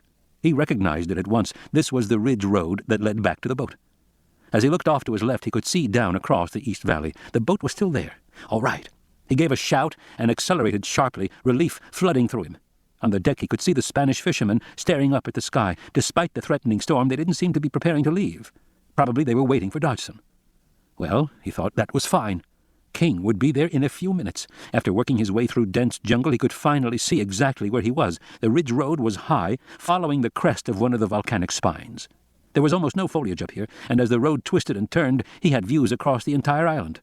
To the east, he could look down into the ravine and the boat at the shore. To the west, he could look straight across at the laboratory and Malcolm's twin trailers parked near the far edge of the clearing. They never did find out what the hell Malcolm was doing here, he thought. Not that it mattered now. King was getting off the island. That was the only thing that mattered. He could almost feel the deck beneath his feet. Maybe one of the fishermen would even have a beer, a nice, cold beer, while they chugged down the river and pulled out of this damned island. He'd toast Dodgson is what he'd do. Maybe, he thought, I'll have 2 beers. King came around a curve and saw a herd of animals standing thickly in the road. They were some kind of green dinosaurs, about 4 feet tall, with big domed heads and a bunch of little horns. They reminded him of green water buffalo, but there were a lot of them. He braked sharply. The car swerved to a stop. The green dinosaurs looked at his car, but they did not move. The herd just stood there in a lazy, contented way. King waited. drumming his fingers on the steering wheel. When nothing happened, he honked the horn and flashed his headlights. The animals just stared. They were funny-looking creatures, with that smooth, bulging curve on the forehead and all those little horns around it. They just stared at him with a stupid cow-like look. He slipped the car into gear and edged it forward slowly, expecting that he could push his way through the animals. They didn't move aside. Finally, his front bumper nudged the nearest animal, which grunted, took a couple of steps back, lowered its head, and butted the front of the car hard, with a metallic clang. Christ, he thought. It could puncture the radiator if he wasn't careful. He stopped the car again and waited, the motor idling. The animals settled down again. Several of them lay down on the road. He couldn't drive over them. He looked ahead toward the river and saw the boat not more than a quarter of a mile away. He hadn't realized it was so near. As he watched, he realized that the fishermen were very busy on the deck. They were swinging the crane back, lashing it down. They were getting ready to leave. The hell with waiting, he thought. He opened the door and climbed out, leaving the car in the center of the road. Immediately the animals jumped to their feet, and the nearest one charged him. He had the door open. The animal smashed into it, slamming it shut, leaving a deep dent in the metal. King scrambled toward the edge of the hill, only to find he was at the top of a steep vertical descent of more than 100 feet. He'd never make it down, at least not here. Farther along, the slope was not so steep, but now more animals were charging him. He had no choice. He ran around the back of the car just as another animal smashed into the rear tail light, shattering the plastic. A third animal charged the back of the car directly. King scrambled up onto the spare tire as the animal slammed into the bumper. The jolt knocked him off, and he fell to the ground, rolling, while the buffaloes snorted all around him. He got to his feet and ran to the opposite side of the road where there was a slight rise. He scrambled up it, moving into foliage. The animals did not pursue him. Not that it did him any good. Now he was on the wrong side of the road. Somehow he had to get back to the other side. He climbed to the top of the rise and started down, swearing to himself. He decided to work his way forward 100 yards or so until he was beyond the butting animals and then cross the road. If he could do that, then he could get to the boat. Almost immediately he was surrounded by dense jungle. He tripped, tumbled down a muddy slope, and when he got to his feet he was no longer sure which way to go. He was at the bottom of a ravine, and the palm trees were 10 feet tall and very thick. He couldn't see more than a few feet in any direction. In a moment of panic, he realized he didn't know which way to go. He pushed forward through the wet leaves, hoping to get his bearings back. The kids were still peering over the railing, looking at the departing raptors.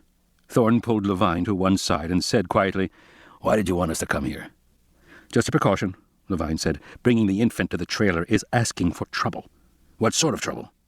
Levine shrugged. "We don't know is the point, but in general parents don't like it when their babies are taken away. And that baby has some very big parents."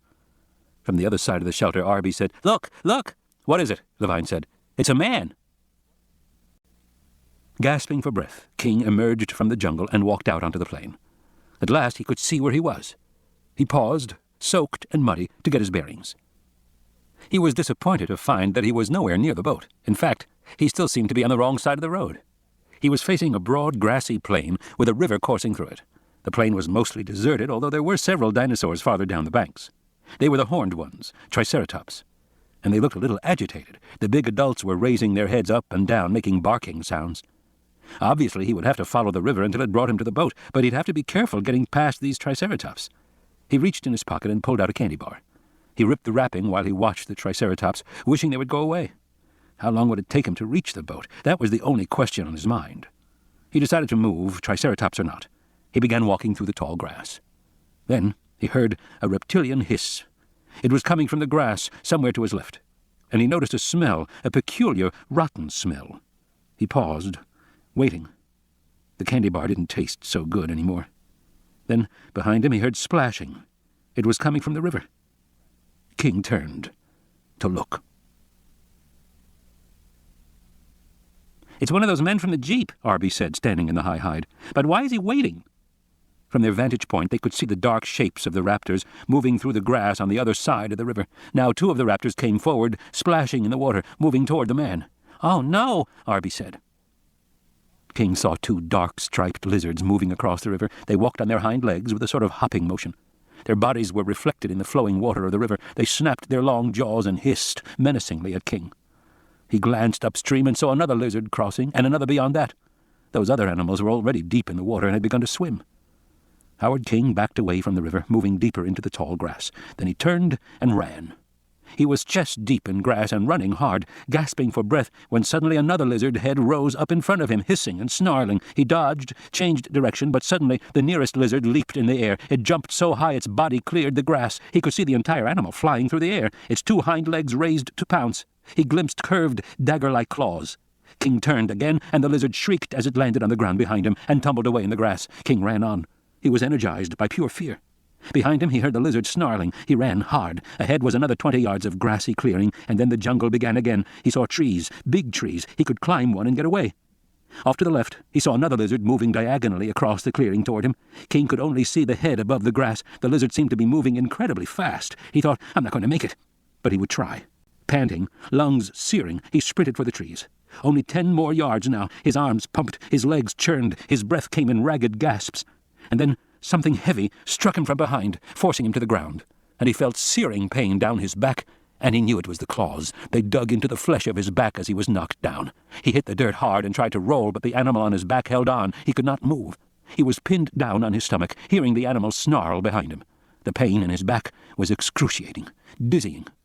And then he felt the animal's hot breath on the back of his neck, and he heard the snorting breath, and his terror was extreme. Then suddenly a kind of lassitude, a deep and welcome sleepiness took him. Everything became slow. As if in a dream, he could see all the blades of grass in the ground in front of his face. He saw them with a kind of languid intensity, and he almost did not mind the sharp pain on his neck, and he almost did not care that his neck was within the animal's hot jaws. It seemed to be happening to someone else. He was many miles away. He had a moment of surprise when he felt the bones of his neck crunching loudly. And then blackness. Nothing. "Don't look," Thorne said, turning Arby away from the railing in the high hide. He drew the boy toward his chest, but Arby impatiently pushed away again to watch what was happening. Thorne reached for Kelly, but she stepped away from him and stared out at the plain. "Don't look," Thorne kept saying. "Don't look." The kids watched, in silence. Levine focused his binoculars on the kill. There were now 5 raptors snarling around the man's body, tearing viciously at the carcass. As he watched, one of the raptors jerked its head up, tearing away a piece of blood-soaked shirt, the ragged edge of the collar. Another was shaking the man's severed head in its jaws before finally dropping it on the ground. Thunder rumbled, and lightning flashed in the distant sky. It was growing dark, and Levine was having difficulty seeing exactly what was happening, but it was clear that whatever hierarchical organization they had adopted for hunting was abandoned for a kill. Here it was every animal for itself. The frenzied raptors hopped and ducked their heads as they tore the body to pieces.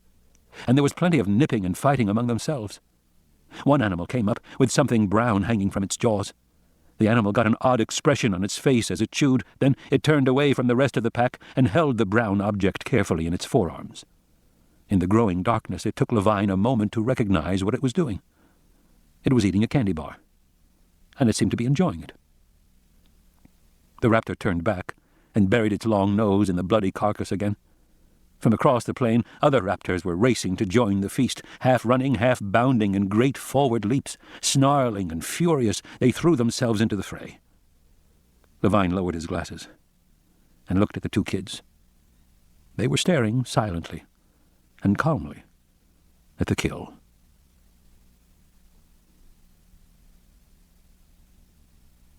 Dodgson.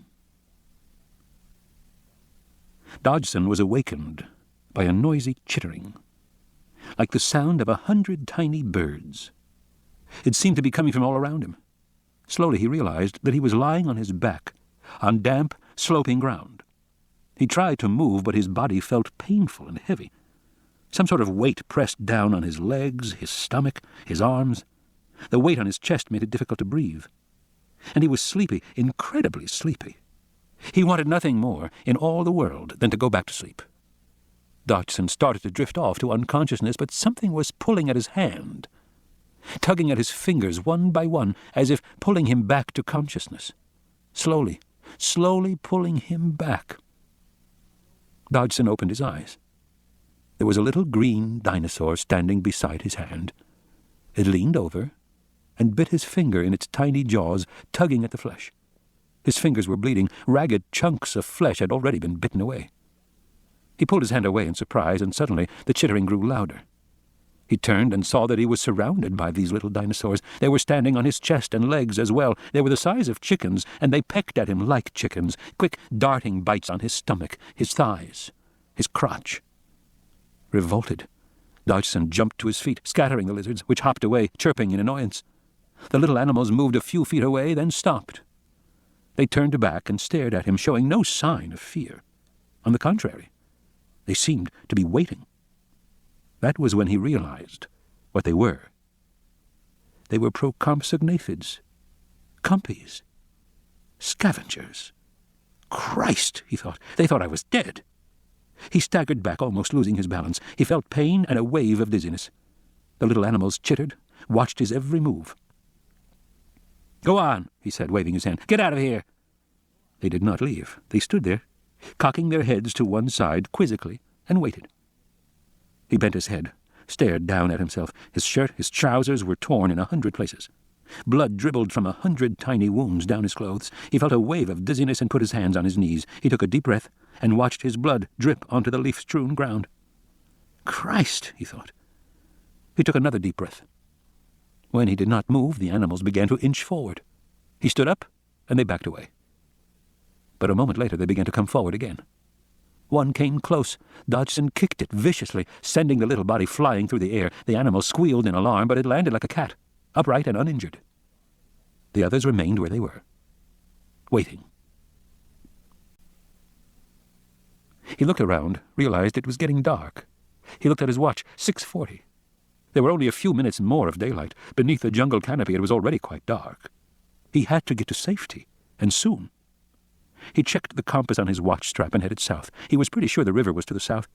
He had to get back to the boat. He would be safe at the boat. As he started walking, the compies chittered and followed after him. They stayed about 5 or 10 feet behind, making a lot of noise as they hopped and crashed through the low foliage. There were dozens of them, he realized. As darkness descended, their eyes glowed bright green. His body was a mass of pain. Every step hurt. His balance was not good. He was losing blood, and he was very, very sleepy. He would never make it all the way to the river. He would not make it more than another couple of 100 yards. He fell, tripping over a root. He got up slowly, dirt clinging to his blood-soaked clothes. He looked back at the green eyes behind him and forced himself onward. He could go a little farther, he thought, and then, directly ahead, he saw a light through the foliage. Was it the boat? He moved faster, hearing the compies behind him. He pushed through the foliage and then saw a little shed, like a tool shed or a guardhouse, made of concrete with a tin roof. It had a square window, and light was shining through the window. He fell again, got to his knees, and crawled the rest of the way to the house. He reached the door, pulled himself up on the doorknob, and opened the door. Inside, the shed was empty. Some pipes came up through the floor. Sometime in the past, they had connected to machinery, but the machinery was gone. There were only the rust spots where it had once been bolted to the concrete floor. In a corner of the room was an electric light. It was fitted with a timer so that it came on at night. That was the light he had seen. Did they have electricity on this island? How? He didn't care. He staggered into the room, closed the door firmly behind him, and sank down onto the bare concrete. Through the dirty window panes he saw the compies outside, banging against the glass, hopping in frustration. But he was safe for the moment. He would have to go on, of course. He would somehow have to get off this fucking island. But not now, he thought. Later. He'd worry about everything. Later. Dodgson laid his cheek on the damp concrete floor and slept. Trailer. Sarah Harding placed the aluminum foil cuff around the baby's injured leg. The baby was still unconscious, breathing easily, not moving. Its body was relaxed. The oxygen hissed softly. She finished shaping the aluminum foil into a cuff 6 inches long. Using a small brush, she began to paint resin over it to make a cast. "How many raptors are there?" she said. "I couldn't tell for sure when I saw them. I thought 9. "I think there's more," Malcolm said. "I think 11 or 12 in all." 12? She said, glancing up at him. "On this little island?" "Yes." The resin had a sharp odor, like glue. She brushed it evenly on the aluminum. "You know what I'm thinking?" she said. "Yes," he said. "There are too many." "Far too many, Ian." She worked steadily. It doesn't make sense. In Africa, active predators like lions are very spread out. There's one lion for every 10 square kilometers. Sometimes every 15 kilometers. That's all the ecology can support. On an island like this, you should have no more than 5 raptors. Hold this. But don't forget the prey here is huge. Some of those animals are 20, 30 tons. I'm not convinced that's a factor, Sarah said. But for the sake of argument, let's say it is. I'll double the estimate and give you 10 raptors for the island. But you tell me there are 12. And there are other major predators as well, like the rexes. Yes, there are. That's too many, she said, shaking her head. The animals are pretty dense here, Malcolm said. Not dense enough, she said. In general, predator studies, whether tigers in India or lions in Africa, all seem to show that you can support one predator for every 200 prey animals. That means to support 25 predators here, you need at least 5,000 prey on this island. Do you have anything like that? No. How many animals in total do you think are here? He shrugged. A couple of hundred? Maybe 500 at most. So you're off by an order of magnitude, Ian. Hold this and I'll get the lamp. She swung the heat lamp over the baby to harden the resin. She adjusted the oxygen mask over the baby's snout. The island can't support all those predators, she said. And yet they're here. He said, What could explain it? She shook her head. There has to be a food source that we don't know about. You mean an artificial source? He said. I don't think there is one. No, she said. Artificial food sources make animals tame. And these animals aren't tame. The only other possibility I can think of is that there's a differential death rate among prey. If they grow very fast or die young, then that might represent a larger food supply than expected. Malcolm said, I've noticed the largest animals seem small. It's as if they don't seem to reach maturity. Maybe they're being killed off early. Maybe, she said. But if there's a differential death rate large enough to support this population, you should see evidence of carcasses and lots of skeletons of dead animals. Have you seen that? Malcolm shook his head. No. In fact, now that you mention it, I haven't seen any skeletons at all. Me neither. She pushed the light away. There's something funny about this island, Ian. I know, Malcolm said. You do? Yes, he said. I've suspected it from the beginning. Thunder rumbled. From the high hide, the plain below them was dark and silent, except for the distant snarling of the raptors. Maybe we should go back, Eddie said anxiously. Why? Levine said. Levine had switched to his night vision glasses, pleased with himself that he had thought to bring them. Through the goggles the world was shades of pale green. He clearly saw the raptors at the kill site, the tall grass trampled and bloody all around. The carcass was long since finished, though they could still hear the cracking of bones as the animals gnawed on them. I just think, Eddie said, that now that it's night we'd be safer in the trailer. Why? Levine said. Well, it's reinforced. It's strong and very safe. It has everything that we need. I just think we should be there. I mean, you're not planning on staying out here all night, are you? No, Levine said. What do you think I am, a fanatic? Eddie grunted. But let's stay for a while longer, Levine said. Eddie turned to Thorne. Doc, what do you say? It's going to start raining soon. Just a little longer, Thorne said, and then we'll all go back together. There have been dinosaurs on this island for 5 years, maybe more, Malcolm said, but none have appeared elsewhere. Suddenly, in the last year, carcasses of dead animals are showing up on the beaches of Costa Rica, and according to reports, on islands of the Pacific as well. Carried by currents? Presumably. But the question is, why now? Why all of a sudden, after 5 years, something has changed, but we don't know... Wait a minute. He moved away from the table, over to the computer console. He turned toward the screen. What are you doing? She said. Arby got us into the old network, he said, and it still has research files from the 80s. He moved the mouse across the screen. We haven't looked at them. He saw the menu come up, showing work files and research files. He began to scroll through screens of text. Years ago, they had trouble with some disease, he said. There were a lot of notes about it in the laboratory. What kind of disease? They didn't know, Malcolm said. In the wild, there are some very slow-acting illnesses, she said. May take 5 or 10 years to show up, caused by viruses or prions, protein fragments, like scrapie or mad cow disease. But, Malcolm said, those diseases only come from eating contaminated food. There was a silence. What do you suppose they fed them? Back then, she asked. Because if I was growing baby dinosaurs, I'd wonder, what do they eat? Milk, I suppose, but milk, yes, Malcolm said, reading the screens. First 6 weeks goat's milk. That's the logical choice, she said. Goat's milk is what they always use in zoos because it's so hypoallergenic. But what about later? Give me a minute here, Malcolm said. Harding held the baby's leg in her hand, waiting for the resin to harden. She looked at the cast, sniffed it. It was still strong-smelling. I hope that's all right, she said. Sometimes if there's a distinctive smell, the animals won't allow infants to return. But maybe this will dissipate after the compound hardens. How long has it been? Malcolm glanced at his watch.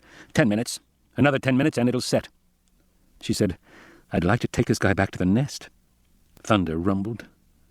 They looked out the window at the black night. Probably too late to return him tonight, Malcolm said. He was still typing, peering at the screen. So, what did they feed them? Okay. In the period from 1988 to 1989, the herbivores got a macerated plant matter on a feeding schedule 3 times a day, and the carnivores got... He stopped. What did the carnivores get? Looks like a ground-up extract of animal protein. From what? The usual source is turkey or chicken with some antibiotics added. Sarah, he said. They used sheep extract. No, she said. They wouldn't do that. Yeah, they did. Came from their supplier who used ground-up sheep. You're kidding, she said. Malcolm said, I'm afraid so. Now, let me see if I can find out. A soft alarm sounded. On the wall panel above him, a red light began to flash. A moment later, the exterior lights above the trailer turned on, bathing the grassy clearing around them in bright halogen glare. What's that? Harding said. The sensors. Something set them off. Malcolm moved away from the computer, peered out the window. He saw nothing but tall grass and the dark trees at the perimeter. It was silent. Still. Sarah, still intent on the baby, said, What happened? I don't know. I don't see anything. But something triggered the sensors? I guess. Wind? There's no wind, he said. In the high hide, Kelly said, Hey, look! Thorne turned. From their location in the valley, they could look north to the high cliff behind them and the 2 trailers above in the grassy clearing. The exterior lights on the trailers had come on. Thorne unclipped the radio at his belt. Ian, are you there? A momentary crackle. I'm here, Doc. What's happening? I don't know, Malcolm said. The perimeter lights just turned on. I think the sensor was activated, but we don't see anything out there. Eddie said, Air's cooling off fast now. Might have been convection currents. Set it off. Thorne said, Ian, everything okay? Yes, fine. Don't worry. Eddie said, I always figured we set the sensitivity too high. That's all it is. Levine frowned and said nothing. Sarah finished with the baby and wrapped him in a blanket, and gently strapped him down to the table with cloth restraint straps. She came over and stood beside Malcolm. She looked out the window. What do you think? Malcolm shrugged. Eddie says the system's too sensitive. Is it? I don't know. It's never been tested before. He scanned the trees at the edge of the clearing, looking for any movement. Then he thought he heard a snorting sound, almost a growl. It seemed like it was answered from somewhere behind him. He went to look out the other side of the trailer at the trees on the other side. Malcolm and Harding looked out, straining to see something in the night. Malcolm held his breath tensely. After a moment, Harding sighed. I don't see anything, Ian. No, me neither. Must be a false alarm. Then he felt the vibration, a deep, resonant thumping in the ground that was carried to them through the floor of the trailer. He glanced at Sarah. Her eyes widened. Malcolm knew what it was. The vibration came again, unmistakably this time. Sarah stared out the window. She whispered, Ian, I see it. Malcolm turned and joined her. She was pointing out the window toward the nearest trees. What? And then he saw the big head emerge from the foliage midway up one tree. The head turned slowly from side to side, as if listening. It was an adult Tyrannosaurus Rex. Ian, she whispered, look, there are 2 of them. Over to the right he saw a second animal step from behind the trees. It was larger, the female of the pair. The animals growled, a deep rumble in the night. They emerged slowly from the cover of the trees, stepping into the clearing. They blinked in the harsh light. Are those the parents? I don't know. I think so. He glanced over at the baby. It was still unconscious, breathing steadily, the blanket rising and falling regularly.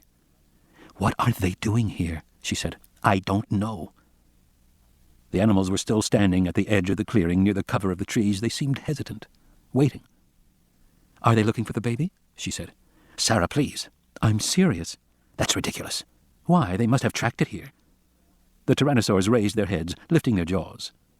Then they turned their heads left and right in slow arcs. They repeated the movement, then took a step forward toward the trailer. "Sarah," he said, "we're miles from the nest. There isn't any way for them to track it." "How do you know?" "Sarah, you said yourself we don't know anything about these animals. We don't know anything about their physiology, their biochemistry, their nervous systems, their behavior. And we don't know anything about their sensory equipment either."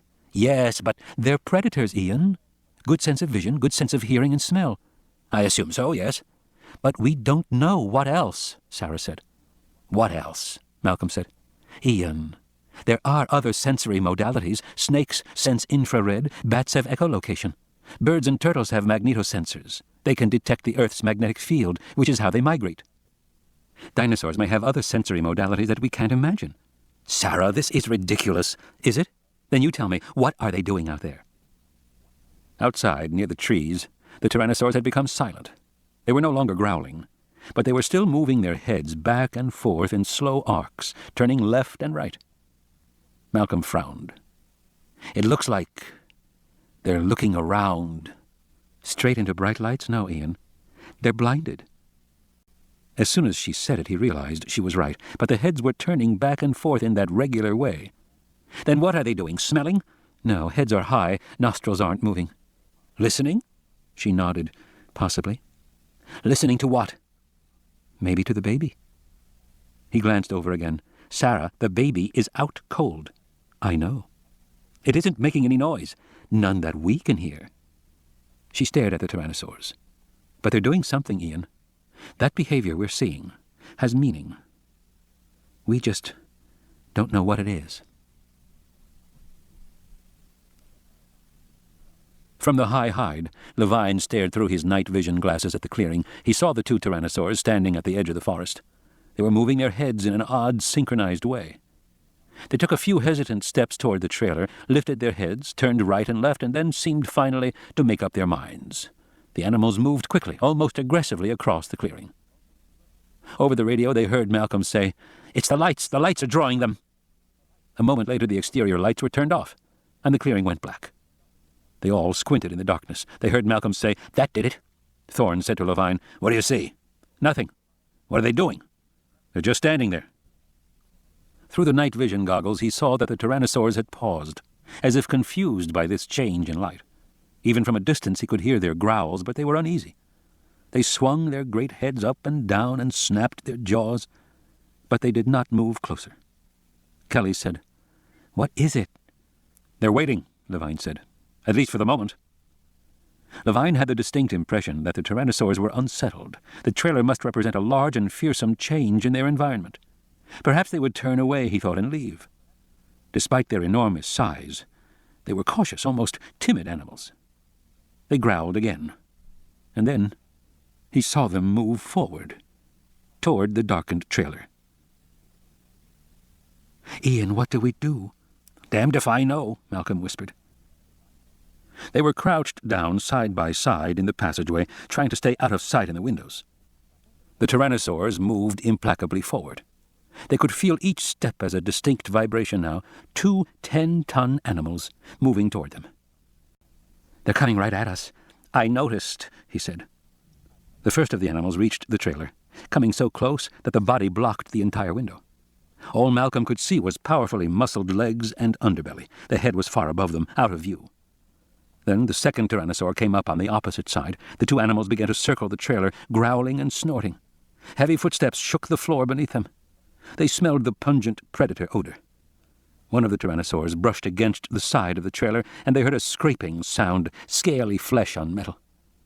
Malcolm felt sudden panic. It was the smell that did it. The smell that he suddenly remembered from before. He began to sweat. He glanced over at Sarah and saw that she was intent, watching the movements of the animals. "This isn't hunting behavior," she whispered. "I don't know," Malcolm said. "Maybe it is. They aren't lions, you know." One of the tyrannosaurs bellowed in the night, a frightening, ear-splitting sound. "Not hunting," she said. "They're searching, Ian." A moment later the second tyrannosaur bellowed in reply. Then the big head swung down and peered in through the window in front of them. Malcolm ducked down, flattening himself on the trailer floor, and Sarah collapsed on top of him. Her shoe pressed on his ear. "It's going to be fine, Sarah." Outside, they heard the tyrannosaurs snorting and growling. Malcolm whispered, "Would you mind moving?"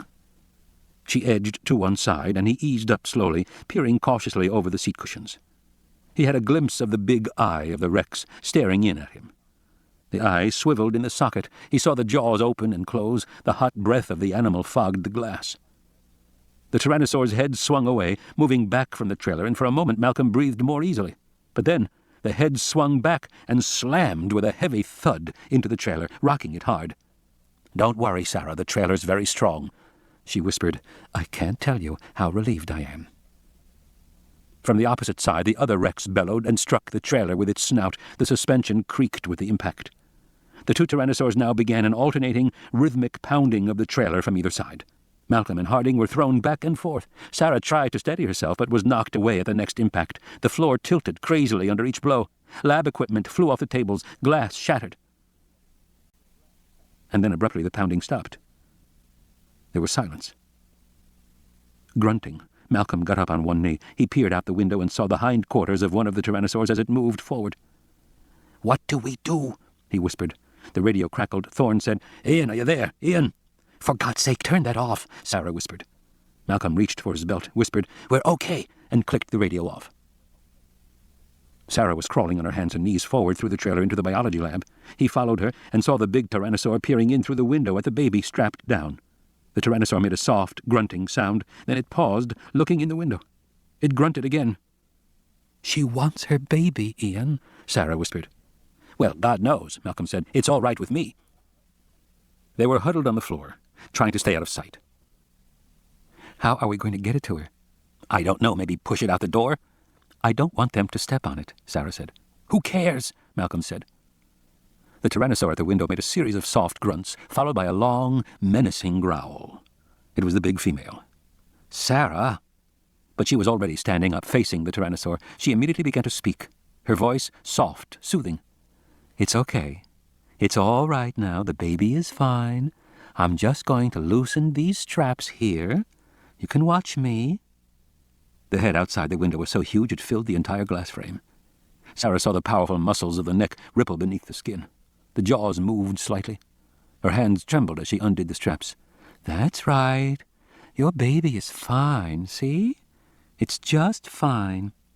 Crouched below at her feet, Malcolm whispered, "What are you doing?" She did not change her soft, soothing tone. "I know it sounds crazy, but it works with lions. Sometimes. There we are. Your baby is free." Sarah unwrapped the blanket and took away the oxygen mask, all the while speaking calmly. "Now, all I have to do," she lifted the baby up in her hands, "is get it to you." Suddenly the female's head swung back and smashed side-on into the glass, which shattered into a white spiderweb with a harsh crack. Sarah couldn't see through it, but she saw a shadow move, and then the second impact broke the glass free. Sarah dropped the baby on the tray and jumped back as the head crashed through and pushed several feet into the trailer.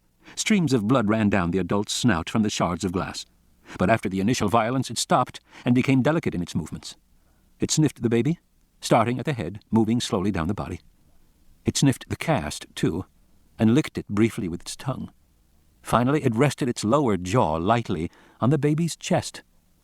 It stayed that way for a long time, not moving. Only the eyes blinked slowly, staring at Sarah. Malcolm, lying on the floor, saw blood dripping over the edge of the counter. He started to get up, but she pushed his head back down with her hand. She whispered, "Shh! What's happening?" "It's feeling the heartbeat." The tyrannosaur grunted, opened its mouth, and gently gripped the infant between its jaws. Then it moved slowly back, out through the broken glass, carrying the baby outside. It set the baby on the ground, below their vision. It bent over, the head disappearing from view. Malcolm whispered, "Did it wake up? Is the baby awake?" "Shh!" There was a repetitive slurping sound coming from outside the trailer. It was interspersed with soft, guttural growls. Malcolm saw Sarah leaning forward, trying to see out the window. He whispered, "What's happening?" "She's licking him and pushing him with her snout." "And?" "That's all. She just keeps doing it." "What about the baby?" Nothing. It keeps rolling over like it's dead. How much morphine did we give him the last time? I don't know, he said. How should I know? Malcolm remained on the floor, listening to the slurping and the growling, and finally, after what seemed like an eternity, he heard a soft, high-pitched squeak. He's waking up. Ian, the baby's waking up. Malcolm crawled up on his knees and looked out the window in time to see the adult carrying the baby in its jaws, walking away toward the perimeter of the clearing.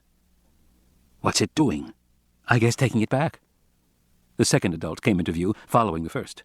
Malcolm and Sarah watched the two tyrannosaurs move away from the trailer across the clearing. Malcolm's shoulders dropped. That was close, he said. Yes, that was close, she sighed and wiped blood from her forearm.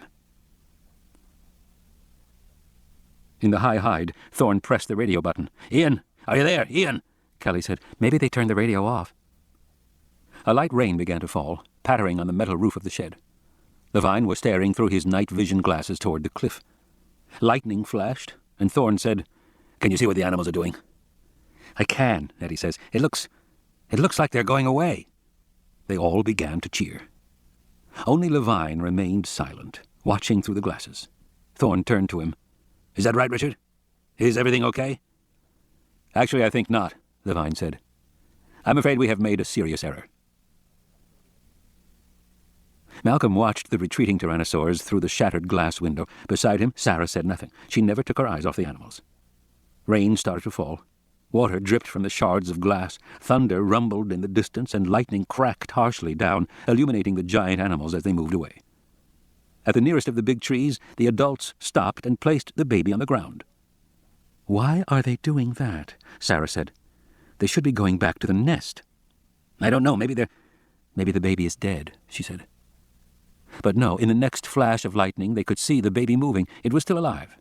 They could hear its high-pitched squeaking as one of the adults took the baby in its jaws and gently placed it in a fork among the high branches of a tree. Oh, no, Sarah said, shaking her head. This is wrong, Ian. This is all wrong. The female tyrannosaur remained with the baby for some moments, moving it, positioning it. Then the female turned, opened its jaws, and roared.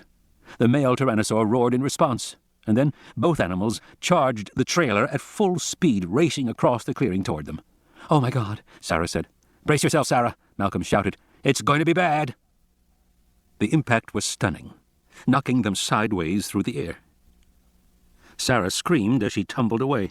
Malcolm hit his head and fell to the floor, seeing stars. Beneath him, the trailer rocked on its suspension with a metallic scream. The tyrannosaurs roared and slammed into it again. He heard her shouting, Ian, Ian, and then the trailer crashed over onto its side. Malcolm turned away. Glassware and lab equipment smashed all around him. When he looked up, everything was cockeyed. Directly above him was the broken window the tyrannosaur had smashed. Rain dripped through onto Malcolm's face. Lightning flashed, and then he saw a big head peering down at him and snarling. He heard the harsh scratching of the tyrannosaur's claws on the metal side of the trailer. Then the face disappeared. A moment later, he heard them bellowing as they pushed the trailer through the dirt. He called Sarah, and he saw her somewhere behind him, just as the world spun crazily again and the trailer was upended with a crash. Now the trailer was lying on its roof. Malcolm started crawling along the ceiling, trying to reach Sarah. He looked up at the lab equipment, locked down on the lab benches above his head. Liquid dripped onto him from a dozen sources. Something stung his shoulder. He heard a hiss and realized it must be acid. Somewhere in the darkness ahead, Sarah was groaning. Lightning flashed again, and Malcolm saw her lying crumpled near the accordion junction that connected the two trailers. That junction was twisted almost shut, which must mean that the second trailer was still upright. It was crazy. Everything was crazy. Outside, the tyrannosaurs roared, and he heard a muffled explosion. They were biting the tires. He thought, too bad they don't bite into the battery cable. That'd give them a real surprise. Suddenly, the tyrannosaurs slammed into the trailer again, knocking it laterally along the clearing. As soon as it stopped, they slammed again. The trailer lurched sideways. By then he had reached Sarah. She threw her arms around him. Ian, she said. The whole left half of her face was dark. When the lightning flashed, he saw it was covered in blood. Are you okay? I'm fine, she said. With the back of her hand, she wiped blood out of her eye. Can you see what it is? In another lightning flash, he saw the glint of a large chunk of glass embedded near her hairline. He pulled it out and pressed his hand against the sudden gush of blood. They were in the kitchen. He reached up toward the stove and pulled down a dish towel. He held it against her head and watched the cloth darken. Does it hurt? It's okay. I think it's not too bad, he said. Outside, the tyrannosaurs roared in the night. What are they doing? She said. Her voice was dull. The Tyrannosaur slammed into the trailer again. With this impact, the trailer seemed to move a lot more than before, sliding sideways and down. Sliding down. "They're pushing us," he said. "Where, Ian?" "To the edge of the clearing." The Tyrannosaur slammed again, and the trailer moved farther. "They're pushing us over the cliff." The cliff was 500 feet of sheer rock, straight down to the valley below. They'd never survive the fall. She held the dish towel with her own hand, pushing his hand away. "Do something." "Yeah, okay," he said. He moved away from her, bracing for the next impact. He didn't know what to do. He had no idea what to do. The trailer was upside down, and everything was crazy. His shoulder burned, and he could smell the acid eating his shirt. Or maybe it was his flesh. It burned a lot.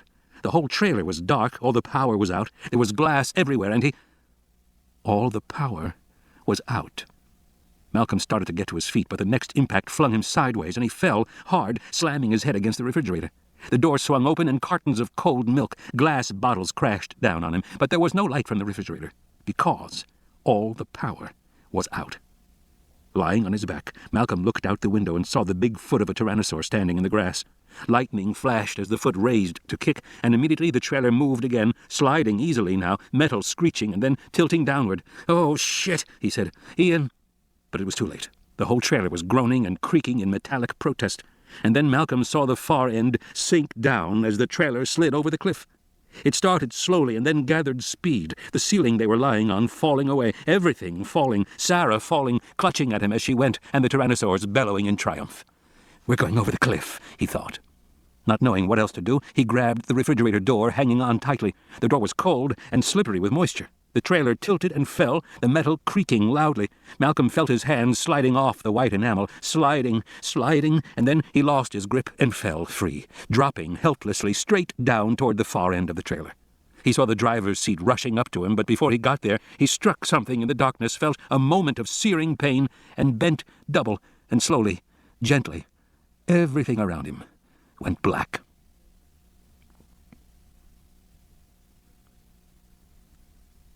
Rain drummed on the roof of the shed and poured in a continuous sheet down the sides. Levine wiped the lenses of his glasses, then lifted them again to his eyes. He stared at the cliffs in the darkness. Arby said, "What is it? What happened?" "I can't tell," Levine said. It was hard to see anything in this downpour. Moments before, they had watched in horror as the two tyrannosaurs pushed the trailer toward the cliff. The large animals had done it with ease. Levine guessed the tyrannosaurs had a combined mass of 20 tons, and the trailer only weighed about 2 tons.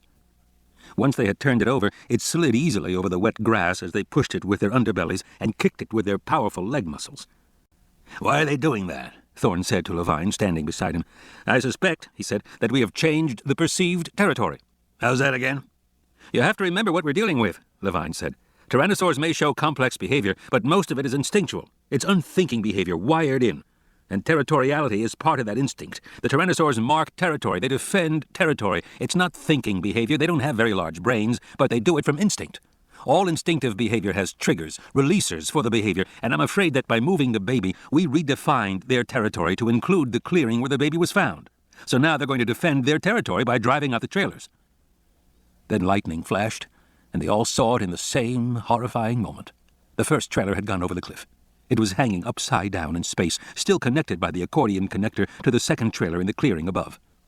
"That connector won't hold," Eddie shouted. "Not long." In the glare of lightning, they saw the tyrannosaurs up in the clearing. Methodically, they were now pushing the second trailer toward the cliff. Thorne turned to Eddie. "I'm going," he said. "I'll come with you," Eddie said. "No, stay with the kids." "But you need—" "Stay with the kids. We can't leave them alone." "But Levine can—" "No, you stay," Thorne said. He was already climbing down the scaffolding, slippery and drenching rain, toward the explorer below. He saw Kelly and Arby looking down at him. He jumped in the car, clicked on the ignition. He was already thinking of the distance to the clearing. It was 3 miles, maybe more. Even driving fast, it would take him 7 or 8 minutes to get there. And by then it would be too late. He'd never make it in time. But he had to try. Sarah Harding heard a rhythmic creaking and opened her eyes. Everything was dark. She was disoriented. Then lightning flashed, and she stared straight down toward the valley, 500 feet below. The view swung gently back and forth. She was looking through the windshield of the trailer hanging down the side of the cliff. They were not falling anymore, but they were hanging precariously in space. She herself was lying across the driver's seat, which had broken free of its mounting and shattered a control panel in the wall. Loose wires hung out. Panel indicators flickered. She was having trouble seeing from the blood in her left eye. She pulled out the tail of her shirt and ripped 2 strips of cloth. She folded one to make a compress and pressed it against the gash on her forehead. Then she tied the second strip around her head to hold the compress down. The pain was intense for a moment. She gritted her teeth until it faded. From somewhere above her, she felt a thumping vibration. She turned and looked straight up. She saw the whole length of the trailer suspended vertically. Malcolm was 10 feet above her, bent over a lab table, not moving. "Ian?" she said. He didn't answer. He didn't move. The trailer shuddered again, creaking under a dull impact, and then Harding realized what was happening. The first trailer was dangling straight down the cliff face, swinging freely in space. But it was still connected to the second trailer up on the clearing. The first trailer now hung from the accordion connector, and the tyrannosaurs up above were now pushing the second trailer off the cliff. "Ian," she said. "Ian!" She scrambled to her feet, ignoring the pain in her body. She felt a wave of dizziness and wondered how much blood she had lost. She began to climb straight up, standing first on the back of the driver's seat, grabbing for the nearest biology table. She pulled herself upward until she could reach a handle mounted in the wall. The trailer swayed beneath her. From the handle, she managed to grab the refrigerator door, putting her fingers through a wire shelf. She tested it, it held, and she gave it her full weight. She raised her leg until she got her shoe into the refrigerator itself. Then she swung her body still higher until she was standing up and could reach the handle to the oven. It was like mountain climbing through a damn kitchen, she thought. Soon she was alongside Malcolm. Lightning flashed again, and she saw his battered face. He groaned. She crawled over to him, trying to see how badly he was hurt. "Ian," she said. His eyes were closed. "Sorry." "Never mind. I got you into this. Ian, can you move? Are you okay?" He groaned. "My leg. Ian, we have to do something." From the clearing above them, she heard the tyrannosaurs roaring. It seemed to her that they had been roaring her whole life. The trailer lurched and swung. Her legs slid out of the refrigerator, and she was hanging free in space from the oven door. The far end of the trailer was some 20 feet below. The oven handle wouldn't hold her weight, she knew, not for long. Harding swung her legs, kicking wildly, finally touched something solid. She felt with her feet, then stepped down. Looking back, she saw she was standing on the side of the stainless steel sink.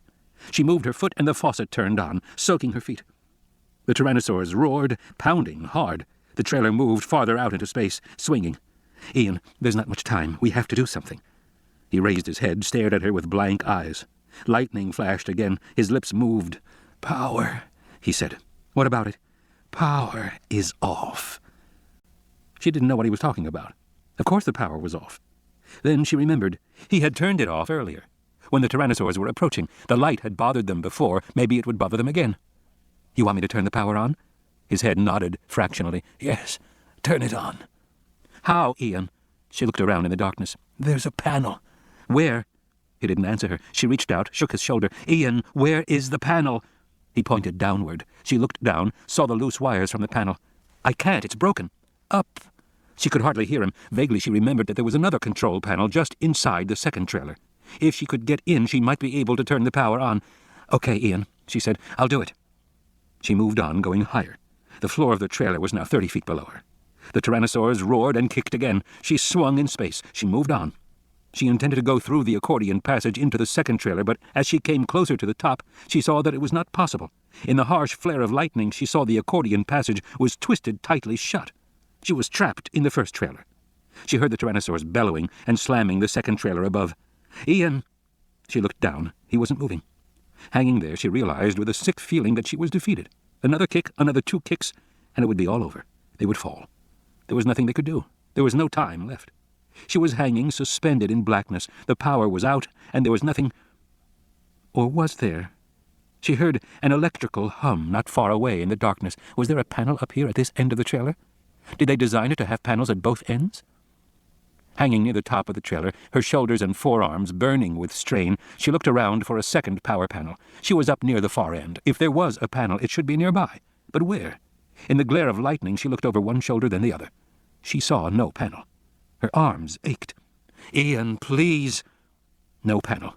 It wasn't possible. She kept hearing that hum. There had to be a panel. She just wasn't seeing it. There had to be a panel. She swung left and right, and lightning flashed again, casting crazy shadows, and then, at last, she saw it. It was just 6 inches above her head. It was upside down, but she could see all the buttons and switches. They were dark now. If she could just figure out which was which... The hell with it. She released her right hand, and hanging from her left, pressed every button on the panel she could touch. Immediately, the trailer began to light up, every interior light coming on. She kept pressing the buttons one after another. Some shorted out. There were sparks and smoke. She kept pressing more. Suddenly, the side monitor came on, just inches from her face, a streaky video blur. Then it came into focus.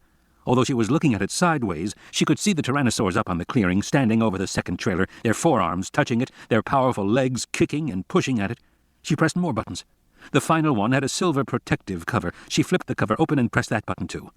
On the monitor, she saw the tyrannosaurs disappear in a sudden flaring burst of incandescent sparks, and she heard them roar in rage. And then the video monitor went off, and there was a crackling explosion of sparks all around Harding, stinging her face and hands, and then everything in the trailer went off, and it was dark again. There was silence for a long moment. Then, inexorably, the pounding began again. Thorn. The windshield wipers flicked back and forth. Thorn took the curves fast, despite the driving rain. He glanced at his watch. 2 minutes gone, perhaps 3. Perhaps more, he wasn't sure. The road was a muddy track, slippery and dangerous. He splashed through deep puddles, holding his breath each time. The car had been waterproofed back in his shop, but you were never sure about these things. Each puddle was another test. So far, so good. 3 minutes gone. At least 3. The road curved, opened out, and in a flash of lightning he saw a deep puddle ahead. He accelerated through it, the car kicking up plumes of water on both side windows. And then he was through it, still going, still going. As he headed up a hill, he saw the dashboard needles swing wildly, and he heard the sizzle that he knew meant a fatal electrical short. There was an explosion under the hood, and acrid smoke poured out from the radiator, and the car stopped, dead. 4 minutes. He sat in the car, hearing the rain pound on the metal roof. He turned the ignition key. Nothing happened. Dead. Rain poured in sheets down the windshield. He sat back in his seat, sighed, and stared at the road ahead. The radio crackled on the seat beside him. "Doc, are you almost there?" Thorn stared at the road, trying to guess where he was. He estimated that he must still be more than a mile from the trailer in the clearing, maybe more. Too far to try it on foot. He swore and pounded the seat. "No, Eddie, I shorted." "You what?" "Eddie, the car's dead. Thorn broke off. He noticed something. From around the curve ahead, he saw a faint, flashing red glow. Thorn squinted, trying to be sure. Yes, his eyes were not playing tricks on him. It was there, all right, a flashing red glow. Eddie said, "Doc, you there?" Thorn didn't answer. He grabbed the radio and the Lindstrat rifle, jumped out of the car, and ducking his head against the rain, began to run up the hill toward the junction of the ridge road. Coming around a curve, he saw the red Jeep standing in the middle of the ridge road, its tail lights flashing. One of the lights was broken, glaring white. He ran forward, trying to see inside. In a flash of lightning, he could see there was no driver. The driver's door was not even closed. The side was deeply dented.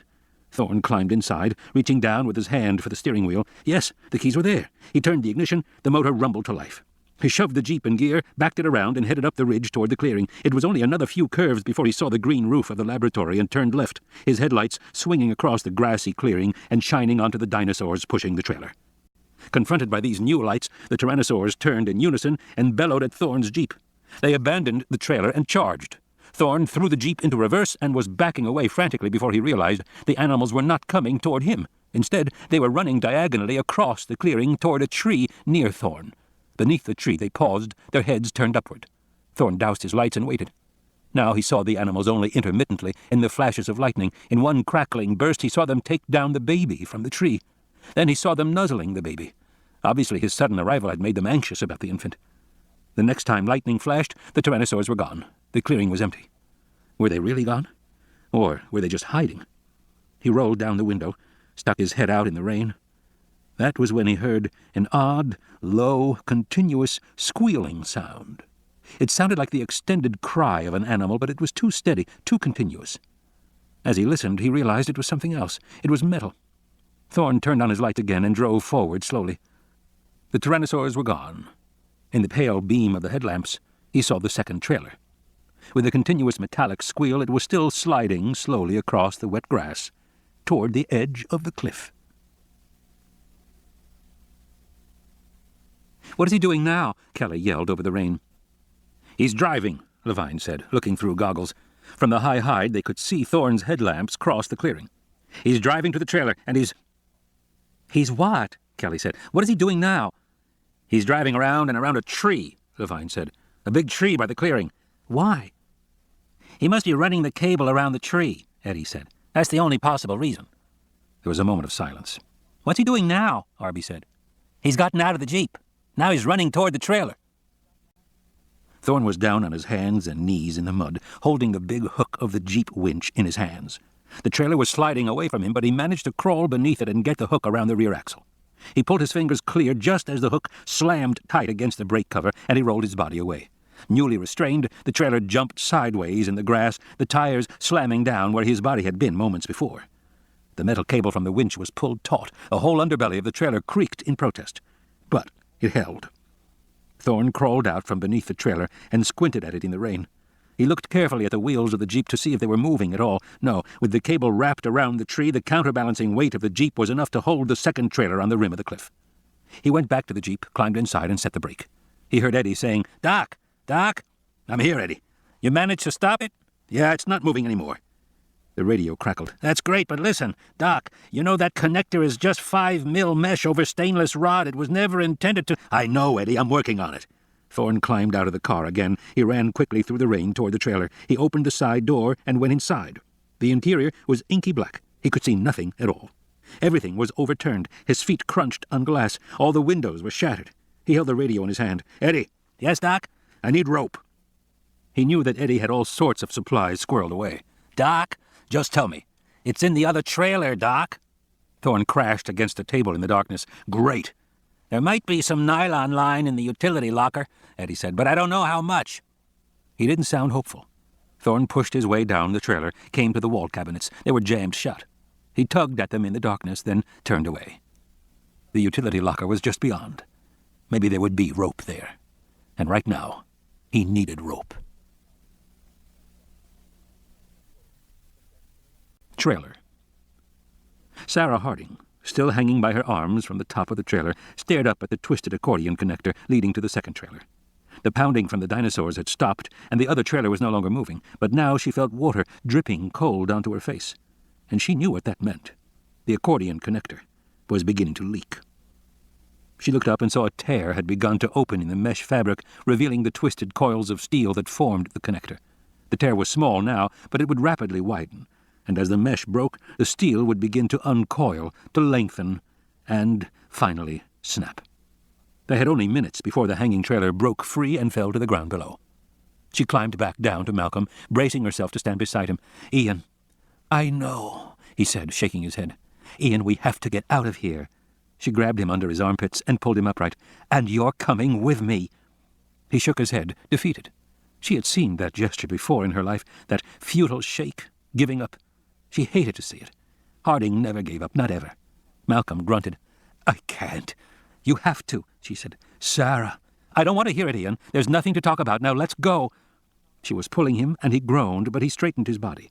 She pulled hard and got him up off the table. Lightning flashed, and he seemed to find some energy. He managed to stand on the edge of the seat facing the table. He was unsteady, but standing. "What do we do?" "I don't know, but we're going to get out of here. Is there any rope?" He nodded weakly. "Where?"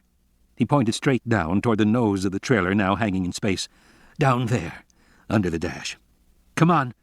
She leaned out into space and spread her legs so she was braced against the floor opposite her. She was standing like a rock climber in a chimney, 20 feet below her to the dashboard. "Okay, Ian, let's go." Malcolm said, "I can't do it, Sarah. Seriously." "Then lean on me. I'll carry you." "But now, damn it." Malcolm hoisted himself up, grasped a wall fitting, his arm trembling. He was dragging his right leg. Then she felt his weight on her, sudden and heavy, almost knocking her free. His arms locked around her neck, choking her. She gasped, reached back with both arms, grabbed his thighs, and lifted him while he adjusted his arms better around her neck. Finally she could breathe. "Sorry," he said. "It's okay," she said. "Here we go." She started to make her way down the vertical passageway, grabbing at whatever she could. In places there were handholds, and when there were no handholds, she clutched at drawer handles, table legs, window latches, even the carpeting on the floor, her fingers tearing the cloth. At one point the carpet came away in a big strip, and she slipped before her legs tightened wider, and she halted her downward slide. Hanging behind her, Malcolm wheezed. His arms around her neck were trembling. He said, "You're very strong." "But still feminine," she said grimly. She was only 10 feet from the dashboard, then 5. She found a wall grip, hung, dangling her legs. Her feet touched the steering wheel. She lowered herself down, easing Malcolm onto the dashboard. He lay back, gasping.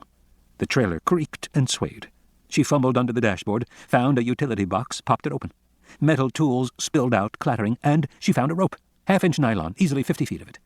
She got up, staring down through the windshield at the bottom of the valley, hundreds of feet below. Directly to her side, she saw the driver's door to the trailer. She twisted the handle, pushed it open. It clanged against the outer surface of the trailer, and she felt rain on her face. She leaned out and looked up the side of the trailer. She saw smooth metal paneling with no hand grips. But underneath the trailer there must be axles and boxes and other things to stand on. Gripping the wet metal of the door jamb, she bent over, trying to look at the underside of the trailer. She heard a metallic clanking, and she heard someone say, "Finally!" And a bulky shape suddenly loomed in front of her. It was Thorne, hanging on the undercarriage. "For Christ's sake," Thorne said. "What are you waiting for, an engraved invitation? Let's go." "It's Ian," she said. "He's hurt."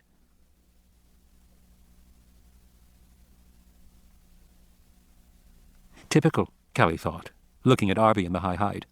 When things got tough, he just couldn't handle it. Too much emotion, too much tension. And he got all trembly and weird. Arby had long since turned away from the cliff and now was looking out the other side of the shelter toward the river, almost as if nothing was going on. Typical. Kelly turned back to Levine.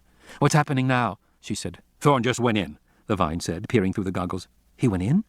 You mean in the trailer?" "Yes, and now someone's coming out." "Who?" "I think Sarah. She's getting everybody out." Kelly strained in the night, trying to see. The rain had almost stopped. There was only a light drizzle now. Across the valley, the trailer still swung free in space. She thought she could make out a figure clinging to the undercarriage, but she couldn't be sure. "What's she doing?" "Climbing."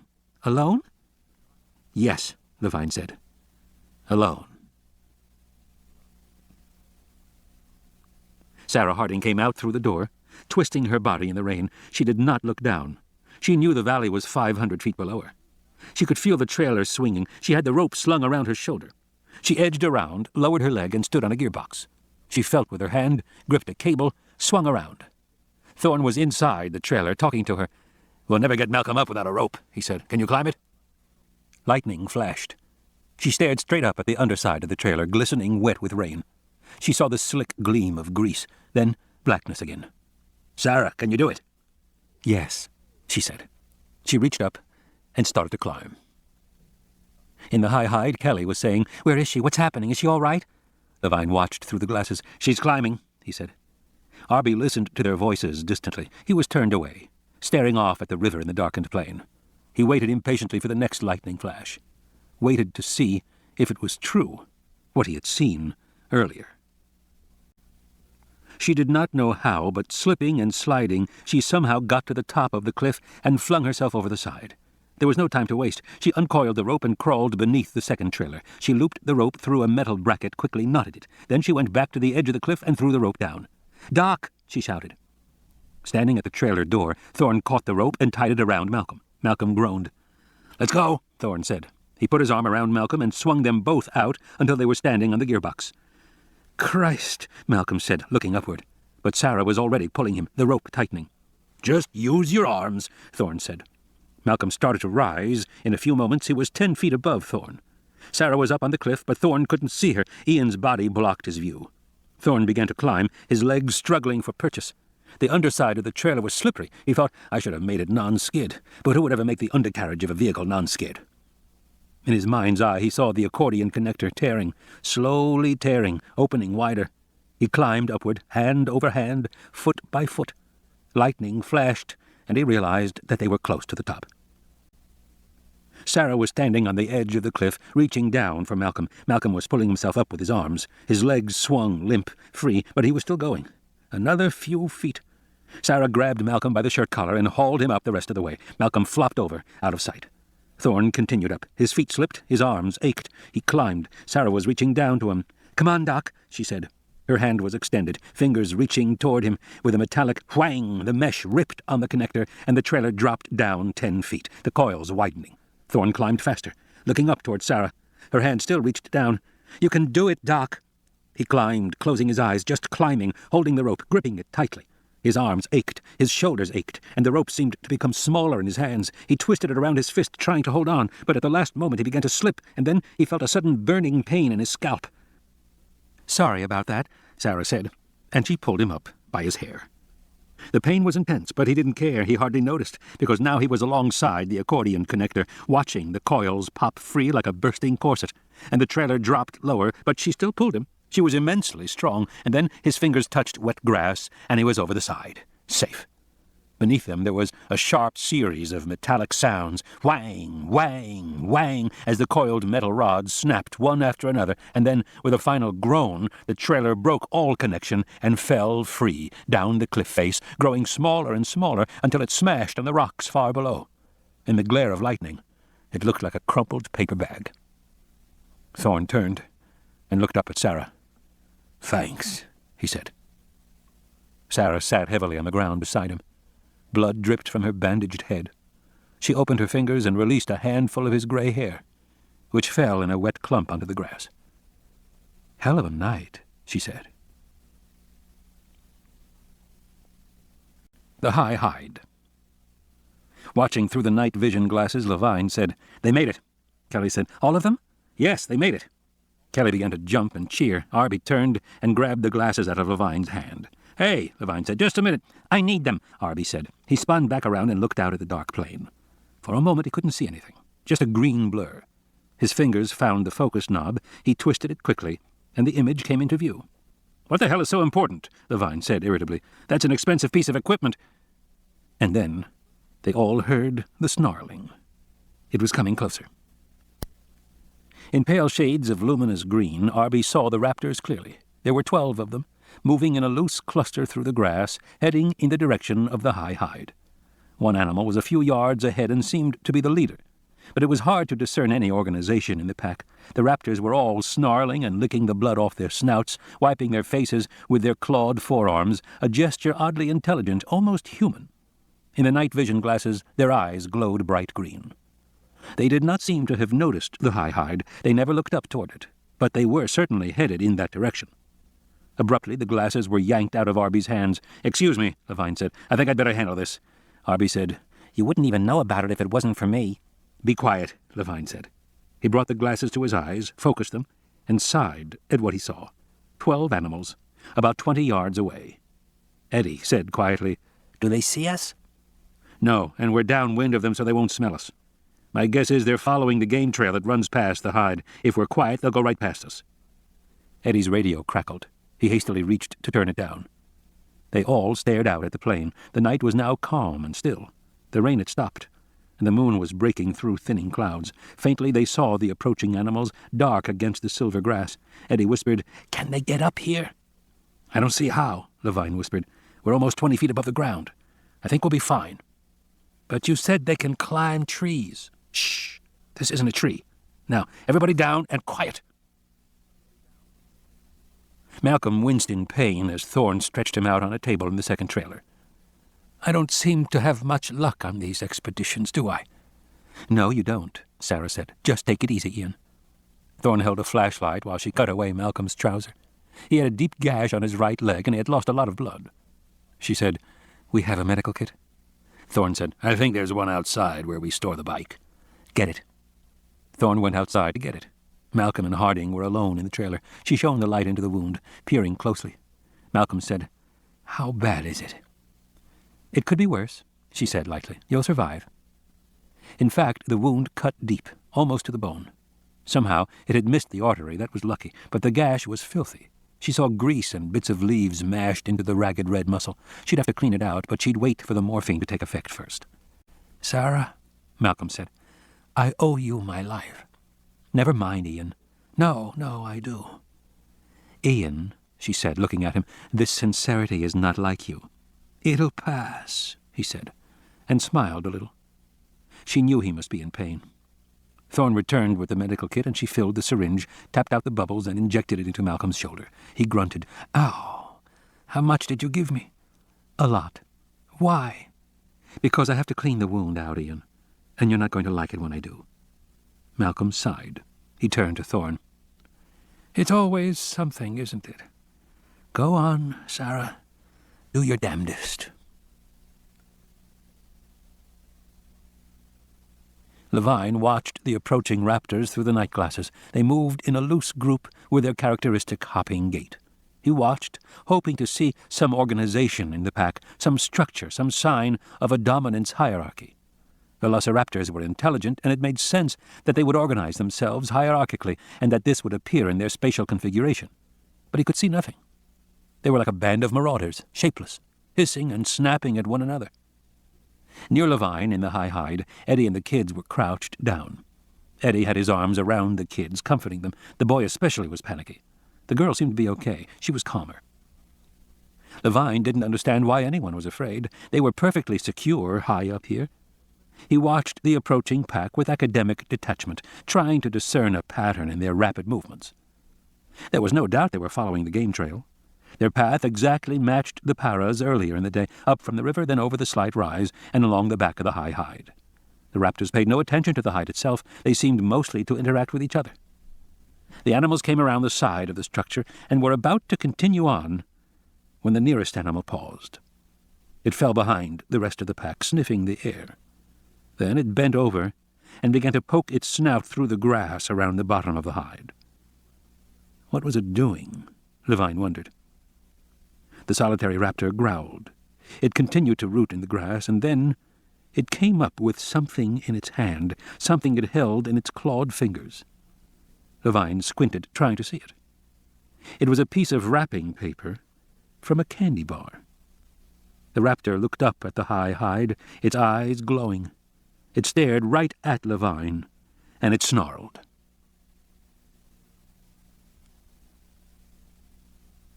Malcolm. "You feel okay?" Thorne said. "Better all the time," Malcolm said. He sighed. His body relaxed. "You know, there's a reason why people like morphine," he said. Sarah Harding adjusted the inflatable plastic splint around Malcolm's leg. She said to Thorne, "How long until the helicopter comes?" Thorne glanced at his watch. "Less than 5 hours. Dawn tomorrow."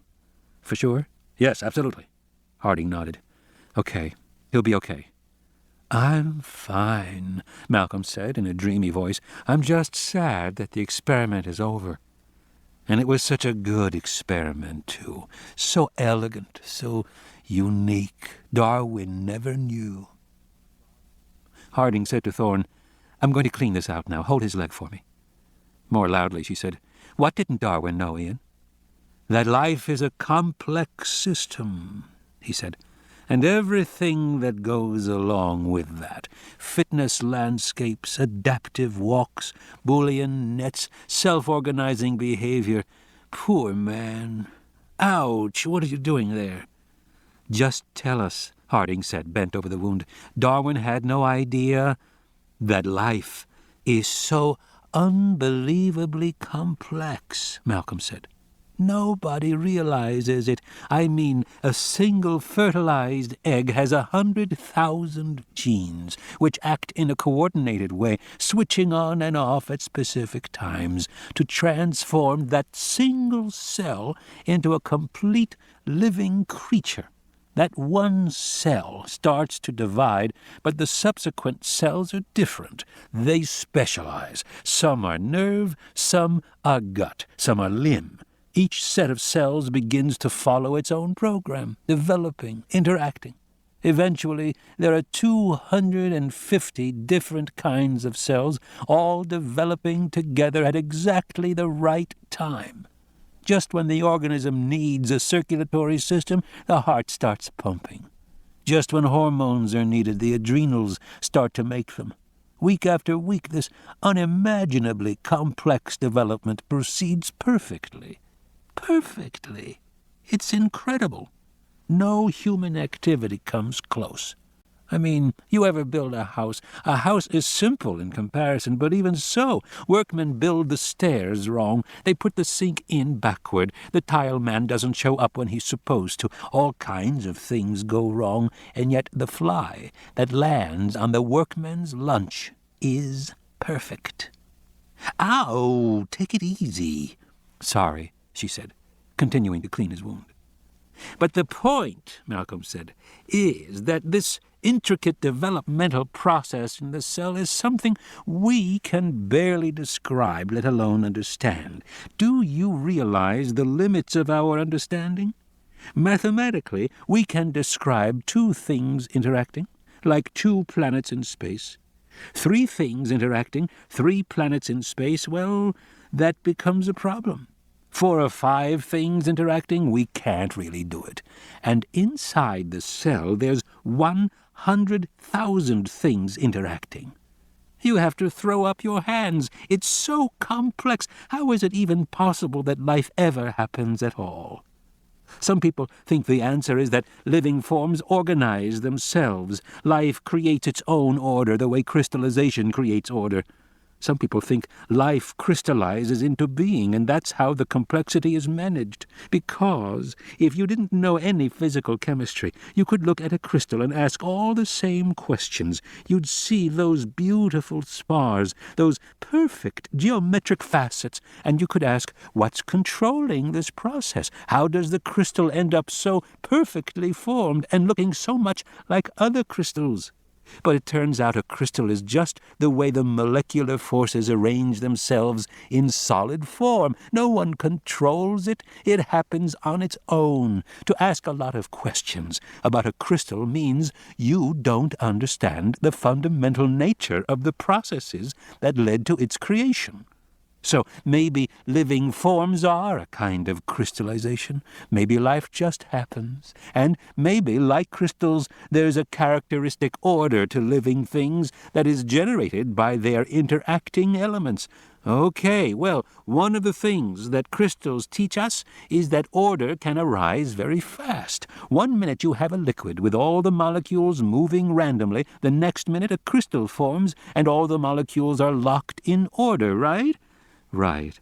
Okay, now think of the interaction of life forms on the planet to make an ecosystem. That's even more complex than a single animal. All the arrangements are very complicated, like the yucca plant. You know about that? Tell me. The yucca plant depends on a particular moth which gathers pollen into a ball and carries the ball to a different plant, not a different flower on the same plant, where it rubs the ball on the plant, fertilizing it. Only then does the moth lay its eggs.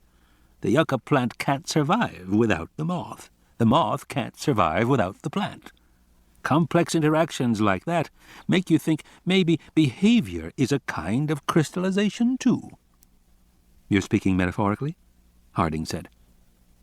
I'm talking about all the order in the natural world, Malcolm said, and how perhaps it can emerge fast through crystallization, because complex animals can evolve their behavior rapidly.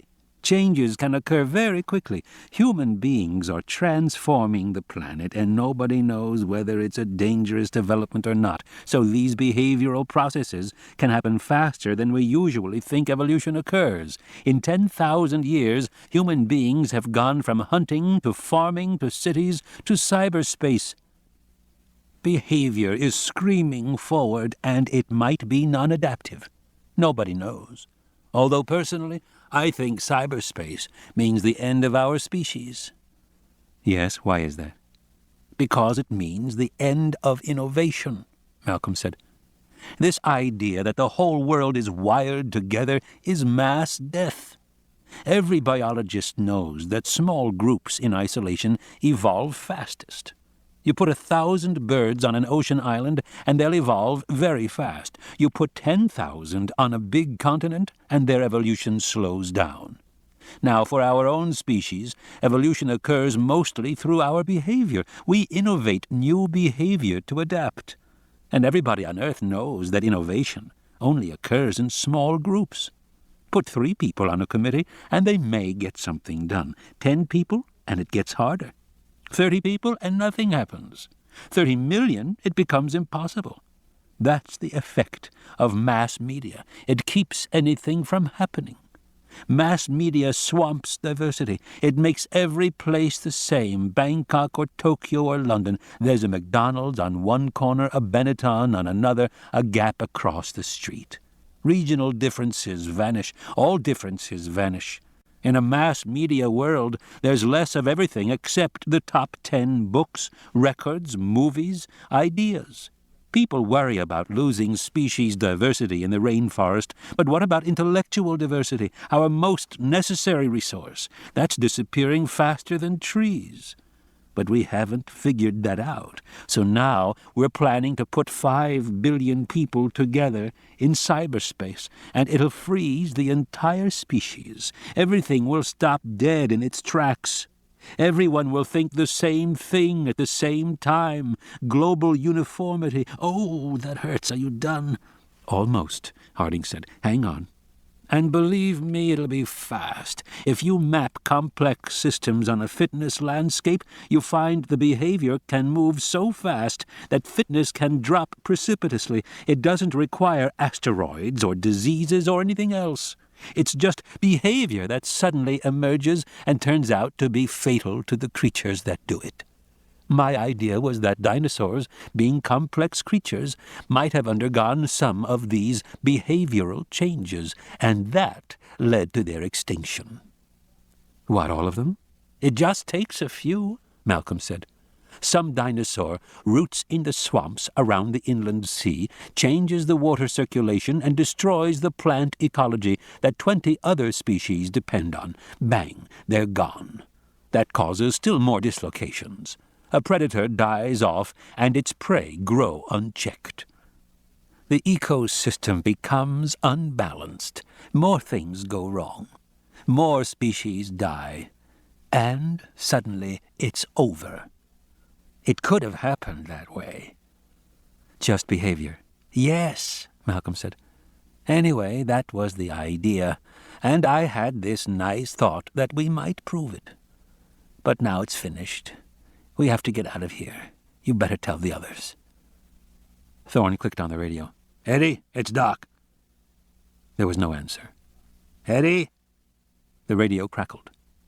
And then they heard a noise that at first sounded like static. It was a moment before they realized it was a high-pitched human scream. The high hide. The first of the raptors hissed as it began jumping up, clattering against the high hide, shaking the structure. Its claws raked against the metal, and it fell down again. Eddie was astonished at how high it jumped. The animal could leap 8 feet straight up, again and again, without apparent effort. Its jumps attracted the other animals, which slowly came back to circle the hide. Soon the hide was surrounded by leaping, snarling raptors. It swayed back and forth as the animals slammed into it, clawed for purchase, and fell back again. But more ominously, Levine saw, they were learning. Already some of them had begun to use their clawed forearms to grip the structure, holding on while their legs got footing. One of the raptors came within a few feet of their little shelter before finally falling back. The falls never seemed to hurt the animals. They immediately leaped up and jumped again. Eddie and the kids scrambled to their feet. Levine said, "Get back, don't look out," and he pushed the kids into the center of the shelter. Eddie was bent over his knapsack and held up an incandescent flare. He popped it and flung it over the side. 2 of the raptors fell away. The flare sputtered on the wet ground, casting harsh red shadows, but the raptors kept coming. Eddie pulled up one of the aluminum bars from the floor, leaned over the side railing, brandishing the bar like a club. One of the raptors had already climbed high enough to dart forward, jaws gaping at Eddie's neck. Surprised, Eddie shouted and jerked his head back. The raptor narrowly missed him, but its jaws closed on his shirt. Then the raptor fell back, jaws clenched tight, and its weight pulled Eddie forward over the railing. He yelled, "Help me, help!" as he started to topple over the side. Levine threw his arms around him, dragging him back. Levine looked past Eddie's shoulder at the raptor, which was now dangling in space, hissing furiously, still gripping the shirt. Eddie pounded the raptor on the snout with his bar, but the raptor held on like a bulldog. Eddie was bent precariously over the railing. He might fall at any moment. He jabbed the bar into the animal's eye, and abruptly the raptor released its grip. The 2 men fell back into the shelter. When they got to their feet, they saw raptors climbing up the sides of the hide. As they appeared at the rail, Eddie swung at them with a strut, knocking them back. "Quick!" he shouted to the kids. "Up on the roof, quick!" Kelly started climbing one of the struts, then pushed herself easily up onto the roof. Arby stood there, his expression blank. She looked back down and said, "Come on, Arb!" The boy was frozen, his eyes wide with fear. Levine ran to help him, lifted him up. Eddie was swinging the strut in wide arcs, the metal smacking against the raptors. One of the raptors caught the strut in its jaws and jerked it hard. Eddie lost his balance, twisted and fell backward, toppling over the side. He cried, "No!" as he fell. Immediately all the animals dropped down to the ground. They heard Eddie screaming in the night. The raptors snarled. Levine was terrified. He was still holding Arby in his arms, pushing him up to the roof. "Go on," he kept saying. "Go on, go on." From the roof, Kelly was saying, "You can do it, Arb." The boy gripped the roof, pulling himself up, his legs churning in panic. He kicked Levine hard in the mouth, and Levine dropped him. He saw the boy slide away and drop backward to the ground. "Oh, Christ," Levine said. "Oh, Christ." Thorne was underneath the trailer, unhooking the cable. He released it, crawled out, and sprinted for the jeep. He heard the whir of a motor and saw that Sarah had gotten onto the motorbike and was already racing off, a Lindstrat rifle slung across her shoulder. He got behind the wheel, turned on the engine, and waited impatiently while the cable winched in, the hook sliding across the grass. It seemed to take forever. Now the cable was snaking around the tree. He waited. He looked over and saw the light from Sarah's bike moving off through the foliage, heading down toward the high hide. At last the winch motor stopped. Thorne threw the car in gear and roared away from the clearing. The radio clicked. "Ian," he said. "Don't worry about me," Malcolm said in a dreamy voice. "I'm just fine." Callie was lying flat on the angled roof of the shed, looking down over the side. She saw Arby hit the ground on the other side of the structure from Eddie. He seemed to hit hard, but she didn't know what happened to him because she had turned away to grip the wet roof, and when she looked back down again, Arby was gone. Gone. Sarah Harding drove fast on the muddy jungle road. She wasn't sure where she was, but she thought by following the terrain downward she would eventually come out onto the plain. At least that was her hope. She accelerated, came around a curve, and suddenly saw a big tree blocking the road. She braked to a stop, spun the bike around, and headed back again. Farther up the road, she saw Thorne's twin headlights turning off to the right. She followed his jeep, racing her engine in the night. Levine stood in the center of the high hide, frozen with terror. The raptors were no longer jumping, no longer trying to climb the structure. He heard them down on the ground, snarling. He heard the sharp crunch of bones. The boy had never made a sound. Cold sweat broke out all over his body. Then he heard Arby shout, "Back! Get back!" Up on the roof, Kelly twisted around, trying to see down on the other side. In the dying light of the flare, she saw that Arby was inside the cage. He had managed to close the door and was reaching his hand back through the bars to turn the key in the lock. There were 3 raptors near him. They leaped forward when they saw his hand, and he pulled it back quickly. He shouted, "Get back!" The raptors began to bite the cage, turning their heads sideways to gnaw the bars. One of the animals got its lower jaw tangled up in the looped elastic band that hung from the key. The raptor pulled its head away, stretching the elastic, and suddenly the key snapped out of the lock, smacking against its neck. The raptor squealed in surprise and stepped backward. The elastic was now looped tight around the lower jaw, the key glinting in the light. The raptor scratched at it with its forearms, trying to pull the elastic loop off, but it was caught around the curved back teeth, and the animal's efforts just made the elastic snap on the skin. Soon it gave up and began rubbing its snout in the dirt, trying to get the key off. Meanwhile, the other raptors managed to pull the cage free from the superstructure and knock it over onto the ground. They ducked their heads, slashing Arby behind the bars. When they realized that wouldn't work, they kicked and stomped the cage repeatedly. More animals joined them. Soon 7 raptors were clustered over the cage. They kicked it and it rolled away from the hide. Their bodies blocked her view of Arby. She heard a faint sound and looked up to see 2 headlights in the distance. It was a car. Someone was coming. Arby was in hell. Inside the cage, he was surrounded by black, snarling shapes. The raptors couldn't get their jaws through the spaces in the bars, but their hot saliva dripped down on him, and when they kicked, their claws came through, slashing his arms and shoulders as he rolled. His body was bruised, his head hurt from banging against the bars, his world was swirling, terrifying pandemonium. He knew only one thing with certainty. The raptors were rolling him away from the hide. As the car came closer, Levine went to the railing and looked down. In the light of the red flare, he saw 3 raptors dragging what remained of Eddie's body toward the jungle. They paused frequently to fight over it, snapping at each other, but they still managed to haul it away. Then he saw that another group of raptors were kicking and pushing the cage. They rolled it down the game trail and into the forest. Now he could hear the rumble of the jeep engine as the car came closer. He saw Thorne's silhouette behind the wheel. He hoped he had a gun. Levine wanted to kill every one of these damned animals. He wanted to kill them all. Up on the roof, Kelly watched the raptors kicking the cage, rolling it away. One raptor remained behind, turning around and around in circles like a frustrated dog. Then she saw it was the raptor that had caught its jaw in the elastic loop. The key still dangled along its cheek, glinting in the red light. The raptor jerked its head up and down, trying to get free. The jeep came roaring forward, and the raptor seemed confused by the sudden bright lights.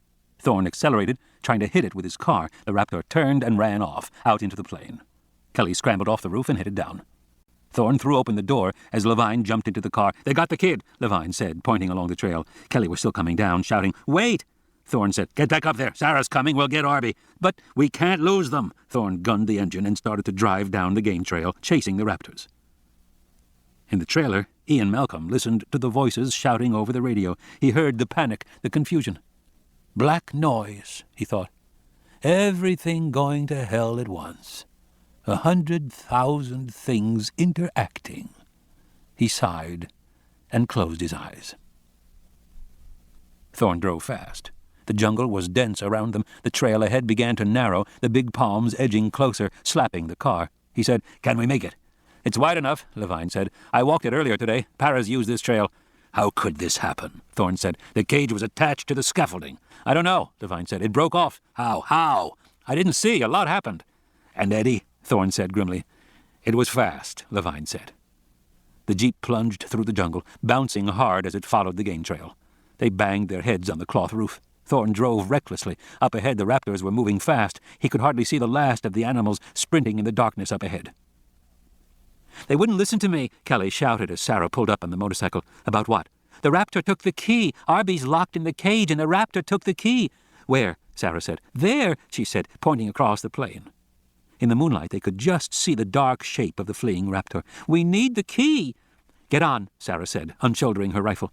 Kelly climbed behind her on the bike. Sarah thrust the gun into her hands. "Can you shoot?"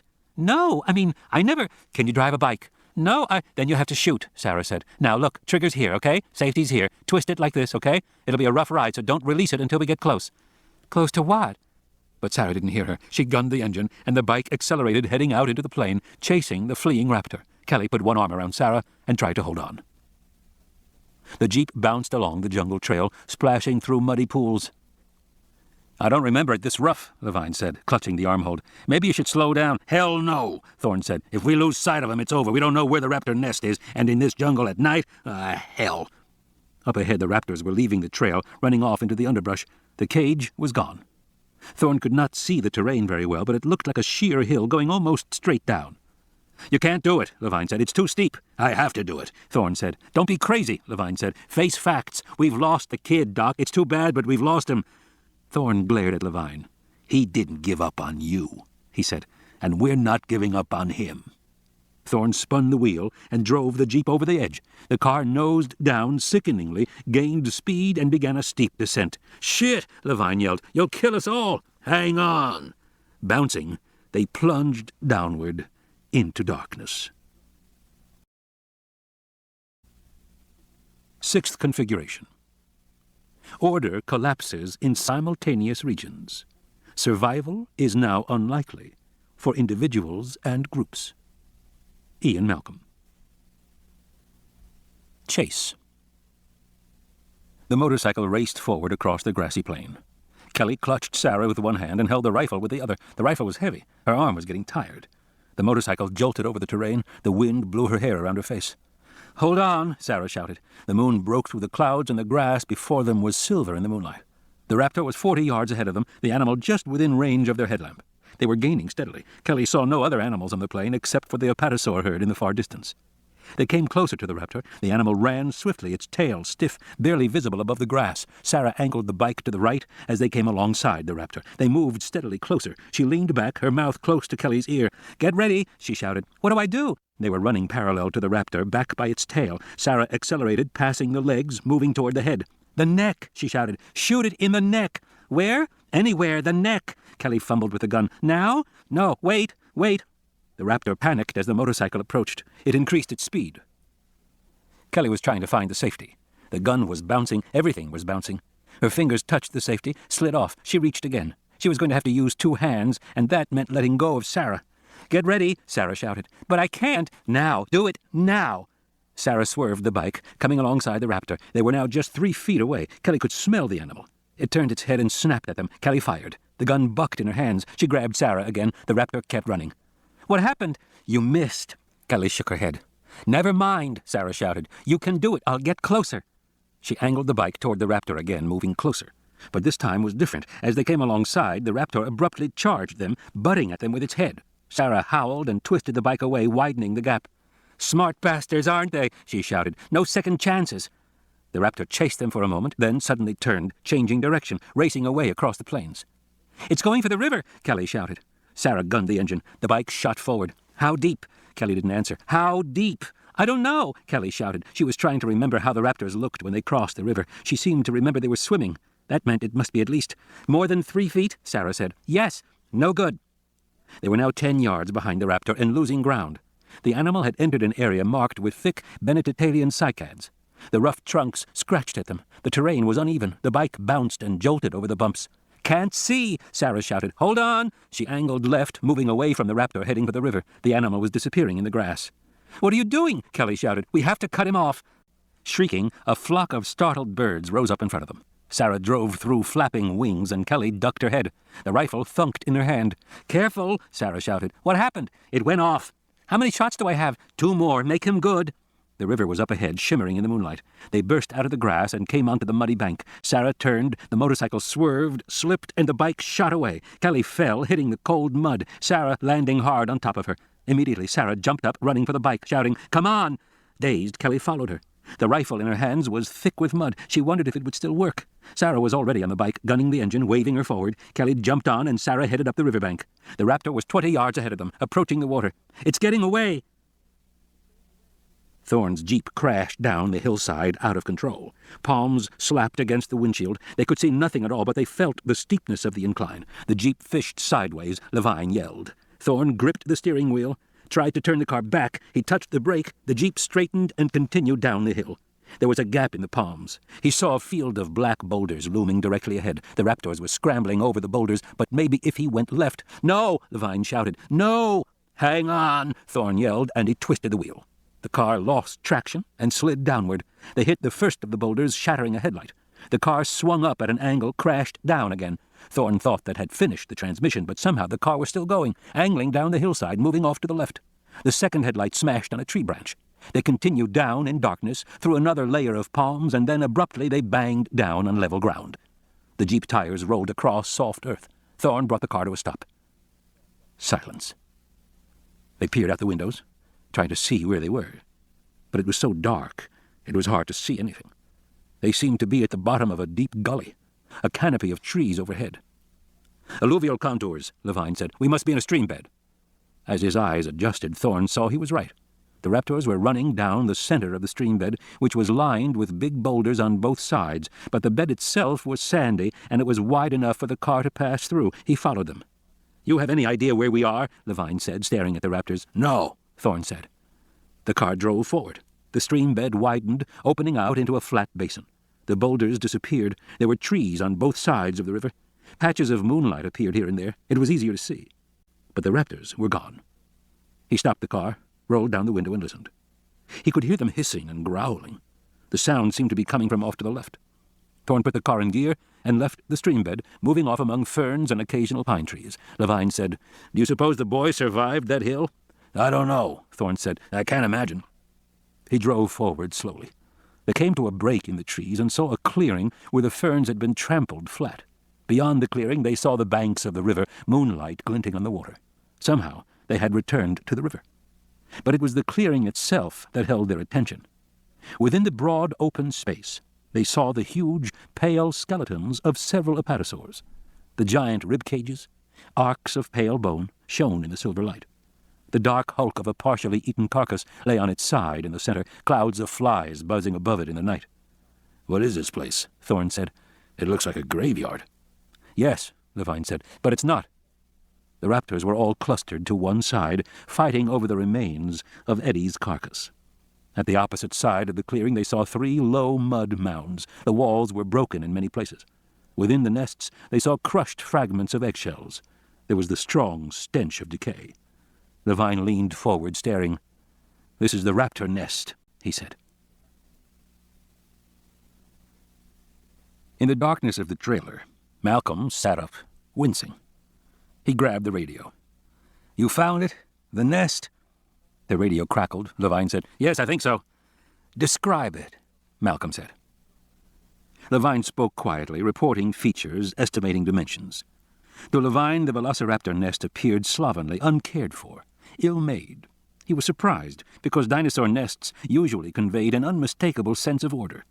Levine had seen it time and again in fossil sites from Montana to Mongolia. The eggs in the nest were arranged in neat concentric circles. Often there were more than 30 eggs in a single nest, suggesting that many females cooperated to share a single mud mound. Numerous adult fossils would be found nearby, indicating that the dinosaurs cared communally for the eggs. At a few excavations, it was even possible to get a sense of the spatial arrangement, with the nests in the center, the adults moving carefully around the outside so as not to disturb the incubating eggs. In this rigid structure, the dinosaurs were reminiscent of their descendants, the birds, which also displayed precise courtship, mating, and nest-building patterns. But the velociraptors behaved differently. There was a disorderly, chaotic feeling in the scene before him. Ill-formed nests, quarreling adults, very few young and juvenile animals, the eggshells crushed, the broken mounds stepped on. Around the mounds, Levine now saw scattered small bones, which he presumed were the remains of newborns. He saw no living infants anywhere in the clearing. There were 3 juveniles, but these younger animals were forced to fend for themselves, and they already showed many scars on their bodies. The youngsters looked thin, undernourished. Poking around the periphery of the carcass, they were cautious, backing away whenever one of the adults snapped at them. "And what about the apatosaurs?" Malcolm asked. "What about the carcasses?"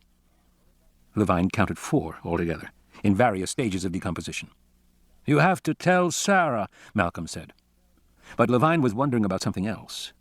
He was wondering how these big carcasses had gotten here in the first place. They hadn't died here by accident. Surely all animals would have avoided this nest. They couldn't have been lured here, and they were too large to carry. So how did they get here? Something was tickling the back of his mind, some obvious thought that he wasn't. "They brought Arby," Malcolm said. "Yes," Levine said, "they did." He stared at the nest, trying to figure it out. Then Thorne nudged him. "There's the cage," he said, pointing. At the far side of the clearing, lying on the ground, partially hidden behind fronds, Levine saw the glint of aluminum struts, but he couldn't see Arby. "Way over there," Levine said. The raptors were ignoring the cage, still fighting over Eddie's carcass. Thorne brought out a Lindstrut rifle, snapped open the cartridge pack. He saw 6 darts. "Not enough," he said, and snapped it shut. There were at least 10 raptors in the clearing. Levine rummaged in the back seat, found his knapsack, which had fallen to the floor. He unzipped it, came out with a small silver cylinder the size of a large soft drink bottle. It had a skull and crossbones stenciled on it. Beneath, lettering read, "Caution, toxic metacholine, mivacurium." "What's that?" Thorne said. "Something they cooked up in Los Alamos," Levine said. "It's a non-lethal area neutralizer, releases a short-acting cholinesterase aerosol, paralyzes all life forms for up to 3 minutes. It'll knock all the raptors out." "But what about the boy?" Thorne said. "You can't use that. You'll paralyze him." Levine pointed. "If we throw the canister to the right of the cage, the gas will blow away from him toward the raptors." "Or it may not," Thorne said, "and he may be badly injured." Levine nodded. He put the cylinder back in the knapsack, then sat, facing forward, staring at the raptors. "So," Levine said, "what do we do now?" Thorne looked over at the aluminum cage, partially blocked by ferns. Then he saw something that made him sit up. The cage moved slightly, the bars shifting in the moonlight. "Did you see that?" Levine said. Thorne said, "I'm going to get that kid out of there." "But how?" Levine said. "The old-fashioned way," Thorne said. He climbed out of the car. Sarah accelerated, racing the motorcycle up the mud banks of the river. The raptor was just ahead, cutting diagonally toward them, heading for the water. "Go!" Kelly shouted. "Go!" The raptor saw them and changed course, angling farther ahead. It was trying to get distance on them, but they were moving faster on the open banks. They came abreast of the animal, flanking it, and then Sarah left the banks, heading back onto the grassy plain. The raptor moved right, deeper into the plain, away from the river. "You did it!" Kelly shouted. Sarah maintained her speed, moving slowly closer to the raptor. It seemed to have given up on the river, and now had no plan. It was just running up the plain. And they were steadily, inexorably gaining. Kelly was excited. She tried to wipe the mud off her rifle, preparing to shoot again. "Damn!" Sarah shouted. "What? Look!" Kelly leaned forward, stared past Sarah's shoulder. Directly ahead, she saw the herd of apatosaurs. They were only 50 yards from the first of the enormous animals, which bellowed and wheeled in sudden fear. Their bodies were green-gray in the moonlight. The raptor streaked directly toward the herd. "It thinks it's going to lose us," Sarah gunned the bike, moving closer. "Get it now! Now!" Kelly aimed and fired. The gun bucked, but the raptor kept going. "Missed!" Up ahead, the apatosaurs were turning, their big legs stomping the ground. Their heavy tails whipped through the air, but they were too slow to move away. The raptor raced forward, heading directly beneath the big apatosaurs. "What do we do?" Kelly shouted. "No choice," Sarah yelled. She pulled parallel to the raptor just as they passed into shadow, racing beneath the first animal. Kelly glimpsed the curve of the belly, hanging 3 feet above her. The legs were as thick as tree trunks, stamping and turning.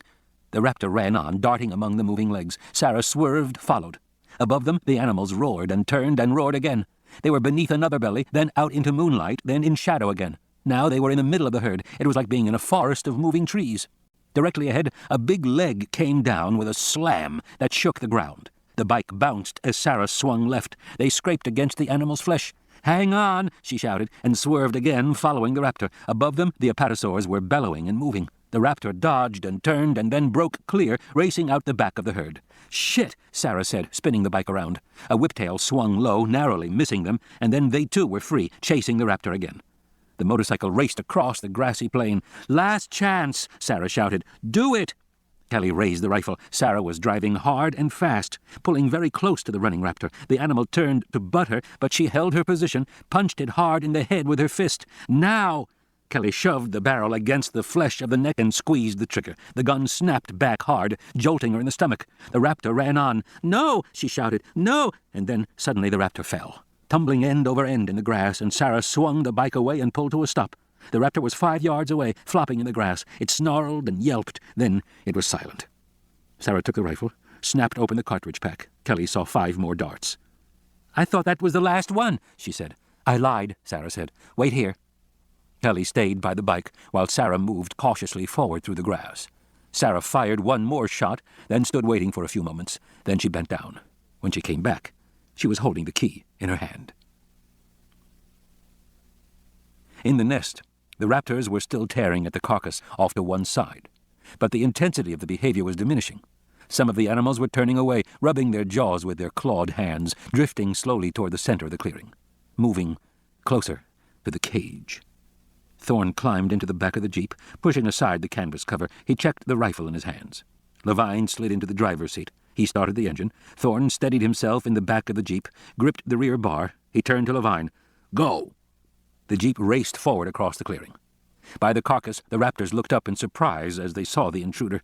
By then the jeep was past the center of the clearing, driving past the enormous dead skeletons, the broad ribs high over their heads, and then Levine was swinging the car left, pulling alongside the aluminum cage. Thorne jumped out and grabbed the cage in both hands. In the darkness, he couldn't tell how badly Arby was hurt. The boy was turned face down. Levine climbed out of the car. Thorne yelled for him to get back in as he lifted the cage high and swung it onto the back of the jeep. Thorne jumped into the back next to the cage, and Levine shoved the car in gear. Behind them, the raptors snarled and raced forward in pursuit, running among the skeletal ribs. They crossed the clearing with stunning speed. As Levine stepped on the gas, the nearest raptor leaped high, landing up on the back of the car and grabbing the canvas tarp in its teeth. The animal hissed and held on. Levine accelerated, and the jeep bounced out of the clearing. In darkness, Malcolm sank back into morphine dreams. Images floated in front of his eyes. Fitness landscapes, the multicolored computer images now employed to think about evolution. In this mathematical world of peaks and valleys, populations of organisms were seen to climb the fitness peaks or slide down into the valleys of non-adaptation.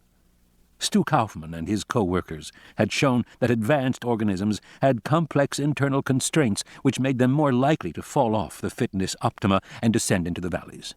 Yet at the same time, complex creatures were themselves selected by evolution, because complex creatures were able to adapt on their own, with tools, with learning, with cooperation. But complex animals had obtained their adaptive flexibility at some cost. They had traded one dependency for another. It was no longer necessary to change their bodies to adapt, because now their adaptation was behavior, socially determined. That behavior required learning. In a sense, among higher animals, adaptive fitness was no longer transmitted to the next generation by DNA at all. It was now carried by teaching. Chimpanzees taught their young to collect termites with a stick. Such actions implied at least the rudiments of a culture, a structured social life. But animals raised in isolation, without parents, without guidance, were not fully functional. Zoo animals frequently could not care for their offspring because they had never seen it done. They would ignore their infants, or roll over and crush them, or simply become annoyed with them and kill them. The velociraptors were among the most intelligent dinosaurs and the most ferocious. Both traits demanded behavioral control. Millions of years ago, in the now vanished Cretaceous world, their behavior would have been socially determined, passed on from older to younger animals. Genes controlled the capacity to make such patterns, but not the patterns themselves. Adaptive behavior was a kind of morality. It was behavior that had evolved over many generations because it was found to succeed, behavior that allowed members of the species to cooperate, to live together, to hunt, to raise young. But on this island, the velociraptors had been recreated in a genetics laboratory. Although their physical bodies were genetically determined, their behavior was not. These newly created raptors came into the world with no older animals to guide them, to show them proper raptor behavior. They were on their own. And that was just how they behaved, in a society without structure, without rules, without cooperation. They lived in an uncontrolled, every-creature-for-himself world where the meanest and the nastiest survived, and all the others died. The jeep picked up speed, bouncing hard. Thorne held on to the bars to keep from being thrown out. Behind him, he saw the raptor swinging back and forth in the air, still clinging to the tarp. It wasn't letting go. Levine drove back onto the flat, muddy banks of the river and turned right, following the edge of the water. The raptor hung on tenaciously. Directly ahead, lying in the mud, Levine saw another skeleton. Another skeleton? Why were all these skeletons here? But there was no time to think. He drove forward, passing beneath the row of ribs. Without lights, he leaned forward and squinted in the moonlight, looking for obstacles ahead. In the back of the car, the raptor scrambled up, released the tarp, clamped its jaws on the cage, and began to pull it out of the back of the jeep. Thorne lunged, grabbed the end of the cage nearest him. The cage twisted, rolling Thorne onto his back. He found himself in a tug-of-war with the raptor, and the raptor was winning. Thorne locked his legs around the front passenger seat, trying to hold on. The raptor snarled. Thorne sensed the sheer fury of the animal, enraged that it might lose its prize.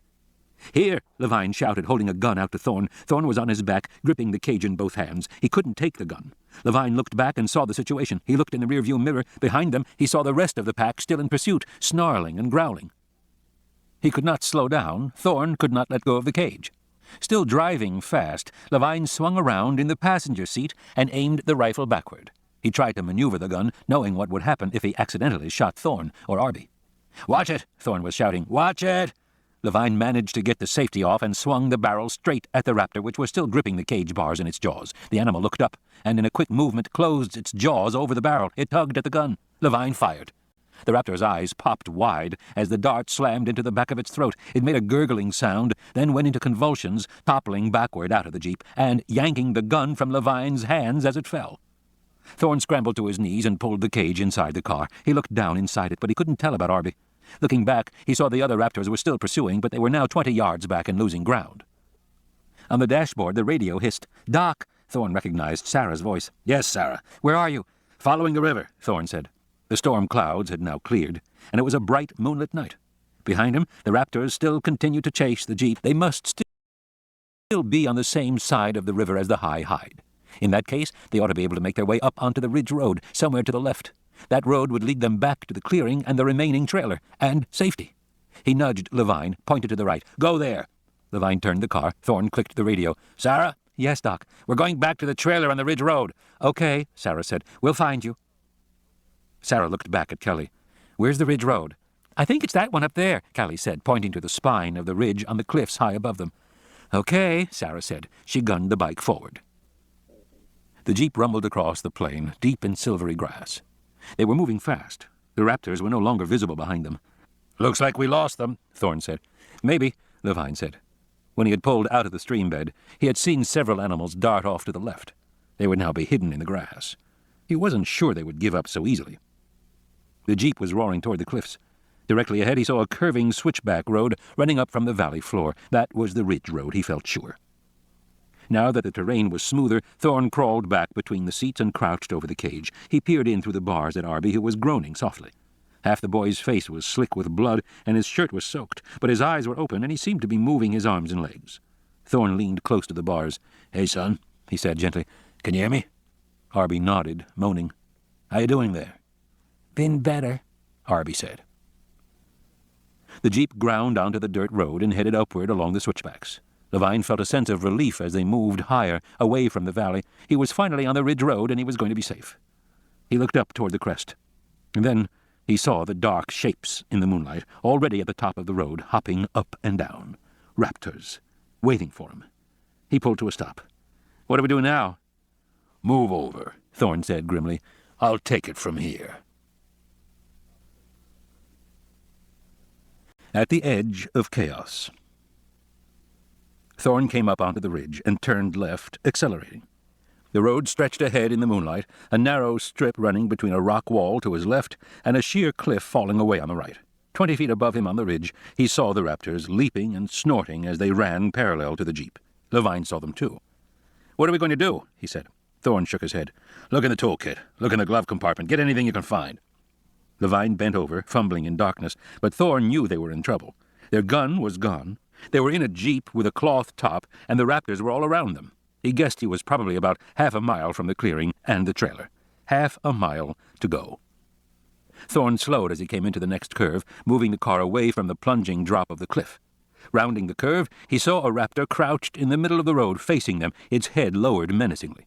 Thorne accelerated toward it. The raptor leaped up in the air, legs raised high. It landed on the hood of the car, claws squealing as they raked metal. It smashed against the windshield, the glass streaking spiderwebs.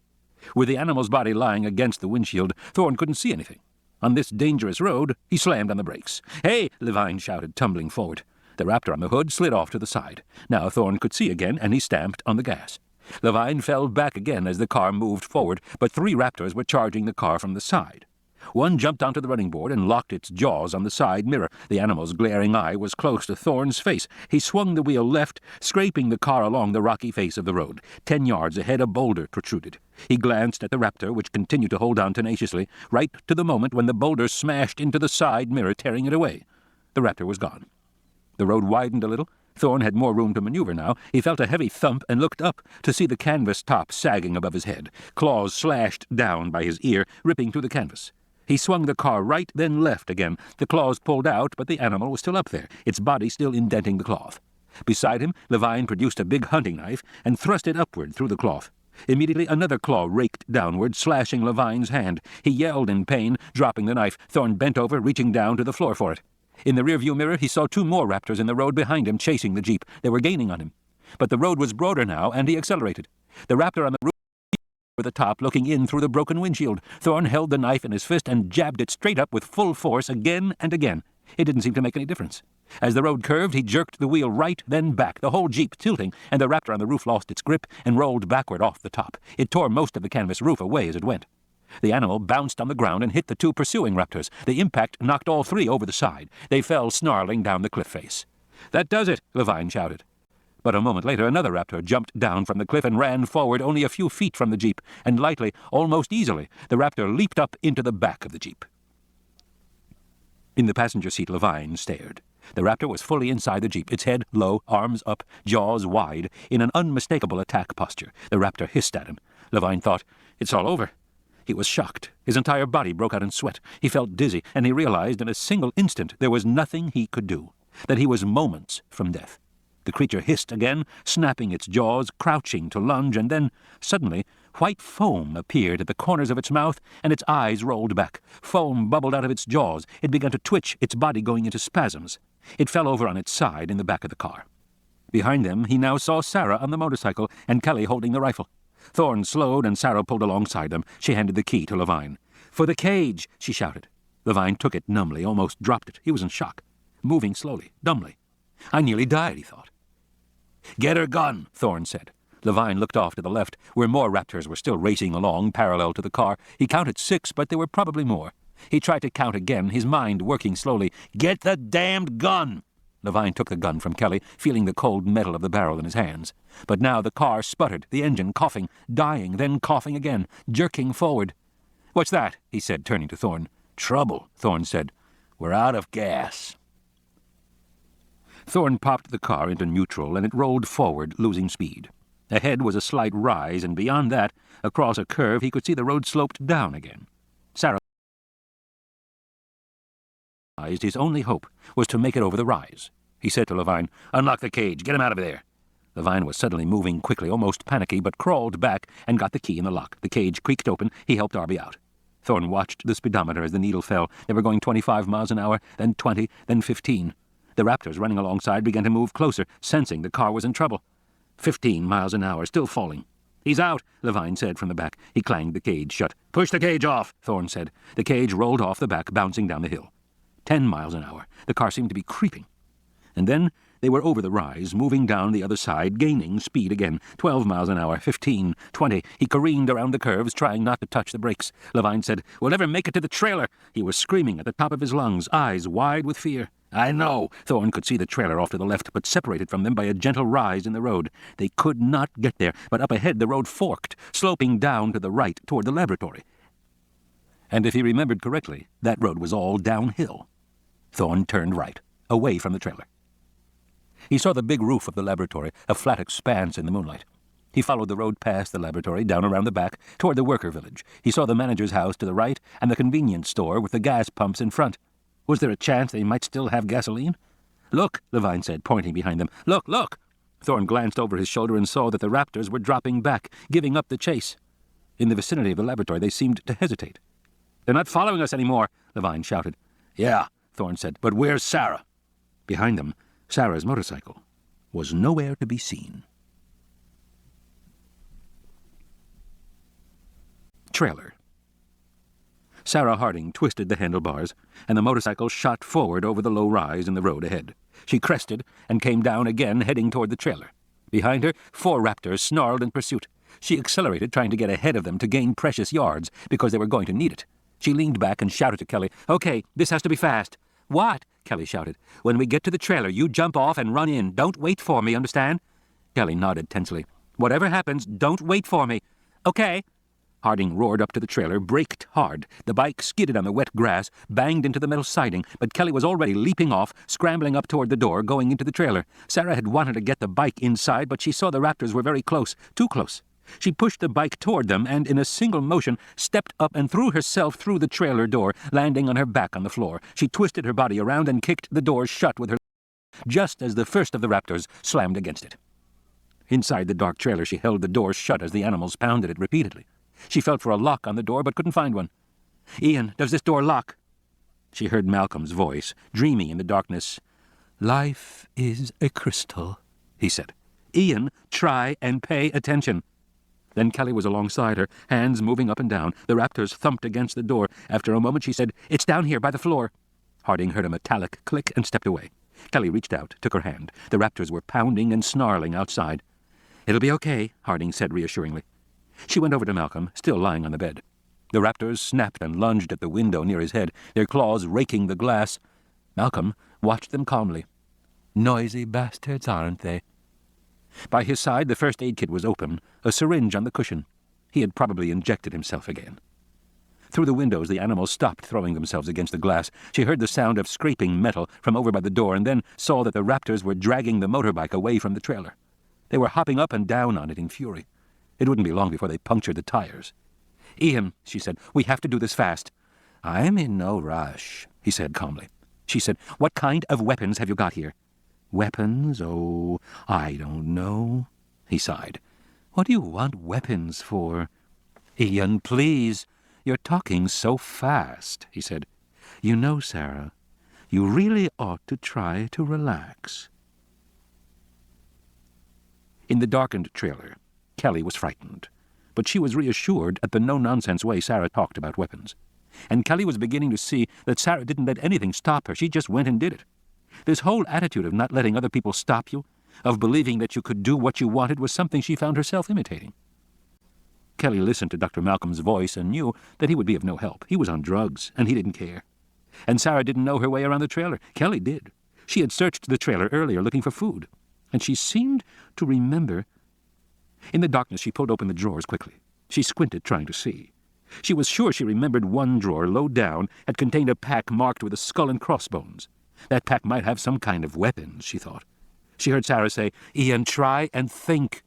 And she heard Dr. Malcolm say, "Oh, I have been, Sarah. I've had the most wonderful thoughts. You know, all those carcasses at the raptor site present a wonderful example of—" "Not now, Ian." Kelly went through the drawers, leaving them open so she would know which ones she had already checked. She moved down the trailer, and then her hand touched rough canvas. She leaned forward. Yes, this was it. Kelly pulled out a square canvas pack that was surprisingly heavy. She said, "Sarah, look." Sarah Harding took the pack to the window where moonlight shone in. She unzipped the pack and stared at the contents. The pack was divided into padded sections. She saw 3 square blocks made of some substance that felt rubbery. and there was a small silver cylinder like a small oxygen bottle. "What is all this stuff?" "We thought it was a good idea," Malcolm said, "but now I'm not sure it was. The thing is that—" "What is it?" she said, interrupting. She had to keep him focused. His mind was drifting. "Non-lethals," Malcolm said. "Alexander's ragtime band. We wanted to have—" "What's this?" she said, holding up one of the blocks in front of his face. "Area dispersal smoke cube. What you do is—" "Just smoke?" she said. "It just makes smoke?" "Yes, but—" "What's this?" she said, raising the silver cylinder. It had writing on it. "Cholinesterase bomb. Releases gas. Produces short-term paralysis when it goes off, or so they say." "How short?" "A few minutes, I think, but how does it work?" she said, turning it in her hand. There was a cap at the end with a locking pin. She started to pull it off to get a look at the mechanism. "Don't," he said. "That's how you do it. You pull the pin and throw. Goes off in 3 seconds." "Okay," she said. Hastily, she packed up the medical kit, throwing the syringe inside, shutting the lid. "What are you doing?" Malcolm said, alarmed. "We're getting out of here," she said, as she moved to the door. Malcolm sighed. "It's so nice to have a man around the house," he said. The cylinder sailed high through the air, tumbling in the moonlight. The raptors were about 5 yards away, clustered around the bike. One of the animals looked up and saw the cylinder, which landed in the grass a few yards away. Sarah stood by the door, waiting. Nothing happened. No explosion. Nothing. "Ian, it didn't work." Curious, one raptor hopped over toward where the cylinder had landed in the grass. It ducked down, and when it raised its head, it held the cylinder glinting in its jaws. She sighed. "It didn't work." "Oh, never mind," Malcolm said calmly. The raptor shook its head, biting into the cylinder. "What do we do now?" Kelly said. There was a loud explosion, and a cloud of dense white smoke blasted outward across the clearing. The raptors disappeared in the cloud. Harding closed the door quickly. "Now what?" Kelly said. With Malcolm leaning on her shoulder, they moved across the clearing in the night. The gas cloud had dissipated several minutes before. The first raptor they found in the grass was lying on its side, eyes open, absolutely motionless. But it wasn't dead. Harding could see the steady pulse in the neck. The animal was merely paralyzed. She said to Malcolm, "How long will it last?" "Have no idea," Malcolm said. "Much wind?" "There's no wind, Ian." "Then it should last a bit." They moved forward. Now the raptors lay all around them. They stepped around the bodies, smelling the rotten odor of carnivores. One of the animals lay across the bike. She eased Malcolm down to the ground, where he sat, sighing. After a moment he began to sing. "I wish I was in the land of cotton. Old times there are not forgotten. Look away." Harding tugged at the motorcycle handlebars, trying to pull the bike from beneath the raptor. The animal was too heavy. Kelly said, "Let me," and reached for the handlebars. Harding went forward. Without hesitating, she bent over and put her arms around the raptor's neck and pulled the head upward. She felt a wave of revulsion. Hot, scaly skin scraped her arms and cheek. She grunted as she leaned back, raising the animal. "In Dixieland, da-da-da-da, to live and die in Dixie," she said to Kelly. "Got it?" "Not yet," Kelly said, pulling on the handlebars. Harding's face was inches from the velociraptor's head and jaws. The head flopped back and forth as she adjusted her grip. Close to her face, the open eyes stared at her, unseeing. Harding tugged, trying to lift the animal higher. "Almost," Kelly said. Harding groaned, lifting. The eye blinked. Frightened, Harding dropped the animal. Kelly pulled the bike away. "Got it!" "Away, away, away down south in Dixie." Harding came around the raptor. Now the big leg twitched. The chest began to move. "Let's go," she said. "Ian, behind me. Kelly on the handlebars." "Away, away, away down south." "Let's go," Harding said, climbing on the bike. She kept her eyes on the raptor. The head gave a convulsive jerk. The eye blinked again. It was definitely waking up. "Let's go, let's go, let's go!" Village. Sarah drove the motorcycle down the hill toward the worker village. Looking past Kelly, Sarah saw the jeep parked at the store not far from the gas pumps. She braked to a stop, and they all climbed off in the moonlight.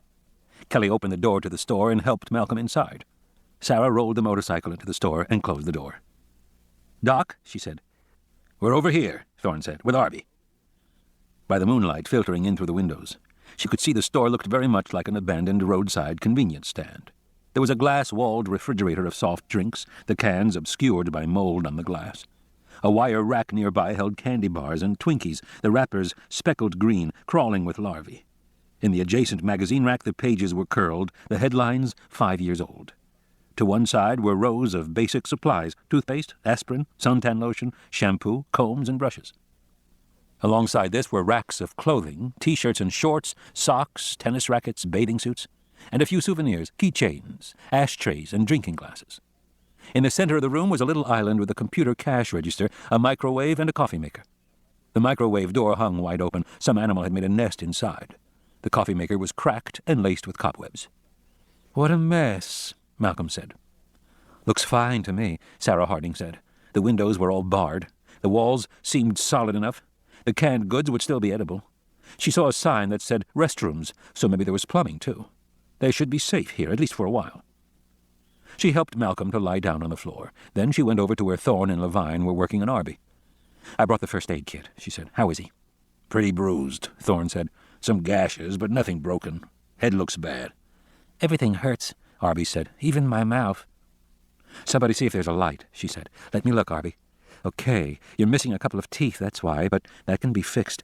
The cut on your head isn't so bad." She swabbed it clean with gauze, turned to Thorne. "How long until the helicopter comes?" Thorne looked at his watch. 2 hours. "And where does it land?" "The pad is several miles from here." Working on Arby, she nodded. "Okay, so we have 2 hours to get to the pad."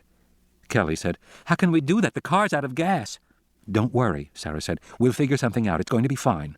"You always say that," Kelly said. "Because it's always true," Sarah said. "Okay, Arby, I need you to help now. I'm going to sit you up and get your shirt off." Thorne moved off to one side with Levine. Levine was wild-eyed, his body moving in a twitchy way. The drive in the Jeep seemed to have finished him off. "What is she talking about?" he said. "We're trapped here. Trapped!" There was hysteria in his voice. "We can't go anywhere. We can't do anything. I'm telling you, we're all going to—" "Keep it down," Thorne said, grabbing his arm, leaning close. "Don't upset the kids." "What difference does it make?" Levine said. "They're going to find out sooner. Ow! Take it easy." Thorne was squeezing his arm hard. He leaned close to Levine. "You're too old to act like an asshole," he said quietly. "Now pull yourself together, Richard. Are you listening to me, Richard?" Levine nodded. "Good. Now, Richard, I'm going to go outside and see if the pumps work." "They can't possibly work," Levine said. "Not after 5 years. I'm telling you, it's a waste of—" "Richard," Thorne said, "we have to check the pumps." There was a pause. The two men looked at each other. "You mean you're going outside?" Levine said. "Yes." Levine frowned. Another pause. Crouched over Arby, Sarah said, "Where are the lights, guys?" "Just a minute," Thorne said to her. He leaned close to Levine. "Okay." "Okay," Levine said, taking a breath. Thorne went to the front door, opened it, and stepped out into darkness. Levine closed the door behind him. Thorne heard a click as the door locked. He immediately turned and rapped softly. Levine opened the door a few inches, peering out. "For Christ's sake," Thorne whispered, "don't lock it." "But I just thought—" "Don't lock the damn door." Okay, I'm sorry." "For Christ's sake," Thorne said. He closed the door again and turned to face the night. Around him, the worker village was silent. He heard only the steady drone of cicadas in the darkness. It seemed almost too quiet, he thought. But perhaps it was just the contrast from the snarling raptors. Thorne stood with his back to the door for a long time, staring out at the clearing. He saw nothing. Finally, he walked over to the Jeep, opened the side door, and fumbled in the dark for the radio. His hand touched it. It had slid under the passenger seat. He pulled it out and carried it back to the store, knocked on the door. Levine opened it, said, "It's not locked." "Here." Thorne handed him the radio, closed the door again. Again he paused, watching. Around him the compound was silent. The moon was full. The air was still. He moved forward and peered closely at the gas pumps. The handle of the nearest one was rusted and draped with spiderwebs. He pulled the nozzle up and flicked the latch. Nothing happened. He squeezed the nozzle handle. No liquid came out. He tapped the glass window on the pump that showed the number of gallons, and the glass fell out in his hand. Inside, a spider scurried across the metal numerals. There was no gas. They had to find gas, or they'd never get to the helicopter. He frowned at the pumps, thinking they were simple, the kind of very reliable pumps you found at a remote construction site. And that made sense, because, after all, this was an island. He paused. This was an island. That meant everything came in by plane or boat. Most times, probably by boat. Small boats, where supplies were offloaded by hand, which meant... He bent over, examining the base of the pump in the moonlight. Just as he thought, there were no buried gas tanks. He saw a thick black PVC pipe running at an angle just under the ground. He could see the direction the pipe was going, around the side of the store. Thorne followed it, moving cautiously in the moonlight. He paused for a moment to listen, then moved on. He came around to the side and saw just what he expected to see, 50-gallon metal drums ranged along the side wall. There were 3 of them, connected by a series of black hoses. That made sense. All the gasoline on the island would have had to come here in drums. He tapped the drums softly with a knuckle. They were hollow. He lifted one, hoping to hear the slosh of liquid at the bottom. They needed only a gallon or 2. Nothing. The drums were empty. But surely, he thought, there must be more than 3 drums. He did a quick calculation in his head. A lab this large would have had a half-dozen support vehicles, maybe more. Even if they were fuel-efficient, they'd burn 30 or 40 gallons a week. To be safe, the company would have stored at least 2 months' supply, perhaps 6 months' supply. That meant 10 to 30 drums. And steel drums were heavy, so they probably stored them close by, probably just a few yards. He turned slowly, looking. The moonlight was bright, and he could see well. Beyond the store there was an open space, and then clumps of tall rhododendron bushes which had overgrown the path leading to the tennis court. Above the bushes, the chain-link fence was laced with creeping vines. To the left was the first of the worker cottages. He could see only the dark roof. To the right of the court, nearer the store, there was thick foliage, although he saw a gap, a path. He moved forward, leaving the store behind. Approaching the dark gap in the bushes, he saw a vertical line and realized it was the edge of an open wooden door. There was a shed back in the foliage. The other door was closed. As he came closer, he saw a rusted metal sign with flaking red lettering. The letters were black in the moonlight. Précaution. Non fumare. Inflammable. He paused, listening. He heard the raptors snarling in the distance, but they seemed far away, back up on the hill. For some reason they still had not approached the village. Thorne waited, heart pounding, staring forward at the dark entrance to the shed. At last he decided it wasn't going to get any easier. They needed gas. He moved forward. The path to the shed was wet from the night's rain, but the shed was dry inside. His eyes adjusted. It was a small place, perhaps 12 by 12. In the dim light he saw a dozen rusted drums standing on end, 3 or 4 more on their sides. Thorne touched them all quickly, one after another. They were light. Empty. Every one. Empty. Feeling defeated, Thorne moved back toward the entrance to the shed. He paused for a moment, staring out at the moonlit night. And then, as he waited, he heard the unmistakable sound of breathing. Inside the store, Levine moved from window to window, trying to follow Thorne's progress. His body was jumpy with tension. What was Thorne doing? He had gone so far from the store, it was very unwise. Levine kept glancing at the front door, wishing he could lock it. He felt so unsafe with the door unlocked. Now Thorne had gone off into the bushes, disappearing entirely from view. And he had been gone a long time, at least a minute or 2.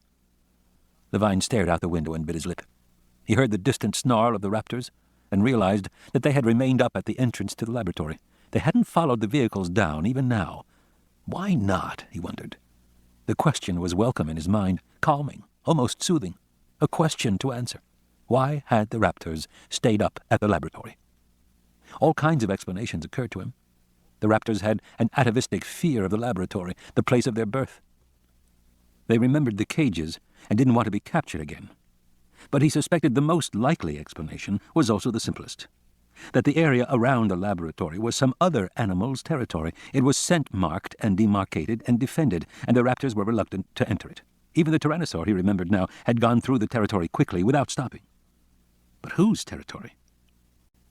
Levine stared out the window impatiently as he waited.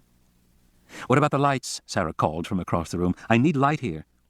"In a minute," Levine said. At the entrance to the shed, Thorne stood silently, listening. He heard soft, snorting exhalations, like a quiet horse, a large animal, waiting. The sound was coming from somewhere to his right. Thorne looked over slowly. He saw nothing at all. Moonlight shone brightly over the worker village. He saw the store, the gas pumps, the dark shape of the jeep. Looking to his right, he saw an open space and clumps of rhododendron bushes, the tennis court beyond.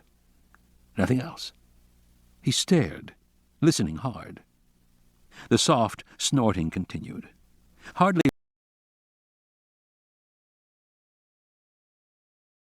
but there was no breeze. The trees and bushes were not moving. Or were they? Thorne had the sense that something was wrong. Something right before his eyes. Something that he could see, but couldn't see. With the effort of staring, he began to think his eyes were playing tricks on him. He thought he detected a slight movement in the bushes to the right. The pattern of the leaves seemed to shift in the moonlight. Shift and stabilize again. But he wasn't sure. Thorne stared forward, straining, and as he looked, he began to think that it wasn't the bushes that had caught his eye, but rather the chain-link fence. For most of its length, the fence was overgrown with an irregular tangle of vines, but in a few places the regular diamond pattern of links was visible, and there was something strange about that pattern. The fence seemed to be moving, rippling. Thorne watched carefully. Maybe it is moving, he thought. Maybe there's an animal inside the fence, pushing against it, making it move. But that didn't seem quite right. It was something else. Suddenly lights came on inside the store. They shone through the barred windows, casting a geometric pattern of dark shadows across the open clearing and onto the bushes by the tennis court. And for a moment, just a moment, Thorne saw that the bushes beside the tennis court were oddly shaped and that they were actually 2 dinosaurs, 7 feet tall, standing side by side, staring right at him. Their bodies seemed to be covered in a patchwork pattern of light and dark that made them blend in perfectly with leaves behind them and even with the fence of the tennis court. Thorne was confused. Their concealment had been perfect, too perfect, until the lights from the store windows had shone out and caught them in the sudden bright glare.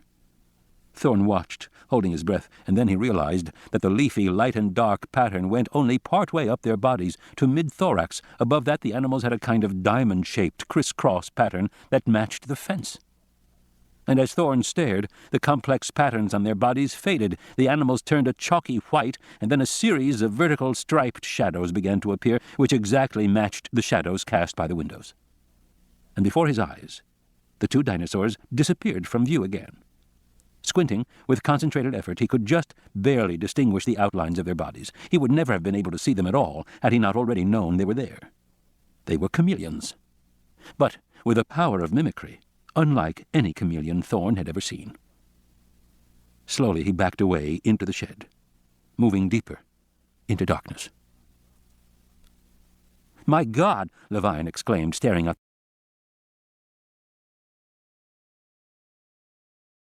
"I had to turn on the lights. That boy needs help. I can't do it in the dark." Levine did not answer her. He was staring out the window, trying to comprehend what he had just seen. He now realized what he had glimpsed the day Diego was killed, that brief momentary sense that something was wrong. Levine now knew what it was, but it was quite beyond anything that was known among terrestrial animals, and... "What is it?" she said, standing alongside him at the window. "Is it Thorne?" "Look," Levine said. She stared out through the bars. "At the bushes? What? What am I supposed to—" "Look," he said. She watched for a moment longer, then shook her head. "I'm sorry." "Start at the bottom of the bushes," Levine told her. "Then let your eyes move up very slowly. Just look, and you'll see the outline." He heard her sigh.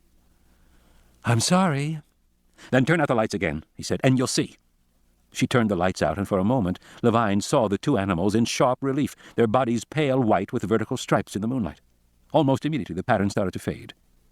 Harding came back, pushed in alongside him, and this time she saw the animals instantly, just as Levine knew she would.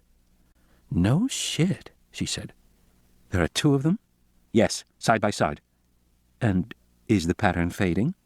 "Yes, it's fading." As they watched, the striped pattern on their skins was replaced by the leafy pattern of the rhododendrons behind them. Once again the two dinosaurs blended into invisibility. But such complex patterning implied that their epidermal layers were arranged in a manner similar to the chromatophores of marine invertebrates. The subtlety of shading, the rapidity of the changes all suggested... Harding frowned. "What are they?" she asked. "Chameleons of unparalleled skill, obviously, although I'm not sure one is entirely justified in referring to them as chameleons, since technically chameleons have only the ability—" "What are they?" Sarah said impatiently.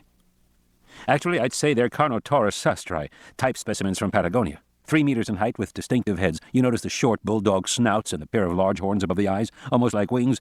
They're carnivores?" "Yes, of course, they have the—" "Where's Thorne?" "He went into that clump of bushes to the right some time ago. I haven't seen him, but—" "What do we do?" she said. Do? Levine said. I'm not sure I follow you. We have to do something, she said, speaking slowly as if he were a child. We have to help Thorn get back. I don't know how, Levine said. Those animals must weigh 500 pounds each, and there are 2 of them. I to go out in the first place, but now... Harding frowned. Staring out, she said, Go turn the lights back on. I'd prefer to go turn the lights back on. Levine got up irritably. He had been relishing his remarkable discovery, a truly unanticipated feature of dinosaurs, although not, of course, entirely without precedent among related vertebrates. And now this little muscle-bound female was barking orders at him. Levine was offended. After all, she was not much of a scientist. She was a naturalist, a field devoid of theory. One of those people who poked around in animal crap and imagined they were doing original research. A nice outdoor life is all it amounted to. It wasn't science by any stretch. On! Harding shouted, looking out the window. He flicked the lights on and started to head back to the window. Off! Hastily, he went back and turned them off. On! He turned them on again. She got up from the window and crossed the room. They didn't like that, she said. It bothered them. Well, there's probably a refractory period. Yeah, I think so. Here, open these. She scooped up a handful of flashlights from one of the shelves, handed them to him, then went and got batteries from an adjacent wire rack. I hope they still work. What are you going to do? Levine said. We, she said grimly. We. Thorn stood in the darkness of the shed, staring outward through the open doors. Someone had been turning the lights on and off inside the store. Then, for a while, they remained on, but now suddenly they went off again. The area in front of the shed was lit only by moonlight. He heard movement, a soft rustling. He heard the breathing again, and then he saw the 2 dinosaurs walking upright with stiff tails. Their skin patterns seemed to shift as they walked, and it was difficult to follow them, but they were moving toward the shed. They arrived at the entrance, their bodies silhouetted against the moonlight beyond, their outlines finally clear. They looked like small tyrannosaurs, except they had protuberances above the eyes, and they had very small, stubby forelimbs. The carnivores ducked their squarish heads down and looked into the shed cautiously, snorting, sniffing, their tails swinging slowly behind them. They were really too big to come inside, and for a moment he hoped that they would not. Then the first of them lowered its head, growled, and stepped through the entrance. Thorn held his breath. He was trying to think what to do, but he couldn't think of anything at all. The animals were methodical, the first one moving aside so the second could enter as well. Suddenly, from along the side of the store, a half-dozen glaring lights shone out in bright beams. The lights moved, splashed on the dinosaurs' bodies. The beams began to move back and forth in slow, erratic patterns like searchlights. The dinosaurs were clearly visible, and they didn't like it. They growled and tried to step away from the lights, but the beams moved continuously, searching them out, crisscrossing over their bodies. As the lights passed over their torsos, the skin paled in response, reproducing the movement of the beams after the lights had moved on, their bodies streaking white, fading to dark, streaking white again. The lights never stopped moving except when they shone into the faces of the dinosaurs and into their eyes. The big eyes blinked beneath their hooded wings. The animals twitched their heads and ducked away as if annoyed by flies. The dinosaurs became agitated. They turned, backing out of the shed, and bellowed loudly at the moving lights. Still the lights moved, relentlessly swinging back and forth in the night. The pattern of movement was complex, confusing. The dinosaurs bellowed again and took a menacing step toward the lights, but it was half-hearted. They clearly didn't like being around these moving sources. After a moment, they shuffled off, the lights following them, driving them away past the tennis courts. Thorn moved forward. He heard Harding say, "Doc, better get out of there before they decide to come back." Thorn moved quickly toward the lights. He found himself standing beside Levine and Harding. They were swinging fistfuls of flashlights back and forth. They all went back to the store. Inside, Levine slammed the door shut and sagged back against it. "I was never so frightened in my entire life." "Richard," Harding said coldly, "get a grip on yourself." She crossed the room and placed the flashlights on the counter. "Going out there was insane," Levine said, wiping his forehead. He was drenched in sweat, his shirt stained dark. "Actually, it was a slam dunk," Harding said. She turned to Thorn. "You could see they had a refractory period for skin response. It's fast compared to, say, an octopus, but it's still there. My assumption was that those dinosaurs were like all animals that rely on camouflage. They're basically ambushers. They're not particularly fast or active. They stand motionless for hours in an unchanging environment, disappearing into the background, and they wait until some unsuspecting meal comes along. But if they have to keep adjusting to new light conditions, they know they can't hide. They get anxious, and if they get anxious enough, they finally just run away, which is what happened." Levine turned and glared angrily at Thorn. "This was all your fault. If you hadn't gone out there that way, just wandering off—" "Richard," Harding said, cutting him off, "we need gas or we'll never get out of here. Don't you want to get out of here?" Levine said nothing. He sulked. "Well," Thorn said, "there wasn't any gas in the shed anyway. "Hey, everybody," Sarah said. "Look who's here." Arby came forward, leaning on Kelly. He had changed into clothes from the store, a pair of swimming trunks and a T-shirt that said InGen Bioengineering Labs, and beneath, "We Make the Future." Arby had a black eye, a swollen cheekbone, and a cut that Harding had bandaged on his forehead. His arms and legs were badly bruised, but he was walking and he managed a crooked smile. Thorne said, "How do you feel, son?" Arby said, "You know what I want more than anything, right now?" "What?" Thorne said. "Diet Coke," Arby said, "and a lot of aspirin." Sarah bent over Malcolm. He was humming softly, staring upward. "How is Arby?" he asked. "He'll be okay." "Does he need any morphine?" Malcolm asked. "No, I don't think so." "Good," Malcolm said. He stretched out his arm, rolling up the sleeve. Thorne cleaned the nest out of the microwave and heated up some canned beef stew. He found a package of paper plates decorated in a Halloween motif, pumpkins and bats, and spooned the food onto the plates. The two kids ate hungrily. He gave a plate to Sarah, then turned to Levine. "What about you?" Levine was staring out the window. "No." Thorne shrugged. Arby came over, holding his plate. "Is there any more?" "Sure," Thorne said. He gave him his own plate. Levine went over and sat with Malcolm. Levine said, "Well, at least we were right about one thing. This island was a true lost world. A pristine, untouched ecology. We were right from the beginning." Malcolm looked over and raised his head. "Are you joking?" he said. "What about all the dead apatosaurs?" "I've been thinking about that," Levine said. "The raptors killed them, obviously, and then the raptors—" "Did what?" Malcolm said. "Dragged them to their nest? Those animals weigh 50 tons, Richard. 100 raptors couldn't drag them. No. He sighed. "The carcasses must have floated to a bend in the river where they beached. The raptors made their nest at a source of convenient food supply. Dead apatosaurs." "Well, possibly. But why so many dead apatosaurs, Richard? Why do none of the animals attain adulthood? And why are there so many predators on the island?" "Well, we need more data, of course," Levine began. "No, we don't," Malcolm said. "Didn't you go through the lab? We already know the answer." "What is it?" Levine said irritably. "Prions," Malcolm said, closing his eyes. Levine frowned. "What are prions?" Malcolm sighed. "Ian," Levine said, "what are prions?" "Go away," Malcolm said, waving his hand. Arby was curled up in a corner near sleep. Thorne rolled up a T-shirt and put it under the boy's head. Arby mumbled something and smiled. In a few moments he began to snore. Thorne got up and went over to Sarah, who was standing by the window. Outside, the sky was beginning to lighten above the trees, turning pale blue. "How much time now?" she said. Thorne looked at his watch. "Maybe an hour." She started to pace. "We've got to get gas," she said. "If we have gas, we can drive the jeep to the helicopter site." "But there's no gas," Thorne said. "There must be some somewhere." She continued to pace. "You tried the pumps?" "Yes, they're dry." "What about inside the lab?" "I don't think so." "Where else? What about the trailer?"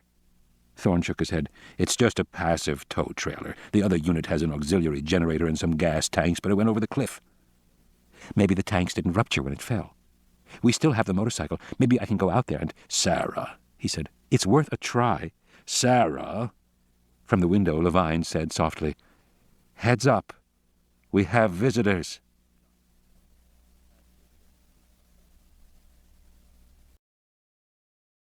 Good Mother. In the pre-dawn light, the dinosaurs came out of the bushes and went directly toward the jeep. There were 6 of them, big brown duckbills 15 feet high with curving snouts. "Myosaurs," Levine said. "I didn't know there were any here. What are they doing?" The huge animals clustered around the jeep and immediately began to tear it apart. One ripped away the canvas top. Another poked at the roll bar, rocking the vehicle back and forth. "I don't understand," Levine said. "They're hadrosaurs, herbivores. This aggressiveness is quite uncharacteristic." "Uh-huh," Thorne said. As they watched, the myosaurs tipped the jeep over. The vehicle crashed over on its side. One of the adults reared up and stood on the side panels. Its huge feet crushed the vehicle inward. But when the jeep fell over, 2 white styrofoam cases tumbled out onto the ground. The myosaurs seemed to be focused on these cases. They nipped at the styrofoam, tossing chunks of white around the ground. They moved hurriedly in a kind of frenzy. "Something to eat?" Levine said. "Some kind of dinosaur catnip? What?" Then the top of one case tore away, and they saw a cracked egg inside. Protruding from the egg was a wrinkled bit of flesh. The myosaurs slowed. Their movements were now cautious, gentle. They honked and grunted. The big bodies of the animals blocked their view. There was a squeaking sound. "You're kidding," Levine said. On the ground, a tiny animal moved about. Its body was pale brown, almost white. It tried to stand, but flopped down at once. It was barely a foot long, with wrinkled folds of flesh around its neck. In a moment, a second animal tumbled out beside it. Harding sighed. Slowly, one of the myosaurs ducked its huge head down and gently scooped the baby up in its broad bill. It kept its mouth open as it raised its head. The baby sat calmly on the adult's tongue, looking around with its tiny head as it rose high into the air. The second baby was picked up. The adults milled around for a moment, as if unsure whether there was more to do, and then, honking loudly, they all moved off, leaving behind a crumpled, shattered vehicle. Thorne said, "I guess gas is no longer a problem." "I guess not," Sarah said. Thorne stared at the wreckage of the Jeep, shaking his head.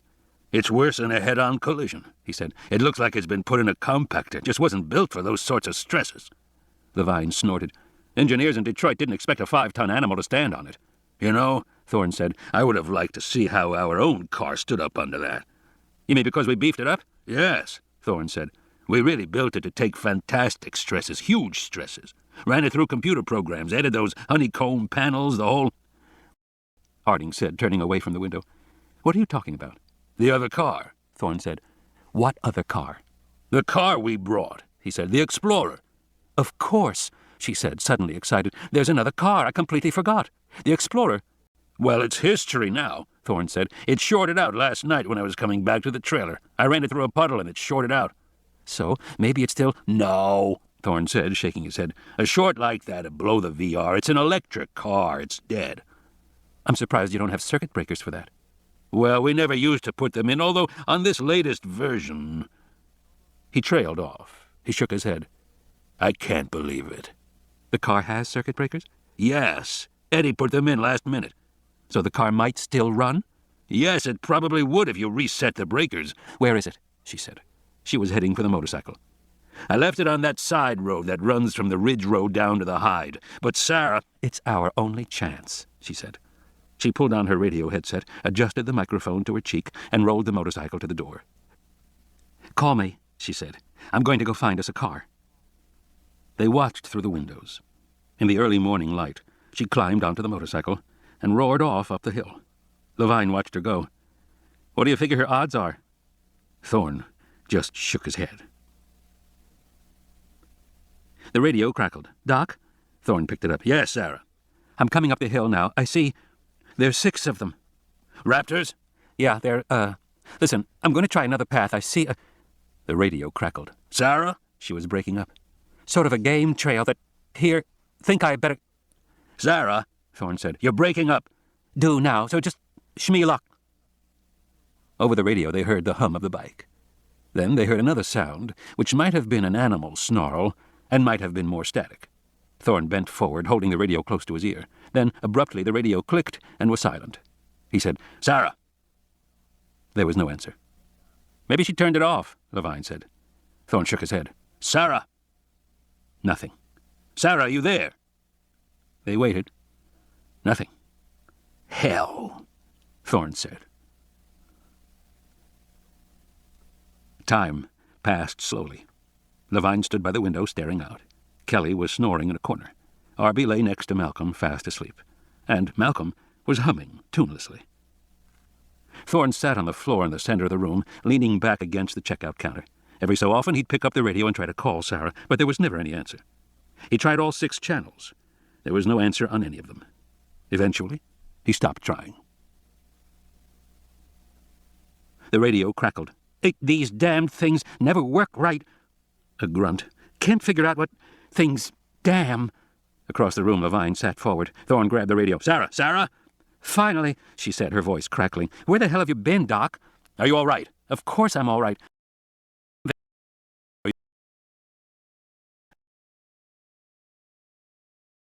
screwing down the cover on your battery pack. It's probably loose. No, I mean, what should I do about...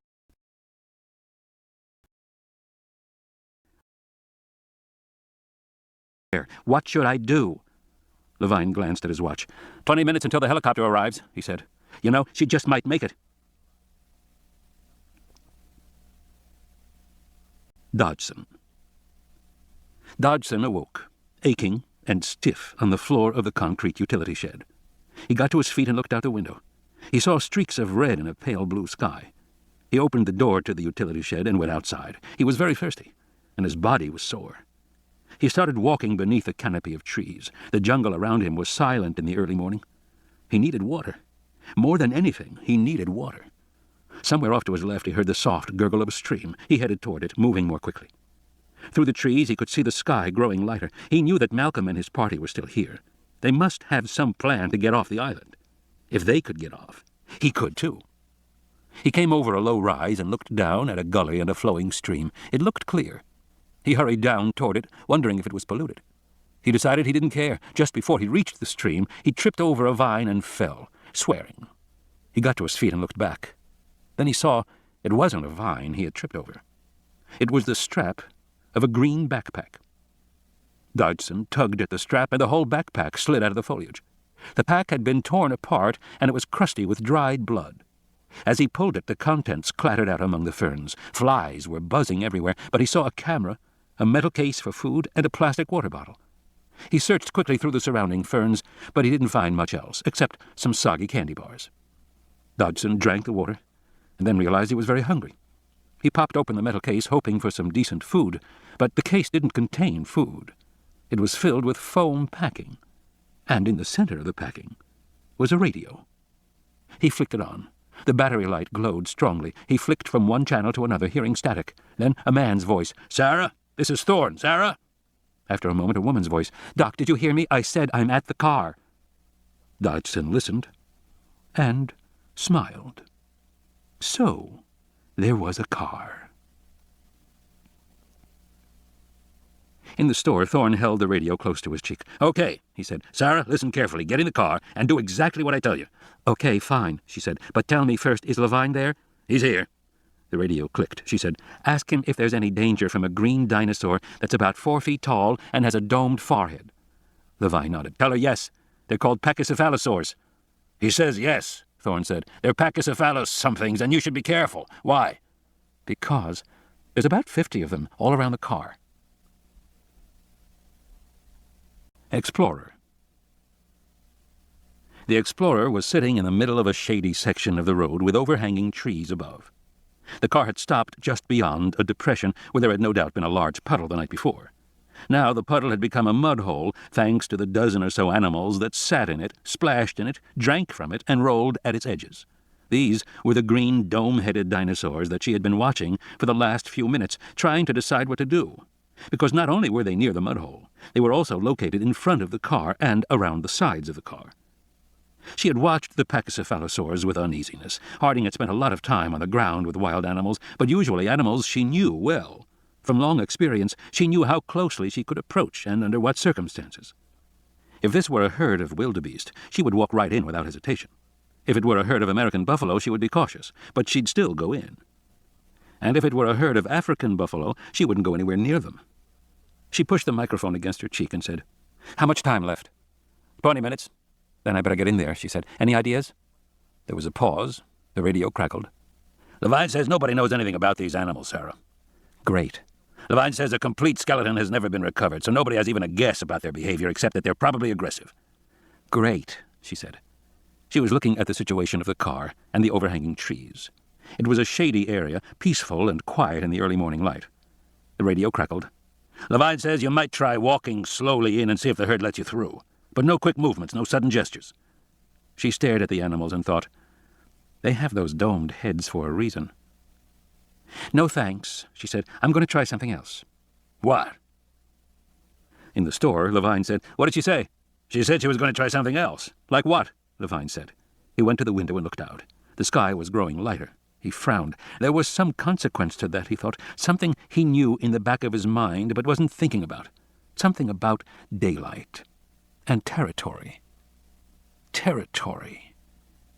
Levine looked out at the sky again, trying to put it together. What difference did it make that daylight was coming? He shook his head, gave it up for the moment. How long to reset the breakers? Just a minute or two, Thorne said. Then there might still be time, Levine said.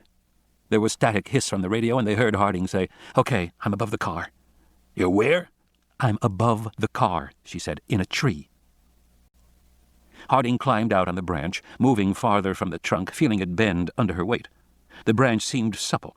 She was now 10 feet above the car, swinging lower. Few of the animals below had looked up at her, but the herd seemed to be restless. Animals sitting in the got up and began to turn and mill. She saw their tails flicking back and forth, anxiously. She moved farther out, and the branch bent lower. It was slippery from the night's rain. She tried to gauge her position above the car. It looked pretty good, she thought. Suddenly, one of the animals charged the trunk of the tree she was in, butting it hard. The impact was surprisingly forceful. The tree swayed, her branch swinging up and down while she struggled to hold on.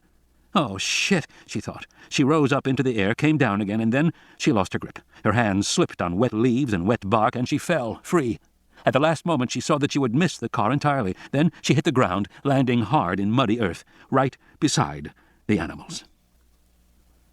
The radio crackled. Sarah, Thorne said. There was no answer. What's she doing now? Levine began to pace nervously. I wish we could see what she's doing. In the corner of the room, Kelly got up, rubbing her eyes. Why don't you use the video? Thorne said. What video? Kelly pointed to the cash register. That's a computer. It is? Yeah, I think so. Kelly yawned as she sat in the chair facing the cash register. It looked like a dumb terminal, which meant it probably didn't have access to much, but it was worth a try anyway. She turned it on. Nothing happened. She flicked the power switch back and forth. Nothing. Idly, she swung her legs and kicked a wire beneath the table. She bent over and saw that the terminal was unplugged. So she plugged it in. The screen glowed, and a single word appeared. Log in. To proceed further, she knew she needed a password. Arby had a password. She glanced over and saw that he was still asleep.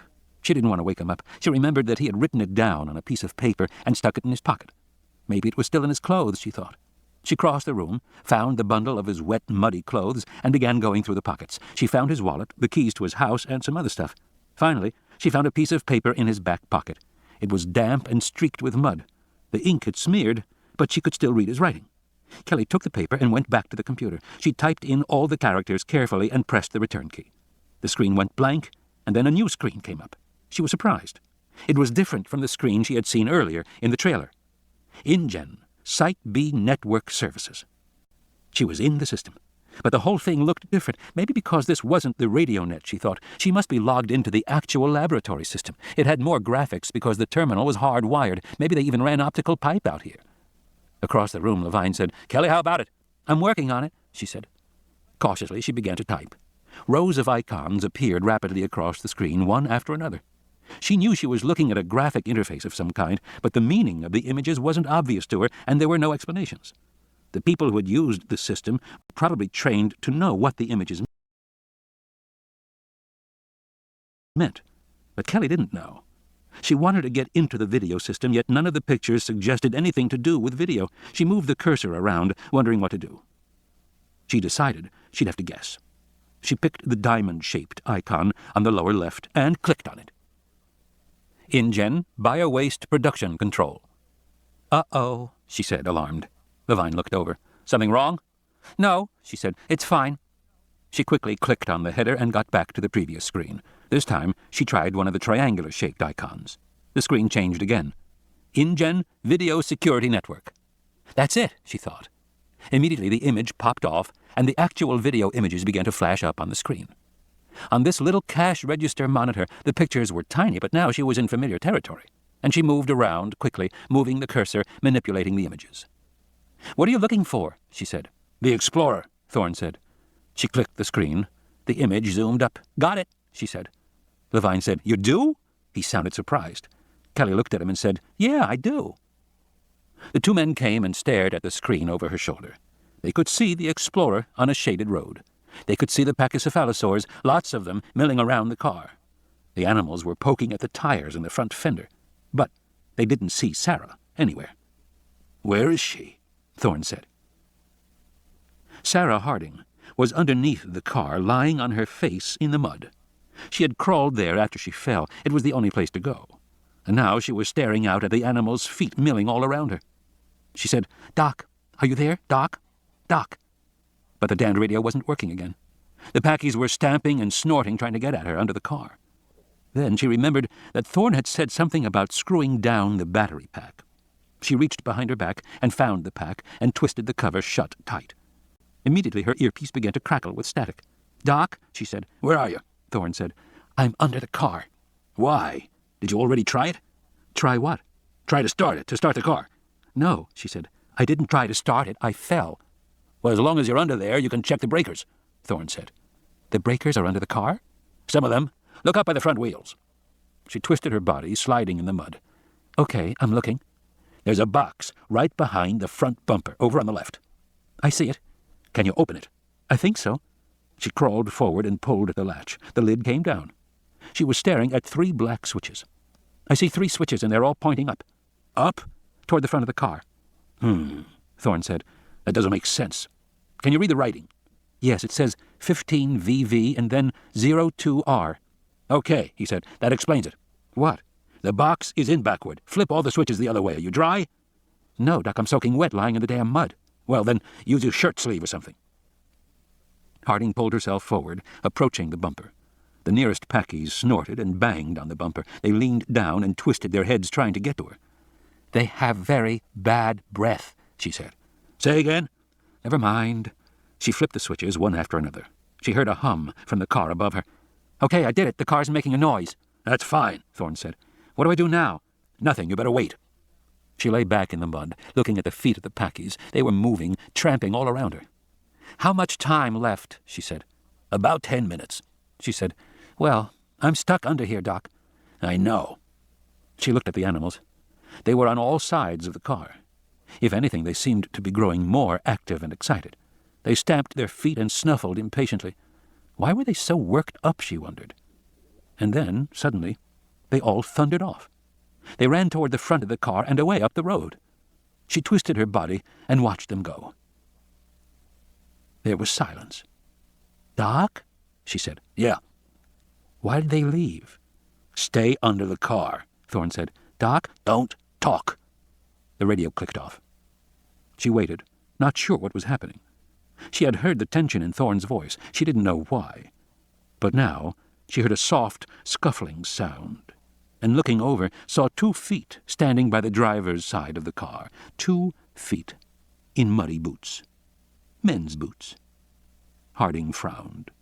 She recognized the boots. She recognized the khaki trousers, even though they were now caked with mud. It was Dodgson. The man's boots turned to face the door. She heard the door latch click. Dodgson was getting in the car. Harding acted so swiftly, she was not aware of thinking. Grunting, she swung her body around sideways, reached out with her arms, grabbed both ankles, and pulled hard. Dodgson fell, giving a yell of surprise. He landed on his back and turned, his face dark and angry. He saw her and scowled. "No shit," he said. "I thought I finished you off on the boat." Harding went red with rage and started to crawl out from under the car. Dodgson scrambled to his knees as she was halfway out, but then she felt the ground begin to shake, and she immediately knew why. She saw Dodgson look over his shoulder and flatten himself on the ground. Hurriedly, he started to crawl under the car beside her. She turned in the mud, looking down along the length of the car, and she saw a Tyrannosaurus coming up the road toward them. The ground vibrated with each step. Now Dodgson was crawling toward the center of the car, pushing himself close to her, but she ignored him. She watched the big feet with the splayed claws as they came alongside the car and stopped. Each foot was 3 feet long. She heard the Tyrannosaur growling. She looked at Dodgson. His eyes were wide with terror. The Tyrannosaur paused beside the car. The big feet shifted. She heard the animal somewhere above sniffing. Then, growling again, the head came down. The lower jaw touched the ground. She could not see the eye, just the lower jaw. The Tyrannosaur sniffed again, long and slow. It could smell them. Beside her, Dodgson was trembling uncontrollably. But Harding was strangely calm. She knew what she had to do. Quickly, she shifted her body, twisting around, moving so her head and shoulders were braced against the rear wheel of the car. Dodgson turned to look at her just as her boots began to push against his lower legs, pushing them out from beneath the car. Terrified, Dodgson struggled, trying to push back, but her position was much stronger. Inch by inch, his boots moved out into the cold morning light. Then his calves. She grunted as she pushed, concentrating every ounce of her energy. In a high-pitched voice, Dodgson said, "What the hell are you doing?" She heard the Tyrannosaur growling. She saw the big feet move. Dodgson said, "Stop it! Are you crazy? Stop it!" But Harding didn't stop. She got her boot on his shoulder and pushed once more. For a while, Dodgson struggled against her, and then suddenly his body moved easily, and she saw that the Tyrannosaur had his legs in its jaws and was pulling Dodgson out from under the car. Dodgson wrapped his hands around her boot, trying to hold on, trying to drag her with him. She put her other boot on his face and kicked hard. He let go. He slid away from her. She saw his terrified face, ashen, mouth open. No words came out. She saw his fingers digging into the mud, leaving deep gouges as he was pulled away. And then his body was dragged out. Everything was strangely quiet. She saw Dodgson spin around onto his back and look upward. She saw the shadow of the Tyrannosaur fall across him. She saw the big head come down, the jaws wide. And she heard Dodgson begin to scream as the jaws closed around his body and he was lifted up. Dodgson felt himself rise high into the air, 20 feet above the ground, and all the time he continued to scream. He knew at any moment the animal would snap its great jaws shut and he would die. But the jaws never closed. Dodgson felt stabbing pain in his sides, but the jaws never closed. Still screaming, Dodgson felt himself carried back into the jungle. High branches of trees lashed his face. The hot breath of the animal whooshed in snorts over his body. Saliva dripped onto his torso. He thought he would pass out from terror. But the jaws never closed. Inside the store, they stared at the tiny monitor as Dodgson was carried away in the jaws of the Tyrannosaur. Over the radio, they heard his tinny, distant screams. "You see," Malcolm said, "there is a God." Levine was frowning. "The Rex didn't kill him." He pointed to the screen. "Look, there, you can see his arms are still moving. Why didn't it kill him?" Sarah Harding waited until the screams faded. She crawled out from beneath the car, standing up in the morning light. She opened the door and got behind the wheel. The key was in the ignition. She gripped it with muddy fingers. She twisted it. There was a chugging sound, and then a soft whine. All the dashboard lights came on. Then silence. Was the car working? She turned the wheel, and it moved easily. So the power steering was on. "Doc?" "Yes, Sarah." "The car's working. I'm coming back." "Okay," he said. "Hurry." She put it in drive and felt the transmission engage. The car was unusually quiet, almost silent, which was why she was able to hear the faint thumping of a distant helicopter. Daylight. She was driving beneath a thick canopy of trees back toward the village. She heard the sound of the helicopter build in intensity, then it roared overhead, unseen through the foliage above. She had the window down and was listening. It seemed to move off to her right, toward the south. The radio clicked. "Sarah." "Yes, Doc?" "Listen, we can't communicate with the helicopter." "Okay," she said. She understood what had to be done. "Where's the landing site?" "South about a mile. There's a clearing. Take the Ridge Road." She was coming up to the fork. She saw the Ridge Road going off to the right. "Okay," she said. "I'm going." "Tell them to wait for us," Thorne said. "Then come back and get us." "Everybody okay?" she said. "Everybody's fine," Thorne said. She followed the road. Hearing a change in the sound of the helicopter, she realized it must be landing. The rotors continued a low whir, which meant the pilot wasn't going to shut down. The road curved off to the left. The sound of the helicopter was now a muted thumping. She accelerated, driving fast, careening around the corner. The road was still wet from the rains the night before. She wasn't raising a cloud of dust behind her. There was nothing to tell anyone that she was here. "Doc, how long will they wait?" "I don't know," Thorne said over the radio. "Can you see it?" "Not yet," she said. Levine stared out the window. He looked at the lightening sky through the trees. The streaks of red were gone. It was now a bright, even blue. Daylight was definitely coming. Daylight. And then he put it together. He shivered as he realized. He went to the window on the opposite side, looked out toward the tennis court. He stared at the spot where the Carnotauruses had been the night before. They were gone now, just as he feared. "This is bad," he said. "It's only just now 8, Thorne said, glancing at his watch. "How long will it take her?" Levine said. "I don't know, 3 or 4 minutes." "And then to get back?" Levine said. "Another 5 minutes." "I hope we make it that long." He was frowning unhappily. "Why?" Thorne said. "We're okay." "In a few minutes," Levine said, "we'll have direct sun shining down outside." So what? Thorne said. The radio clicked. "Doc," Sarah said. "I see it. I see the helicopter." Sarah came around a final curve and saw the landing site off to her left. The helicopter was there, blades spinning. She saw another junction in the road with a narrow road leading left down a hill into jungle and then out to the clearing. She drove down it, descending a series of switchbacks, forcing her to go slow. She was now back in the jungle beneath the canopy of trees. The ground leveled out, she splashed across a narrow stream and accelerated forward. Directly ahead there was a gap in the tree canopy and sunlight on the clearing beyond. She saw the helicopter. Its rotors were beginning to spin faster. It was leaving. She saw the pilot behind the bubble wearing dark glasses. The pilot checked his watch, shook his head to the co-pilot, and then began to lift off. Sarah honked her horn and drove madly forward, but she knew they could not hear her. Her car bounced and jolted. Thorne was saying, "What is it? Sarah, what's happening?" She drove forward, leaning out the window, yelling, "Wait! Wait!" But the helicopter was already rising into the air, lifting up out of her view. The sound began to fade. By the time her car burst out of the jungle into the clearing, she saw the helicopter heading away, disappearing over the rocky rim of the island. And then it was gone. "Let's stay calm," Levine said, pacing the little store. "Tell her to get back right away, and let's stay calm." He seemed to be talking to himself. He walked from one wall to the next, pounding the wooden planks with his fist. He shook his head unhappily. "Just tell her to hurry. You think she can be back in 5 minutes?"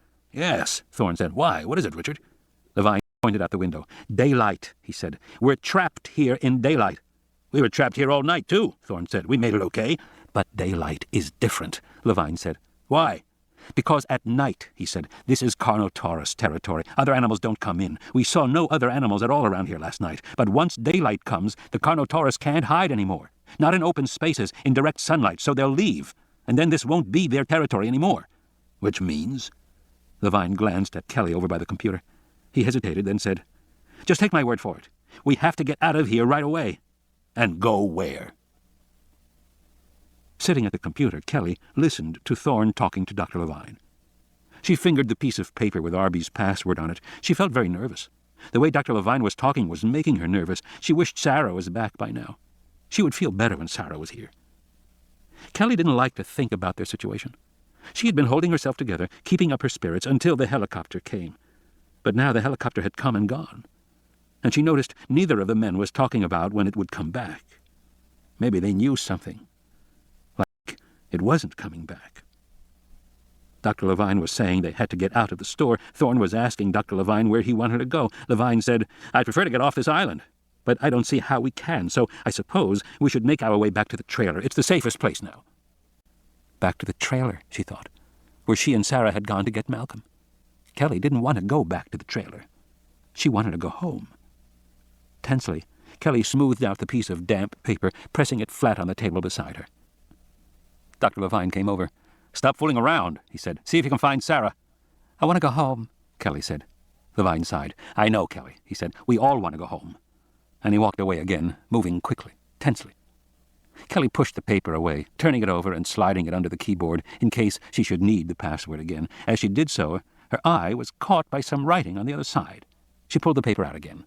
She saw Site B Legends, East Wing, Laboratory, Outlying, Convenience Store, Gas Station, Manager's House, Security 1, River Dock, Swamp Road, Mountain View Road, West Wing, Assembly Bay, Main Core, Worker Village, Pool/Tennis, Jog Path, Security 2, Boathouse, River Road, Cliff Road, Loading Bay, Entrance, Geoturbine, Geocore, Putting Greens, Gas Lines, Thermal Lines, Solar 1, Ridge Road, Holding Pens. She realized at once what it was, a screenshot from Levine's apartment. From the night when Arby had been recovering files from the computer. It seemed like 1,000,000 years ago, another lifetime. But it had really been only, 2 days ago? She remembered how proud Arby had been when he had recovered the data. She remembered how they had all tried to make sense of this list. Now, of course, all these names had meaning. They were all real places. The laboratory, the worker village, the convenience store, the gas station. She stared at the list. "You're kidding," she thought. "Dr. Thorne," she said, "I think you'd better look at this." Thorne stared as she pointed at the list. "You think so?" he said. "That's what it says. A boathouse." "Can you find it, Kelly?" "You mean find it on the video?" She shrugged. "I can try." "Try," Thorne said. He glanced at Levine, who was across the room, pounding on the walls again. He picked up the radio. "Sarah, it's Doc." And the radio crackled. "Doc, I've had to stop for a minute." "Why?" Thorne said. Sarah Harding was stopped on the ridge road. 50 yards ahead, she saw the Tyrannosaur going down the road away from her. She could see that he had Dodgson in his mouth, and somehow Dodgson was still alive. His body was still moving. She thought she could hear him scream.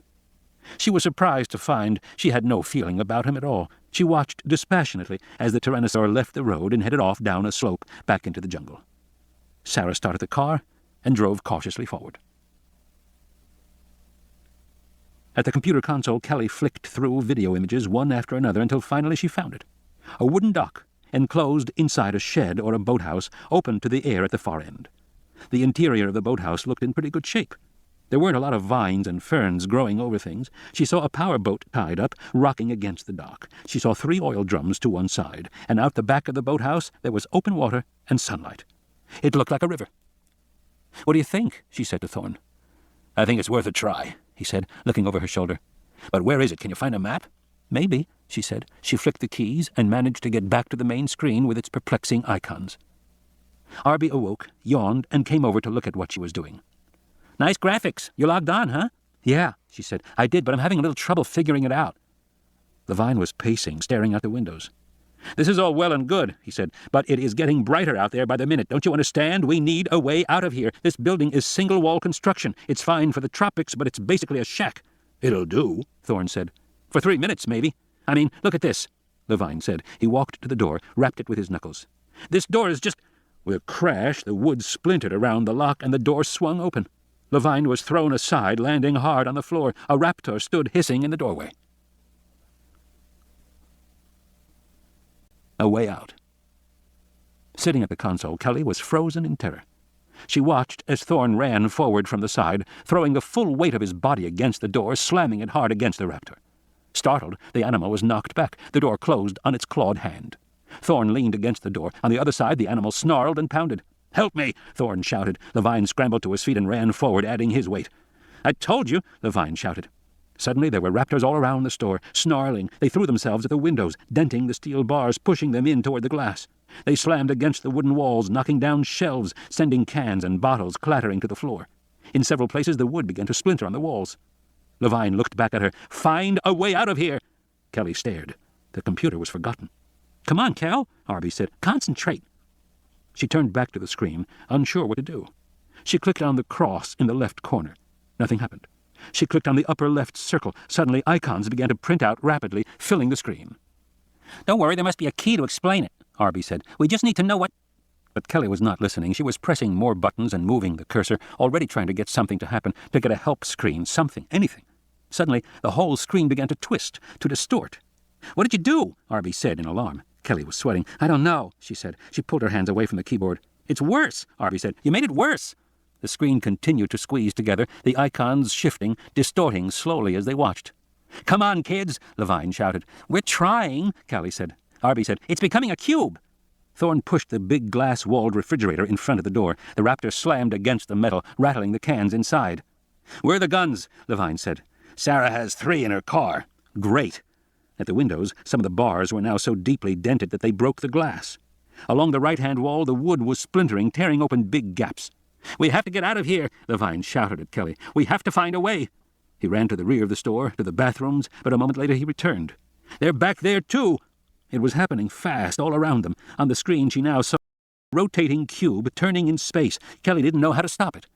"Come on, Cal," Arby said, peering at her through swollen eyes. "You can do it. Concentrate. Come on." Everyone in the room was shouting. Kelly stared at the cube on the screen, feeling hopeless and lost. She didn't know what she was doing anymore. She didn't know why she was there. She didn't know what the point of anything was. Why wasn't Sarah here? Standing beside her, Arby said, "Come on, do the icons one at a time, Kel. You can do it. Come on, stay with it. Focus." But she couldn't focus.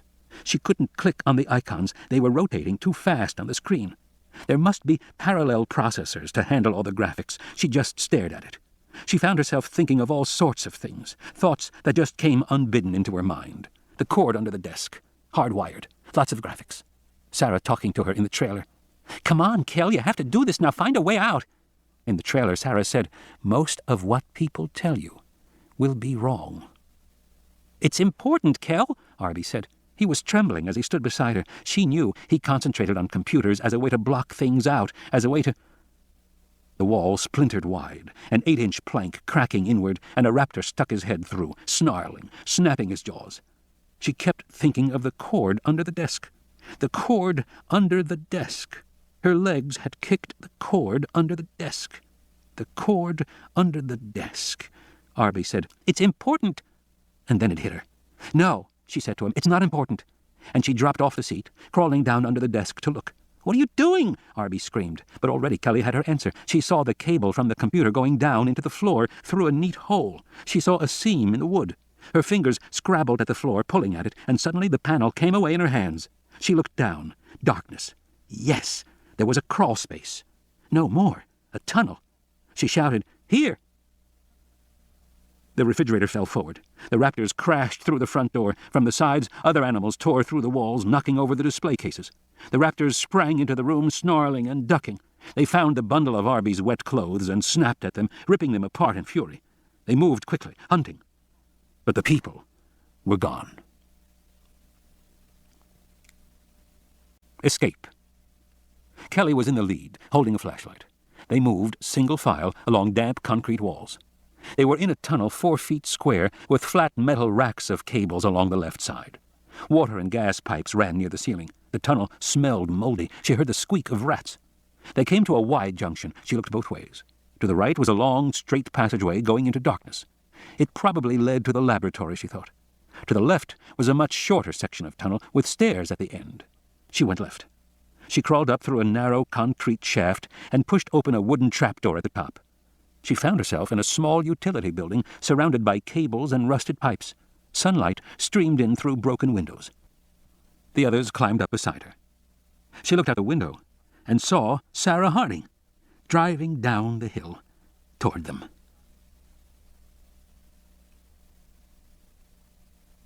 Harding drove the Explorer along the edge of the river. Kelly was sitting beside her in the front seat.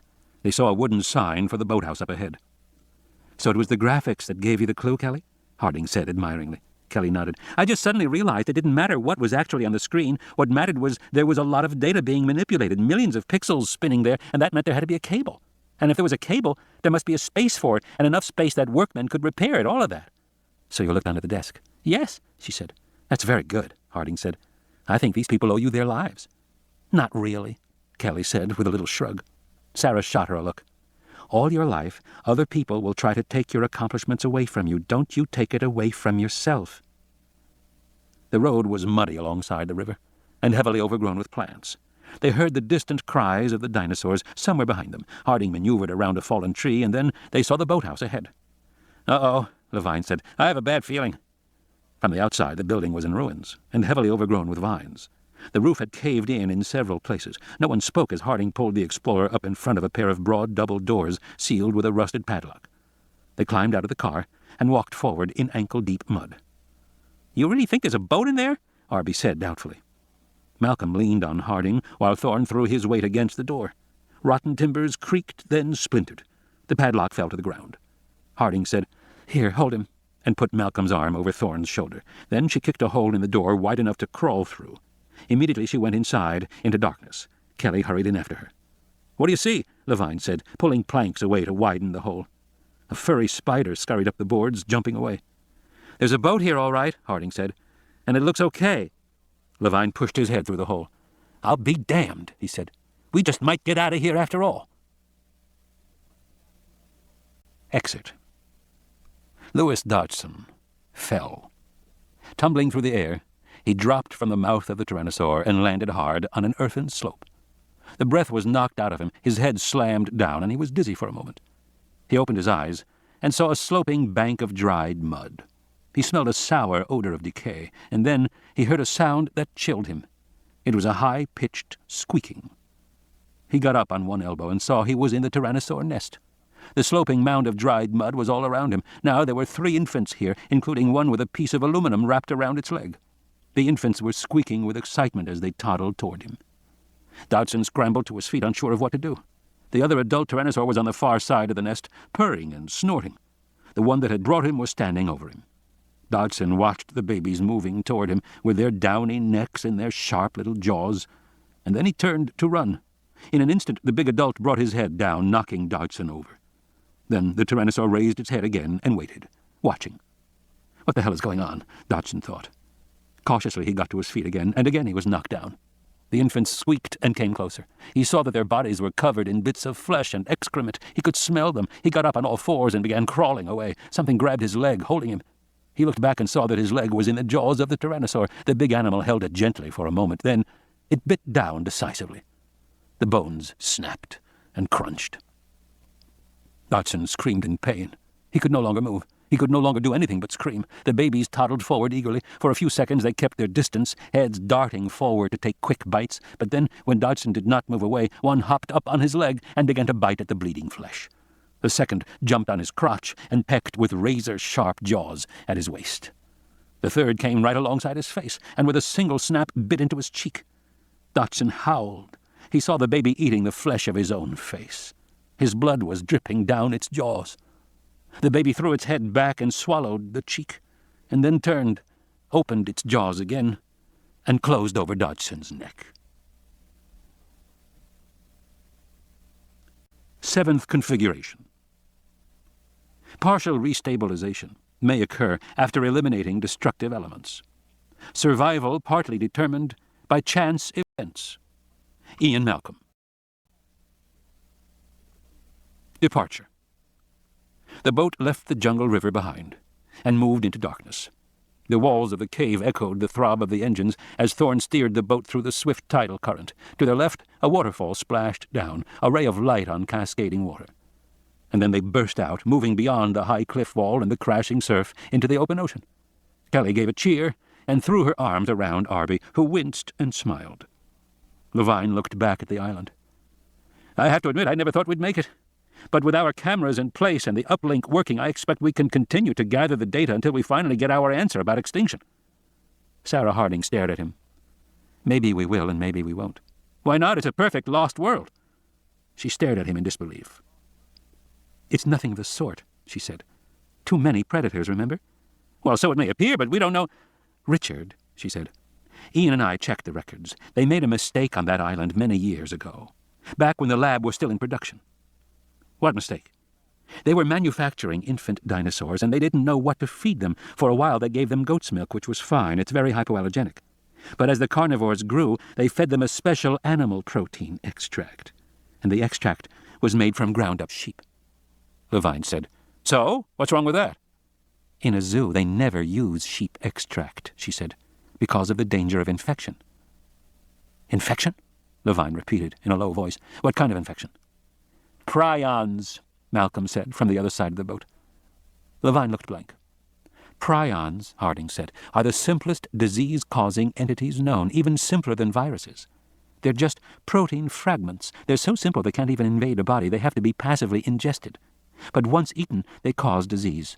Scrapie in sheep, mad cow disease, and kuru, a brain disease in human beings. And the dinosaurs developed a prion disease called DX from a bad batch of sheep protein extract. The lab battled it for years, trying to get rid of it." "You're saying they didn't?" "For a while it seemed as if they did. The dinosaurs were flourishing, but then something happened. The disease began to spread. The prions are excreted in feces, so it is possible—" "Excreted in feces?" Levine said. "The compies were eating feces." "Yes. The compies are all infected. The compies are scavengers. They spread the protein over carcasses, and other scavengers became infected. Eventually all the raptors were infected. Raptors attack healthy animals, not always successfully. One bite and the animal becomes infected. And so bit by bit the infection spread through the island again. That's why the animals die early. And the rapid die-off supports a much larger predator population than you would expect." Levine was visibly anxious. "You know," he said, "one of the compies bit me." "I wouldn't worry," Harding said. "There may be a mild encephalitis, but it's usually just a headache. We'll get you to a doctor in San Jose." Levine began to sweat. He wiped his forehead with his hand. "Actually, I don't feel very good at all." "It takes a week, Richard," she said. "I'm sure you'll be fine." Levine sank back in his seat unhappily. "But the point," she said, "is that I doubt this island will be able to tell you very much about extinction." Malcolm stared back at the dark cliffs for a moment, and then began to speak. "Maybe that's the way it should be," he said, "because extinction has always been a great mystery. It's happened 5 major times on this planet, and not always because of an asteroid. Everyone's interested in the Cretaceous die-out that killed the dinosaurs, but there were die-outs at the end of the Jurassic and the Triassic as well. They were severe, but they were nothing compared to the Permian extinction, which killed 90% of all life on the planet, on the seas and on the land. No one knows why that catastrophe happened. But I wonder if we are the cause of the next one. How is that? Kelly said. Human beings are so destructive, Malcolm said. I sometimes think we're a kind of plague that will scrub the earth clean. We destroy things so well that I sometimes think maybe that's our function. Maybe every few eons some animal comes along that kills off the rest of the world, clears the decks, and lets evolution proceed to its next phase. Kelly shook her head. She turned away from Malcolm and moved up the boat to sit alongside Thorne. "Are you listening to all that?" Thorne said. "I wouldn't take any of it too seriously. It's just theories. Human beings can't help making them, but the fact is that theories are just fantasies, and they change. When America was a new country, people believed in something called phlogiston. You know what that is? No? Well, it doesn't matter, because it wasn't real anyway." Sixth configuration. Order collapses in simultaneous regions. Survival is now Thorne said. "I wouldn't take any of it too seriously. It's just theories. Human beings can't help making them, but the fact is that theories are just fantasies, and they change. When America was a new country, people believed in something called phlogiston. You know what that is? No? Well, it doesn't matter, because it wasn't real anyway. They also believed that 4 humors controlled behavior, and they believed that the Earth was only a few thousand years old. Now we believe the Earth is 4 billion years old, and we believe in photons and electrons, and we think human behavior is controlled by things like ego and self-esteem. We think those beliefs are more scientific and better. Aren't they?" Thorne shrugged. "They're still just fantasies. They're not real. Have you ever seen a self-esteem? Can you bring me one on a plate? How about a photon? Can you bring me one of those?" Kelly shook her head. "No, and you never will, because those things don't exist, no matter how seriously people take them," Thorne said.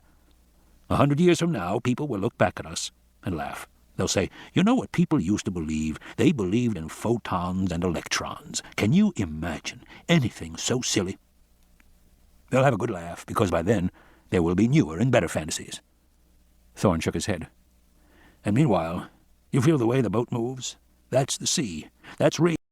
You smell the salt in the air. You feel the sunlight on your skin. That's all real. You see all of us together. That's real.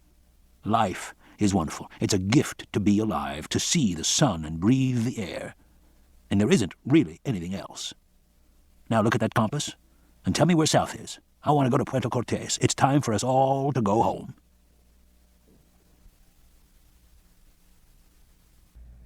The end.